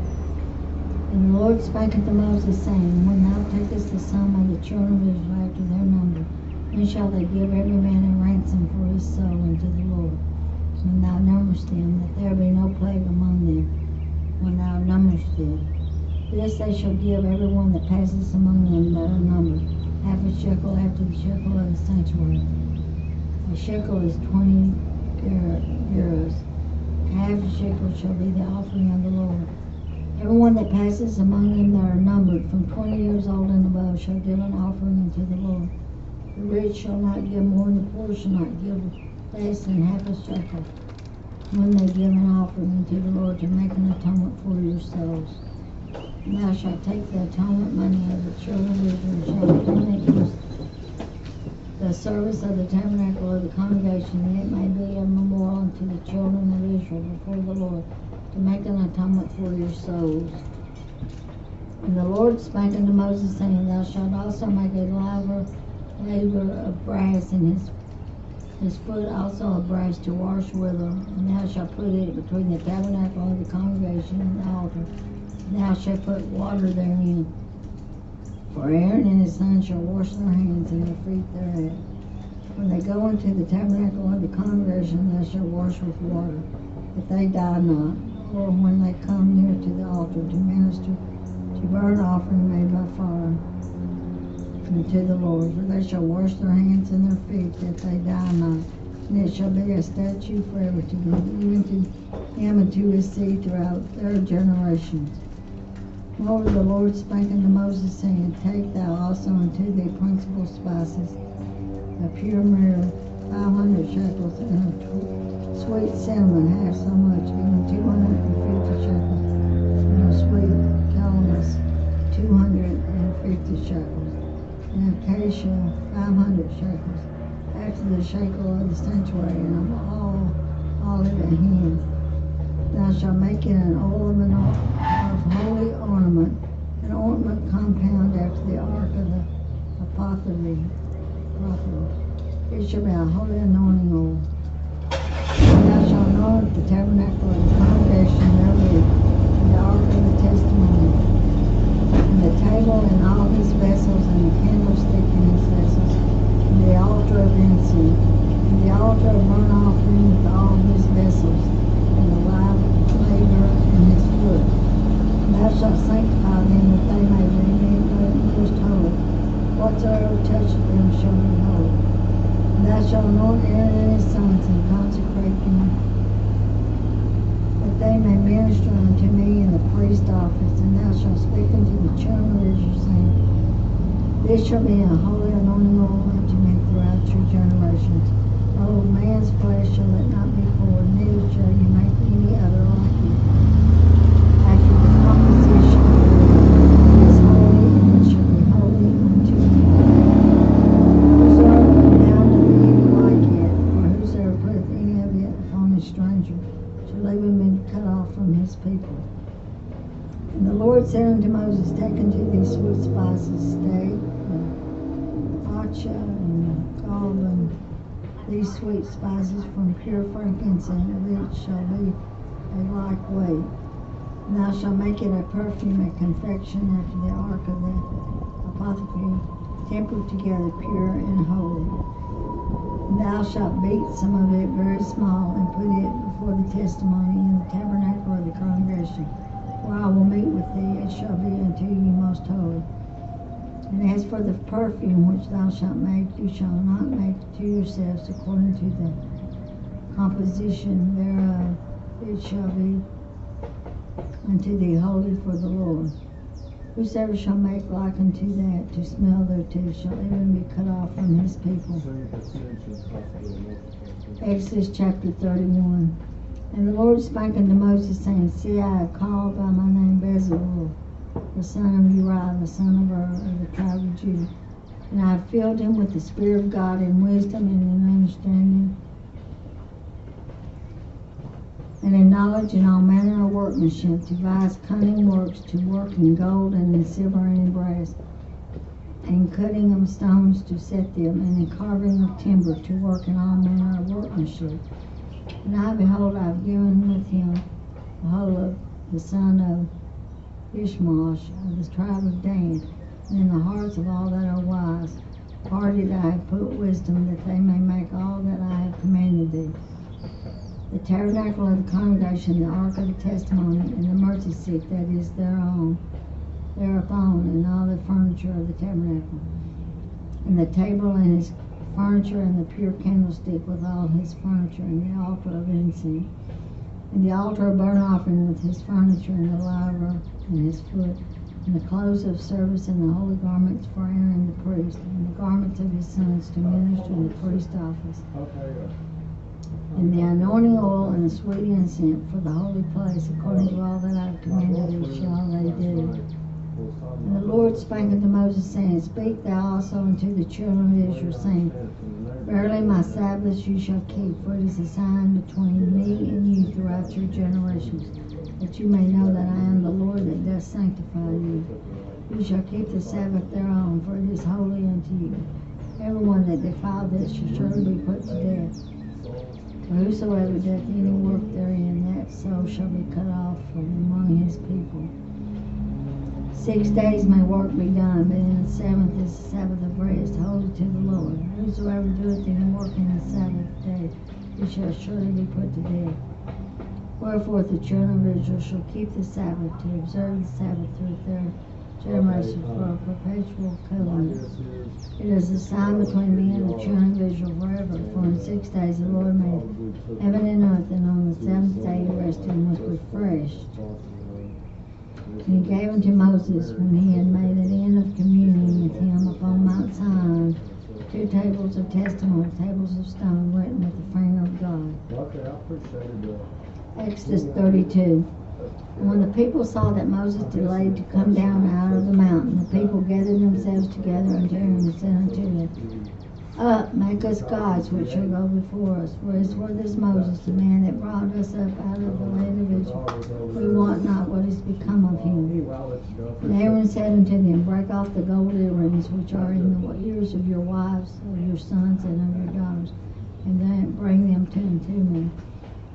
And all the people brake off the gold earrings which were in their ears, and brought them unto Aaron, and he received them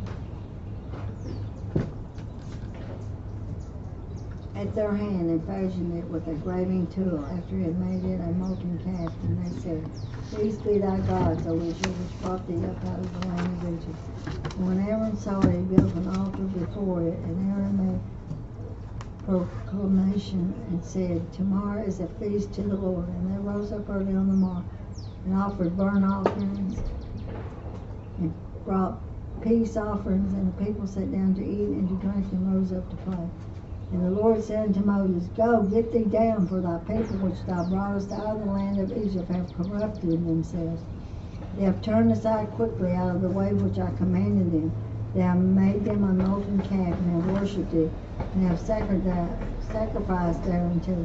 And I said, These be thy gods, O Israel, which have brought thee out of the land of Egypt. And the Lord said unto Moses, I have seen this people, and behold, it is a stiff-necked people.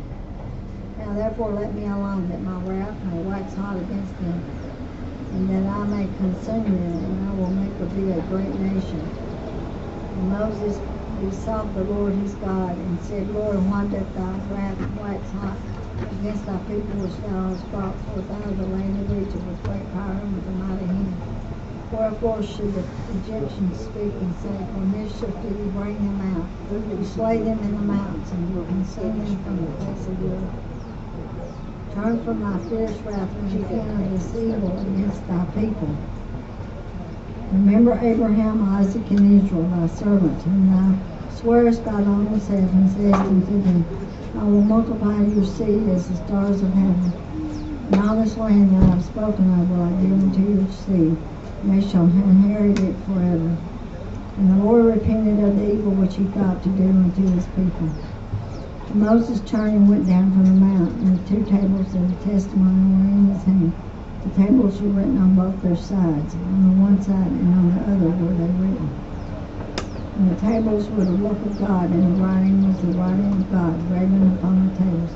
And when Joshua heard the noise of the people as they shouted, he said unto Moses, There is the noise of war in the camp.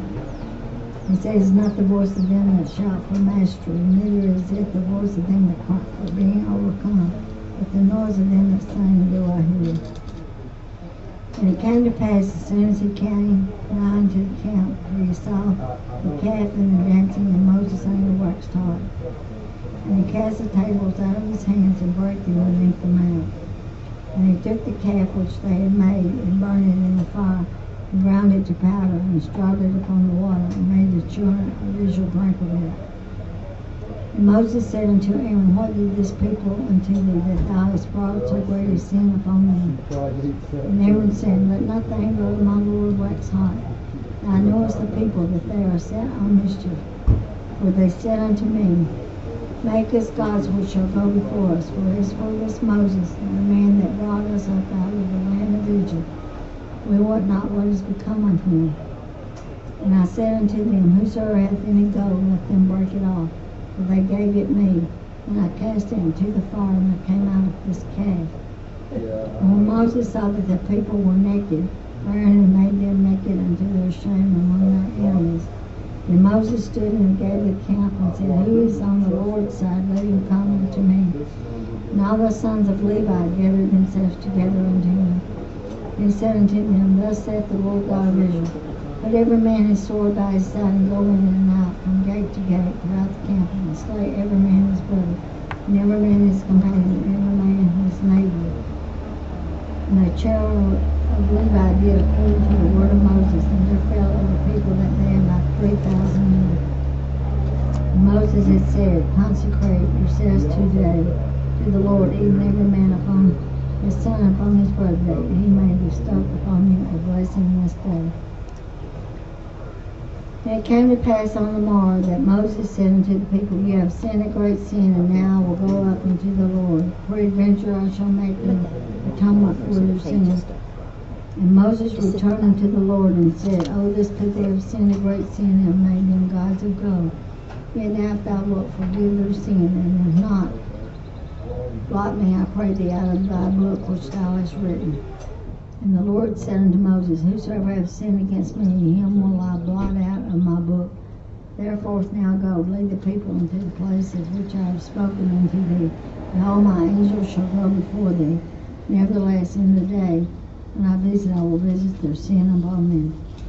And the Lord plagued the people because they made the calf which Aaron made. Okay, now first, chapter 33. Exodus 34. It's 12:15. Do you want to rest? What time do you need to leave? I can read a little bit more if you want me to. Well, it's up to you, Or I can Pam. let Ruth. Okay. Go ahead and read a little bit more. She's got to go. And the Lord said unto Moses, Depart and go up hence, thou and the people which thou hast brought up out of the land of Egypt, to the land which I swore unto Abraham, to Isaac, and to Jacob, saying, Unto thy seed will I give it. And I will send an angel before thee, and I will drive out the Canaanites, the Amorites, the Hittites, and the Perizzites, and the Hivites, and the Jebusites, unto a land flowing with milk and honey, for I will not go up in the midst of thee, for thou art a stiff-necked people, lest I consume thee in the way. And when the people heard these evil tidings, they mourned, and no man did put on him his ornaments. For the Lord had said unto Moses, saying to the children of Israel, Ye are a stiff-necked people. I will come up into the midst of thee in a moment, and consume thee. Therefore now put off thy ornaments from thee, that I may know what to do unto thee. And the children of Israel stripped themselves of their ornaments by the Mount Horeb.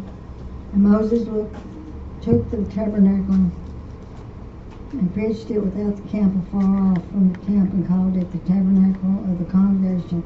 It came to pass that everyone who sought the Lord went out into the tabernacle of the congregation was without the camp. And it came to pass when Moses went out into the tabernacle that all the people rose up and stood, every man at his tent door, and looked upon Moses as he was gone into the tabernacle. And it came to pass as Moses entered into the tabernacle, the cloudy pillar descended and stood at the door of the tabernacle. The Lord talked with Moses, and all the people saw the cloud of pillar stand at the tabernacle door. And all the people rose up and worshipped every man in his tent door. And the Lord spake unto Moses face to face, as a man speaketh unto his friend. And he turned again into the camp, but his servant Joshua the son of Nun, a young man, departed not out of the tabernacle. And Moses said unto the Lord, See, thou sayest unto me, Bring up this people. And thou hast not let me know whom thou wilt send with me. Yet thou hast said, I know thee by name, and thou hast also found grace in my sight. Now therefore I pray thee, if I find grace in thy sight, show me now thy way, that I may know thee, that I may find grace in thy sight, and consider that this nation is thy people. And he said, My presence shall go with thee, and I will give thee rest. And he said unto him, If thy presence go not with me, carry us not up hence. For wherein shall it be known here that I and thy people have found grace in thy sight? Is it not in that thou goest with us, so shall we be separated, and I and thy people from all the people that are upon the face of the earth? And the Lord said unto Moses, I will do this thing also that thou hast spoken, for thou hast found grace in my sight, and I know thee by name. And he said, I beseech thee, show me thy glory. And he said, I will make thy goodness pass before thee, and I will proclaim the name of the Lord before thee, and I will be gracious to whom I will be gracious, and will show mercy on whom I will show mercy. And he said, Thou canst not see thy face, for there shall no man see me and live. And the Lord said, Behold, there is a place by me, and thou shalt stand upon a rock. And it shall come to pass, while my glory passeth by, that I will put thee in the cleft of the rock, and will cover thee with my hand while I pass by, and I will take away my hand. And thou shalt see my back parts, but my face shall not be seen. Do you want to read now, Ruth? Okay. You're at chapter 34? Yeah, 34.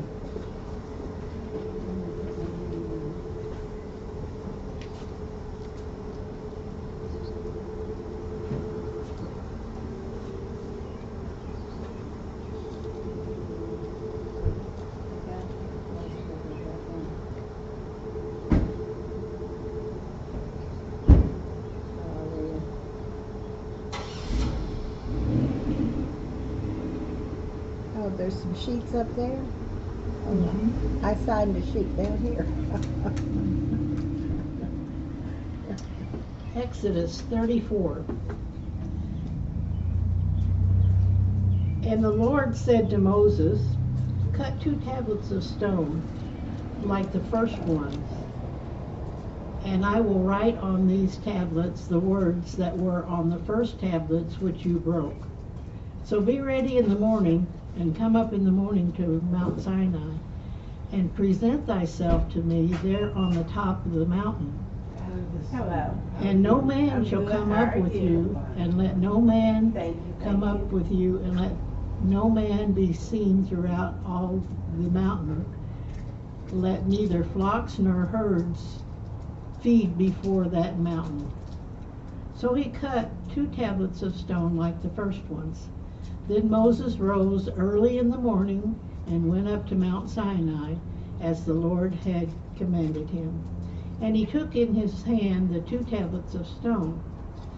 Now the Lord descended in the cloud and stood with him there, and proclaimed the name of the Lord. And the Lord passed before him and proclaimed, The Lord God, merciful and gracious, long-suffering, and abounding in goodness and truth, keeping mercy for thousands, forgiving iniquity and transgression and sin, by no means clearing the guilty, visiting the iniquity of the fathers upon the children, and the children's children to the 3rd and the 4th generation.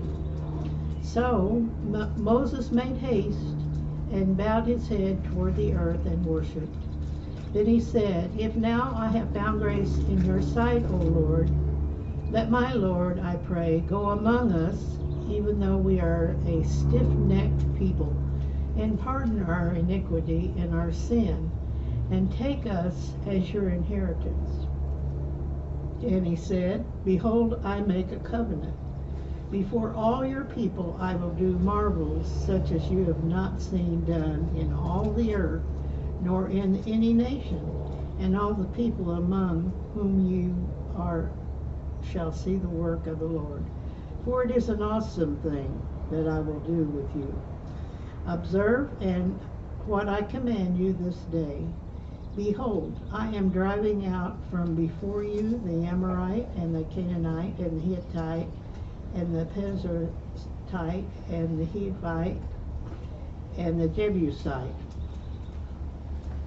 Take heed to yourself, lest you make a covenant with the inhabitants of the land where you are going, lest it be a snare in your midst.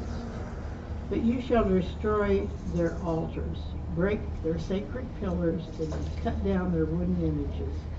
For you shall worship no other God. For the Lord, whose name is jealous, is a jealous God. Lest you make a covenant with the inhabitants of the land, and they play the harlot with their gods and make sacrifice to their gods, and one of them invites you, and you eat of his sacrifice, and you take of his daughters for your sons, and his daughters play the harlot with their gods, and make your sons play the harlot with their gods. You shall make no molded images for yourself. The feast of the unleavened bread you shall keep. 7 days you shall eat unleavened bread, as I commanded you, in the appointed time of the 9th of Abib, for in the month of Abib you came out from Egypt. All that open the wound are mine, and every male firstborn among your livestock, whether ox or sheep.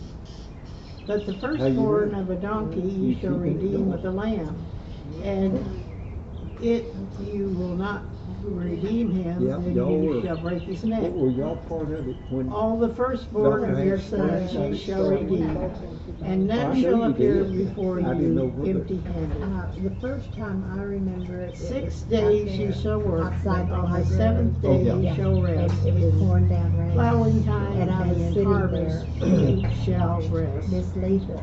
And you shall observe this feast of weeks, and the And, first fruits anyway, of the with wheat their harvest, umbrellas, go and the out there feast and of start ready to ingathering work, at the you know. year's Somebody end. else had an umbrella.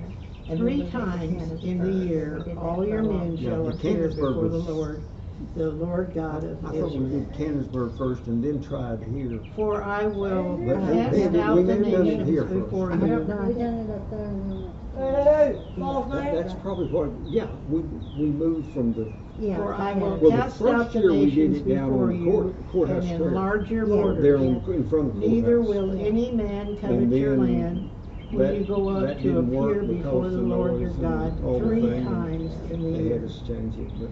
You shall not offer the blood of my sacrifice with leaven, nor shall the sacrifice to the Yeah, we feast did of several Passover be of left Kids, until morning. and it was very good, and, you know, they did it at night. And what was so great about that, the homeless, I guess David said it too. Some The of the first homeless of the would set up fruitborns their of tents your and land you shall bring to the house of the Lord your God. I always do it, You shall not always boil do it a on Friday young night goat from in its midnight mother's till mouth. 6 of Saturday morning. Then the And, Lord there said were to a lot of Moses, the write homeless these folks that words, would come up. for according We to just the put 'em in tenor well, of these words, last I year, have made we had some homeless folks covenant come with over you and with you know, they got the Israel. coffee and this sweet rolls, and I said, y'all wanna read? And they read. So he and was this- there with the Lord 40 days and 40 nights. Some other church. He neither ate bread nor drank water, and he wrote on the tablets the words of the covenant, the 10 Commandments. Now it was so, when Moses came down from Mount Sinai, and the 2 tablets of the testimony were in Moses' hand, and when he came down from the mountain, that Moses did not know that the skin of his face shone while he talked with him. When they shut down for COVID, I So was when going Aaron west and the to children the of World Israel Outreach. saw Moses, behold, the skin of his face shone, Do what? and they were afraid to come near him. Then Moses No, called to Cindy. them, and Aaron and all the rulers of the congregation returned to him, and Moses talked with them. Anyway, so what happened is, Afterward, all the children of Israel came near, and he gave them as commandments all that the Lord had spoken with him on Mount Sinai. And when Moses had finished speaking with them, he put a veil on his face. Whenever Moses went before the Lord to speak with him, he would take the veil off until he came out. And he would come out and speak to the children of Israel, whatever he had been commanded. And whenever the children of Israel saw the face of Moses, that the skin of Moses' face shone, then Moses would put the veil on his face again until he went to speak with him. If they want to read the Bible, they can. Plug them in. Plug them in. Absolutely. You know what I mean? Hey, great to see you. It's good to see you. Y'all take Exodus care. 35. Then Moses gathered the congregation of the children of Israel together and said to them, "These are the words which the Lord has commanded you to do. Work shall be done for 6 days, but the seventh day shall be a holy day for you, a Sabbath of rest in the Lord. Whoever does any work on it shall be put to death. You shall kindle no fire throughout your dwellings on the Sabbath day." And Moses spoke to all the congregation of the children of Israel, saying, "This is the thing which the Lord commanded, saying, Take from among you an offering to the Lord. Whoever is of a willing heart, let him bring it as an offering to the Lord, gold, silver, and bronze, blue, purple, and scarlet thread, fine linen, and goat's hair, ram skins dyed red, badger skins, and acacia wood, oil for the light, and spices for the anointing, all and for the sweet incense, onyx stones and stones to be set in the ephod and to the breastplate. All who are gifted artisans among you shall come and make all that the Lord has commanded. The tabernacle, its tent, its covering, its clasps, its boards, its bars, its pillars, and its sockets. The ark and the poles with the mercy seat, and the veil of the covering. The table and its coals, and its utensils, and the showbread. Also the lampstand for the light, its utensils, its lamps, and all for the light. The incense altar, its poles, the anointing oil, the sweet incense, and the screen for the door of the entrances of the tabernacle. The altar of burnt offerings for its bronze grating, its poles, all its utensils, and the laver and its base.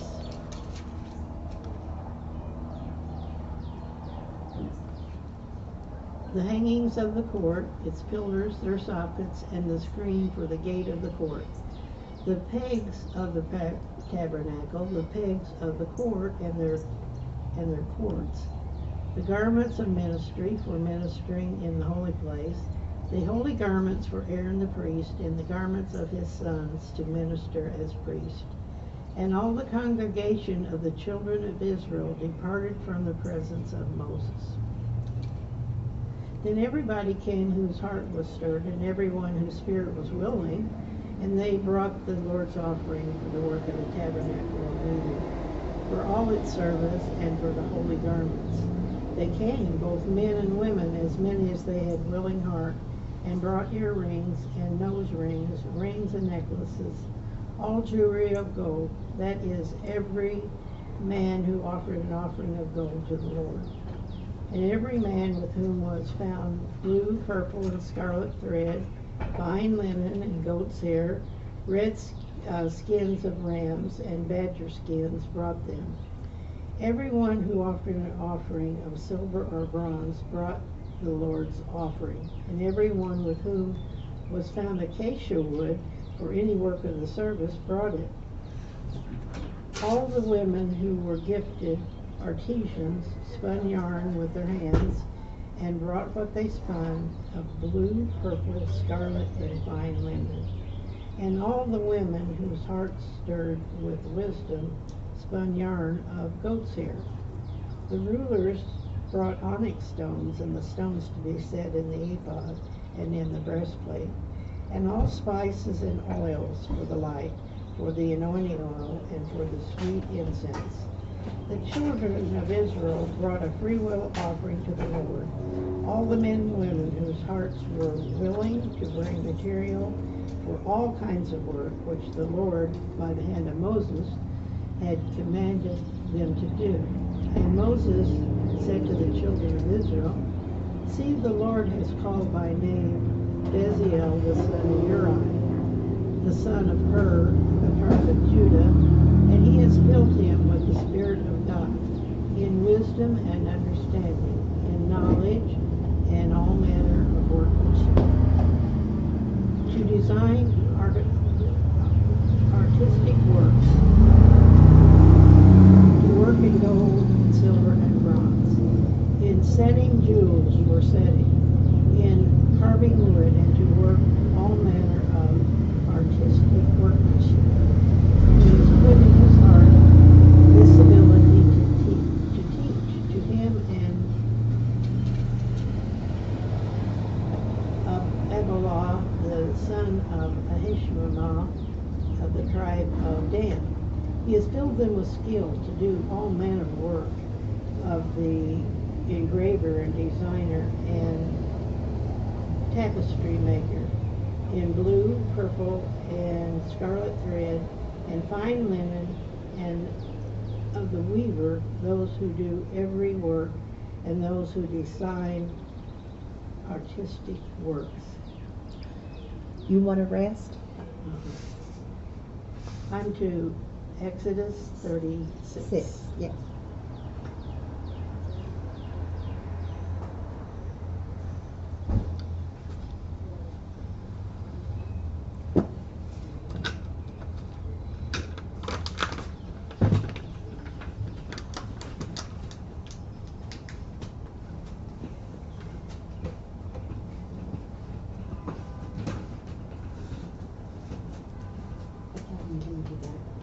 About a little after 1:30. You're going to leave now? No. I think I still have some more time.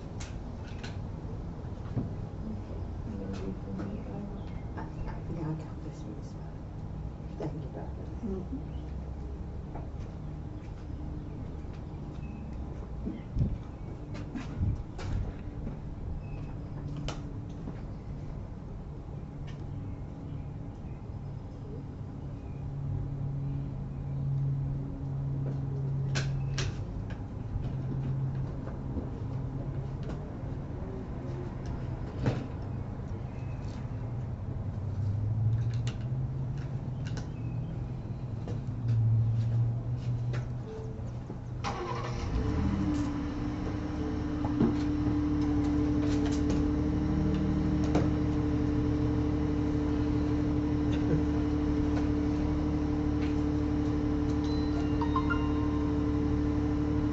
Exodus 36.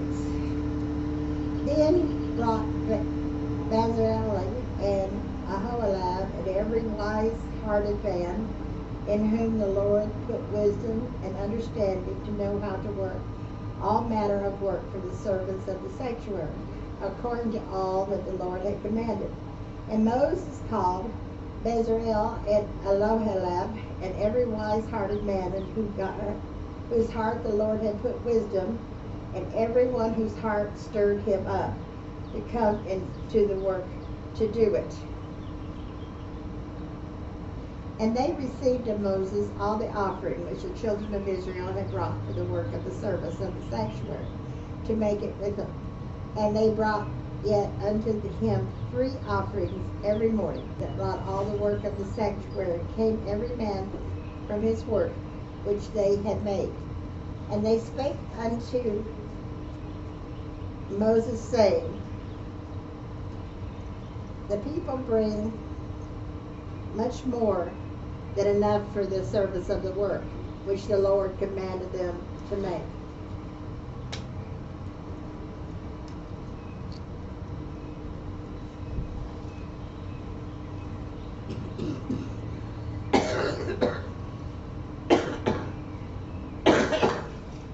And Moses gave commandment, and they caused it to be proclaimed throughout the camp, saying, let neither man nor woman make any more work for the offering of the sanctuary.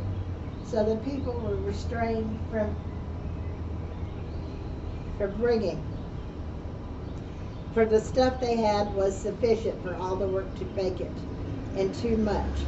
And every wise-hearted man among them that wrought the work of the tabernacle made 10 curtains of fine twined linen, blue and purple and scarlet, with cherubims of cunning work made he them. The length of one curtain was 20 and 8 cubits, and the breadth of one curtain 4 cubits. The curtains were all one size. And he coupled the 5 curtains one unto another, and the other 5 curtains he coupled unto another. And he made loops of blue on the edge of one curtain from the selvedge to the coupling. Likewise he made the uttermost side of another curtain in the compline of the second. 50 loops made he in one curtain, and 50 loops made he in the edge of the curtain which was in the coupling of the second. The loops held one curtain to another. And he made 50 tacks of gold, and coupled the curtains one unto another with the hedges, so it made one tabernacle. And he made curtains of goat's hair for the tent of the tabernacle. 11 curtains he made them. And the length of one curtain was 30 cubits, and 4 cubits was the breadth of one curtain. The 11 curtains were of one size. And he coupled 5 curtains by themselves, and 6 curtains by themselves. And he made 50 loops upon the other edge of the curtain in the coupling, and 50 loops made he upon the edge of the curtain, whose coupled the second. And he made 50 tacks of brass to couple the tents together, that it might be one.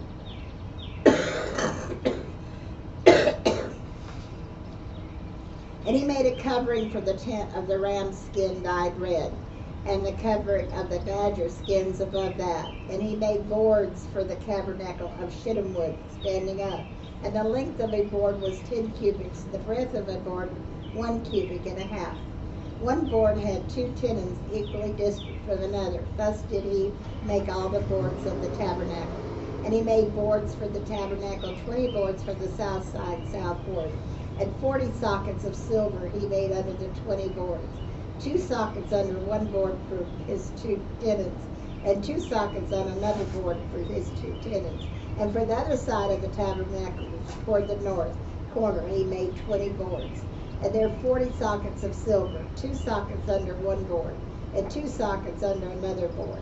And for the sides of the tabernacle westward he made his 6 boards.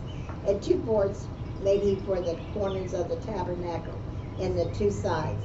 And they were coupled beneath and coupled together in the head thereof to one ring. Thus he did both of them in both the corners. And there was 8 boards, and their sockets were 16 sockets of silver, under every board 2 sockets. And he made bars of shittim wood for the boards on one side of the tabernacle, and the boards for the boards of the other side of the tabernacle, and 5 bars for the boards of the tabernacle for the sides westward. And he made the middle bar to shoot through the woods from one end to the other. And he overlaid the boards with gold, and made their rings of gold to be placed for the bars, and overlaid the bars with gold. It made a veil of blue, and of purple, and scarlet, and fine twined linen, with cherubims made he of cutting work. And he made thereof 4 pillars of shittim wood, and overlaid them with gold. Their hooks were of gold, and their casts for them were 4 sockets of silver. And he made a hanging for the tabernacle door of blue, and purple, and scarlet, and fine twined linen and needlework. And the 5 pillars of it with their hooks, and overlaid their chapiters and their fillers with gold, and their 5 sockets were of brass. Chapter 37. And Bezalel made the ark of the shittim wood. 2 cubits and a half was the length of it, and a cubit and a half the breadth of it, and a cubit and a half the height of it. And he overlaid it with pure gold within and without, and made a crown of gold shoot round about. And he cast it for 4 rings of gold to be set of 4 corners of it, even 2 rings upon one side of it, and 2 rings upon the other side of it. And he made staves of shittim and wood, and overlaid them with gold. And he put the staves into the rings by the sides of the ark, to bear the ark. And he made the mercy seat pure gold. 2 cubits and a half was the length thereof, and 1 cubit and a half the breadth thereof. And he made 2 cherubims of gold, beaten out of 1 piece made he them, and the 2 ends of the mercy seat. 1 cherub was on the end of the side, and another cherub was on the other end of that side. One of the mercy seats made he that cherubims on the 2 ends thereof. And the cherubim spread out their wings on high, and covered their wings over the mercy seat, with their faces one to another. Even to the mercy seat were the faces of the cherubims. And he made the table of shittim wood.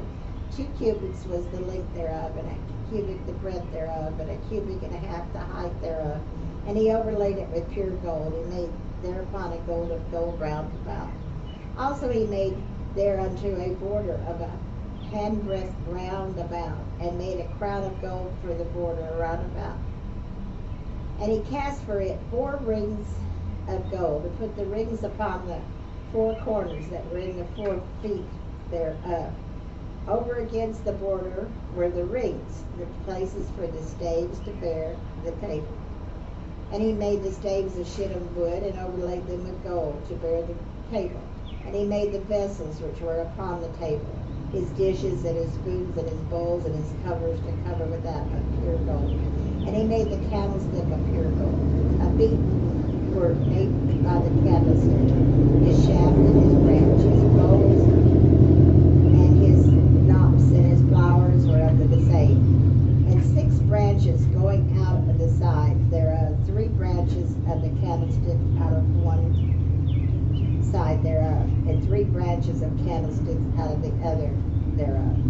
3 bowls made after the fashion of almonds in one branch, a knob and a flower, and 3 bowls made like an almonds in another branch, a knob and a flower. So throughout the 6 branches going out of the candlestick.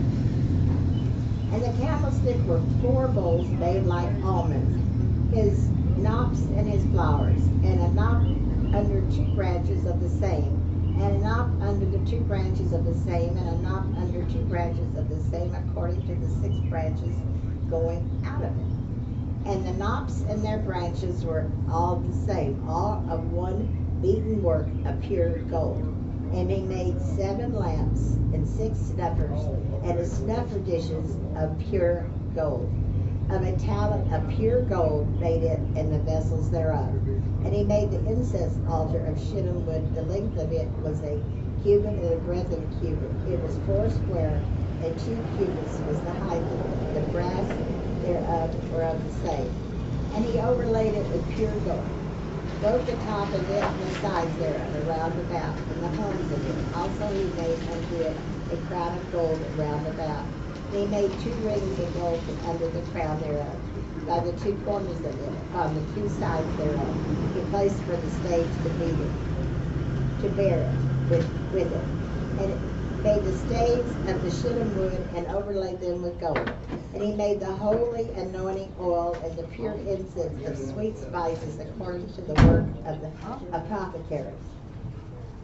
Chapter 38.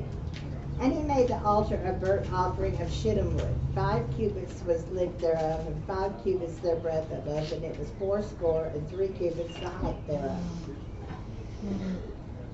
And he made the horns thereof, and 4 corners of it. The horns thereof were the same, and he overlaid it with brass. And he made all the vessels of the altar, the pots, and the shovels, and the basins, and the flesh hooks, and the fire pans. All the vessels thereof was made of brass. And he made for the brass a raising grate of network under the compass thereof, beneath all the vessels.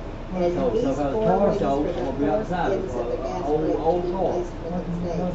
And he made all the staves of the shittim wood and overlaid them with brass. And he put the staves into the rings as the sides of the altar to bear it. He made the altar hollow with boards. And he made the lever of brass and the foot of it of brass and of looking glasses. So the women assembling, which assembled at the door of the tabernacle of the congregation.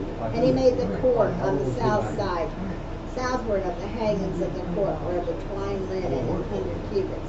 Their pillars were 20, and their brazen sockets 20. The hooks of the pillars and the fillets were of silver. And for the north side of the hanging were 100 cubits. Their pillars were 20, and their sockets of brass 20. The hooks of the pillars and the fillets of silver. And for the west side were hangings of 50 cubits. Their pillars 10, and their sockets 10. The hooks of the pillars and the pillars of silver. And for the east side, eastward, 50 cubits. And the hangings of the one side of the gate were 15 cubits. Their pillars 3, and their sockets 3. And for the other side of the court gate, the hand in their hand were hangings of 15 cubits. Their pillars 3, and their sockets 3. All the hangings of the court around about of 5 twined linen. And the sockets for the pillars were brass. The hooks of the pillars and the fillets of silver, and the overlaying of the chapters of silver, and all the pillars of the court was filled with silver. And the hangings for the gate of the court was needlework of blue and purple and scarlet, and 5 twined linen, and 20 cubits were the length and the height and the breadth of 5 cubits, answerable to the hangings of the court.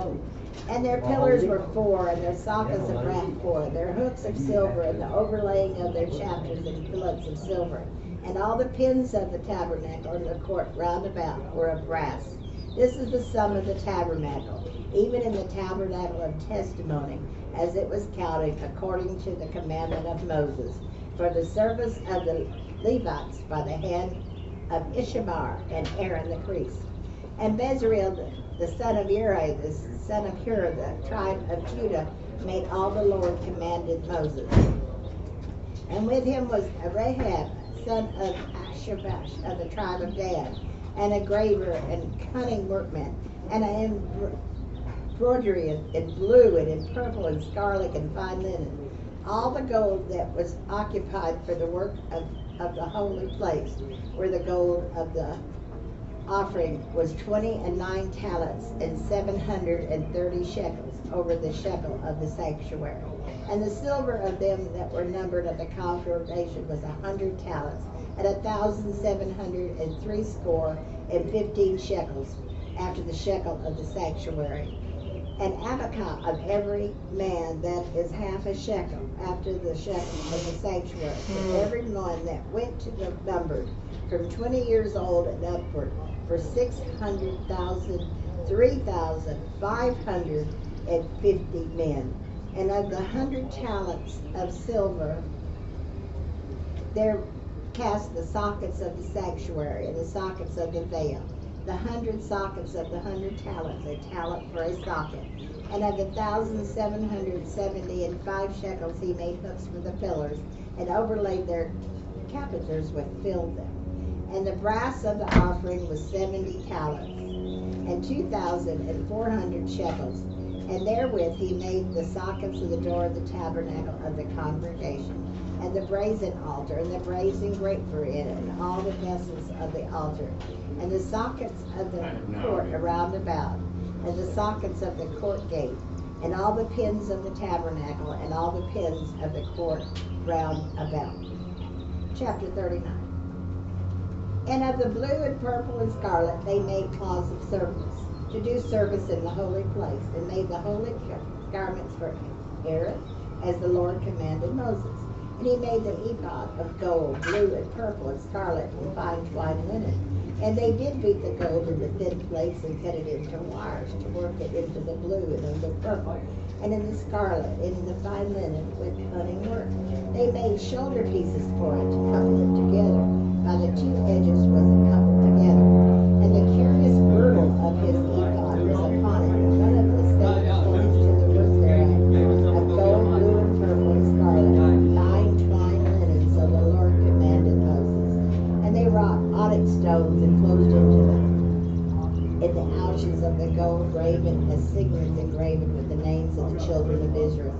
and put them into the shoulders of the ephod. They should be stones for a memorial to the children of Israel, as the Lord commanded Moses. And he made the breastplate of the cunning work, like the work of the ephod, of gold, blue, and purple, and scarlet, and fine twined linen.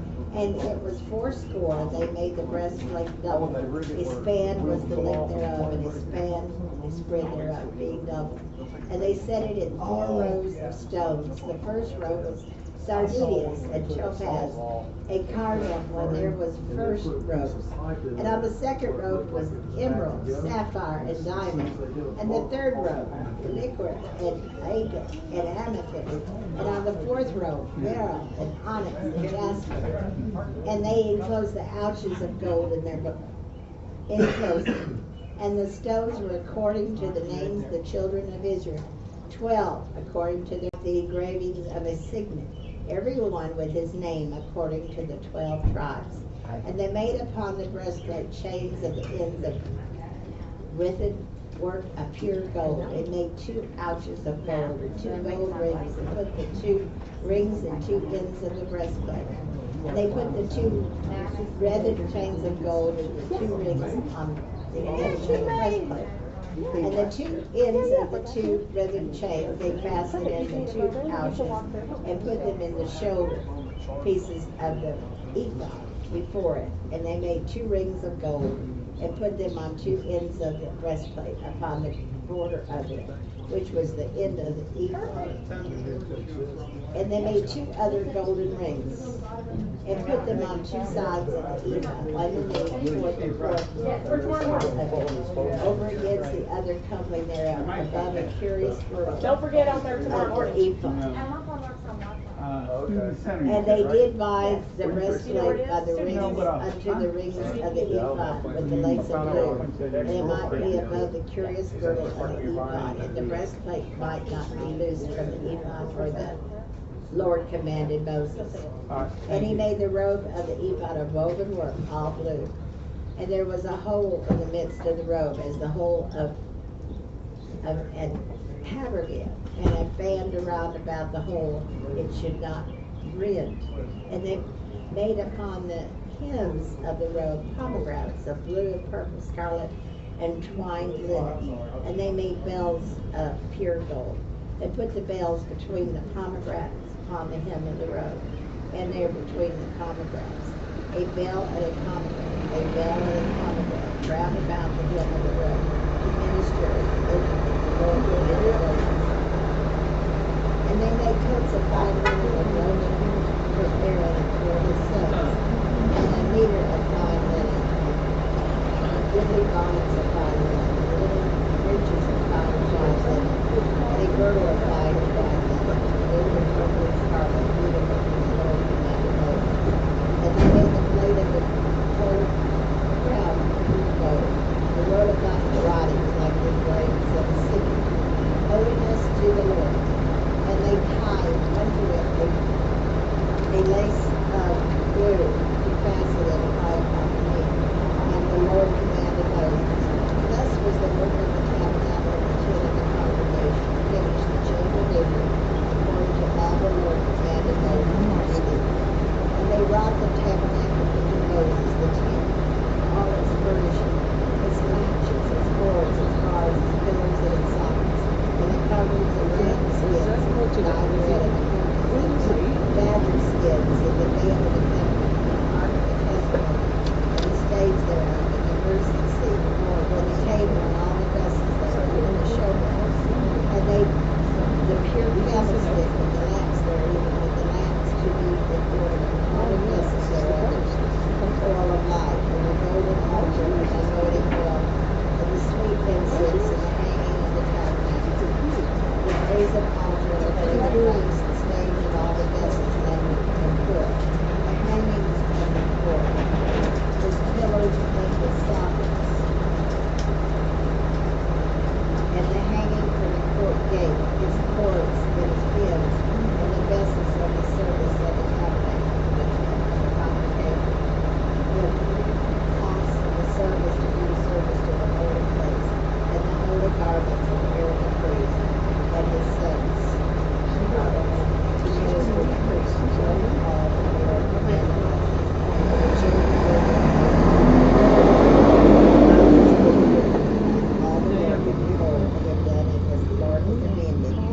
it had they done it, and Moses blessed them. So it'll be chapter 40. Okay, are you gonna read again before you leave? Let me read number 40. Can I borrow your Bible? Yeah. I'll just read that last Chapter, okay. So I gotta read.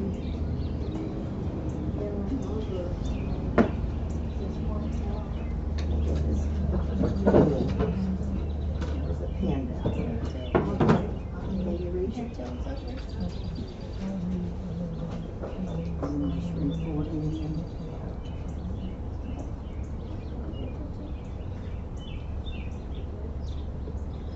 Chopped it out for fun for me because Last took scripture all was the things Exodus.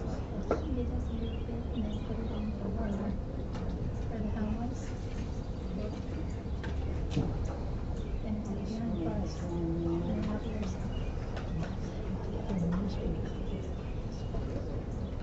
there's Exodus 40. Then the Lord spoke to Moses, saying, on the first day of the first month you shall set up the tabernacle of the tent of meeting. You shall put it in the ark of the testimony, and partition off the ark with the veil.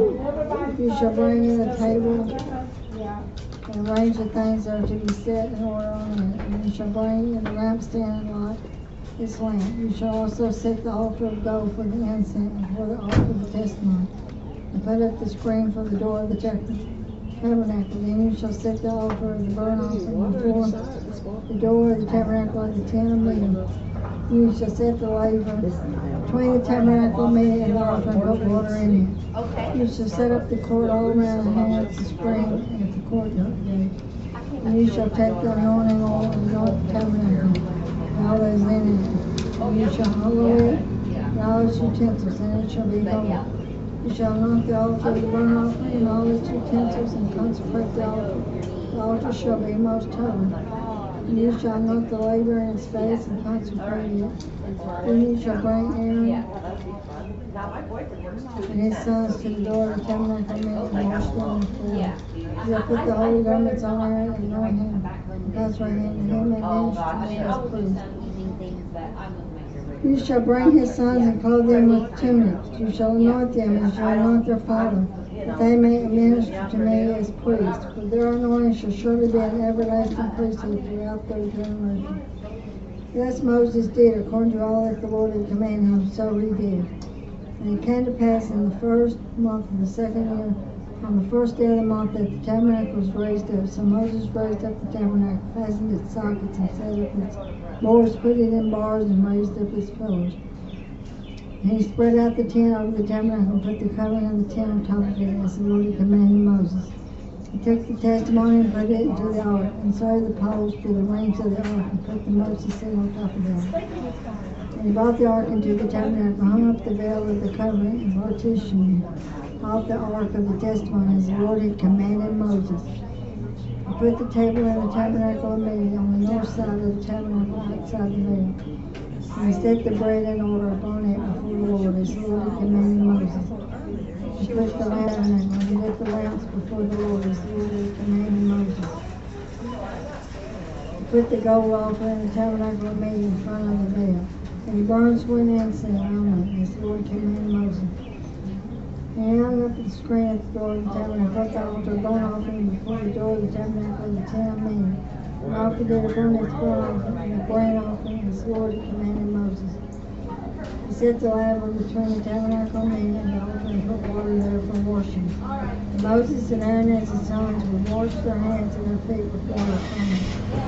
Whenever they went into the tabernacle meeting, when they came near the altar, they washed, as the Lord had commanded Moses. And he raised up the court all around the tabernacle and the altar, and hung up the screen in the court gate. So Moses finished the work. Then a cloud covered the tabernacle meeting, and the glory of the Lord filled the tabernacle. Moses went out over to the tabernacle meeting, because the cloud rested above it, and the glory of the Lord filled the tabernacle. Whenever the cloud was taken up from above the tabernacle, the children of Israel would go onward in all their journeys, and if the cloud was not taken up, then they did not journey till the day that it was taken up. So the cloud of the Lord was above the tabernacle by day, and fire was over it by night, in the sight of all the house of Israel throughout all their journeys.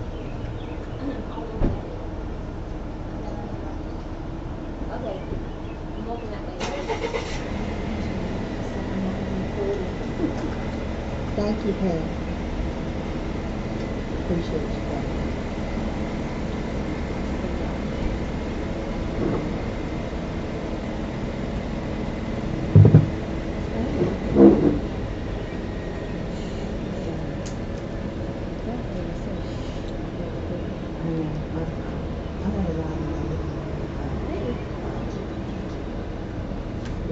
We're reading from the third book of Moses called Leviticus, chapter 1. Now the Lord called to Moses and spoke to him from the tabernacle of meeting, saying, Speak to the children of Israel and say to them, When any one of you bring an offering to the Lord, you shall bring your offering of the livestock of the herd and of the flock. If his offering is a burnt sacrifice of the herd, let him offer a male without blemish. He shall offer it of his own free will at the door of the tabernacle of meeting before the Lord. Then he shall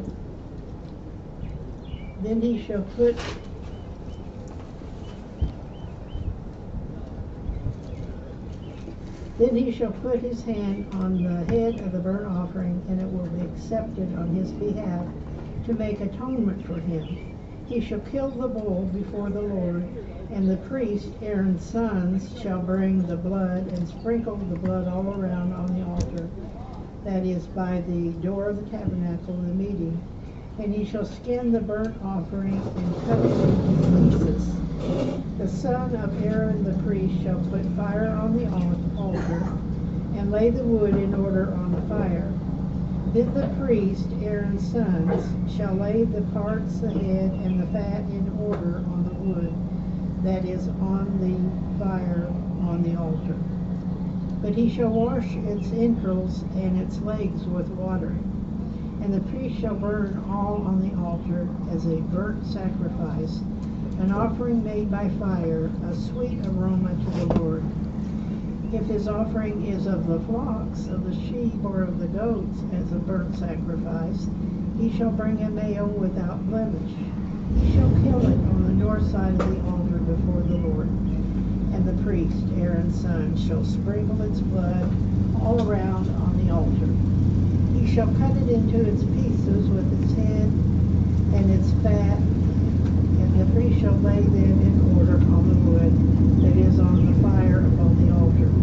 And he shall wash the entrails and the legs with water. Then the priest shall bring it all and burn it on the altar. It is a burnt sacrifice, an offering made by fire, a sweet aroma to the Lord. And if the burnt sacrifice of his offering to the Lord is of birds, he shall bring his offering of turtle doves or young pigeons. The priest shall bring it to the altar, wringing off its head, and burn it on the altar. Its blood shall be drained out of the side of the altar. He shall remove its crop with its feathers, and cast it beside the altar on the east side as the place for ashes.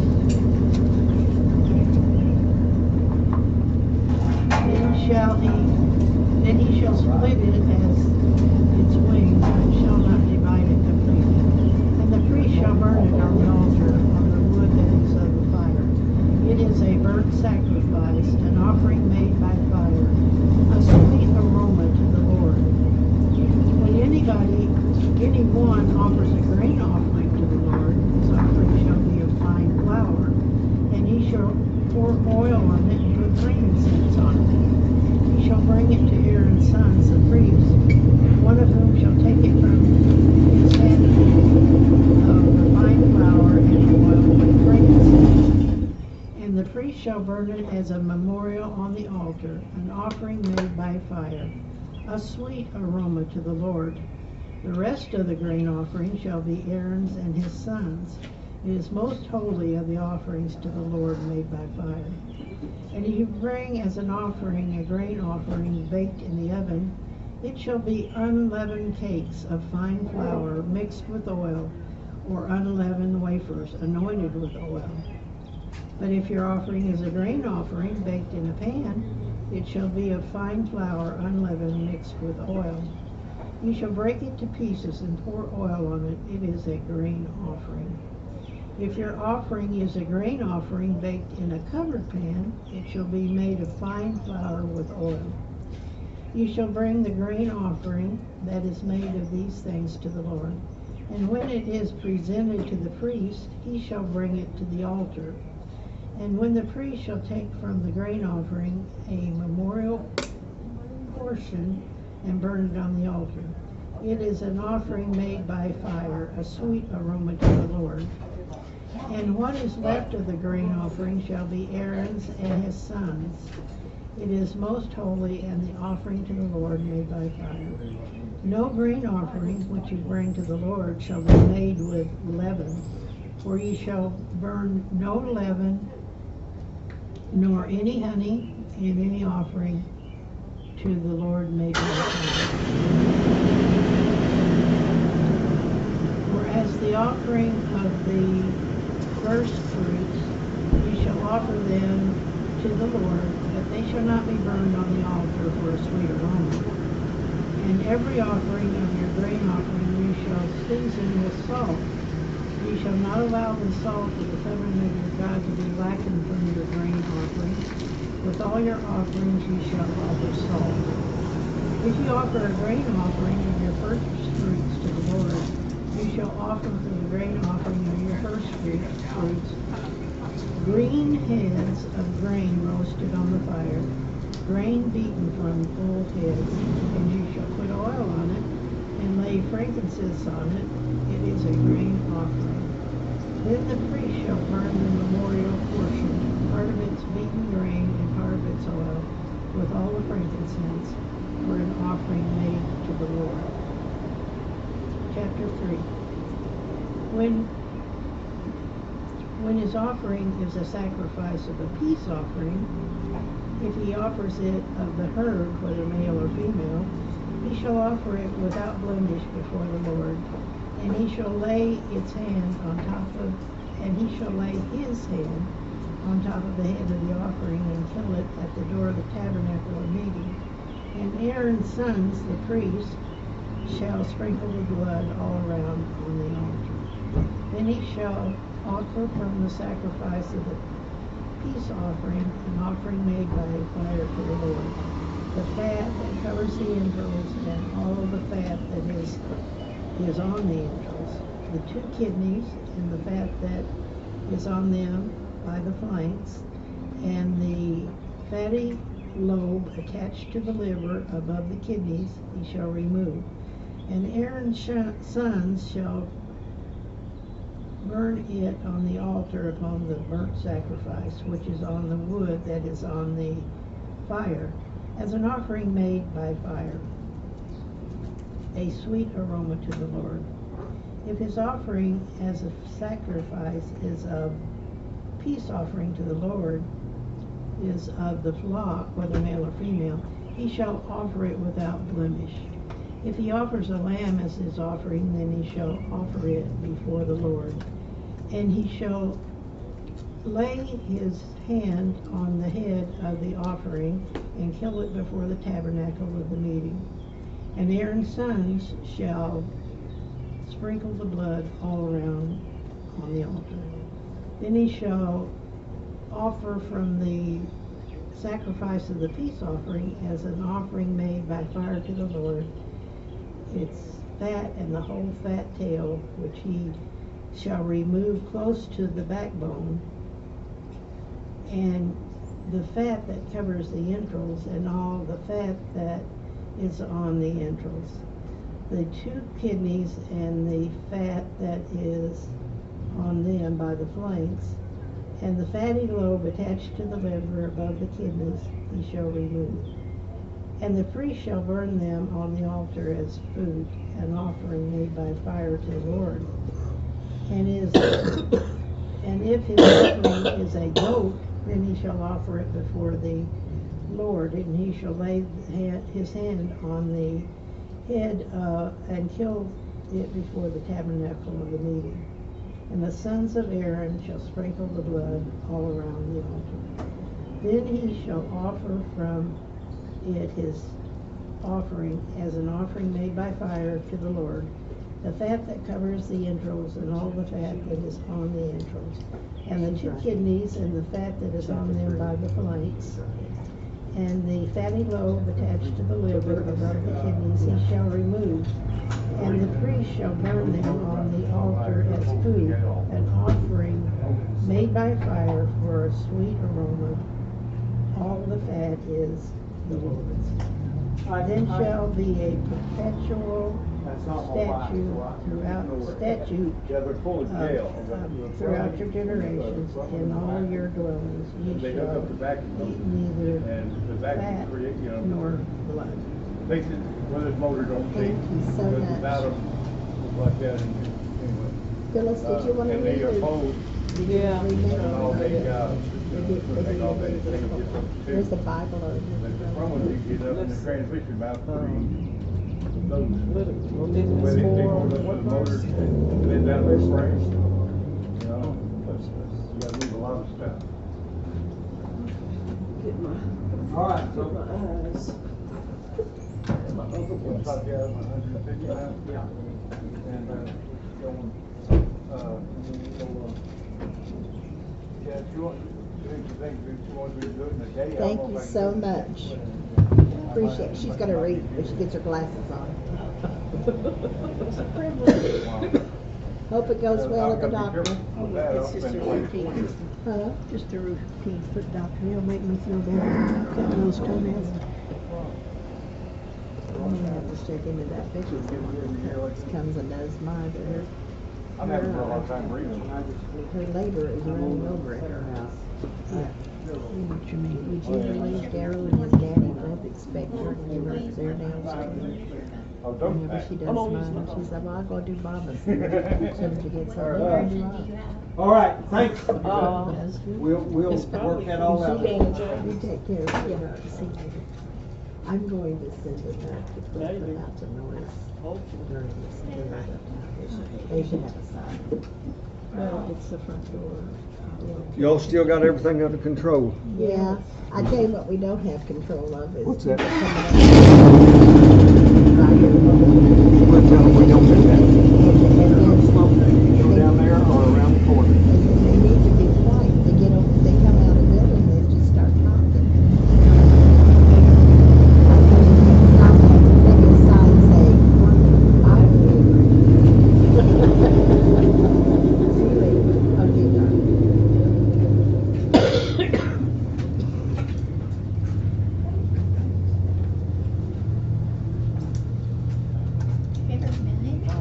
Huh? Have you ever been in the new building? I haven't, but I'm not interested. I'm just curious if you've Yeah, never been in yeah. there. I've never been in there. And the Lord spake unto Moses, saying, Speak unto the children of Israel, saying, If a soul shall sin through ignorance against any of the commandments of the Lord concerning things which ought not to be done, and shall do against any of them, if the priest that is anointed to do sin according to the sin of the people, then let him bring for his sin which he hath sinned a young bullock without blemish unto the Lord for a sin offering. He shall bring the bullock unto the door of the tabernacle of the congregation before the Lord, and shall lay his hand upon the bullock's head, and kill the bullock before the Lord. And the priest that is anointed shall take of the bullock's blood, and bring it to the tabernacle of the congregation. And the priest shall dip his finger in the blood, and sprinkle of the blood 7 times before the Lord, before the veil of the sanctuary. And the priest shall put some of the blood upon the horns of the altar of sweet incense before the Lord, which is in the tabernacle of the congregation, and shall pour all the blood of the bullock at the bottom of the altar of the burnt offering, which is at the door of the tabernacle of the congregation. And he shall take off from it all the fat of the bullock for the sin offering, the fat that covereth the inwards, and all of the fat that is upon the inwards, and the 2 kidneys and the fat that is upon them, which is by the flanks, and the caul above the liver. With the kidneys it shall he take away.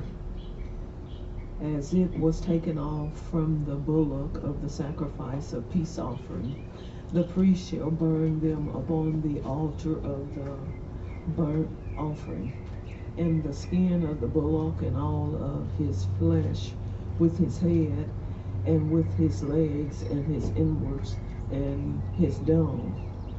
Even the whole bullock shall he carry forth without the camp until a clean place where the ashes are poured out, and burn him on the wood with fire.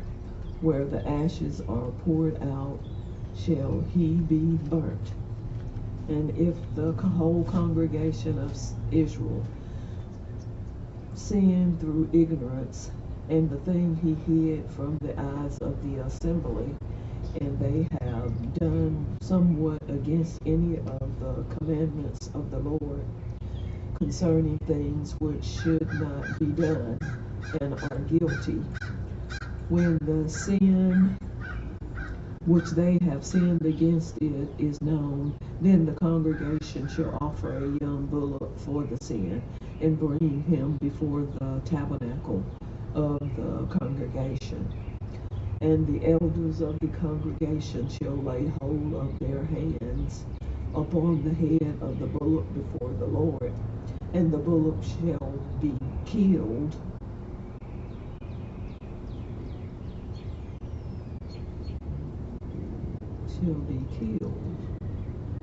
and the Jesuit shall be killed before the Lord. Then it's verse 16 after that. What verse was I reading? Oh, you were reading verse 15. It said, and bullock shall be killed before the Lord. And then verse 16 is next. And the bullock shall be killed before the Lord. Okay. And the priest that is anointed shall bring of the bullock's blood to the tabernacle of the congregation. And the priest shall dip his finger in some of the blood and sprinkle it 7 times before the Lord, even before the veil. And he shall put some of the blood upon the horns of the altar, which is before the Lord, that is in the tabernacle of the congregation, and shall pour out all the blood at the bottom of the altar of the burnt offering, which is at the door of the tabernacle of the congregation. He shall take all his fat from him and burn it upon the altar. And he shall do with the bullock as he did with the bullock for a sin offering. So shall he do with this. The priest shall make an atonement for them, and it shall be forgiven them. And he shall carry forth the bullock without the camp, and burn him as he burnt the first bullock. It is a sin offering for the congregation. When a ruler hath sinned and done somewhat through ignorance against any of the commandments of the Lord, his God, concerning things which should not be done, and is guilty, or if his sin wherein he hath sinned come to his knowledge, he shall bring his offering, a kid of the goats, a male without blemish, and he shall lay his hands upon the head of the goat, and kill it in the place where they killed the burnt offering before the Lord. It is a sin offering. And the priest shall take the blood of the sin offering with his finger, and put it upon the horns of the altar of the burnt offering, and shall pour out his blood at the bottom of the altar of burnt offering. And he shall burn all his fat upon the altar as the fat of the sacrifice of peace offerings. And the priest shall make an atonement for him as concerning his sin, and it shall be forgiven him. Verse 27. If any one of the common people sin through ignorance, while he doeth somewhat against any of the commandments of the Lord concerning things which ought not be done, and be guilty, or if his sin which he hath sinned come to his knowledge, then he shall bring his offering, a kid of goats, and a female without blemish for his sin which he hath sinned. 29. He shall lay his hand upon the head of the sin offering, and slay the sin offering in the place of the burnt offering. And the priest shall take of the blood thereof with his finger, and put it upon the horns of the altar of burnt offering, and shall pour out all the blood thereof at the bottom of the altar. And he shall take away all the fat thereof, as the fat is taken away from off the sacrifice of peace offerings. And the priest shall burn it upon the altar for a sweet savor unto the Lord. And the priest shall make an atonement for him, and it shall be given him. Verse 32. If he bring a lamb for a sin offering, he shall bring it a female without blemish, and he shall lay his hand upon the head of the sin offering, and slay it for a sin offering in the place where they killed the burnt offering. 34.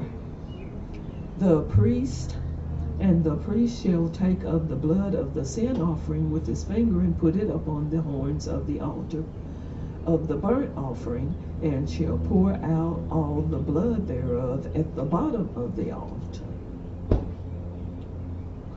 And he shall take away all the fat thereof, as the fat of the lamb is taken away from the sacrifice of the peace offering. The priest shall burn them upon the altar according to the offerings made by fire unto the Lord. And the priest shall make an atonement for his sin that he hath committed, and it shall be forgiven him. Okay. Is that the end of the chapter? Yeah, That is a chapter 4. 5. Go to chapter 5. Okay. Does it start, and if a soul sins? And if a soul sin, yes. Okay.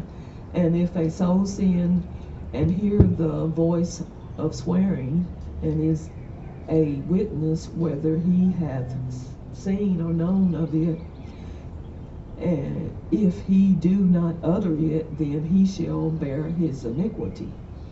Or if a soul touch any unclean thing, whether it be a carcass of an unclean beast, or carcass of an unclean cattle, or the carcass of an unclean creeping things, and if it be hidden from him, he also shall be unclean and guilty.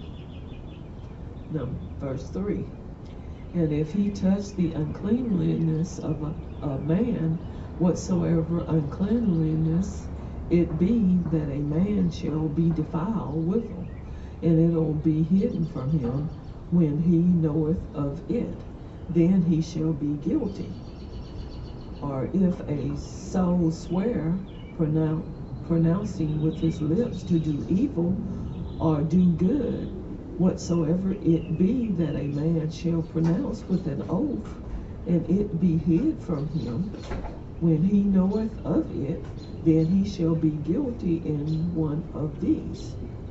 And it shall be, when he shall be guilty in one of these things, that he shall confess that he hath sinned in that thing.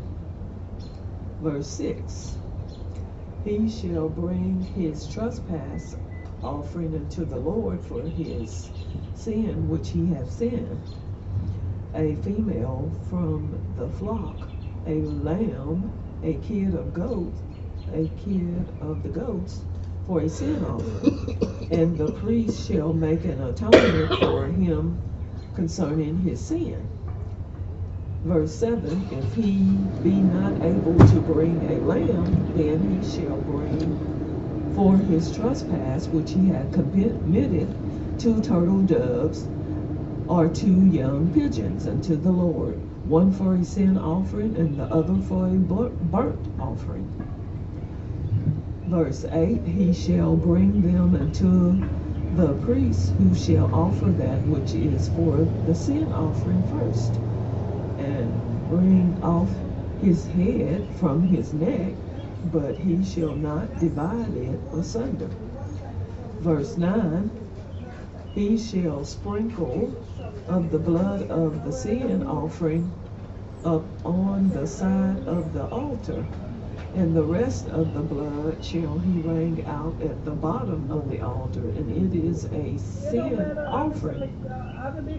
And he shall offer the second for a burnt offering according to the manner. And the priest shall make an atonement for him for his sin, which he hath sinned, and it shall be forgiven him. But if he be not able to bring 2 turtle doves or 2 young pigeons, then he that sinned shall bring for his offering the 10th part of an whatever that word is, ephah of fine flour for a sin offering. He shall put no oil upon it, neither shall he put any frankincense thereon, for it is a sin offering. Verse 12, then shall he bring it to the priest, and the priest shall take his handful of it, even a memorial thereof, and burn it on the altar according to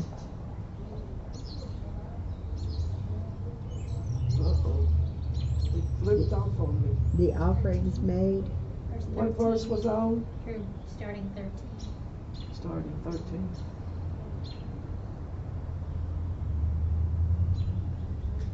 Your voice is soothing. Thank you. Thank you.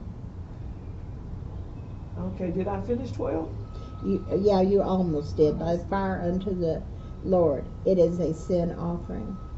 So it's verse 13 now. Okay. The fire shall ever be burning upon the altar. It shall never go out. Verse 14. This is the law of the meat offering. The sons of Aaron shall offer it before the Lord, before the altar.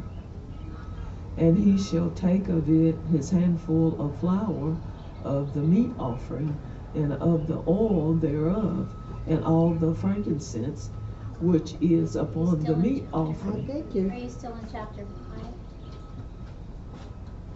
I'm on verse 15. But are you still in chapter 5? Is it? Yours is not matching what mine does. Oh, it's not? Yeah, it's not what you're reading. I think it's It must have jumped skipped. over. Yeah. Okay. 13. That's where I was supposed to start Good at. thing you guys are reading along. The priest shall make an atonement for him as touching his sin that he had sinned in one of these, and it shall be forgiven him. The remnant shall be the priest as a meat offering. And the Lord spake unto Moses, saying, if a soul commit a trespass and sin through ignorance in the holy things of the Lord, then he shall bring for his trespass unto the Lord a ram without blemish out of the flocks, without estimation by shekels of silver, after the shekel of the sanctuary for a trespass offering. Verse 16, he shall make amends for the harm that he had done in the holy thing, and shall add the 5th part thereto, and give it unto the priest. And the priest shall make an atonement for him with the ram of the trespass offering, and it shall be forgiven him. 17, verse 17. And if a soul sin and commit any of these things which are forbidden to be done by the commandments of the Lord, though he was it not, yet is he guilty, and shall bear his iniquity. 18. And he shall bear a ram without blemish out of the flock without estimation for a trespass offering unto the priest. And the priest shall make an atonement for him concerning his ignorance, wherein he erred and was not, and it shall be forgiven him. It is a trespass offering. He hath certainly trespassed against the Lord. Okay, Barbara, did you want to do chapter 6? It's 1:38, so we're here till 2, so did you? Bill? To read, or you want to keep reading? No, I need a drink and a break. Be careful of that.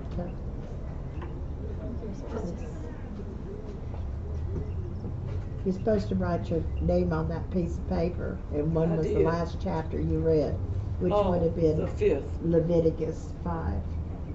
5th. Chapter 5. Cross out that one. Put a 5. So you stopped, right?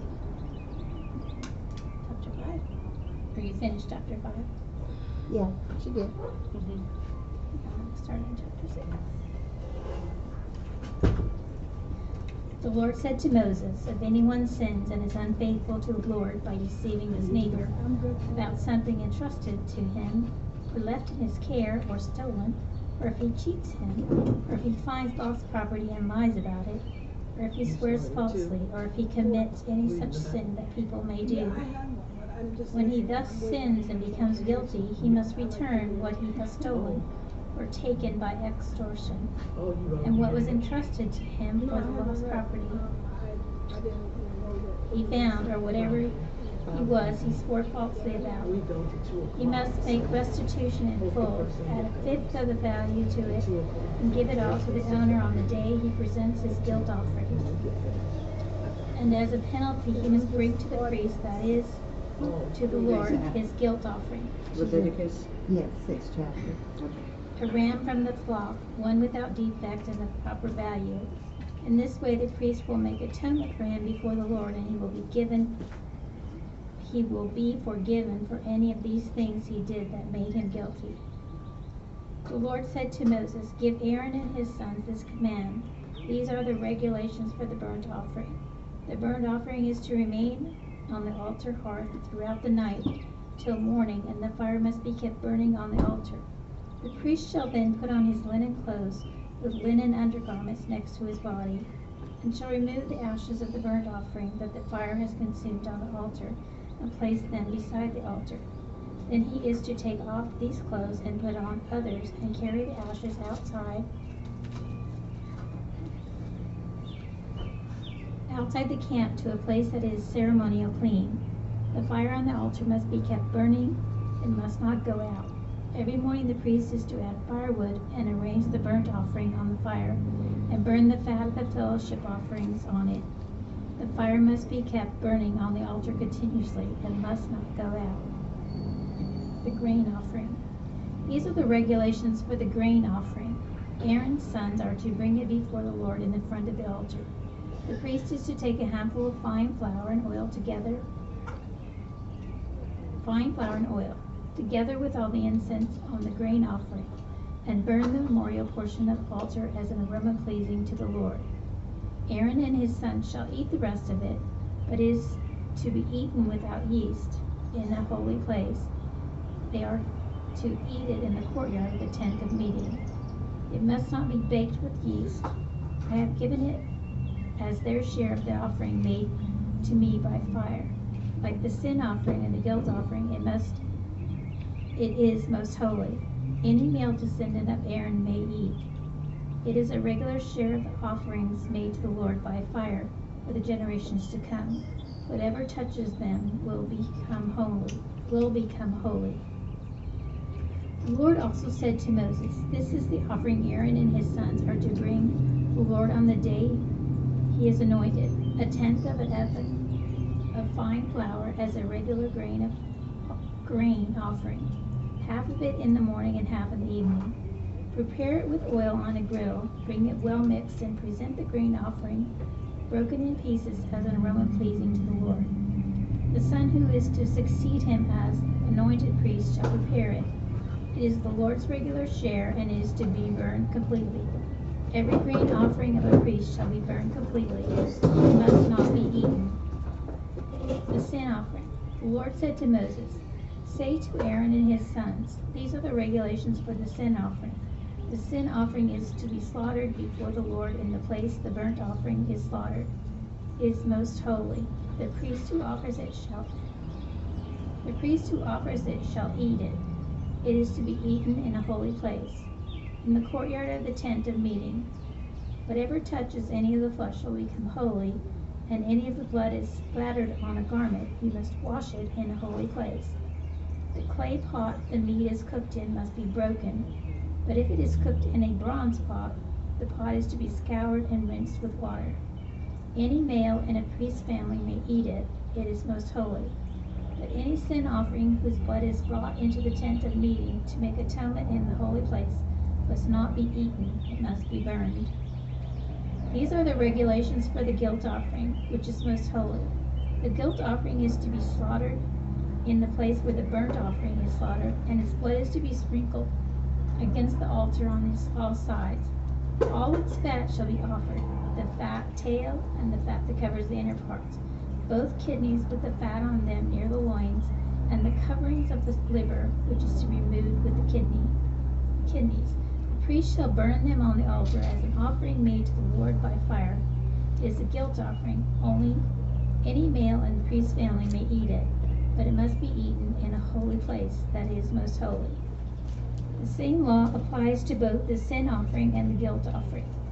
They belong to the priest who made atonement with them. The priest who offers a burnt offering for anyone may keep its hide for himself. Every grain offered baked in an oven or cooked in a pan or on a griddle belongs to the priest who offers it. And every grain offering, whether mixed with oil or dry, belongs equally to the sons of Aaron.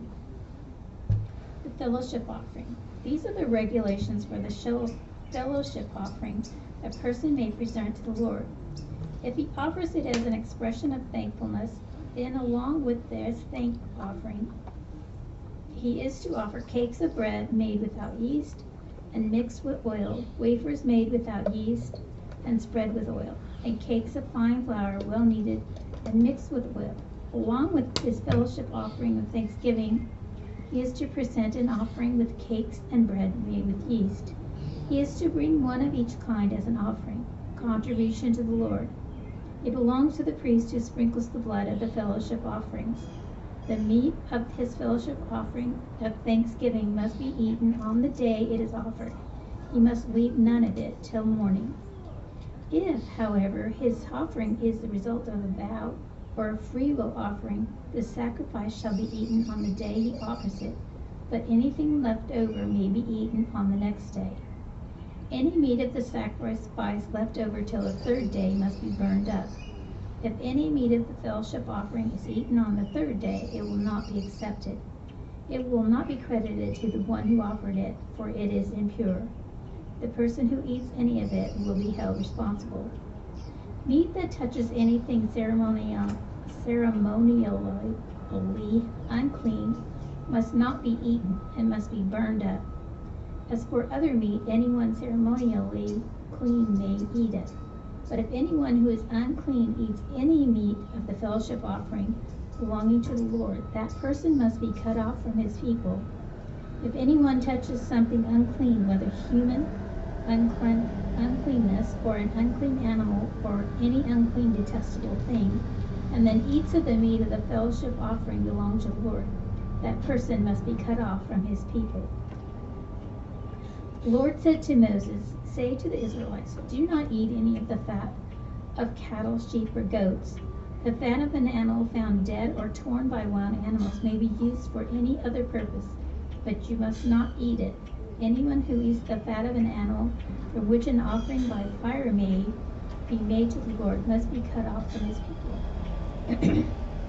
From wherever you live, you must not eat the blood of any bird or animal. If anyone eats blood, that person must be cut off from his people.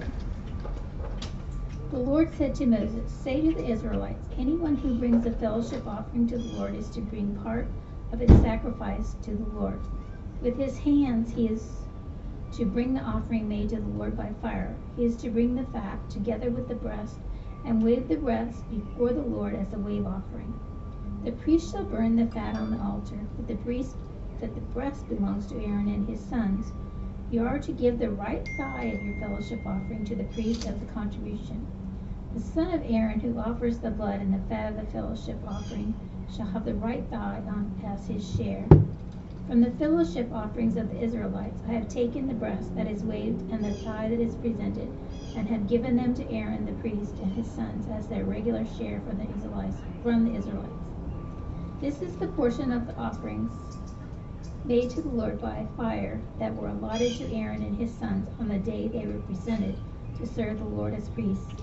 On the day they were anointed, the Lord commanded that the Israelites give this to them as their regular share for the generations to come.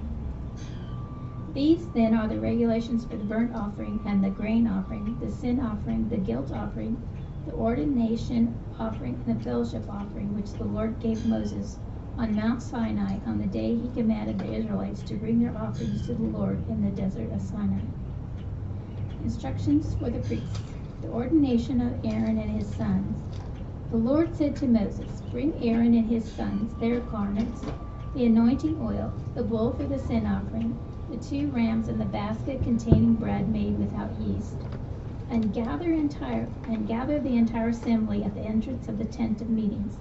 Moses did as the Lord commanded him, and the assembly gathered at the entrance of the tent of meeting. Moses said to the assembly, this is what the Lord has commanded to be done. Then Moses brought Aaron and his son forward and washed them with water. He put the tunic on Aaron, tied the sash around him, clothed him with a robe, and put the ephod on him. He also tied the ephod to him by a skillfully woven wristband, so it was fastened on him. He placed the breastpiece on him, and put the Urim and Thummim in the breastplate. Then he placed the turban on Aaron's head and set the gold plate, the sacred diadem, on the front of it as the Lord commanded Moses. Then Moses took the anointing oil and anointed the tabernacle and everything in it, and so consecrated them. He sprinkled some of the oil on the altar 7 times, anointing the altar and all its utensils, and the basin with its stand to consecrate them. He poured some of the anointing oil on Aaron's head and anointed him to consecrate him. Then he brought Aaron's sons forward, put tunics on them, tied sashes around them, and put headbands on them as the Lord commanded Moses. He then presented the bull for the sin offering, and Aaron and his sons laid their hands on its head. Moses slaughtered the bull and took some of the blood, and with his finger he put it on all the horns of the altar to purify the altar. He poured all the rest of the blood at the base of the altar. So he consecrated it to make atonement for it. Moses also took all the fat around the inner parts, the covering of the liver and both kidneys, and their fat, and burned it on the altar. But the bull with its hide and its flesh and its offal he burned up outside the camp as the Lord commanded Moses. He then presented the ram for the burnt offering, and Aaron and his sons laid their hands on its head. Then Moses slaughtered the ram and sprinkled the blood against the altar on all sides. He cut the ram into pieces and burned the head, the pieces, and the fat. He washed the inner parts and the legs with water and burned the whole ram on the altar as a burnt offering, a pleasing aroma, an offering made to the Lord by fire as the Lord commanded Moses. He then presented the other ram, the ram for the ordination, and Aaron and his sons laid their hands on its head. Moses slaughtered the ram and took some of its blood and put it on the lobe of Aaron's right ear, on the thumb of his right hand, and on the big toe of his right foot. Moses also brought Aaron's sons forward and put some of the blood on the lobes of their right ears, on the thumbs of their right hands, and on the big toes of their right feet. Then he sprinkled blood against the altar on all sides. He took the fat tail, all the fat around the inner parts, the covering of the liver, both kidneys and their fat, and the right thigh. Then from the basket of bread made without yeast, which was before the Lord, he took a cake of bread, and one made with oil, and a wafer. He put these on the fat portions and on the right thigh. He put all these in the hands of Aaron and his sons, and waved them before the Lord as a wave offering. Then Moses took them from their hands and burned them on the altar, on top of the burnt offering, as an ordination offering, a pleasing aroma on an offering made to the Lord by fire. He also took the breast, Moses' share of the ordination ram, and waved it before the Lord as a wave offering, as the Lord commanded Moses. And Moses took some of the anointing oil and some of the blood from the altar, and sprinkled them on Aaron and his garments, on his sons and their garments. So he consecrated Aaron and his garments, and his sons and their garments. Moses then said to Aaron and his sons, "Cook the meat at the entrance of the tent of meeting, and eat it there with the bread from the basket of ordination offerings, as the commanded, saying, Aaron with his sons are to eat it. Then burn up the rest of the meat and the bread. Do not leave the entrance of the tent of meetings for 7 days, until the days of your ordination are completed, for your ordination will last 7 days. What has been done today was commanded by the Lord to make atonement for you. You must stay at the entrance of the tent of meeting day and night for 7 days, and do what the Lord requires, so you will not die. For that is what I have been commanded." So Aaron and his sons did everything the Lord commanded through Moses. Okay, so we're at chapter 9. Chapter 9. She's Okay, we have 6 minutes, so Barbara, I know you're. Well, I don't have, I'm not till 2 o'clock. Till 2 o'clock. Yeah. I can read So 9. we're here till 2, yeah. Okay. Can we read 9?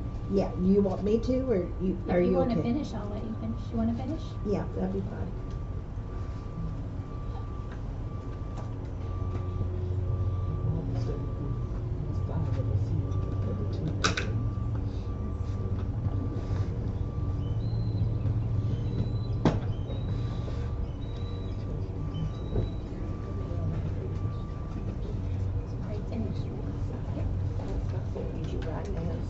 Finish Leviticus 8. No. Finish Leviticus 8.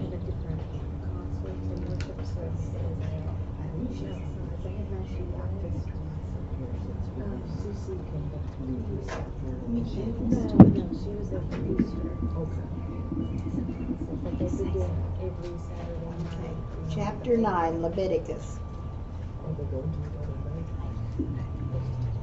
And it came to pass on the 8th day that Moses called Aaron and his sons and the elders of Israel. And he said unto Aaron, Take thee a young calf for a sin offering, and a ram for a burnt offering without blemish, and offer them before the Lord. And unto the children of Israel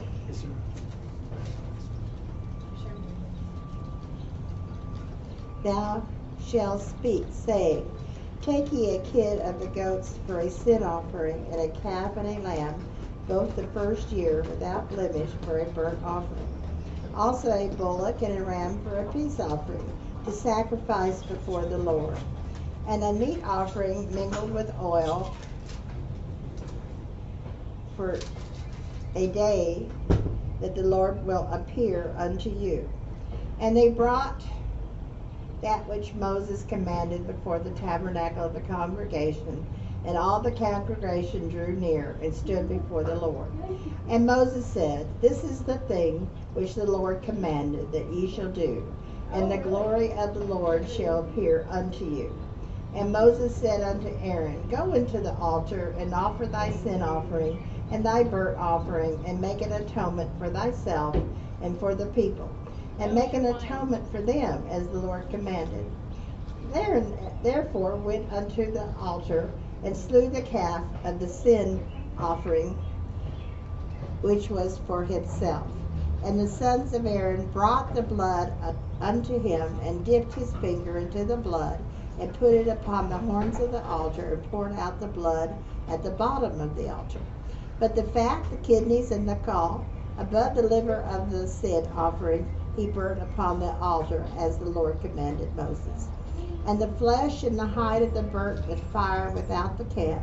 And he slew the burnt offering, and Aaron's son presented unto him the blood, which he sprinkled around and about the altar. And they presented the burnt offering unto him with the pieces thereof, and the head, and he burnt them upon the altar. And he did wash the innards and the legs, and burnt them upon the burnt offering on the altar. And he brought the people's offering, and took the goat, which was the sin offering for the people, and slew it, and offered it for sin as the first. And brought the burnt offering, and offered it according to the manner. And he brought the meat offering, and took a handful thereof, and burnt it upon the altar, beside the burnt sacrifice of the morning. He slew also the bullock and the ram for the sacrifice of peace offerings, which is for the people, and Aaron's sons presented unto him the blood, which he sprinkled upon the altar round and about. And the fat of the bullock and of the ram, and the rump, and of which covereth the inwards, and the kidneys, and the gall above the liver. And they put the fat upon the breasts, and he burnt the fat upon the altar. And the breast and the right shoulder Aaron waved for a wave offering before the Lord, as Moses commanded. And Aaron lifted up his hand toward the people, and blessed them, and came down from offering the sin offering, and the burnt offering, and the peace offerings. And Moses and Aaron went into the tabernacle of the congregation, and came out, and blessed the people, and the glory of the Lord appeared upon all the people. And there came a fire out from before the Lord, and consumed upon the altar the burnt offering and the fat, which when all the people saw, they shouted and fell on their faces.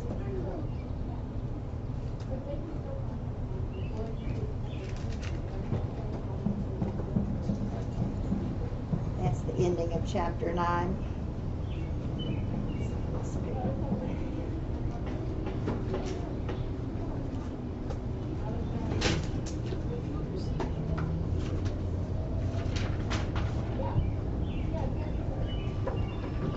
So I read 4 and 5. I don't know, what did you write down? She just wrote where she finished. She finished at 5. But I read 4 and 5. She did.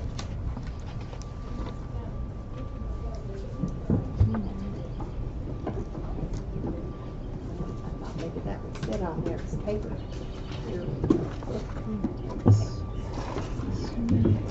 You can use this Bible if you like. Is it? It's already there. I had this one marked, but I'd rather read from the NIV.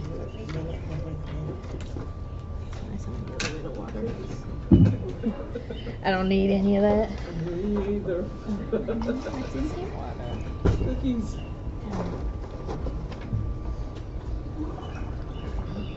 So you just read, and then when you're finished, you write where you finish. Okay.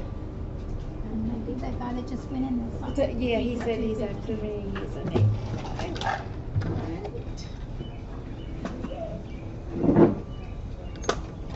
wonder how they keep all those different offerings. I know. How do you know which offerings are which? Which one's which? I heard a wave one. Went and blew it here. So I'm ready. Leviticus 10.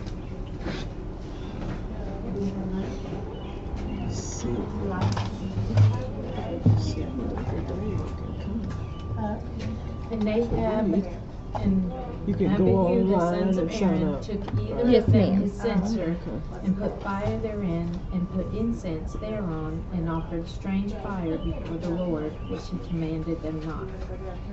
There went out fire from the Lord and devoured them, and they died before the Lord. Then Moses said unto Aaron, This is it that the Lord spake, saying, I will be sanctified in them that come nigh me, and before all the people I will be glorified. And Aaron held his peace. I'm in Leviticus 10. I'm going to get an NIV. You need this one, sis?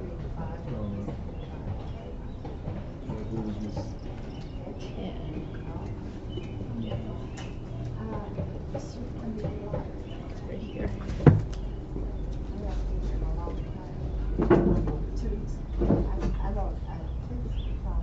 Leviticus 10, you said? Leviticus 10. What verse? I'm ready to start verse 4. Aaron remained silent. Moses summoned Mishael and Elzaphan, sons of Aaron's uncle, and said to them, Come here, carry your cousins outside the camp away from the front of the sanctuary. So they came and carried them, still in their tunics, outside the camp, as Moses ordered. Then Moses said to Aaron and his sons, Eleazar and Ithamar, Do not let your hair become unkempt, and do not tear your clothes, or you will die, and the Lord will be angry with the whole community.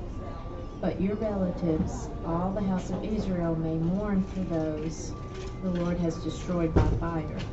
Do not leave the entrance to the tent of meeting, or you will die, because the Lord's anointing oil is on you. So they did as Moses said. Then the Lord said to Aaron, You and your sons are not to drink wine or other fermented drink whenever you go into the tent of meeting, or you will die. This is a lasting ordinance for the generations to come. You must distinguish between the holy and the common, between the unclean and the clean, and you must teach the Israelites all the decrees the Lord has given them through Moses. Moses said to Aaron and his remaining sons, Take the grain of offering left over from the offerings made to the Lord by fire, and eat it prepared without yeast, beside the altar, for it is most holy. Eat it in a holy place, because it is your share, and your son's share of the offerings made to the Lord by fire, for so I have been commanded. But you and your sons and your daughters may eat the breast that was waved and the thigh that was presented. Eat them in a ceremonially clean place. They have been given to you and your children as your share of the Israelites' fellowship offerings.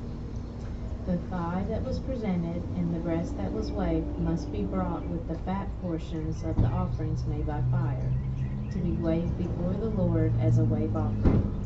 This will be the regular share for you and your children, as the Lord has commanded. When Moses inquired about the goat of the sin offering and found that it had been burned up, he was angry with Eleazar and Ithamar, Aaron's remaining sons, and asked, Why didn't you eat the sin offering in the sanctuary area? It is most holy. It was given to you to take away the guilt of the community by making atonement for them before the Lord. Since its blood was not taken into the holy place, you should have eaten the goat in the sanctuary area, as I commanded.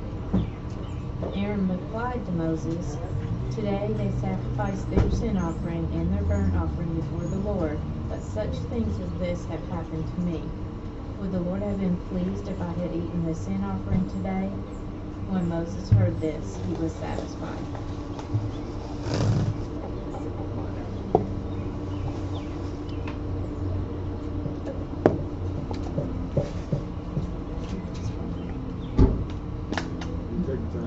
I needed some water.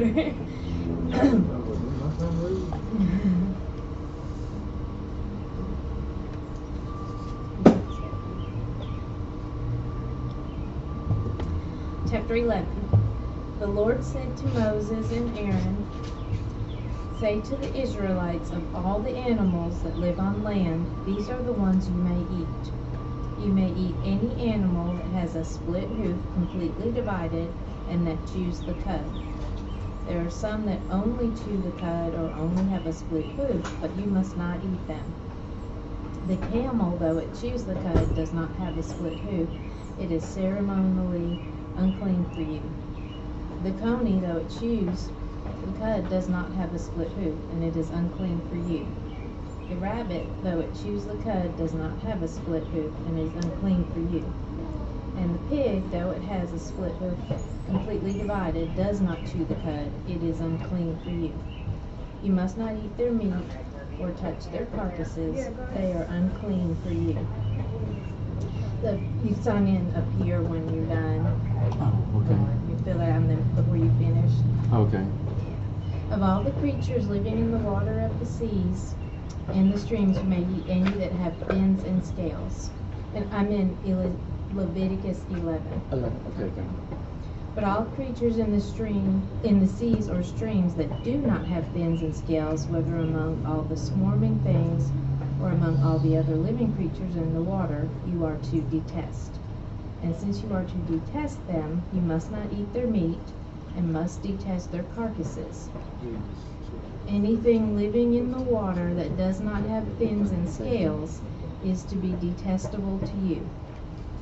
These are the birds you are to detest and not eat, because the birds you are, I just lost my place, sorry. These are the birds you are to detest and not eat, because they are detestable. The eagle, the vulture, the black vulture, the red kite, any kind of black kite, any kind of raven, the horned owl, the screech owl, the gull, any kind of hawk, the little owl, the cormorant, the great owl, the white owl, the desert owl, the osprey, the stork, any kind of heron, the hoopoe, and bat. All flying insects that walk on all fours are to be detestable to you. There are, however, some winged creatures that walk on all fours that you may eat. Those that have jointed legs for hopping on the ground, of these you may eat any kind of locust, katydid, cricket, or grasshopper. But all other winged creatures that have 4 legs you are to detest. You will make yourselves unclean by these. Whoever touches their carcasses will be unclean till evening. Whoever picks up one of their carcasses must wash his clothes, and he will be unclean till evening. Every animal that has a split hoof not completely divided, or that does not chew the cud, is unclean for you. Whoever touches the carcass of any of them will be unclean. Of all the animals that walk on all fours, those that walk on their paws are unclean for you. Whoever touches their carcasses will be unclean till evening. And anyone who picks up their carcasses must wash his clothes, and he will be unclean till evening. They are unclean for you. Of the animals that move about on the ground, these are unclean: the weasel, the rat, any kind of great lizard, the gecko, the monitor lizard, the wall lizard, the skink and chameleon. Of all those that move along the ground, these are unclean for you. Whoever touches them when they are dead will be unclean till evening.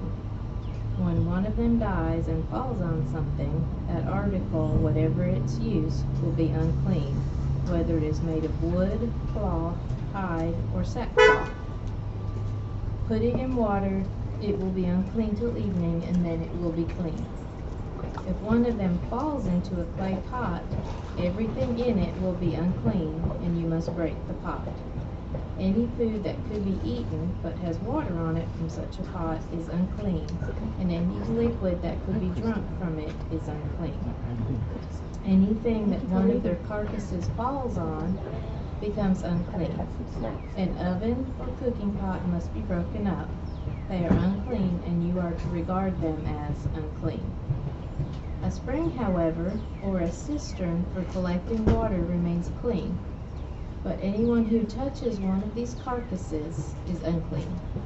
If a carcass falls on any seeds that are to be planted, they remain clean. But if water has been put on the seed and a carcass falls on it, it is unclean for you. If an animal that you are allowed to eat dies, anyone who touches the carcass will be unclean till evening. Anyone who eats some of the carcass must wash his clothes, and he will be unclean until evening. Anyone who picks up the carcass must wash his clothes, and he will be unclean till evening.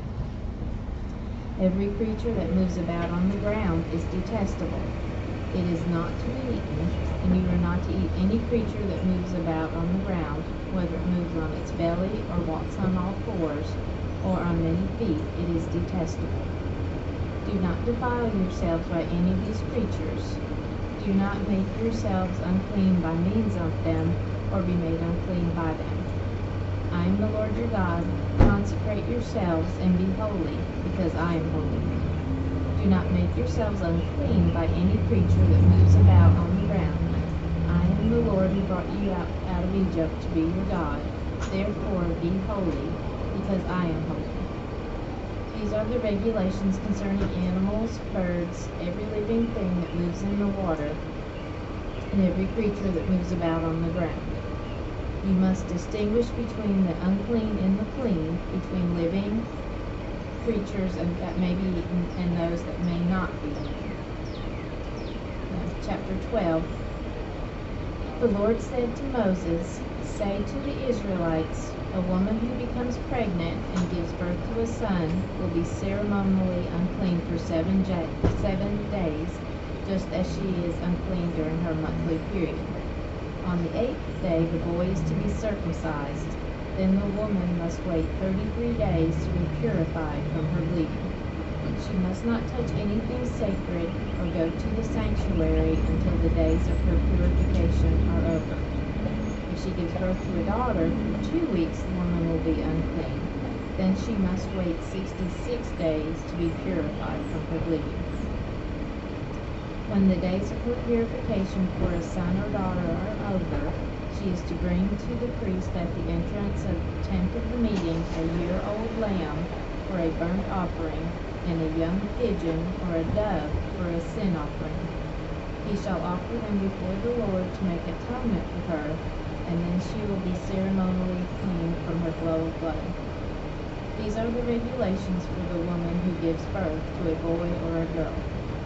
If she cannot afford a lamb, she is to bring 2 doves or 2 young pigeons, one for a burnt offering and the other for a sin offering.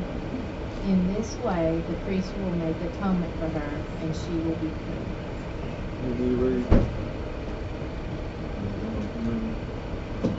I read this or do I read this? I start at 2:15. So, are you gotta do by time? What time is it? It's 2:14. So I'm supposed to sign after you. Okay, now I know how to do it. Okay. I came early and didn't know how to Okay, sign. there was an online sign up. Oh, okay, well I didn't know you had to sign period. Oh, okay. I just heard her tell you that. Well, I signed up to read from 2:15 till 3 o'clock. So we're not going inside post on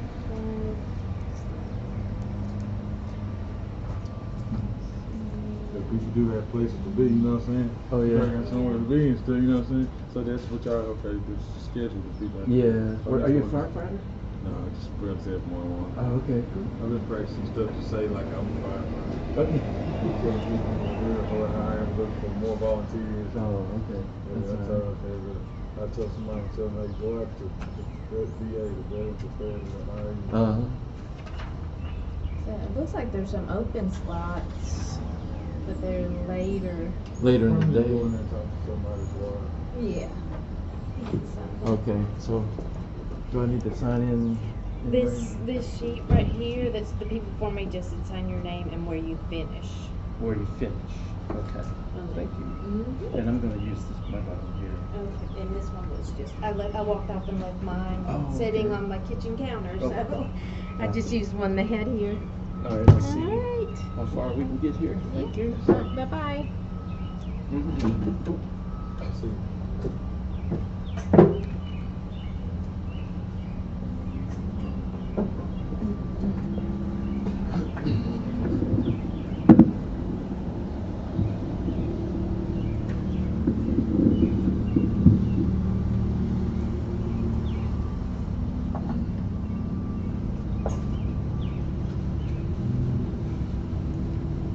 So should I go on the inside first? We need to go on the inside. Oh. We need to go on the inside.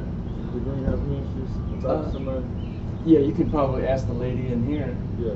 She so might even when know. nobody's right here listening, y'all have to still read. Yeah. Okay, I didn't know what was going on. Yeah, it's a Bible marathon. Yeah. For the next. Genesis. So I Genesis. never read this Leviticus stuff, so I was like, damn, that's pretty cool. Yeah, this is the difficult part to read here. So when one of those women comes, just walk in and tell them that I need to try to see about a job or something. What do you I think so. Yeah, you can ask the lady in there. Okay, I'm doing that. Okay, Let you read by yourself today. that's fine. I think God is listening. Yeah. And a bunch of angels. Yeah, everybody's listening. They know I'm cheating. Leviticus 13. Then the Lord spoke to Moses and to Aaron, saying, when a man has on the skin of his body a swelling or a scab or a bright spot, and it becomes an infection of leprosy on the skin of his body, then he shall be brought to Aaron the priest, or to one of his sons the priests. And the priest shall look at the mark on the skin of the body, and if the hair in the infection has turned white, and the infection appears to be deeper than the skin of his body, it is an infection of leprosy. When the priest has looked at him, he shall pronounce him unclean.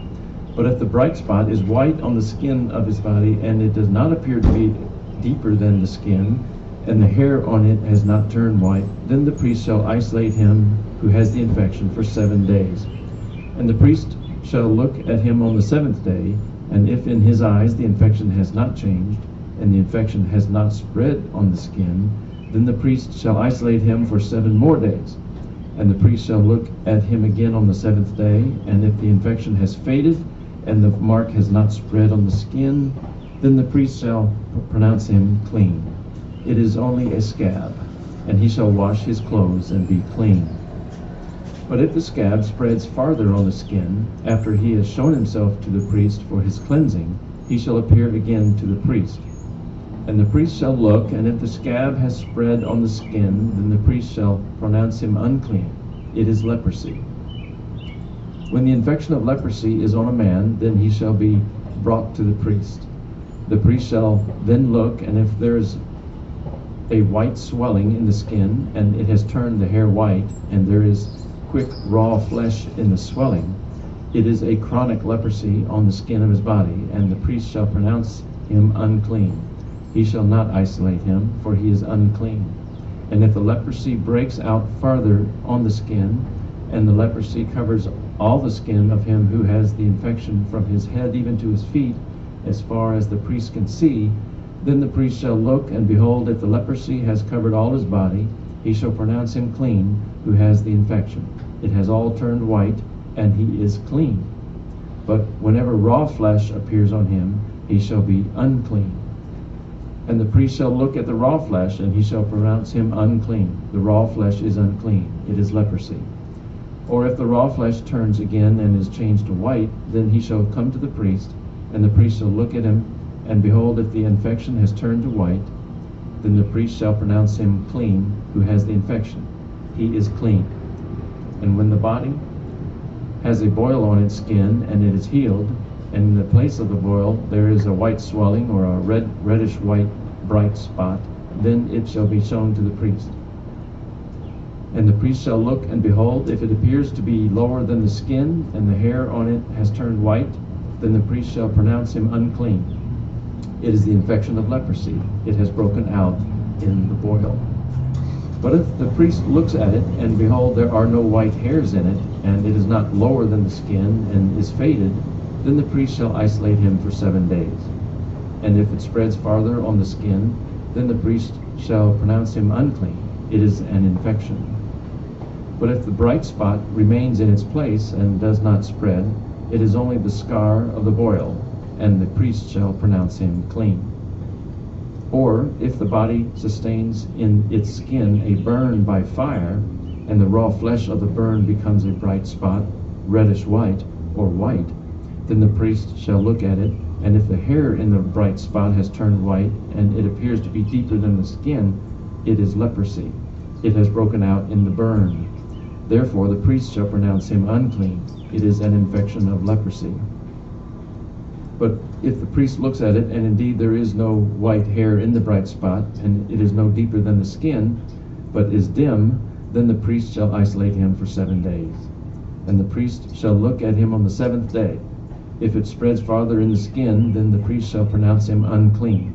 It is an infection of leprosy. But if the bright spot remains in its place and has not spread in the skin, but is dim, it is the swelling from the burn, and the priest shall pronounce him clean, for it is only the scar of the burn. Now if a man or woman has an infection on the head or on the beard, then the priest shall look at the infection, and if it appears to be deeper than the skin, and there is thin yellowish hair in it, then the priest shall pronounce him unclean. It is a scale. It is leprosy of the head or of the beard. But if the priest looks at the infection of the scale, and indeed it appears to be no deeper than the skin, and there is no black hair in it, then the priest shall isolate the person with the scaly infection for 7 days. And on the 7th day the priest shall look at the infection, and if the scale has not spread, and no yellowish hair has grown in it, and the appearance of the scale is no deeper than the skin, then he shall shave himself, but he shall not shave the scale. And the priest shall isolate the person with the scale 7 more days. Then on the 7th day the priest shall look at the scale, and if the scale has not spread in the skin, and it appears to be no deeper than the skin, the priest shall pronounce him clean, and he shall wash his clothes and be clean. But if the scale spreads farther in the skin after his cleansing, then the priest shall look at him, and if the scale has spread in the skin, the priest need not seek for the yellowish hair, he is unclean. If in his sight the scale has remained, however, and black hair has grown in it, the scale has healed, he is clean, and the priest shall pronounce him clean. And when a man or a woman has bright spots on the skin of the body, even white bright spots, then the priest shall look, and if the bright spots on the skin of their bodies are a faint white, it is eczema that has broken out on the skin. He is clean. Now if a man loses the hair of his head, he is bald. He is clean. And if his head becomes bald at the front and sides, he is bald on the forehead, he is clean. But if on the bald head or the bald forehead there occurs a reddish-white infection, it is leprosy breaking out on his bald head or on his bald forehead. Then the priest shall look at him, and if the swelling of the infection is reddish-white on his bald head or on his bald forehead, like the appearance of leprosy in the skin of the body, he is a leprous man, he is unclean. The priest shall surely pronounce him unclean. His infection is on his head.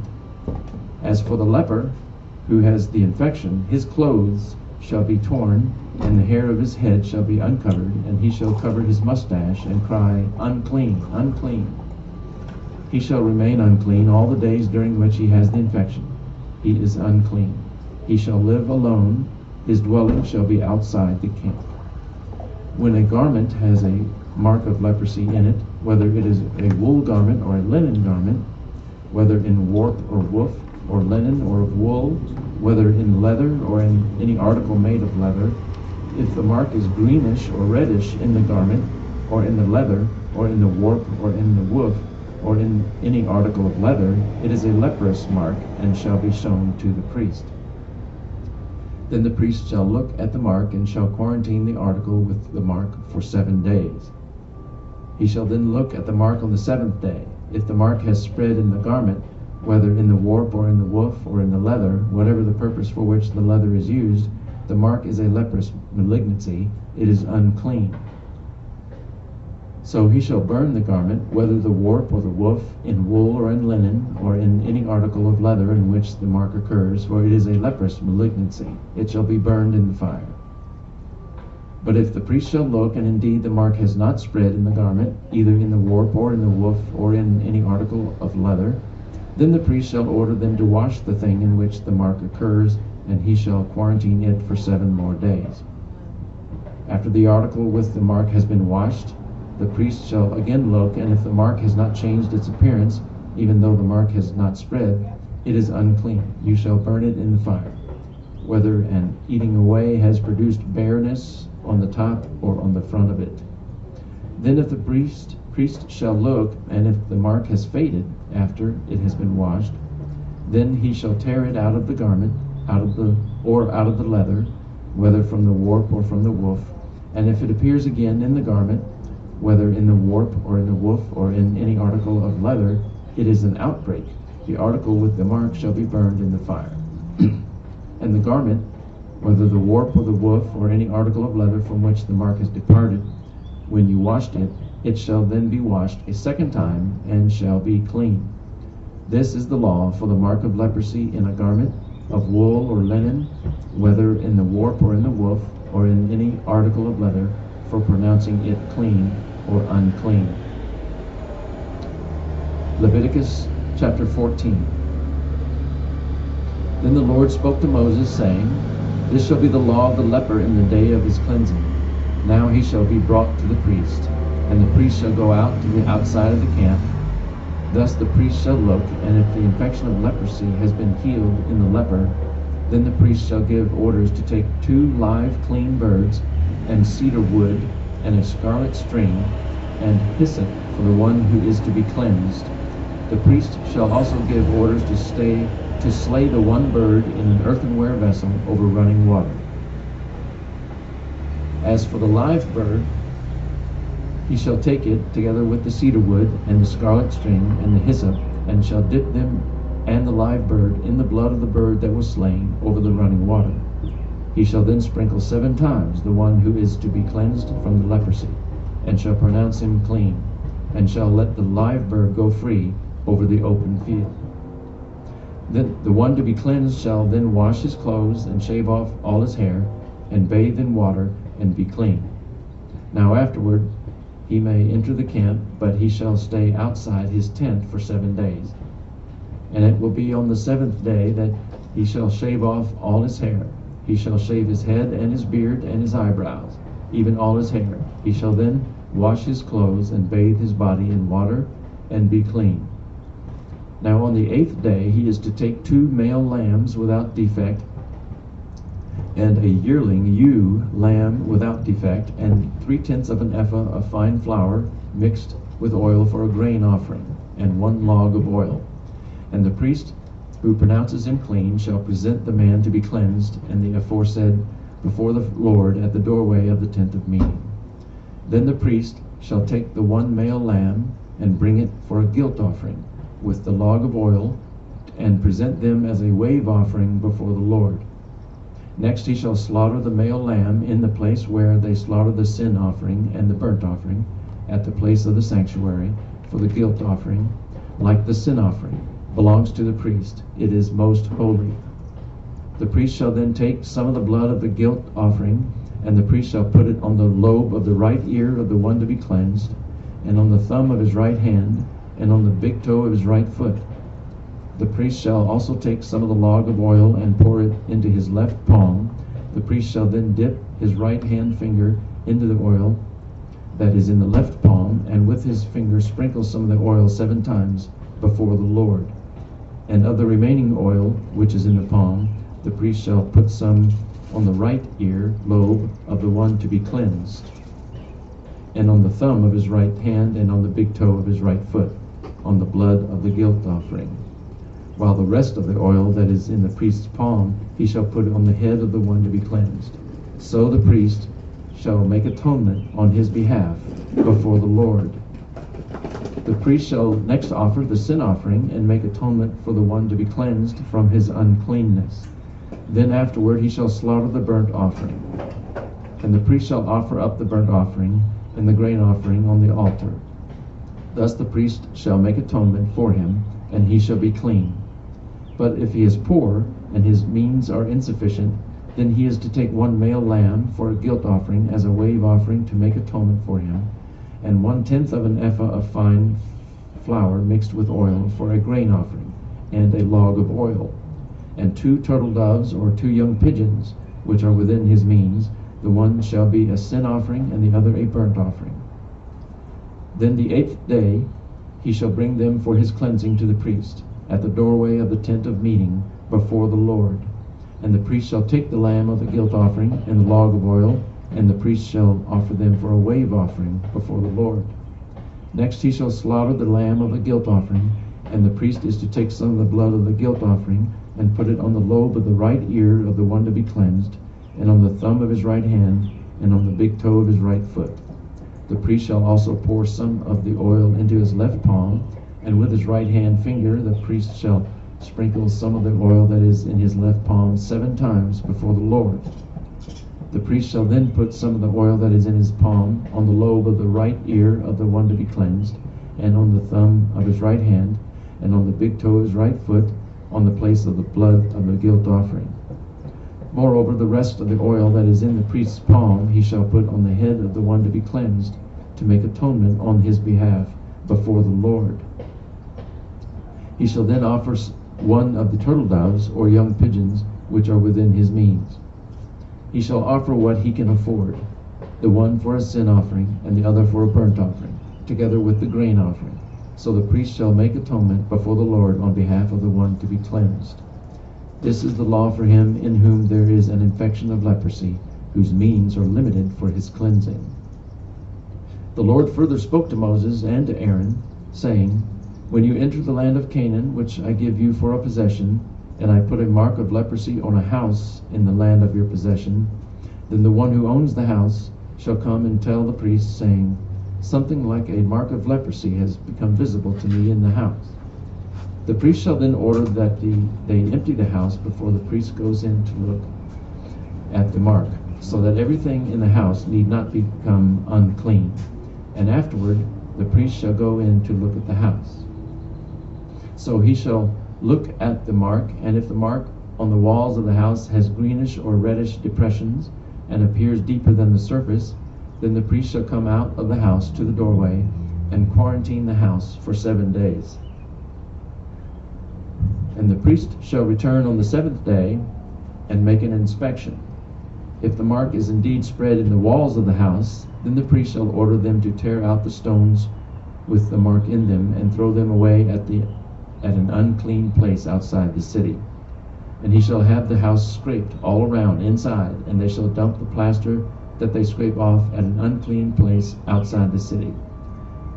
Then they shall take other stones and replace those stones, and he shall take other plaster and replaster the house.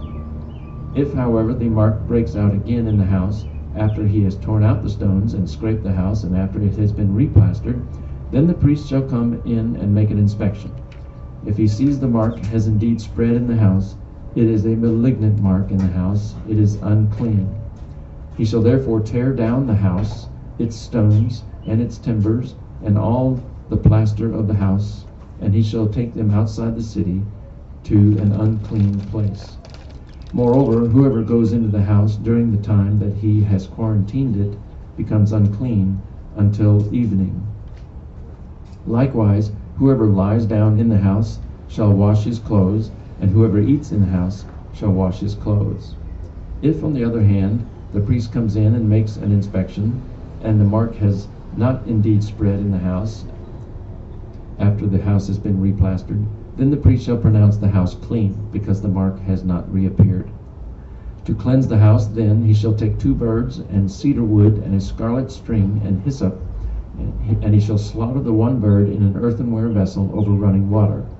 Then he shall take the cedar wood, and the hyssop, and the scarlet string, with the live bird, and dip them in the blood of the slain bird, as well as in the running water, and sprinkle the house 7 times. He shall thus cleanse the house with the blood of the bird and with the running water, along with the live bird, and with the cedar wood, and with the hyssop, and with the scarlet string.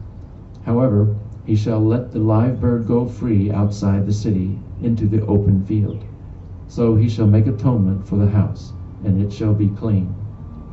This is the law for any mark of leprosy, even for a scale, and for the leprous garment or house, and for a swelling, and for a scab, and for a bright spot, to teach when they are unclean and when they are clean. This is the law of leprosy. Leviticus chapter 15. The Lord also spoke to Moses and to Aaron, saying, Speak to the sons of Israel, and say to them, When any man has a discharge from his body, his discharge is unclean. This, moreover, shall be his uncleanness in his discharge. If it is his uncleanness whether his body allows its discharge to flow, or whether his body obstructs its discharge. Every bed on which the person with the discharge lies becomes unclean, and everything on which he sits becomes unclean. Anyone, moreover, who touches his bed shall wash his clothes and bathe in water and be unclean until evening.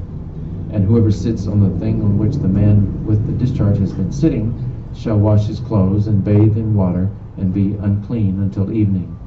Also whoever touches the person with the discharge shall wash his clothes and bathe in water and be unclean until evening.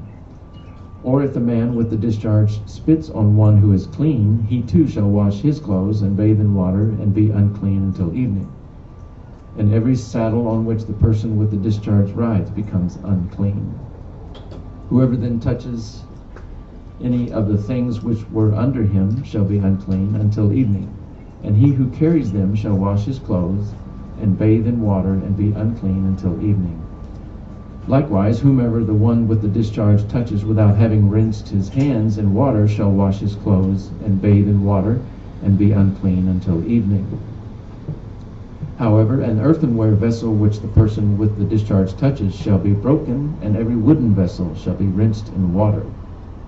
Now when the man with the discharge becomes cleansed from his discharge, then he shall count off for himself 7 days for his cleansing. He shall then wash his clothes and bathe his body in running water, and shall become clean. Then on the 8th day he shall take for himself 2 turtle doves or 2 young pigeons,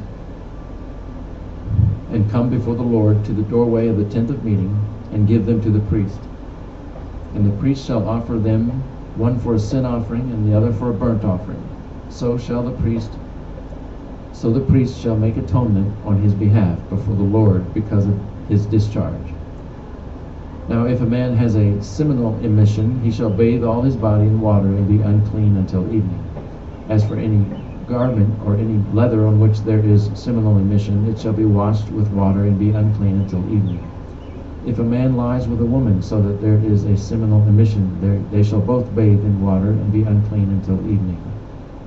When a woman has a discharge, if her discharge in her body is blood, she shall continue in her menstrual impurity for 7 days, and whoever touches her shall be unclean until evening. Everything also on which she lies during her menstrual impurity shall be unclean, and everything on which she sits shall be unclean. And anyone who touches her bed shall wash his clothes and bathe in water and be unclean until evening. And whoever touches anything on which she sits will wash his clothes and bathe in water and be unclean until evening. Whether it be on the bed or on the thing on which she is sitting, when he touches it, he shall be unclean until evening. And if a man actually lies with her, so that her menstrual impurity is on him, he shall be unclean 7 days, and every bed on which he lies shall be unclean. Now if a woman has a discharge of her blood many days, not at the period of her menstrual impurity, or if she has a discharge beyond that period, all the days of her impure discharge she shall continue as though in her menstrual impurity she is unclean. Any bed on which she lies all the days of her discharge shall be to her like her bed at menstruation, and everything on which she sits shall be unclean, like her uncleanness at that time. Likewise, whoever touches them shall be unclean, and shall wash his clothes and bathe in water and be unclean until evening. When she becomes clean from her discharge, she shall count off for herself 7 days, and afterwards she shall be clean. Then on the 8th day she shall take for herself 2 turtle doves or 2 young pigeons, and bring them into the priest to the doorway of the tent of meeting. And the priest shall offer the one for a sin offering and the other for a burnt offering. So the priest shall make atonement on her behalf before the Lord because of her impure discharge. Thus you shall keep the sons of Israel separated from their uncleanness, lest they die in their uncleanness by their defiling my tabernacle that is among them.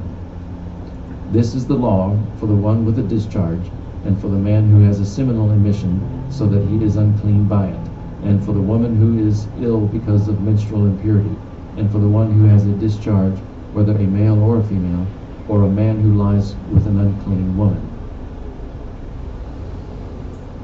Leviticus chapter 16.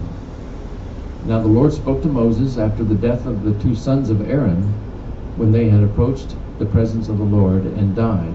And the Lord said to Moses, Tell your brother Aaron that he shall not enter at any time into the holy place inside the veil before the mercy seat which is on the ark, lest he die. For I will appear in the cloud over the mercy seat. Aaron shall enter the holy place with this, with a bull for a sin offering, and a ram for a burnt offering. He shall put on the holy linen tunic, and the linen undergarments shall be next to his body, and he shall be girded with the linen sash, and attired with the linen turban. These are holy garments, that he at the doorway of his house. And he shall take a fire pan full of coals of fire from upon the altar before the Lord, incense on the fire before the Lord. That the cloud of incense, blood of the bull, and sprinkle it with his finger on the mercy seat on the east side. Also in front of the mercy seat he shall sprinkle, which is for the people, and bring its blood inside the. And he shall make atonement for the holy place, the tent of meeting, which abides with them in the midst of their impurities. When he goes in to make atonement in the holy place, no one shall be in the tent of meeting until he comes out, that he may make atonement for himself, and for his household, and for all the assembly of Israel. Then he shall go out to the altar that is before the Lord, and make atonement for it, and shall take some of the blood of the bull and of the blood of the goat, and put it on the horns of the altar on all sides. And with his finger he shall sprinkle some of the blood on it 7 times, and cleanse it, and from the impurities of the sons of Israel consecrate it. When he finishes atoning for the holy place, and the tent of meeting, and the altar, he shall offer the live goat. Then Aaron shall lay both of his hands on the head of the live goat, and confess over it all the iniquities of the sins of Israel, and all their transgressions in regard to all their sins, and he shall lay them on the head of the goat, and send it away into the wilderness, by the hand of a man who stands in readiness. And the goat shall bear on itself all their iniquities to a solitary land, and he shall release the goat in the wilderness. Then Aaron shall come into the tent of meeting, and take off the linen garments which he put on when he went into the holy place, and shall leave them there. And he shall bathe his body with water in a holy place, and put on his clothes, and come forth, and offer his burnt offering, and the burnt offering of the people, and make atonement for himself and for the people. Then he shall offer up in smoke the fat of the sin offering on the altar. And the one who released the goat as the scapegoat shall wash his clothes and bathe his body with water. Then afterward he shall come into the camp. But the bull of the sin offering and the goat of the sin offering, whose blood was brought in to make atonement in the holy place, shall be taken outside the camp, and they shall burn their hides, their flesh, and their refuse in the fire. Then the one who burns them shall wash his clothes, and bathe his body with water. Then afterward he shall come into the camp. And this shall be a permanent statute for you. In the 7th month, on the 10th day of the month, you shall humble your souls, and do not any work, whether the native or the alien who sojourns among you. For it is on this day that atonement shall be made for you to cleanse you. You shall be clean from all your sins before the Lord. It is to be a Sabbath of solemn rest for you, that you may humble your souls. It is a permanent statute. So the priest who is anointed and ordained to serve as priest in his father's place shall make atonement. He shall thus put on the linen garments, the holy garments, and make atonement for the holy sanctuary. And he shall make atonement for the tent of the meeting and for the altar. He shall also make atonement for the priests and for all the people of the assembly. Now you shall have this as a permanent statute, to make atonement for the sons of Israel for all their sins once every year. And just as the Lord had commanded Moses, so he did. Leviticus chapter 17. Then the Lord spoke to Moses, saying, Speak to Aaron and to his sons and to all the sons of Israel, and say to them, This is what the Lord has commanded, saying, Any man from the house of Israel who slaughters an ox or a lamb or a goat in the camp, or who slaughters it outside the camp, and has not brought it to the doorway of the tent of meeting to present it as an offering to the Lord before the tabernacle of the Lord, blood guiltiness is to be reckoned to that man. He has shed blood, and that man shall be cut off from among his people. The reason is so that the sons of Israel may bring their sacrifices, which they were sacrificing in the open field, that they may bring them into to the Lord at the doorway of the tent of meeting to the priest, and sacrifice them as sacrifices of peace offerings to the Lord. And the priest shall sprinkle the blood on the altar of the Lord at the doorway of the tent of meeting, and offer up the fat in smoke as a soothing aroma to the Lord. And they shall no longer sacrifice their sacrifices to the goat demons with which they play the harlot. This shall be a permanent statute to them throughout their generations. Then you shall say to them, any man from the house of Israel, or from the aliens who sojourn among them, who offers a burnt offering or sacrifice and does not bring it to the doorway of the tent of meeting to offer it to the Lord, that man shall also be cut off from his people. And any man from the house of Israel, or from the aliens who sojourn among them, who eats any blood, I will set my face against that person who eats blood, and will cut him off from among his people. For the life of the flesh is in the blood, and I have given it to you on the altar to make atonement for your souls. For it is the blood by reason of the life that makes atonement. Therefore I said to the sons of Israel, no persons among you may eat blood, nor may any alien who sojourns among you eat blood. So when any man from the sons of Israel, or from the aliens who sojourn among them, in hunting catches a beast or a bird which may be eaten, he shall pour out its blood and cover it with earth. For as for the life of all flesh, its blood is identified with its life. Therefore I said to the sons of Israel, you are not to eat the blood of any flesh, for the life of all flesh is its blood. Whoever eats it shall be cut off. And when any person eats an animal which dies, or is torn by beasts, whether he is a native or an alien, he shall wash his clothes and bathe in water, and remain unclean until evening. Then he shall become clean. But if he does not wash them, or bathe his body, then he shall bear his guilt. Leviticus chapter 18. Then the Lord spoke to Moses, saying, speak to the sons of Israel, and say to them, I am the Lord your God. You shall not do what is done in the land of Egypt, where you lived, nor are you to do what is done in the land of Canaan, where I am bringing you. You shall not walk in their statutes. You are to perform my judgments and my statutes, to live in accord with them. I am the Lord your God. So you shall keep my statutes and my judgments, by which a man may live if he does them. I am the Lord. None of you shall approach any blood relative of his to uncover nakedness. I am the Lord. You shall not uncover the nakedness of your father, that is, the nakedness of your mother. She is your mother. You are not to uncover her nakedness. You shall not uncover the nakedness of your father's wife. It is your father's nakedness. The nakedness of your sister, either your father's daughter or your mother's daughter, whether born at home or born outside, their nakedness you shall not uncover. The nakedness of your son's daughter or your daughter's daughter, their nakedness you shall not uncover, for their nakedness is yours. The nakedness of your father's wife's daughter, born to your father, she is your sister. You shall not uncover her nakedness. You shall not uncover the nakedness of your father's sister. She is your father's blood relative. You shall not uncover the nakedness of your mother's sister, for she is your mother's blood relative. You shall not uncover the nakedness of your father's brother. You shall not approach his wife. She is your aunt. You shall not uncover the nakedness of your daughter-in-law. She is your son's wife. You shall not uncover her nakedness. You shall not uncover the nakedness of your brother's wife. It is your brother's nakedness.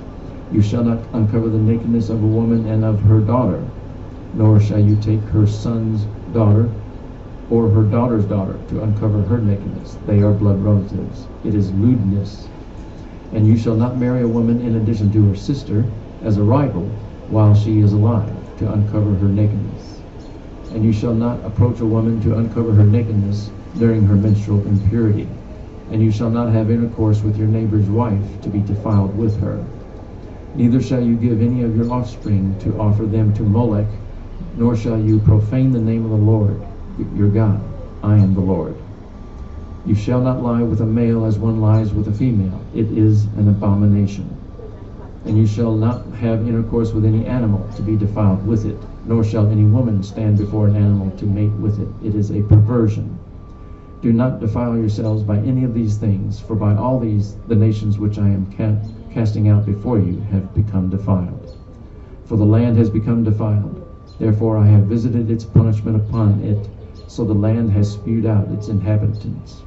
But as for you, you are to keep my statutes and my judgments, and shall not do any of these abominations, neither the native nor the alien who sojourns among you. For the men of the land who have been before you have done all these abominations, and the land has become defiled, so that the land may not spew you out, should you defile it, as it has spewed out the nation which has been before you. For whoever does any of these abominations, those persons who do so shall be cut off from among their people. Thus you are to keep my charge, that you do not practice any of the abominable customs which have been practiced before you, so as not to defile yourselves with them. I am the Lord your God. Leviticus chapter 19. Then the Lord spoke to Moses, saying, Speak to all the congregation of the sons of Israel, and say to them, You shall be holy, for I, the Lord your God, am holy. Every one of you shall reverence his mother and his father, and you shall keep my Sabbaths. I am the Lord your God. Do not turn to idols, or make for yourselves molten gods. I am the Lord your God. Now when you offer a sacrifice of peace offerings to the Lord, you shall offer it so that you may be accepted. It shall be eaten the same day you offer it, and the next day, but what remains until the third day shall be burned with fire. So if it is eaten at all on the third day, it is an offense. It will not be accepted. And everyone who eats it will bear his iniquity, for he has profaned the holy thing of the Lord, and that person shall be cut off from his people. Now when you reap the harvest of your land, you shall not reap to the very corners of your field. Neither shall you gather the gleanings of your harvest, nor shall you glean your vineyard, nor shall you gather the fallen fruit of your vineyard. You shall leave them for the needy and for the stranger. I am the Lord your God. You shall not steal, nor deal falsely, nor lie to one another. And you shall not swear falsely by my name, so as to profane the name of your God. I am the Lord. You shall not oppress your neighbor, nor rob him. The wages of a hired man are not to remain with you all night until morning. You shall not curse a deaf man, nor place a stumbling block before the blind, but you shall revere your God. I am the Lord. You shall do no injustice in judgment. You shall not be partial to the poor, nor defer to the great, but you are to judge your neighbor fairly. You shall not go about as a slanderer among your people, and you are not to act against the life of your neighbor. I am the Lord. You shall not hate your fellow countrymen in your heart. You may surely reprove your neighbor, but shall not incur sin because of him. You shall not take vengeance, nor bear any grudge against the sons of your people, but you shall love your neighbor as yourself. I am the Lord. You are to keep my statutes. You shall not breed together two kinds of your cattle. You shall not sow your field with two kinds of seed, nor wear a garment upon you of two kinds of material mixed together. Now if a man lies carnally with a woman who is a slave acquired for another man, but who has in no way been redeemed, nor given her freedom, there shall be punishment. They shall not, however, be put to death, because she was not free. And he shall bring his guilt offering to the Lord to the doorway of the tent of meeting, a ram for a guilt offering. The priest shall also make atonement for him with the ram of the guilt offering before the Lord for his sin which he has committed, and the sin which he has committed shall be forgiven him. And when you enter the land and plant all kinds of trees for food, then you shall count their fruit as forbidden. 3 years it shall be forbidden to you, it shall not be eaten. But in the 4th year all its fruit shall be holy, an offering of praise to the Lord. And in the 5th year you are to eat of its fruit, that its yield may increase for you. I am the Lord your God. You shall not eat anything with the blood, nor practice divination or soothsaying. You shall not round off the side growth of your heads, nor harm the edges of your beard. You shall not make any cuts in your body for the dead, nor make any tattoo marks on yourselves. I am the Lord. Do not profane your daughter by making her a harlot, so that the land may not fall into harlotry, and the land become full of lewdness. You shall keep my Sabbaths and revere my sanctuary. I am the Lord. Do not turn to mediums or spiritists. Do not seek them out to be defiled by them. I am the Lord your God. You shall rise up before the gray-headed and honor the aged, and you shall revere your God. I am the Lord. When a stranger resides with you in your land, you shall not do him wrong. The stranger who resides with you shall be to you as the native among you, and you shall love him as yourself. For you were aliens in the land of Egypt. I am the Lord your God.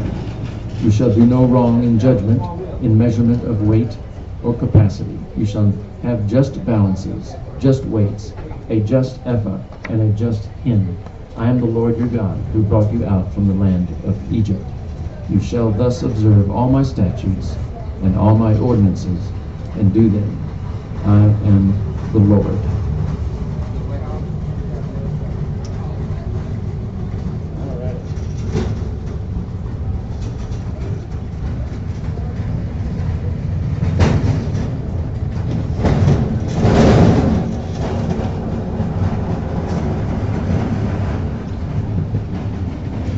It's got to be Exodus. Leviticus. Why do I get Leviticus? Well, sure enough, we're in Leviticus chapter 20. Is the next starting point. Thank you so much. And then when you're done reading, you just put your name and the chapter that you finished. You left reading. off on? Okay. Yeah. Leviticus 20, you said? Yeah. You almost read us out of it. Leviticus 20. Thank you so much. You're welcome. Thank you.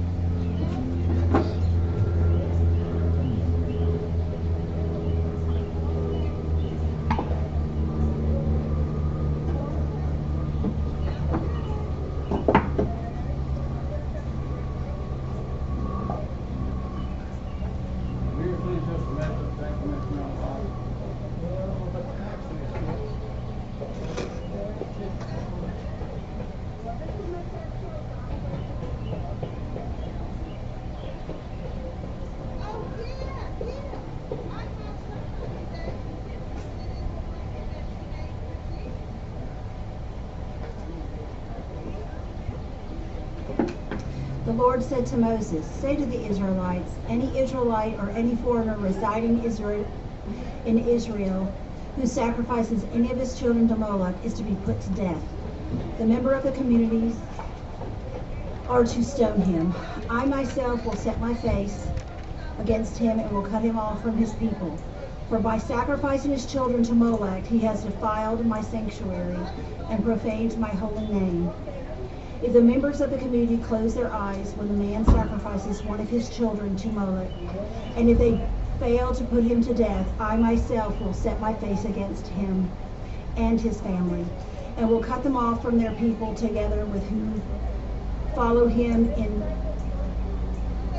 prostituting themselves to Moloch. I will set my face against anyone who turns to mediums and spiritualists to prostitute themselves by following them, and I will cut them off from their people. Consecrate yourselves and be holy, because I am the Lord your God. Keep my decrees and follow them. I am the Lord who makes you holy. Anyone who curses their father or mother is to be put to death, because they have cursed their father or mother. Their blood will be on their own head. If a man commits adultery with another man's wife, with the wife of his neighbor, both the adulterer and the adulteress are to be put to death. If a man has sexual relations with his father's wife, he has dishonored his father. Both the man and the woman are to be put to death. Their blood will be on their own heads. If a man has sexual relations with his daughter-in-law, both of them are to be put to death. What they have done is a perversion. Their blood will be on their own heads. If a man has sexual relations with a man, or as does with a woman, both of them have done is detestable. They are to be put to death. Their blood will be on their own heads. If a man marries both a woman and her mother, it is wicked. Both he and they must be burned in the fire, so that no wickedness will be among you. If a man has sexual relationships with an animal, he is to be put to death, and you must kill the animal. If a woman approaches an animal and has sexual relations with it, kill both the woman and the animal. They are to be put to death. Their blood will be on their own heads. If a man marries his sister, the daughter either of his father or his mother, and they have sexual relationships, it is a disgrace. They are to be publicly removed from their people. He has dishonored his sister and will be held responsible. If a man has sexual relations with a woman during her monthly period, he is exposed to the source of her flow. She has also uncovered it. Both of them are to be cut off from their people.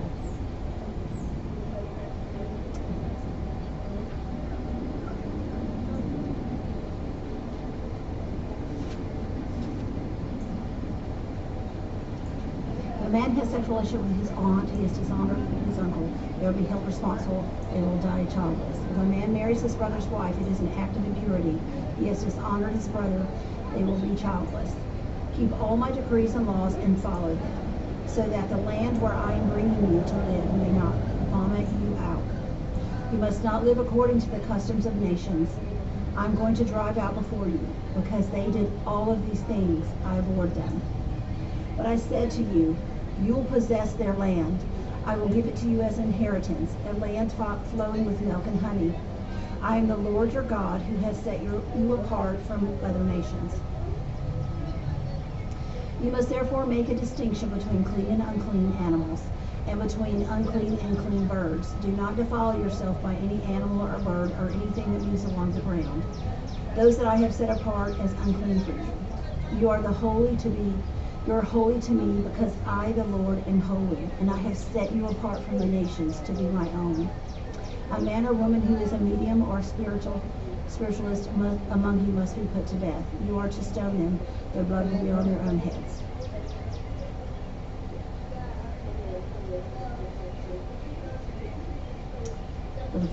Leviticus 21.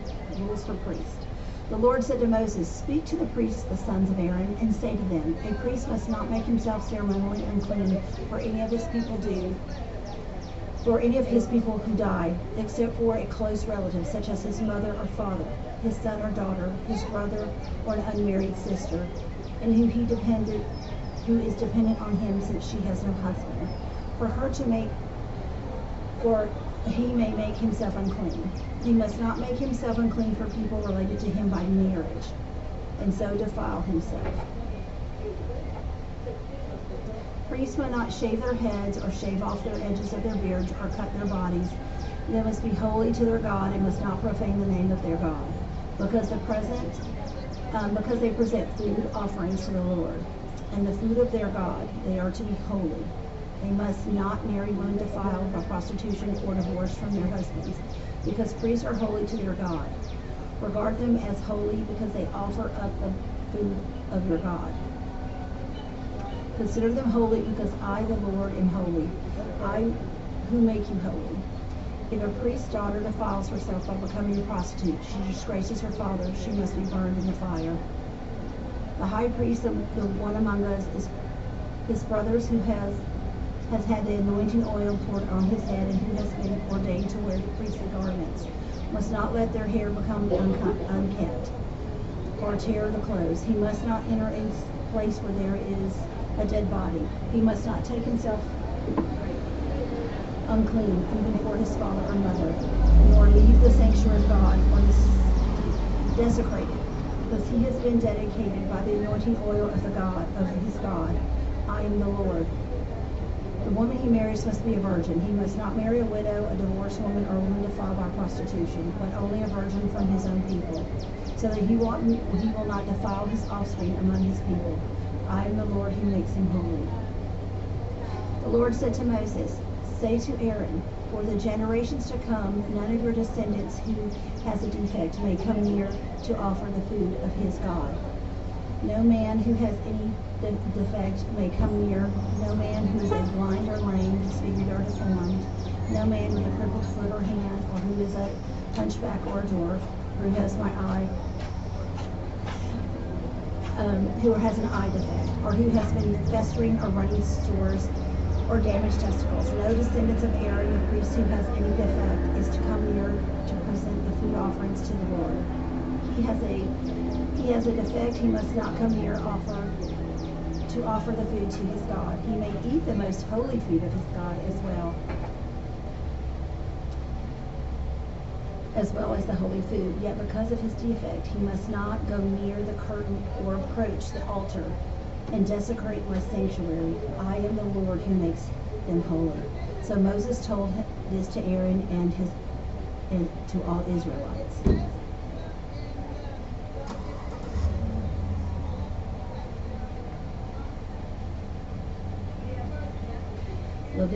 Leviticus 22. The Lord said to Moses, "Tell Aaron and his son to treat with respect the sacred offerings that Israelites consecrate to me, so they will not profane my holy name. I am the Lord.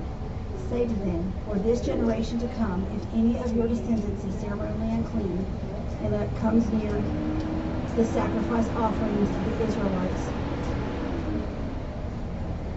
to consecrate to the Lord, that person must be cut off from my presence. I am the Lord. If descendants of Aaron has a defiling skin disease or bodily discharge, he may not eat the sacred offerings until he is cleansed. He will also be unclean if he touches something defiled by a corpse or by anyone who has emission of or if he touches any crawling thing that makes him unclean, or any person who makes him unclean. Whatever the uncleanliness may be, the one who touches any such thing will be unclean until evening. He must not eat any of the sacred offerings unless he has bathed himself with water. When the sun goes down, he will be clean, and after that he may eat the sacred offerings, for they are his food. He must not eat anything found dead or torn by wild animals, and so become unclean. I am the Lord. The priests are to perform my service in such a way that they do not become guilty and die for treating it with contempt. I am the Lord who makes them holy. No one outside the priest's family may eat the sacred offerings, nor may the guest of a priest or his hired worker eat it. But if a priest's boy, a slave with money, or slaves are born in his household, they may eat his food. If a priest's daughter marries anyone other than the priest, she may not eat any of the sacred contributions. But if a priest's daughter becomes a widow or is divorced, yet has no children, and she returns to live with her father's household as in her youth, she may eat her father's food. No unauthorized person, however, may eat it. Anyone who eats a sacred offering by mistake must make restitution to their priest for it, the offering, and add a fifth of the value to it. The priest must not desecrate the sacred offerings the Israelite present to the Lord by allowing them to eat the sacrifice offerings, or to bring upon them guilt requiring payment. I am the Lord who makes them holy. Oh, please. She said it. Every time she goes to the pet store, she always finds something. The Lord said to Moses, "Speak to Aaron and his sons, and to all the Israelites, and say to them, if any of you, whether an Israelite or a foreigner residing in Israel, presents a gift for a burnt offering to the Lord, either to fulfill a vow or as a freewill offering, you must present a male without defect from the cattle, sheep, or goats, in order that it may be accepted on your behalf. Do not bring anything with a defect, because it will not be accepted on your behalf. When anyone brings from their herd or flock a fellowship of offering to the Lord to fulfill special vow or free will offering, it must be without defect or blemish to be acceptable. Do not offer to the Lord the blind, the injured, or the maimed, or anything with warts or festering or running sores. Do not place any of these on the altar as food offering. Present it to the Lord. You must, however, present a free will offering, an ox or a sheep that is deformed or stunted. You may, however, present a free will offering, an ox or a sheep that is deformed or stunted, but it will not be accepted in fulfillment of a vow. You must not offer to the Lord an animal whose testicles are bruised, crushed, torn, or cut. You must not do this in your own land, and you must not accept such animals from the hand of a foreigner and offer them as food of your God. They will not be acceptable on your behalf because they are deformed and have defects. The Lord said to Moses, when a calf or a lamb or a goat is born, it is to remain with its mother for 7 days. From the 8th day on, it will be acceptable as a food offering presented to the Lord. Do not slaughter a cow or sheep and its young on the same day. When you sacrifice a thank offering to the Lord, sacrifice it in such a way that it will be accepted on your behalf. It must be eaten the same day. Leave none of it till morning. I am the Lord. Keep my commands and follow them. I am the Lord. Do not profane my holy name, for I must be acknowledged as holy by the Israelites. I am the Lord who made you holy and who brought you out of Egypt to be your God. I am the Lord.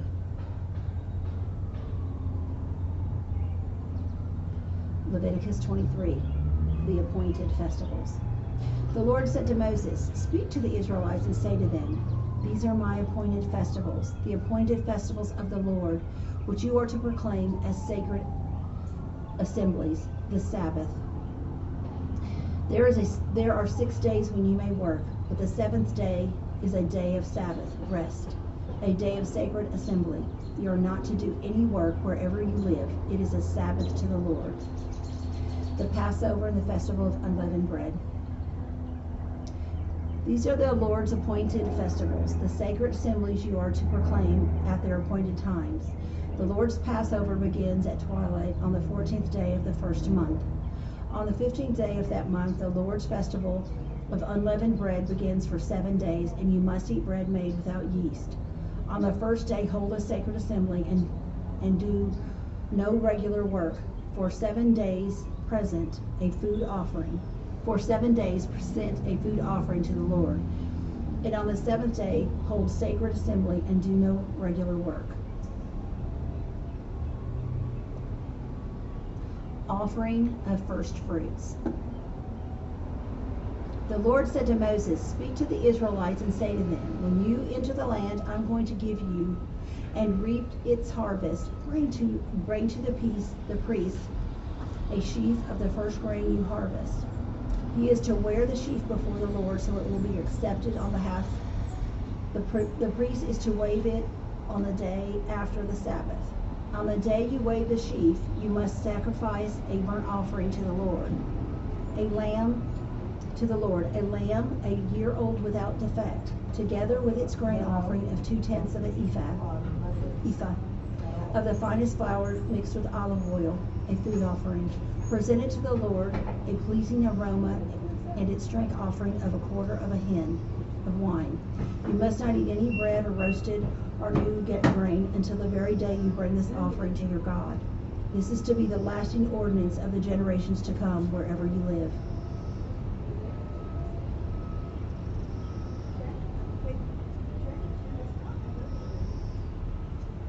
The Festival of Weeks.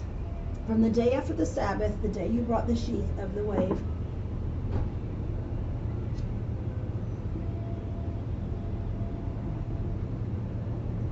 offering, count off 7 full weeks, count off 50 days up to the day after the 7th Sabbath, and then present an offering of new grain to the Lord.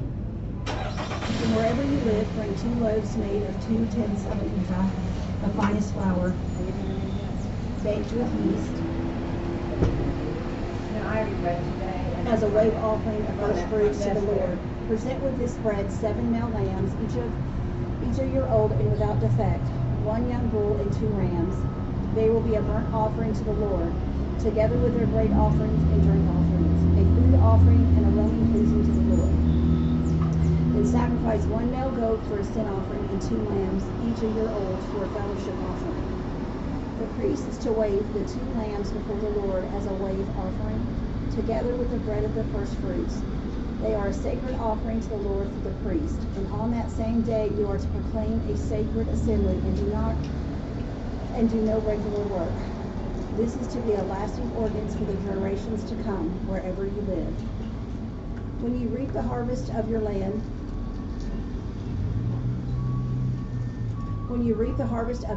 do not reap the very edges of your field or gather the gleanings of your harvest. Leave those for the poor and for foreign foreigners residing among you. I am the Lord your God.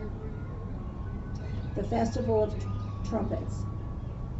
The Lord said to Moses, say to the Israelites, on the first day of the 7th month, you are to have a day of Sabbath, rest, sacred assembly commemorating with trumpets blast.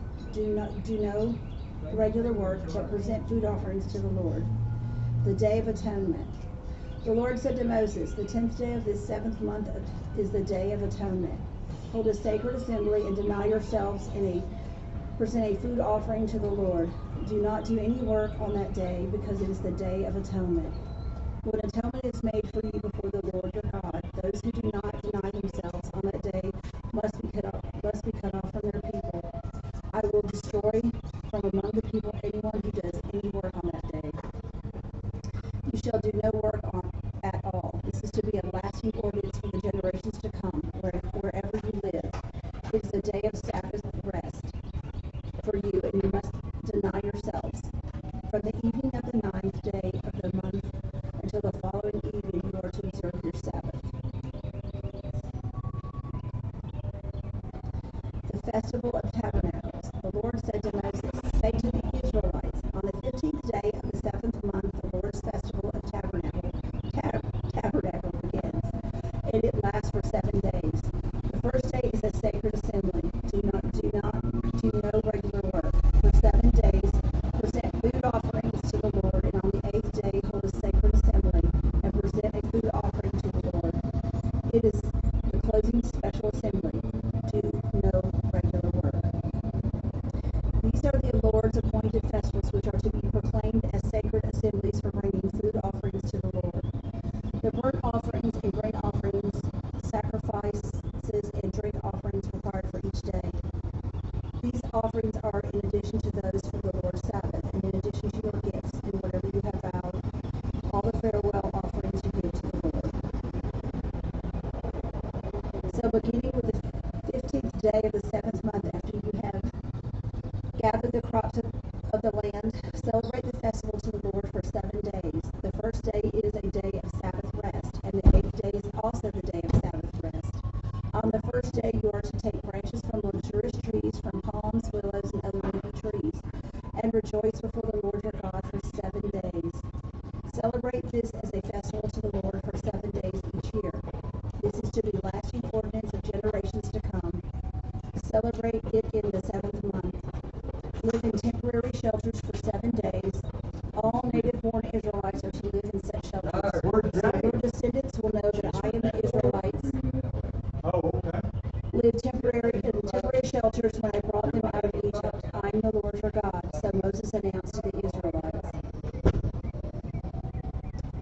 Leviticus 24. Olive oil and bread set before the Lord. The Lord said to Moses, command the Israelites to bring you clear oil of pressed olives for the light, so that the lamps may be kept burning continually. Outside the curtain that shields the Ark of the Covenant law in the tent of the meeting, Aaron is to tend to the lamps before the Lord from evening till morning continually. This is to be a lasting ordinance for generations to come. The lamps on the pure gold lampstand before the Lord must be tended continually. Take the finest flour and bake 12 loaves of bread using 2/10 of an ephah for each loaf. Arrange them in 2 stacks, 6 in each stack, on the table of pure gold before the Lord. By each stack, put some pure incense as a memorial portion to represent the bread and to be a food offering presented to the Lord. This bread is to be set out before the Lord regularly, Sabbath after Sabbath, on behalf of the Israelites as a lasting covenant. It belongs to Aaron and his sons, who are to eat it in the sanctuary area, because it is the most holy part of their perpetual share of food offerings presented to the Lord.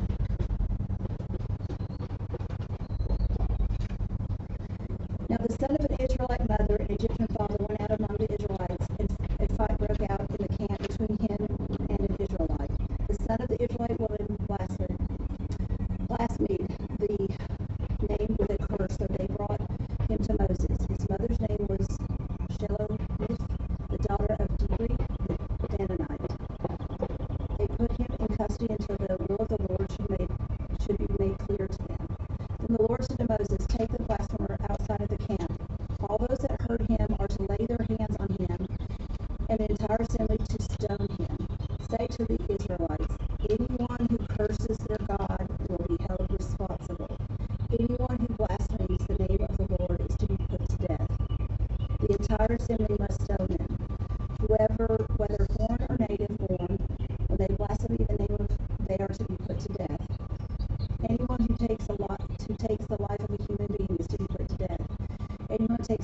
someone's animal must make restitution, life for life.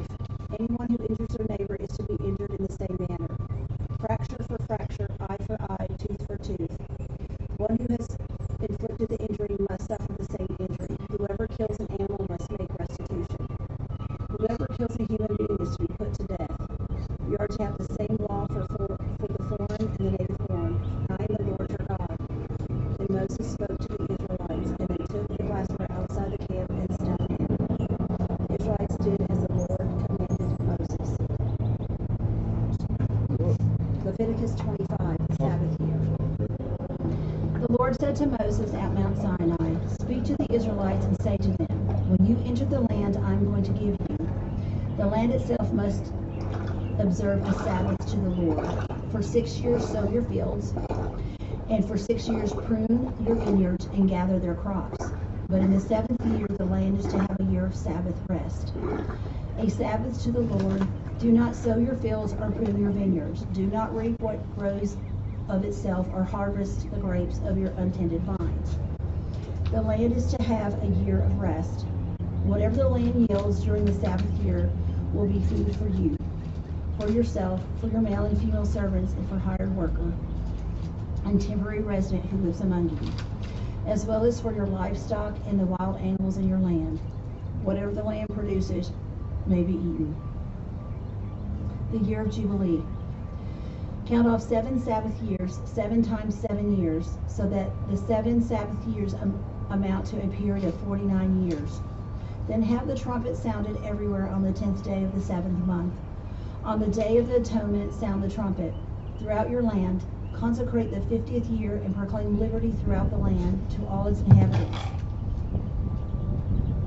It shall be a jubilee for you, each of you is to return to your family property and to your own clan. The 50th year shall be a jubilee for you. Do not sow, do not reap what grows of itself, or harvest the unattended vines, for it is a jubilee, and it is to be holy for you. Eat only what is taken directly from the fields. In this year of Jubilee, everyone is to return to their own property. If you sell land to any of your own people or buy land from them, do not take advantage of each other. You are to buy from your own people on the basis of the number of years since the Jubilee. And they are to sell to you the basis of the number of years left for harvesting crops. When the years are many, you are to increase the price, and when the years are few, you are to decrease the price, because what is really being sold to you is the number of crops. Do not take advantage of each other, but fear your God. I am the Lord your God. Follow my decrees and be careful to obey my laws, and you will live safely in the land.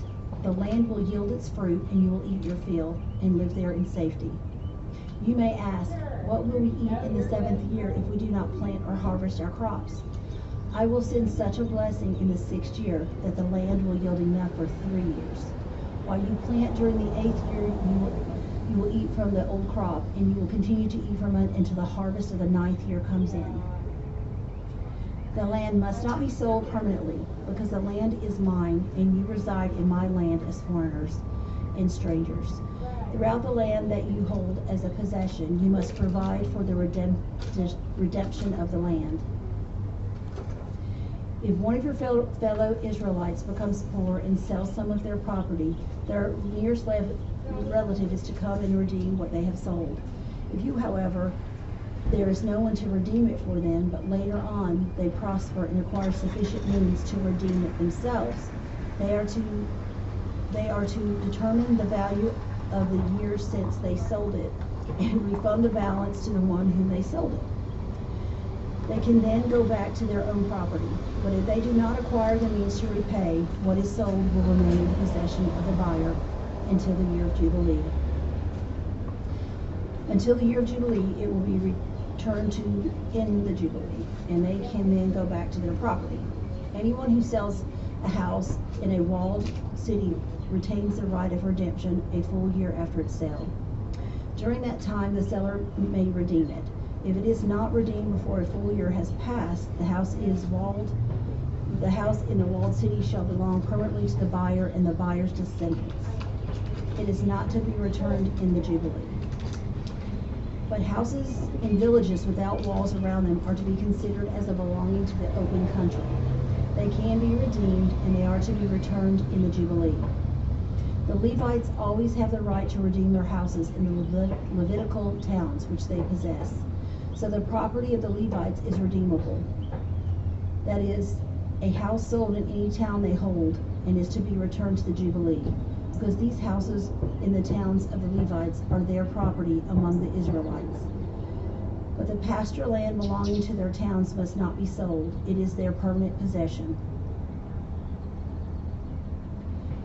If any of your fellow Israelites become poor and unable to support themselves among you, help them as you would a foreigner and stranger, so they can continue to live among you. Do not take interest or any profit from them, but fear your God, so that they may continue to live among you. You must not lend them money or interest or sell them food at a profit.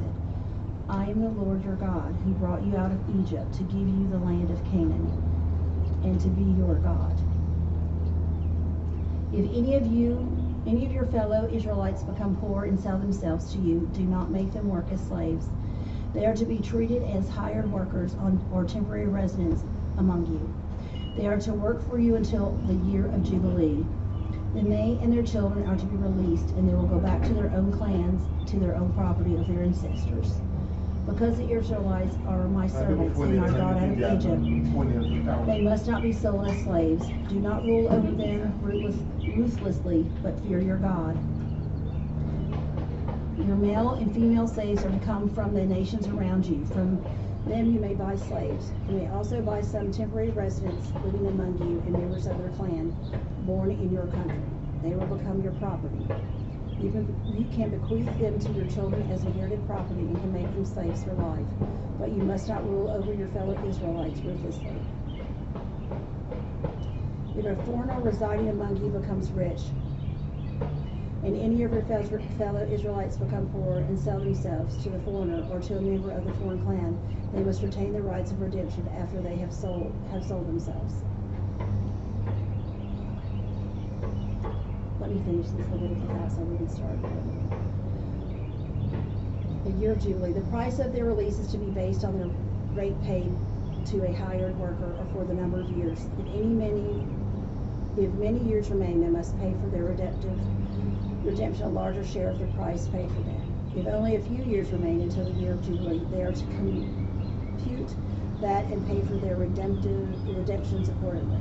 They are to be treated as workers hired from year to year. You must see to it that those whom they owe service to do not rule over them ruthlessly. Even if someone is not redeemed in any of these ways, they and their children are to be released in the year of Jubilee. The Israelites belong to me as servants. They are my servants, whom I brought out of Egypt. I am the Lord your God.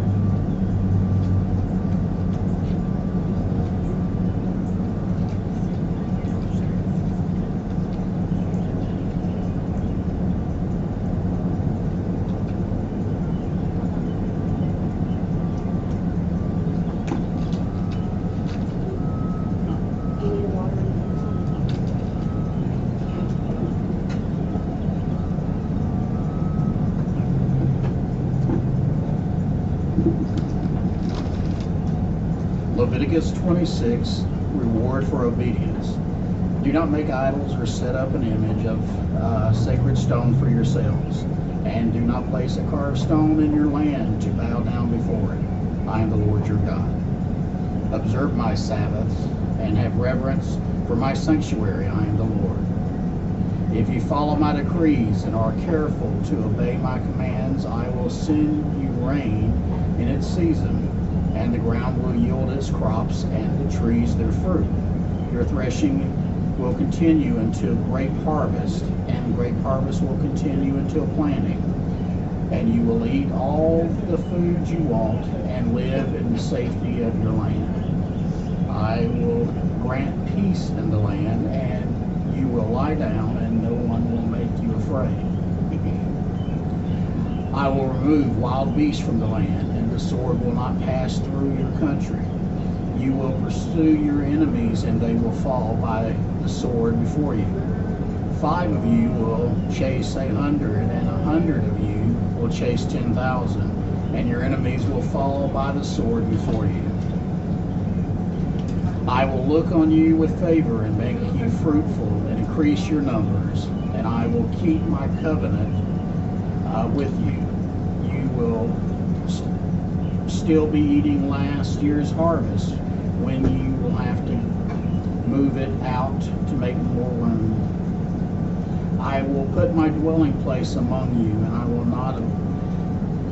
I will walk among you and be your God, and you will be my people. I am the Lord your God who brought you out of Egypt so that you would no longer be slaves to the Egyptians. I broke the bars of your yoke and enabled you to walk with heads held high. But if you will not listen to me and carry out all these commands, and if you reject my decrees and my laws and fail to carry out all of my commands and so violate my covenant, then I will do this to you. I will bring on you sudden terror, wasting diseases and fever that will destroy your sight and sap your strength. You will plant seed in vain because your enemies will eat it. I will set my face against you so that you will be defeated by your enemies. Those who hate you will rule over you, and you will flee even when no one is pursuing you. If after all this you will not listen to me, I will punish you for your sins 7 times over. I will break down your stubborn pride and make the sky above you like iron and the ground beneath you like bronze. Your strength will be spent in vain because your soil will not yield its crops, nor will the trees of your land yield their fruit. If you remain hostile towards me and refuse to listen to me, I will multiply your afflictions 7 times over as your sins deserve. I will send wild animals against you, and they will rob you of your children, destroy your cattle, and make you so few in number that your roads will be deserted. If in spite of these things you do not accept my correction, but continue to be hostile towards me, I myself will be hostile towards you and will afflict you for your sins 7 times over. And I will bring the sword on you and avenge the breaking of the covenant. When you withdraw into your cities, I will send plague among you, and you will be given into enemy hands. When I cut off your supply of bread, 10 women will be able to bake your bread in one oven, and they will dole out the bread by weight. You will eat, but you will not be satisfied. If, in spite of this, you still do not listen to me, but continue to be hostile towards me, then in my anger I will be hostile towards you, and I myself will punish you for your sins 7 times over. You will eat of the flesh of your sons and the flesh of your daughters. I will destroy your high places and cut down your incense altars and pile your dead bodies on the lifeless forms of your idols. I will turn your cities into ruins and lay waste your sanctuaries. I will take no delight in the pleasing aroma of your offerings. I myself will lay waste the land so that your enemies who live there will be appalled. And I will scatter you among the nations and will draw out my sword and pursue you. Your land will be laid waste and your cities will lie in ruins. Then the land will enjoy its Sabbath years, all the time that lies desolate and you are in the country of your enemies. Then the land will rest and enjoy its Sabbath. All the time that it lies desolate, the land will have the rest it did not have during the Sabbaths you lived in it. As for those of you who are left, I will make their hearts so fearful in the lands of their enemies, that the sound of the wind-blown leaf will put them in flight. They will run as though fleeing from the sword, and they will fall, even though no one is pursuing them. They will stumble over one another as though fleeing from the sword, even though no one is pursuing them. So you will not be able to stand before your enemies. You will perish among the nations. The land of your enemies will devour you. Those of you who are left will waste away in the lands of their enemies because of their sins. Also because of their ancestors' sins, they will waste away. But if they will confess their sins and the sins of their ancestors, their unfaithfulness and their hostility towards me, which made me hostile towards them, so that I sent them into the land of their enemies, then when their uncircumcised hearts are humbled and they pay for their sin, I will remember my covenant with Jacob and my covenant with Isaac and my covenant with Abraham, and I will remember the land. For the land will be deserted by them and will enjoy its Sabbath while it lies desolate without them. They will pay for their sins because they rejected my laws and my decrees, yet in spite of this, when they are in the land of their enemies, I will not reject them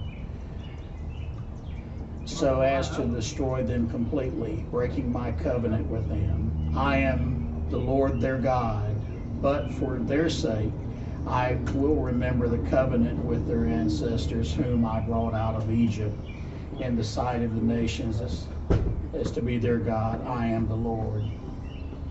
These are the decrees, the laws, and the regulations that the Lord established on Mount Sinai between himself and the Israelites through Moses. Leviticus 27, redeeming what is the Lord's. The Lord said to Moses, "Speak to the Israelites and say to them, if anyone makes a special vow to dedicate a person to the Lord by giving the equivalent value, set the value of the male between the ages of 20 and 65 shekels of silver, according to the sanctuary shekel. For a female, set their value at 30.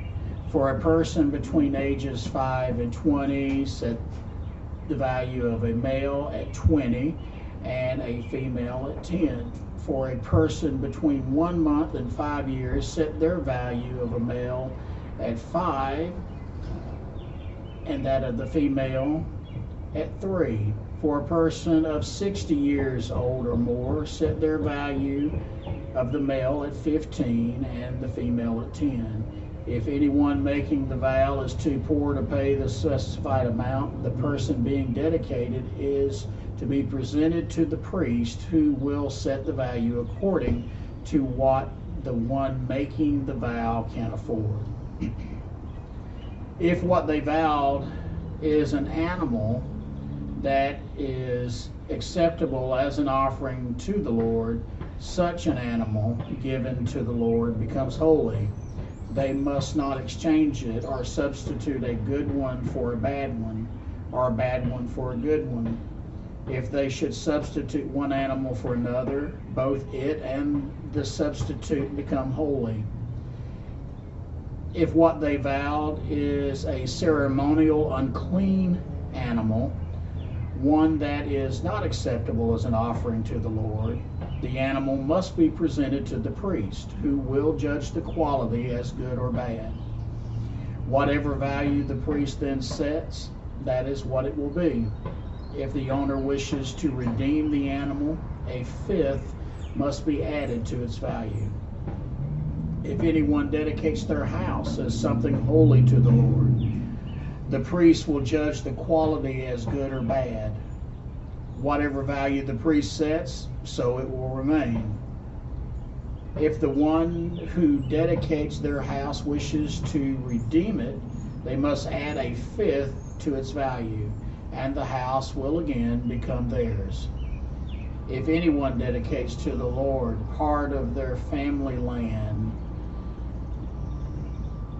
its value to be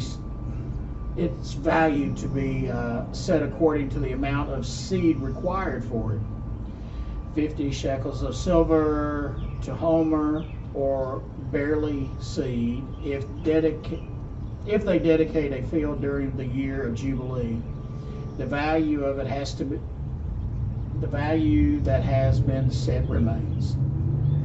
But if they dedicate a field after the Jubilee, the priest will determine the value according to the number of years that remain until the next year of Jubilee, and its said value will be reduced.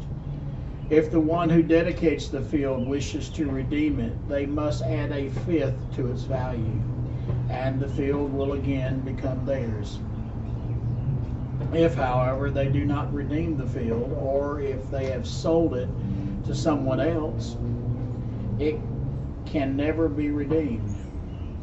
When the field is released in the Jubilee, it will become holy, like a field devoted to the Lord. It will become priestly property. If anyone dedicates to the Lord a field they have bought, which is not part of their family land, the priest will determine its value up to the year of Jubilee, and the owner must pay its value on that day as something holy to the Lord. In the year of Jubilee, the field will revert to the person from whom it was bought, the one whose land it was. Every value is to be set according to the sanctuary, shekel 20.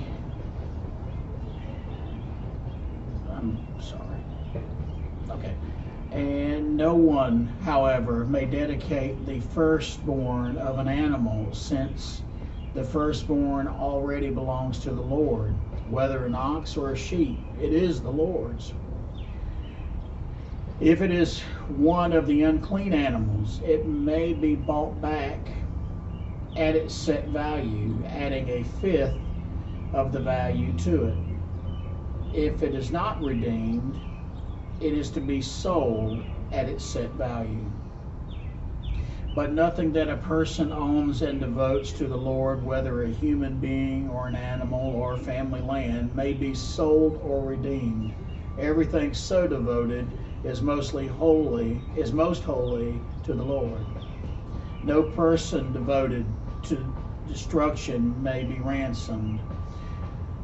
They are to be put to death. A tithe of everything from the land, whether grain from the soil or fruit from the trees, belongs to the Lord. It is holy to the Lord. Whoever would redeem any of their tithe must add a fifth of the value to it.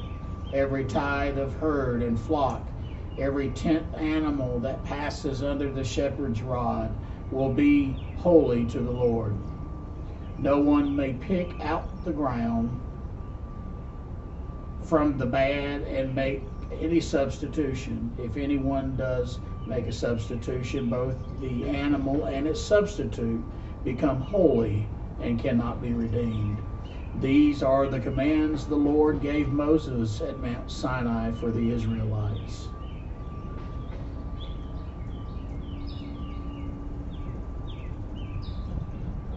Numbers 1. The Lord spoke to Moses in the tent of meeting in the desert of Sinai on the first day of the second month of the second year after the Israelites came out of Egypt. He said, "Take a census of the whole Israelite community by their clans and families, listing every man by name. One by one, you and Aaron are to count according to the divisions all the men in Israel who are 20 years old or more and able to serve in the army. One man from each tribe, each of them the head of his family, is to help you.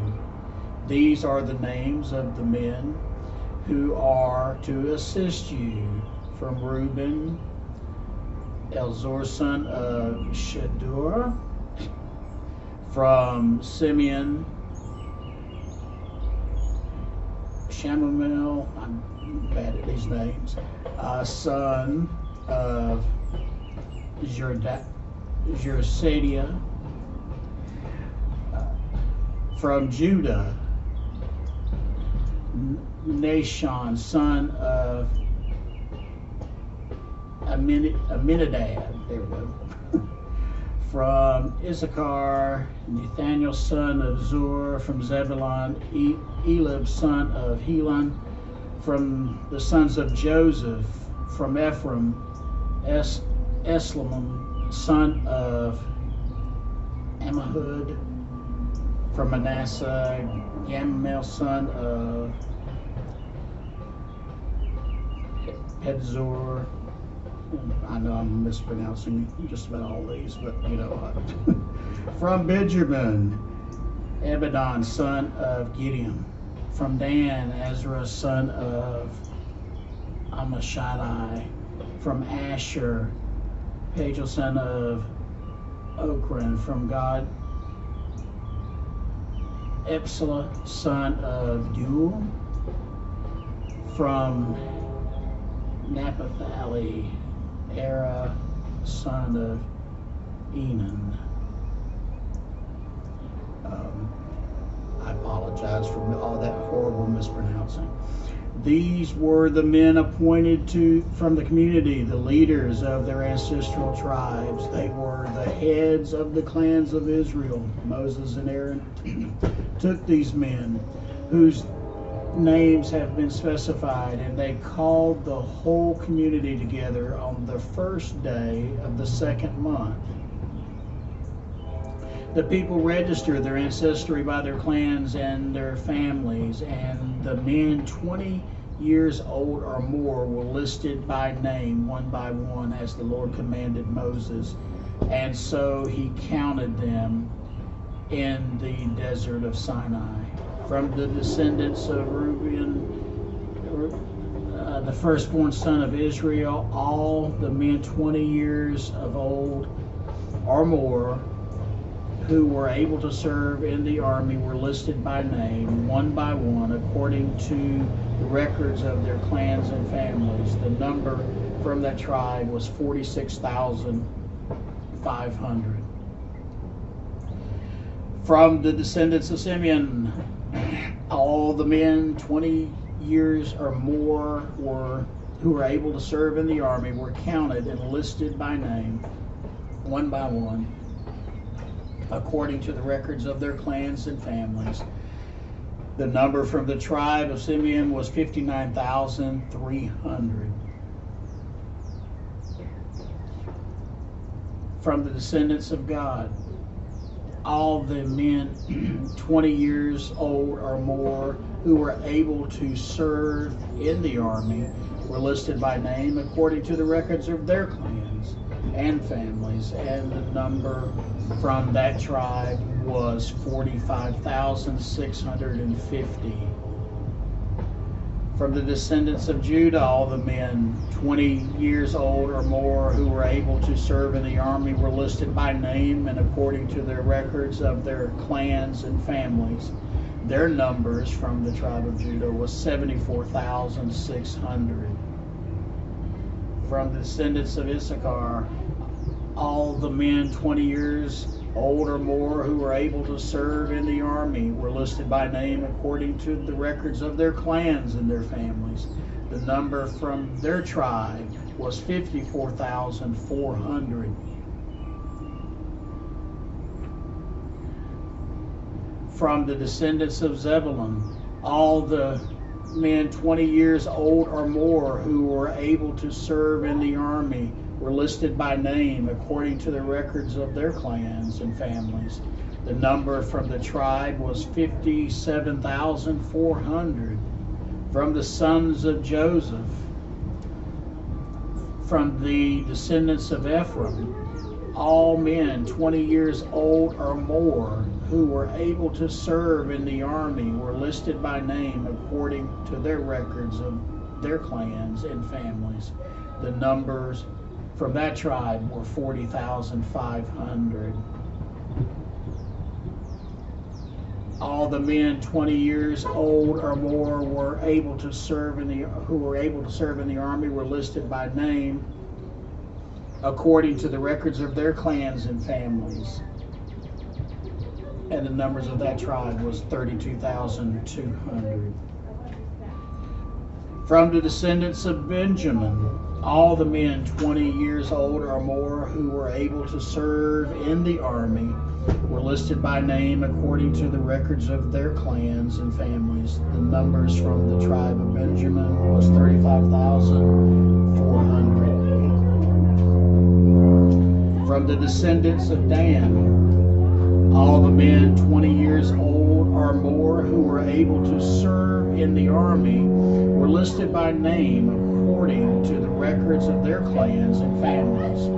The number from the tribe of Dan was 62,700. From the descendants of Asher, all the men 20 years old or more who were able to serve in the army were listed by name according to the records of their clans and families. The number from the tribe of Asher was 41,500.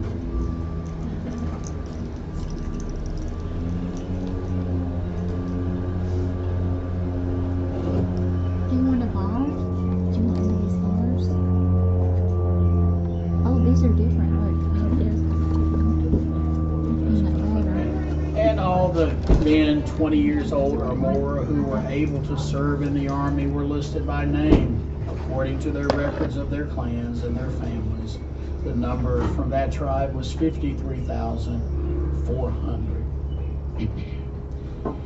These were the men counted by Moses and Aaron and the 12 leaders of Israel, each one representing his family. All the Israelites 20 years old or more who were able to serve in Israel's army were counted according to their families. The total number was 603,550. The ancestral tribe of the Levites, however, was not counted along with the others. The Lord said to Moses, "You must not count the tribe of Levi or include them in the census of the other Israelites. Instead, appoint the Levites to be in charge of the tabernacle of the covenant law over all its furnishings and everything belonging to it. They are to carry the tabernacle and all its furnishings. They are to take care of it and encamp around it. Whenever the tabernacle is to move, the Levites are to take it down. And whenever the tabernacle is to be set up, the Levites shall do it. Anyone else who approaches it is to be put to death. The Israelites are to set up their tents by division, each of them in their own camp under their standard. The Levites, however, are to set up their tents around the tabernacle of the covenant law, so that my wrath will not fall on the Israelite community. The Levites are to be responsible for the care of the tabernacle of the covenant law. The Israelites did all this just as the Lord commanded Moses. Numbers 2. The arrangement of the tribal camps. The Lord said to Moses and Aaron, the Israelites are to camp around the tent of meeting some distance from it, each of them under their standard and holding the banners of their family. On the east, towards the sunrise, the divisions of the camp of Judah are to encamp under their standard. The leader of the people of Judah is Nashon's son, and his division numbers at 74,600. The tribe of Asher will camp next to them. The leader of the people and his division numbers 54,400. The tribe of Zebulun will be next. The leader of the people of Zebulun is, I guess that's Elab, the son of Helon. His division numbers at 57,400. All the men assigned to the camp of Judah according to their divisions number 186,400. They will set out first. On the south will be the division of the camp of Reuben. Under their standard, the leader of the people of Reuben is Elzor. His division numbers 46,500. The tribe of Simeon will camp next to them, and the leader of the people of Simeon is Shelumiel, I believe that's right, son, and his division is numbers 59,300. 59,300. The tribe of Gad will be next. The leader will be the son of Dul. His division numbers 45,650. Hold on a second, my screen's going down here. All of the men assigned to the camp of Reuben according to their divisions number 151,450. They will set out second. Then the tent of meeting and the camp of the Levites will set out in the middle of the camps. They will set out in the same order as they encamp, each in their own place under their standard. On the west will be the divisions of the camp of Ephraim under their standard. The leader of the people of Ephraim is Elslim, and his division numbers are 40,500. The tribe of Manasseh will be next to him, their leader of the people. His division numbers are 32,300. And sorry, my glasses are fogging up. The tribe of Benjamin will be next. The leader of the people of Benjamin is Abidan, son of Gideon. His division numbers are 35,400.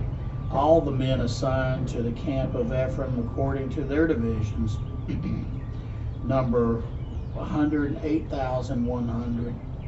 They will set out third.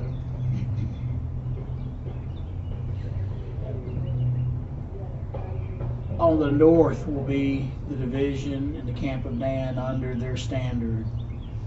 The leader of the people in Dan is Asher's son of Amishadi. His division numbers are 62,700. Folks, today we are here in the Great Smoky Mountains National Park. Hold on. Okay, here we go. 62,000. Asher. Yeah, there we go. The tribe of Asher will camp next to them. The leader of the people of Asher is Pedro's son of Okran. His division numbers are 41,500. These are the Israelites counted according to their families. All the men in the camps by their divisions number 603,550. The Levites, however, were not counted along with the other Israelites as the Lord commanded Moses. So the Israelites did everything the Lord commanded Moses. That is the way they encamped under their standards, and that is the way they set out, each of them with their clan and family.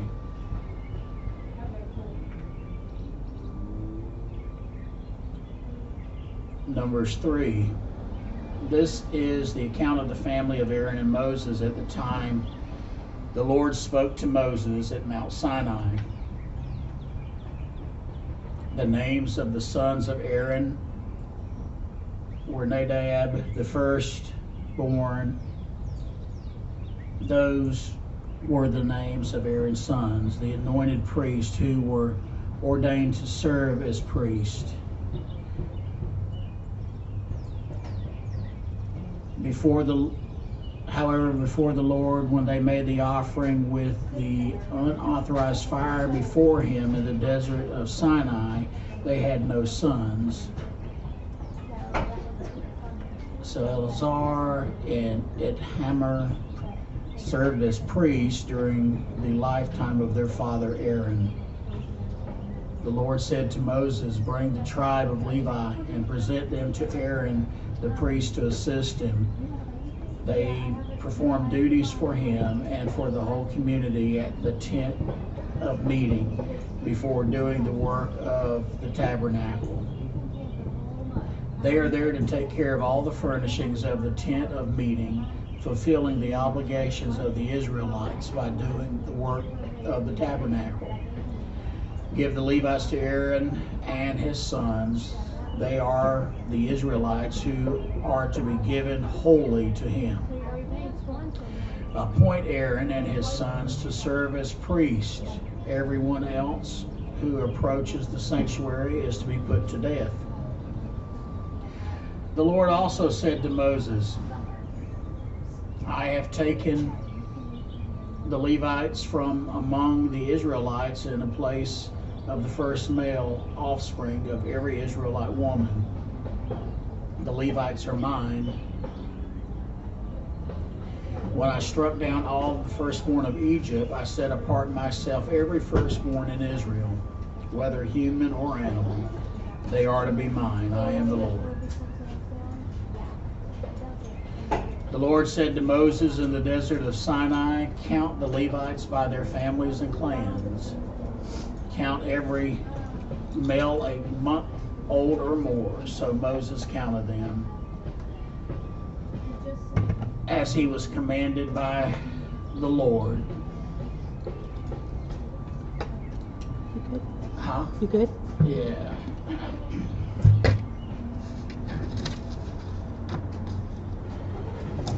Oh, here's a fun part.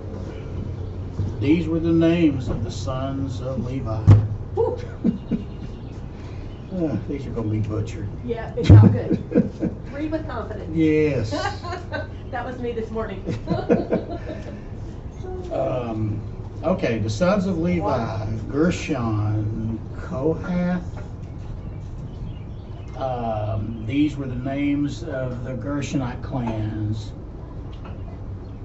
Libni and Shimei. The Kohath clans. Lord have mercy. Y'all forgive me. Amram, Izhar, Hebron,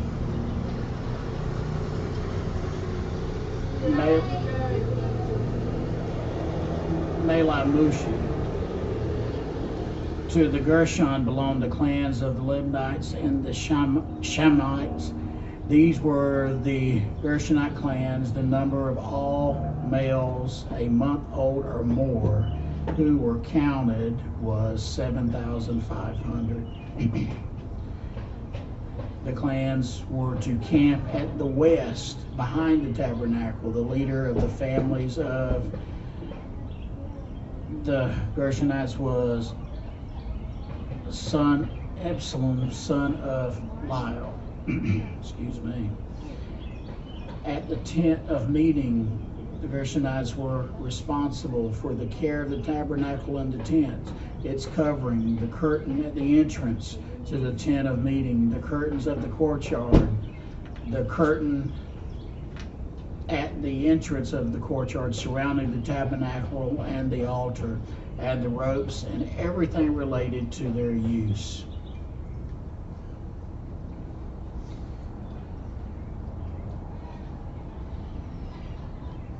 To Kohath belonged the clans of the Amorites, Israelites, Hebronite, These were the clans. The number of all the males a month old or more was 8,600.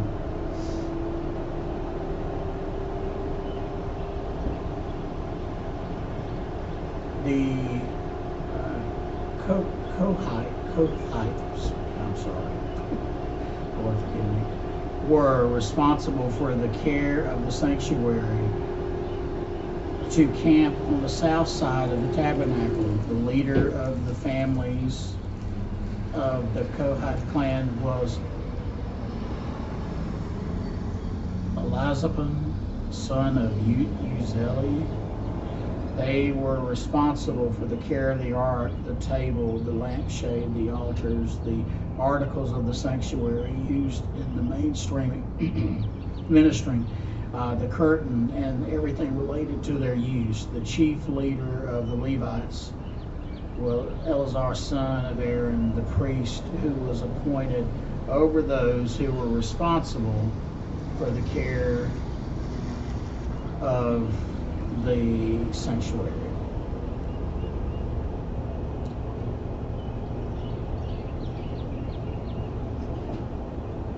To Merari belonged the clans of the Mahalites and the Mushites. These were those clans that numbered all males of both old or more who were counted a month or more were counted was 6,200. The leader of their families was Zuriel, son of Abihail. They were to camp on the north side of the tabernacle. Moses and Aaron and his sons were to camp on the east of the tabernacle towards the sunrise in front of the tent of meeting. They were responsible for the care of the sanctuary on behalf of the Israelites. Anyone else who approached the sanctuary was to be put to death. The total number of the Levites counted at the Lord's command by Moses and Aaron according to their clans, including every male a month old or more, was 22,000.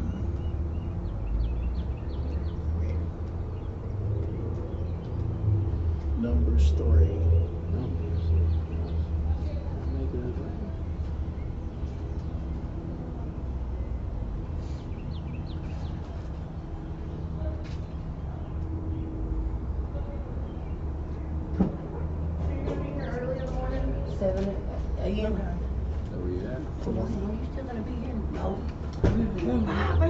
We love you. Now trade places with me. We'll just read. I think it's gonna be outside. 15 minutes. Just start in verse 4. Do the best you can. I got all the I butchered all the names. Love you.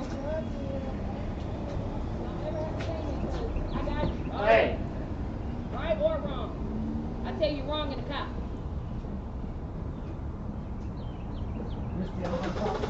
Yeah. Christy didn't do before.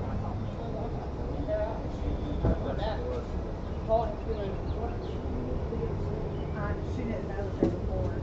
Well, she didn't. Might as well know what she got her nation.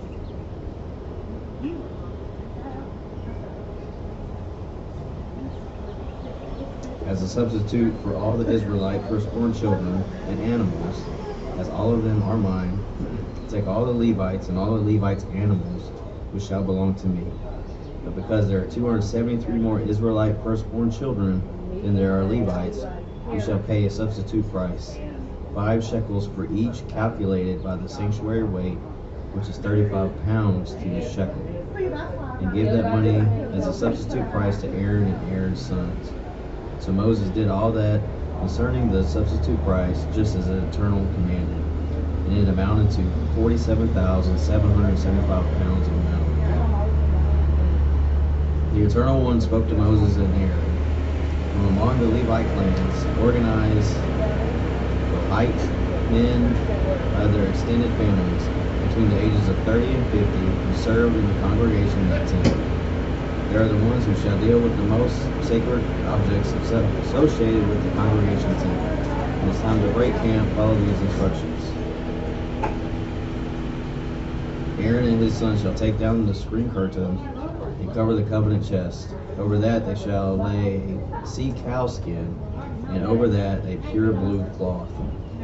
Then they shall slide in the chest poles regarding the table that displays the offerings, that they shall spread it with a blue cloth, and set the bowls, ladles, cups, pitchers for the drink offering, the regular bread on it.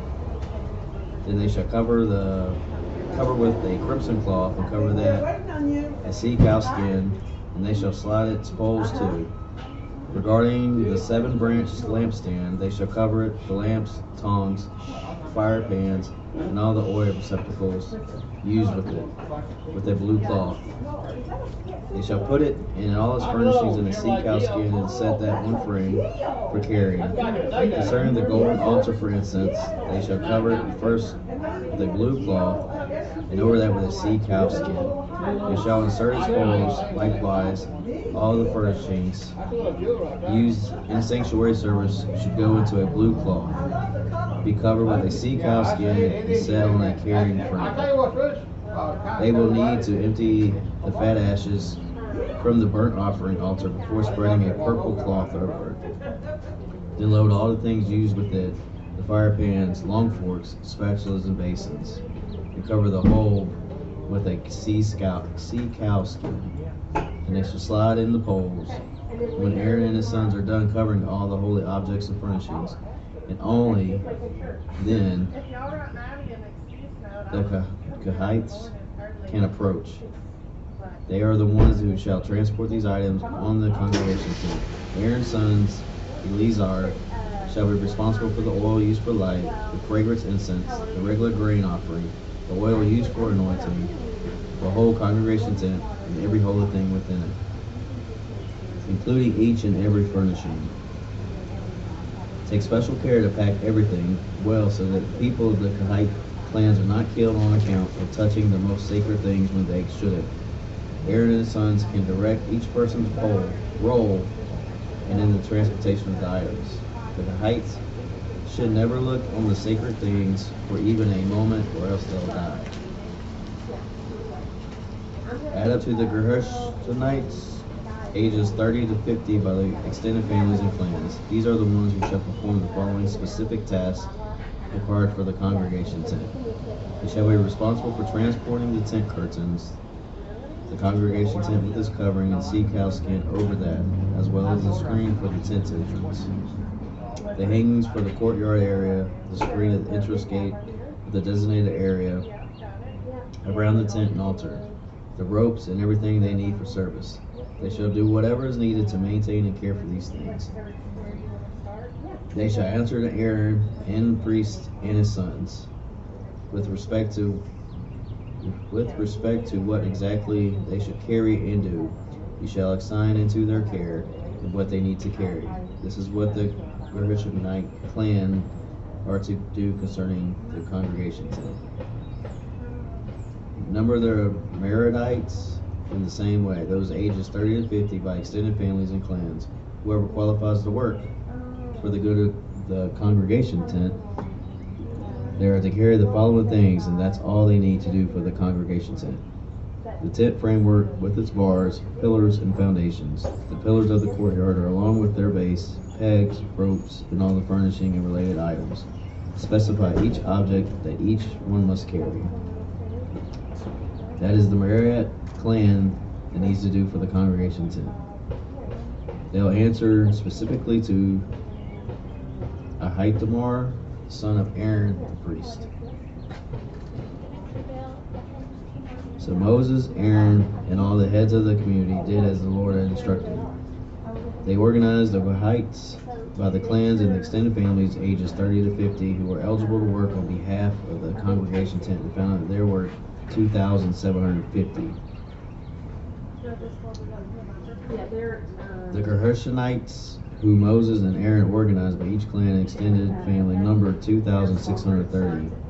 And the Merarites, 3,200. were all listed from the Levites, organized by Moses, Aaron, and the heads of the families, who were between the ages of 30 and 50 and capable of performing their designated congregation tent tasks and maintenance of transportation, numbered 8,580. Each one had a job specified by the Eternal One and dictated through Moses. Each one was recorded by his job as the Eternal had commanded Moses to do. The Eternal One spoke to Moses. Tell the Israelites to send outside the camp whoever, male or female, who is ritually unclean and could spread it to others, namely those with skin lesions or discharges, or who have touched a dead person. They need to stay outside for the camp in order to not ritually contaminate my dwelling place among them. The Israelites did exactly that and sent them outside the camp, just as the Eternal told Moses. The Eternal One continued, Tell the Israelites that sinning against each other is just like abandoning me. All incur guilt, men and women alike. He or she must confess and pay it back in kind. What he or she has cost to the wrong person, and add 1/5 more. If there are no people in the wrong party, immediate family, to receive the payback, then it should go to the priest along with the ram, which the guilty party should supply as an atonement sacrifice. The priest also gets anything an Israelites donate, sacred gifts, anything that they then belong to the priest who receives them.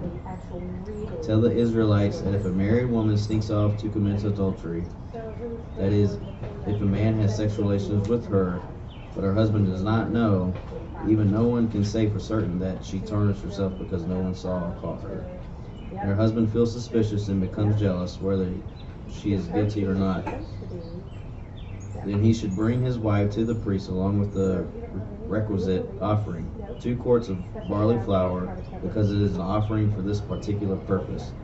Jealousy. He shouldn't include any oil or incense with it. Then the priest will set her in front of me, mix dust from the congregation tent floor, and onto a jar of holy water, and loosen her hair.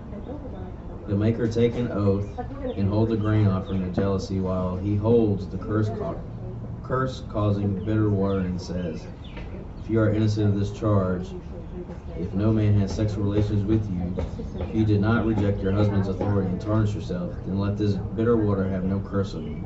But if you are guilty of rejecting your husband's authority and having sexual relations with someone other than your husband, then may the Eternal One make your name a shunning reproach, as an insult or warning among people, because you will have a miscarriage and your belly will swell.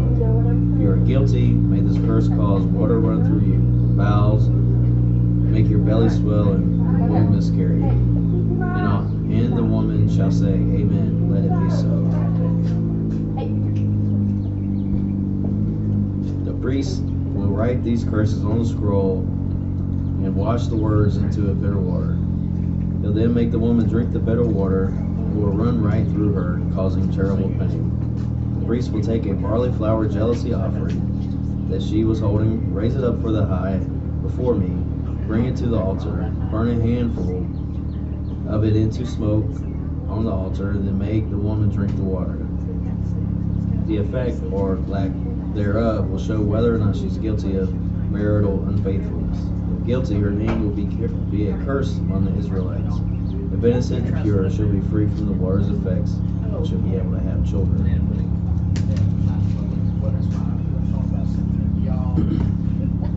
This is what should be done in a jealousy case. When a woman is rejecting her husband's authority and sleeping with other men, or simply if her husband gets jealous and suspicious of her, the husband will bring her before me, and the priest will enact this law. This man shall not be charged in anything or considered to have done wrong. The woman must deal with the consequences of her behavior.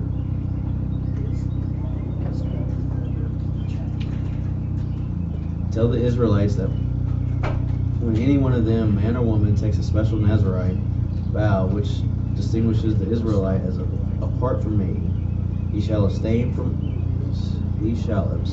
alcohol, even from any grape products, vinegar, juice, or the fruit itself, dried or fresh. Seeds or skins for the entire time he is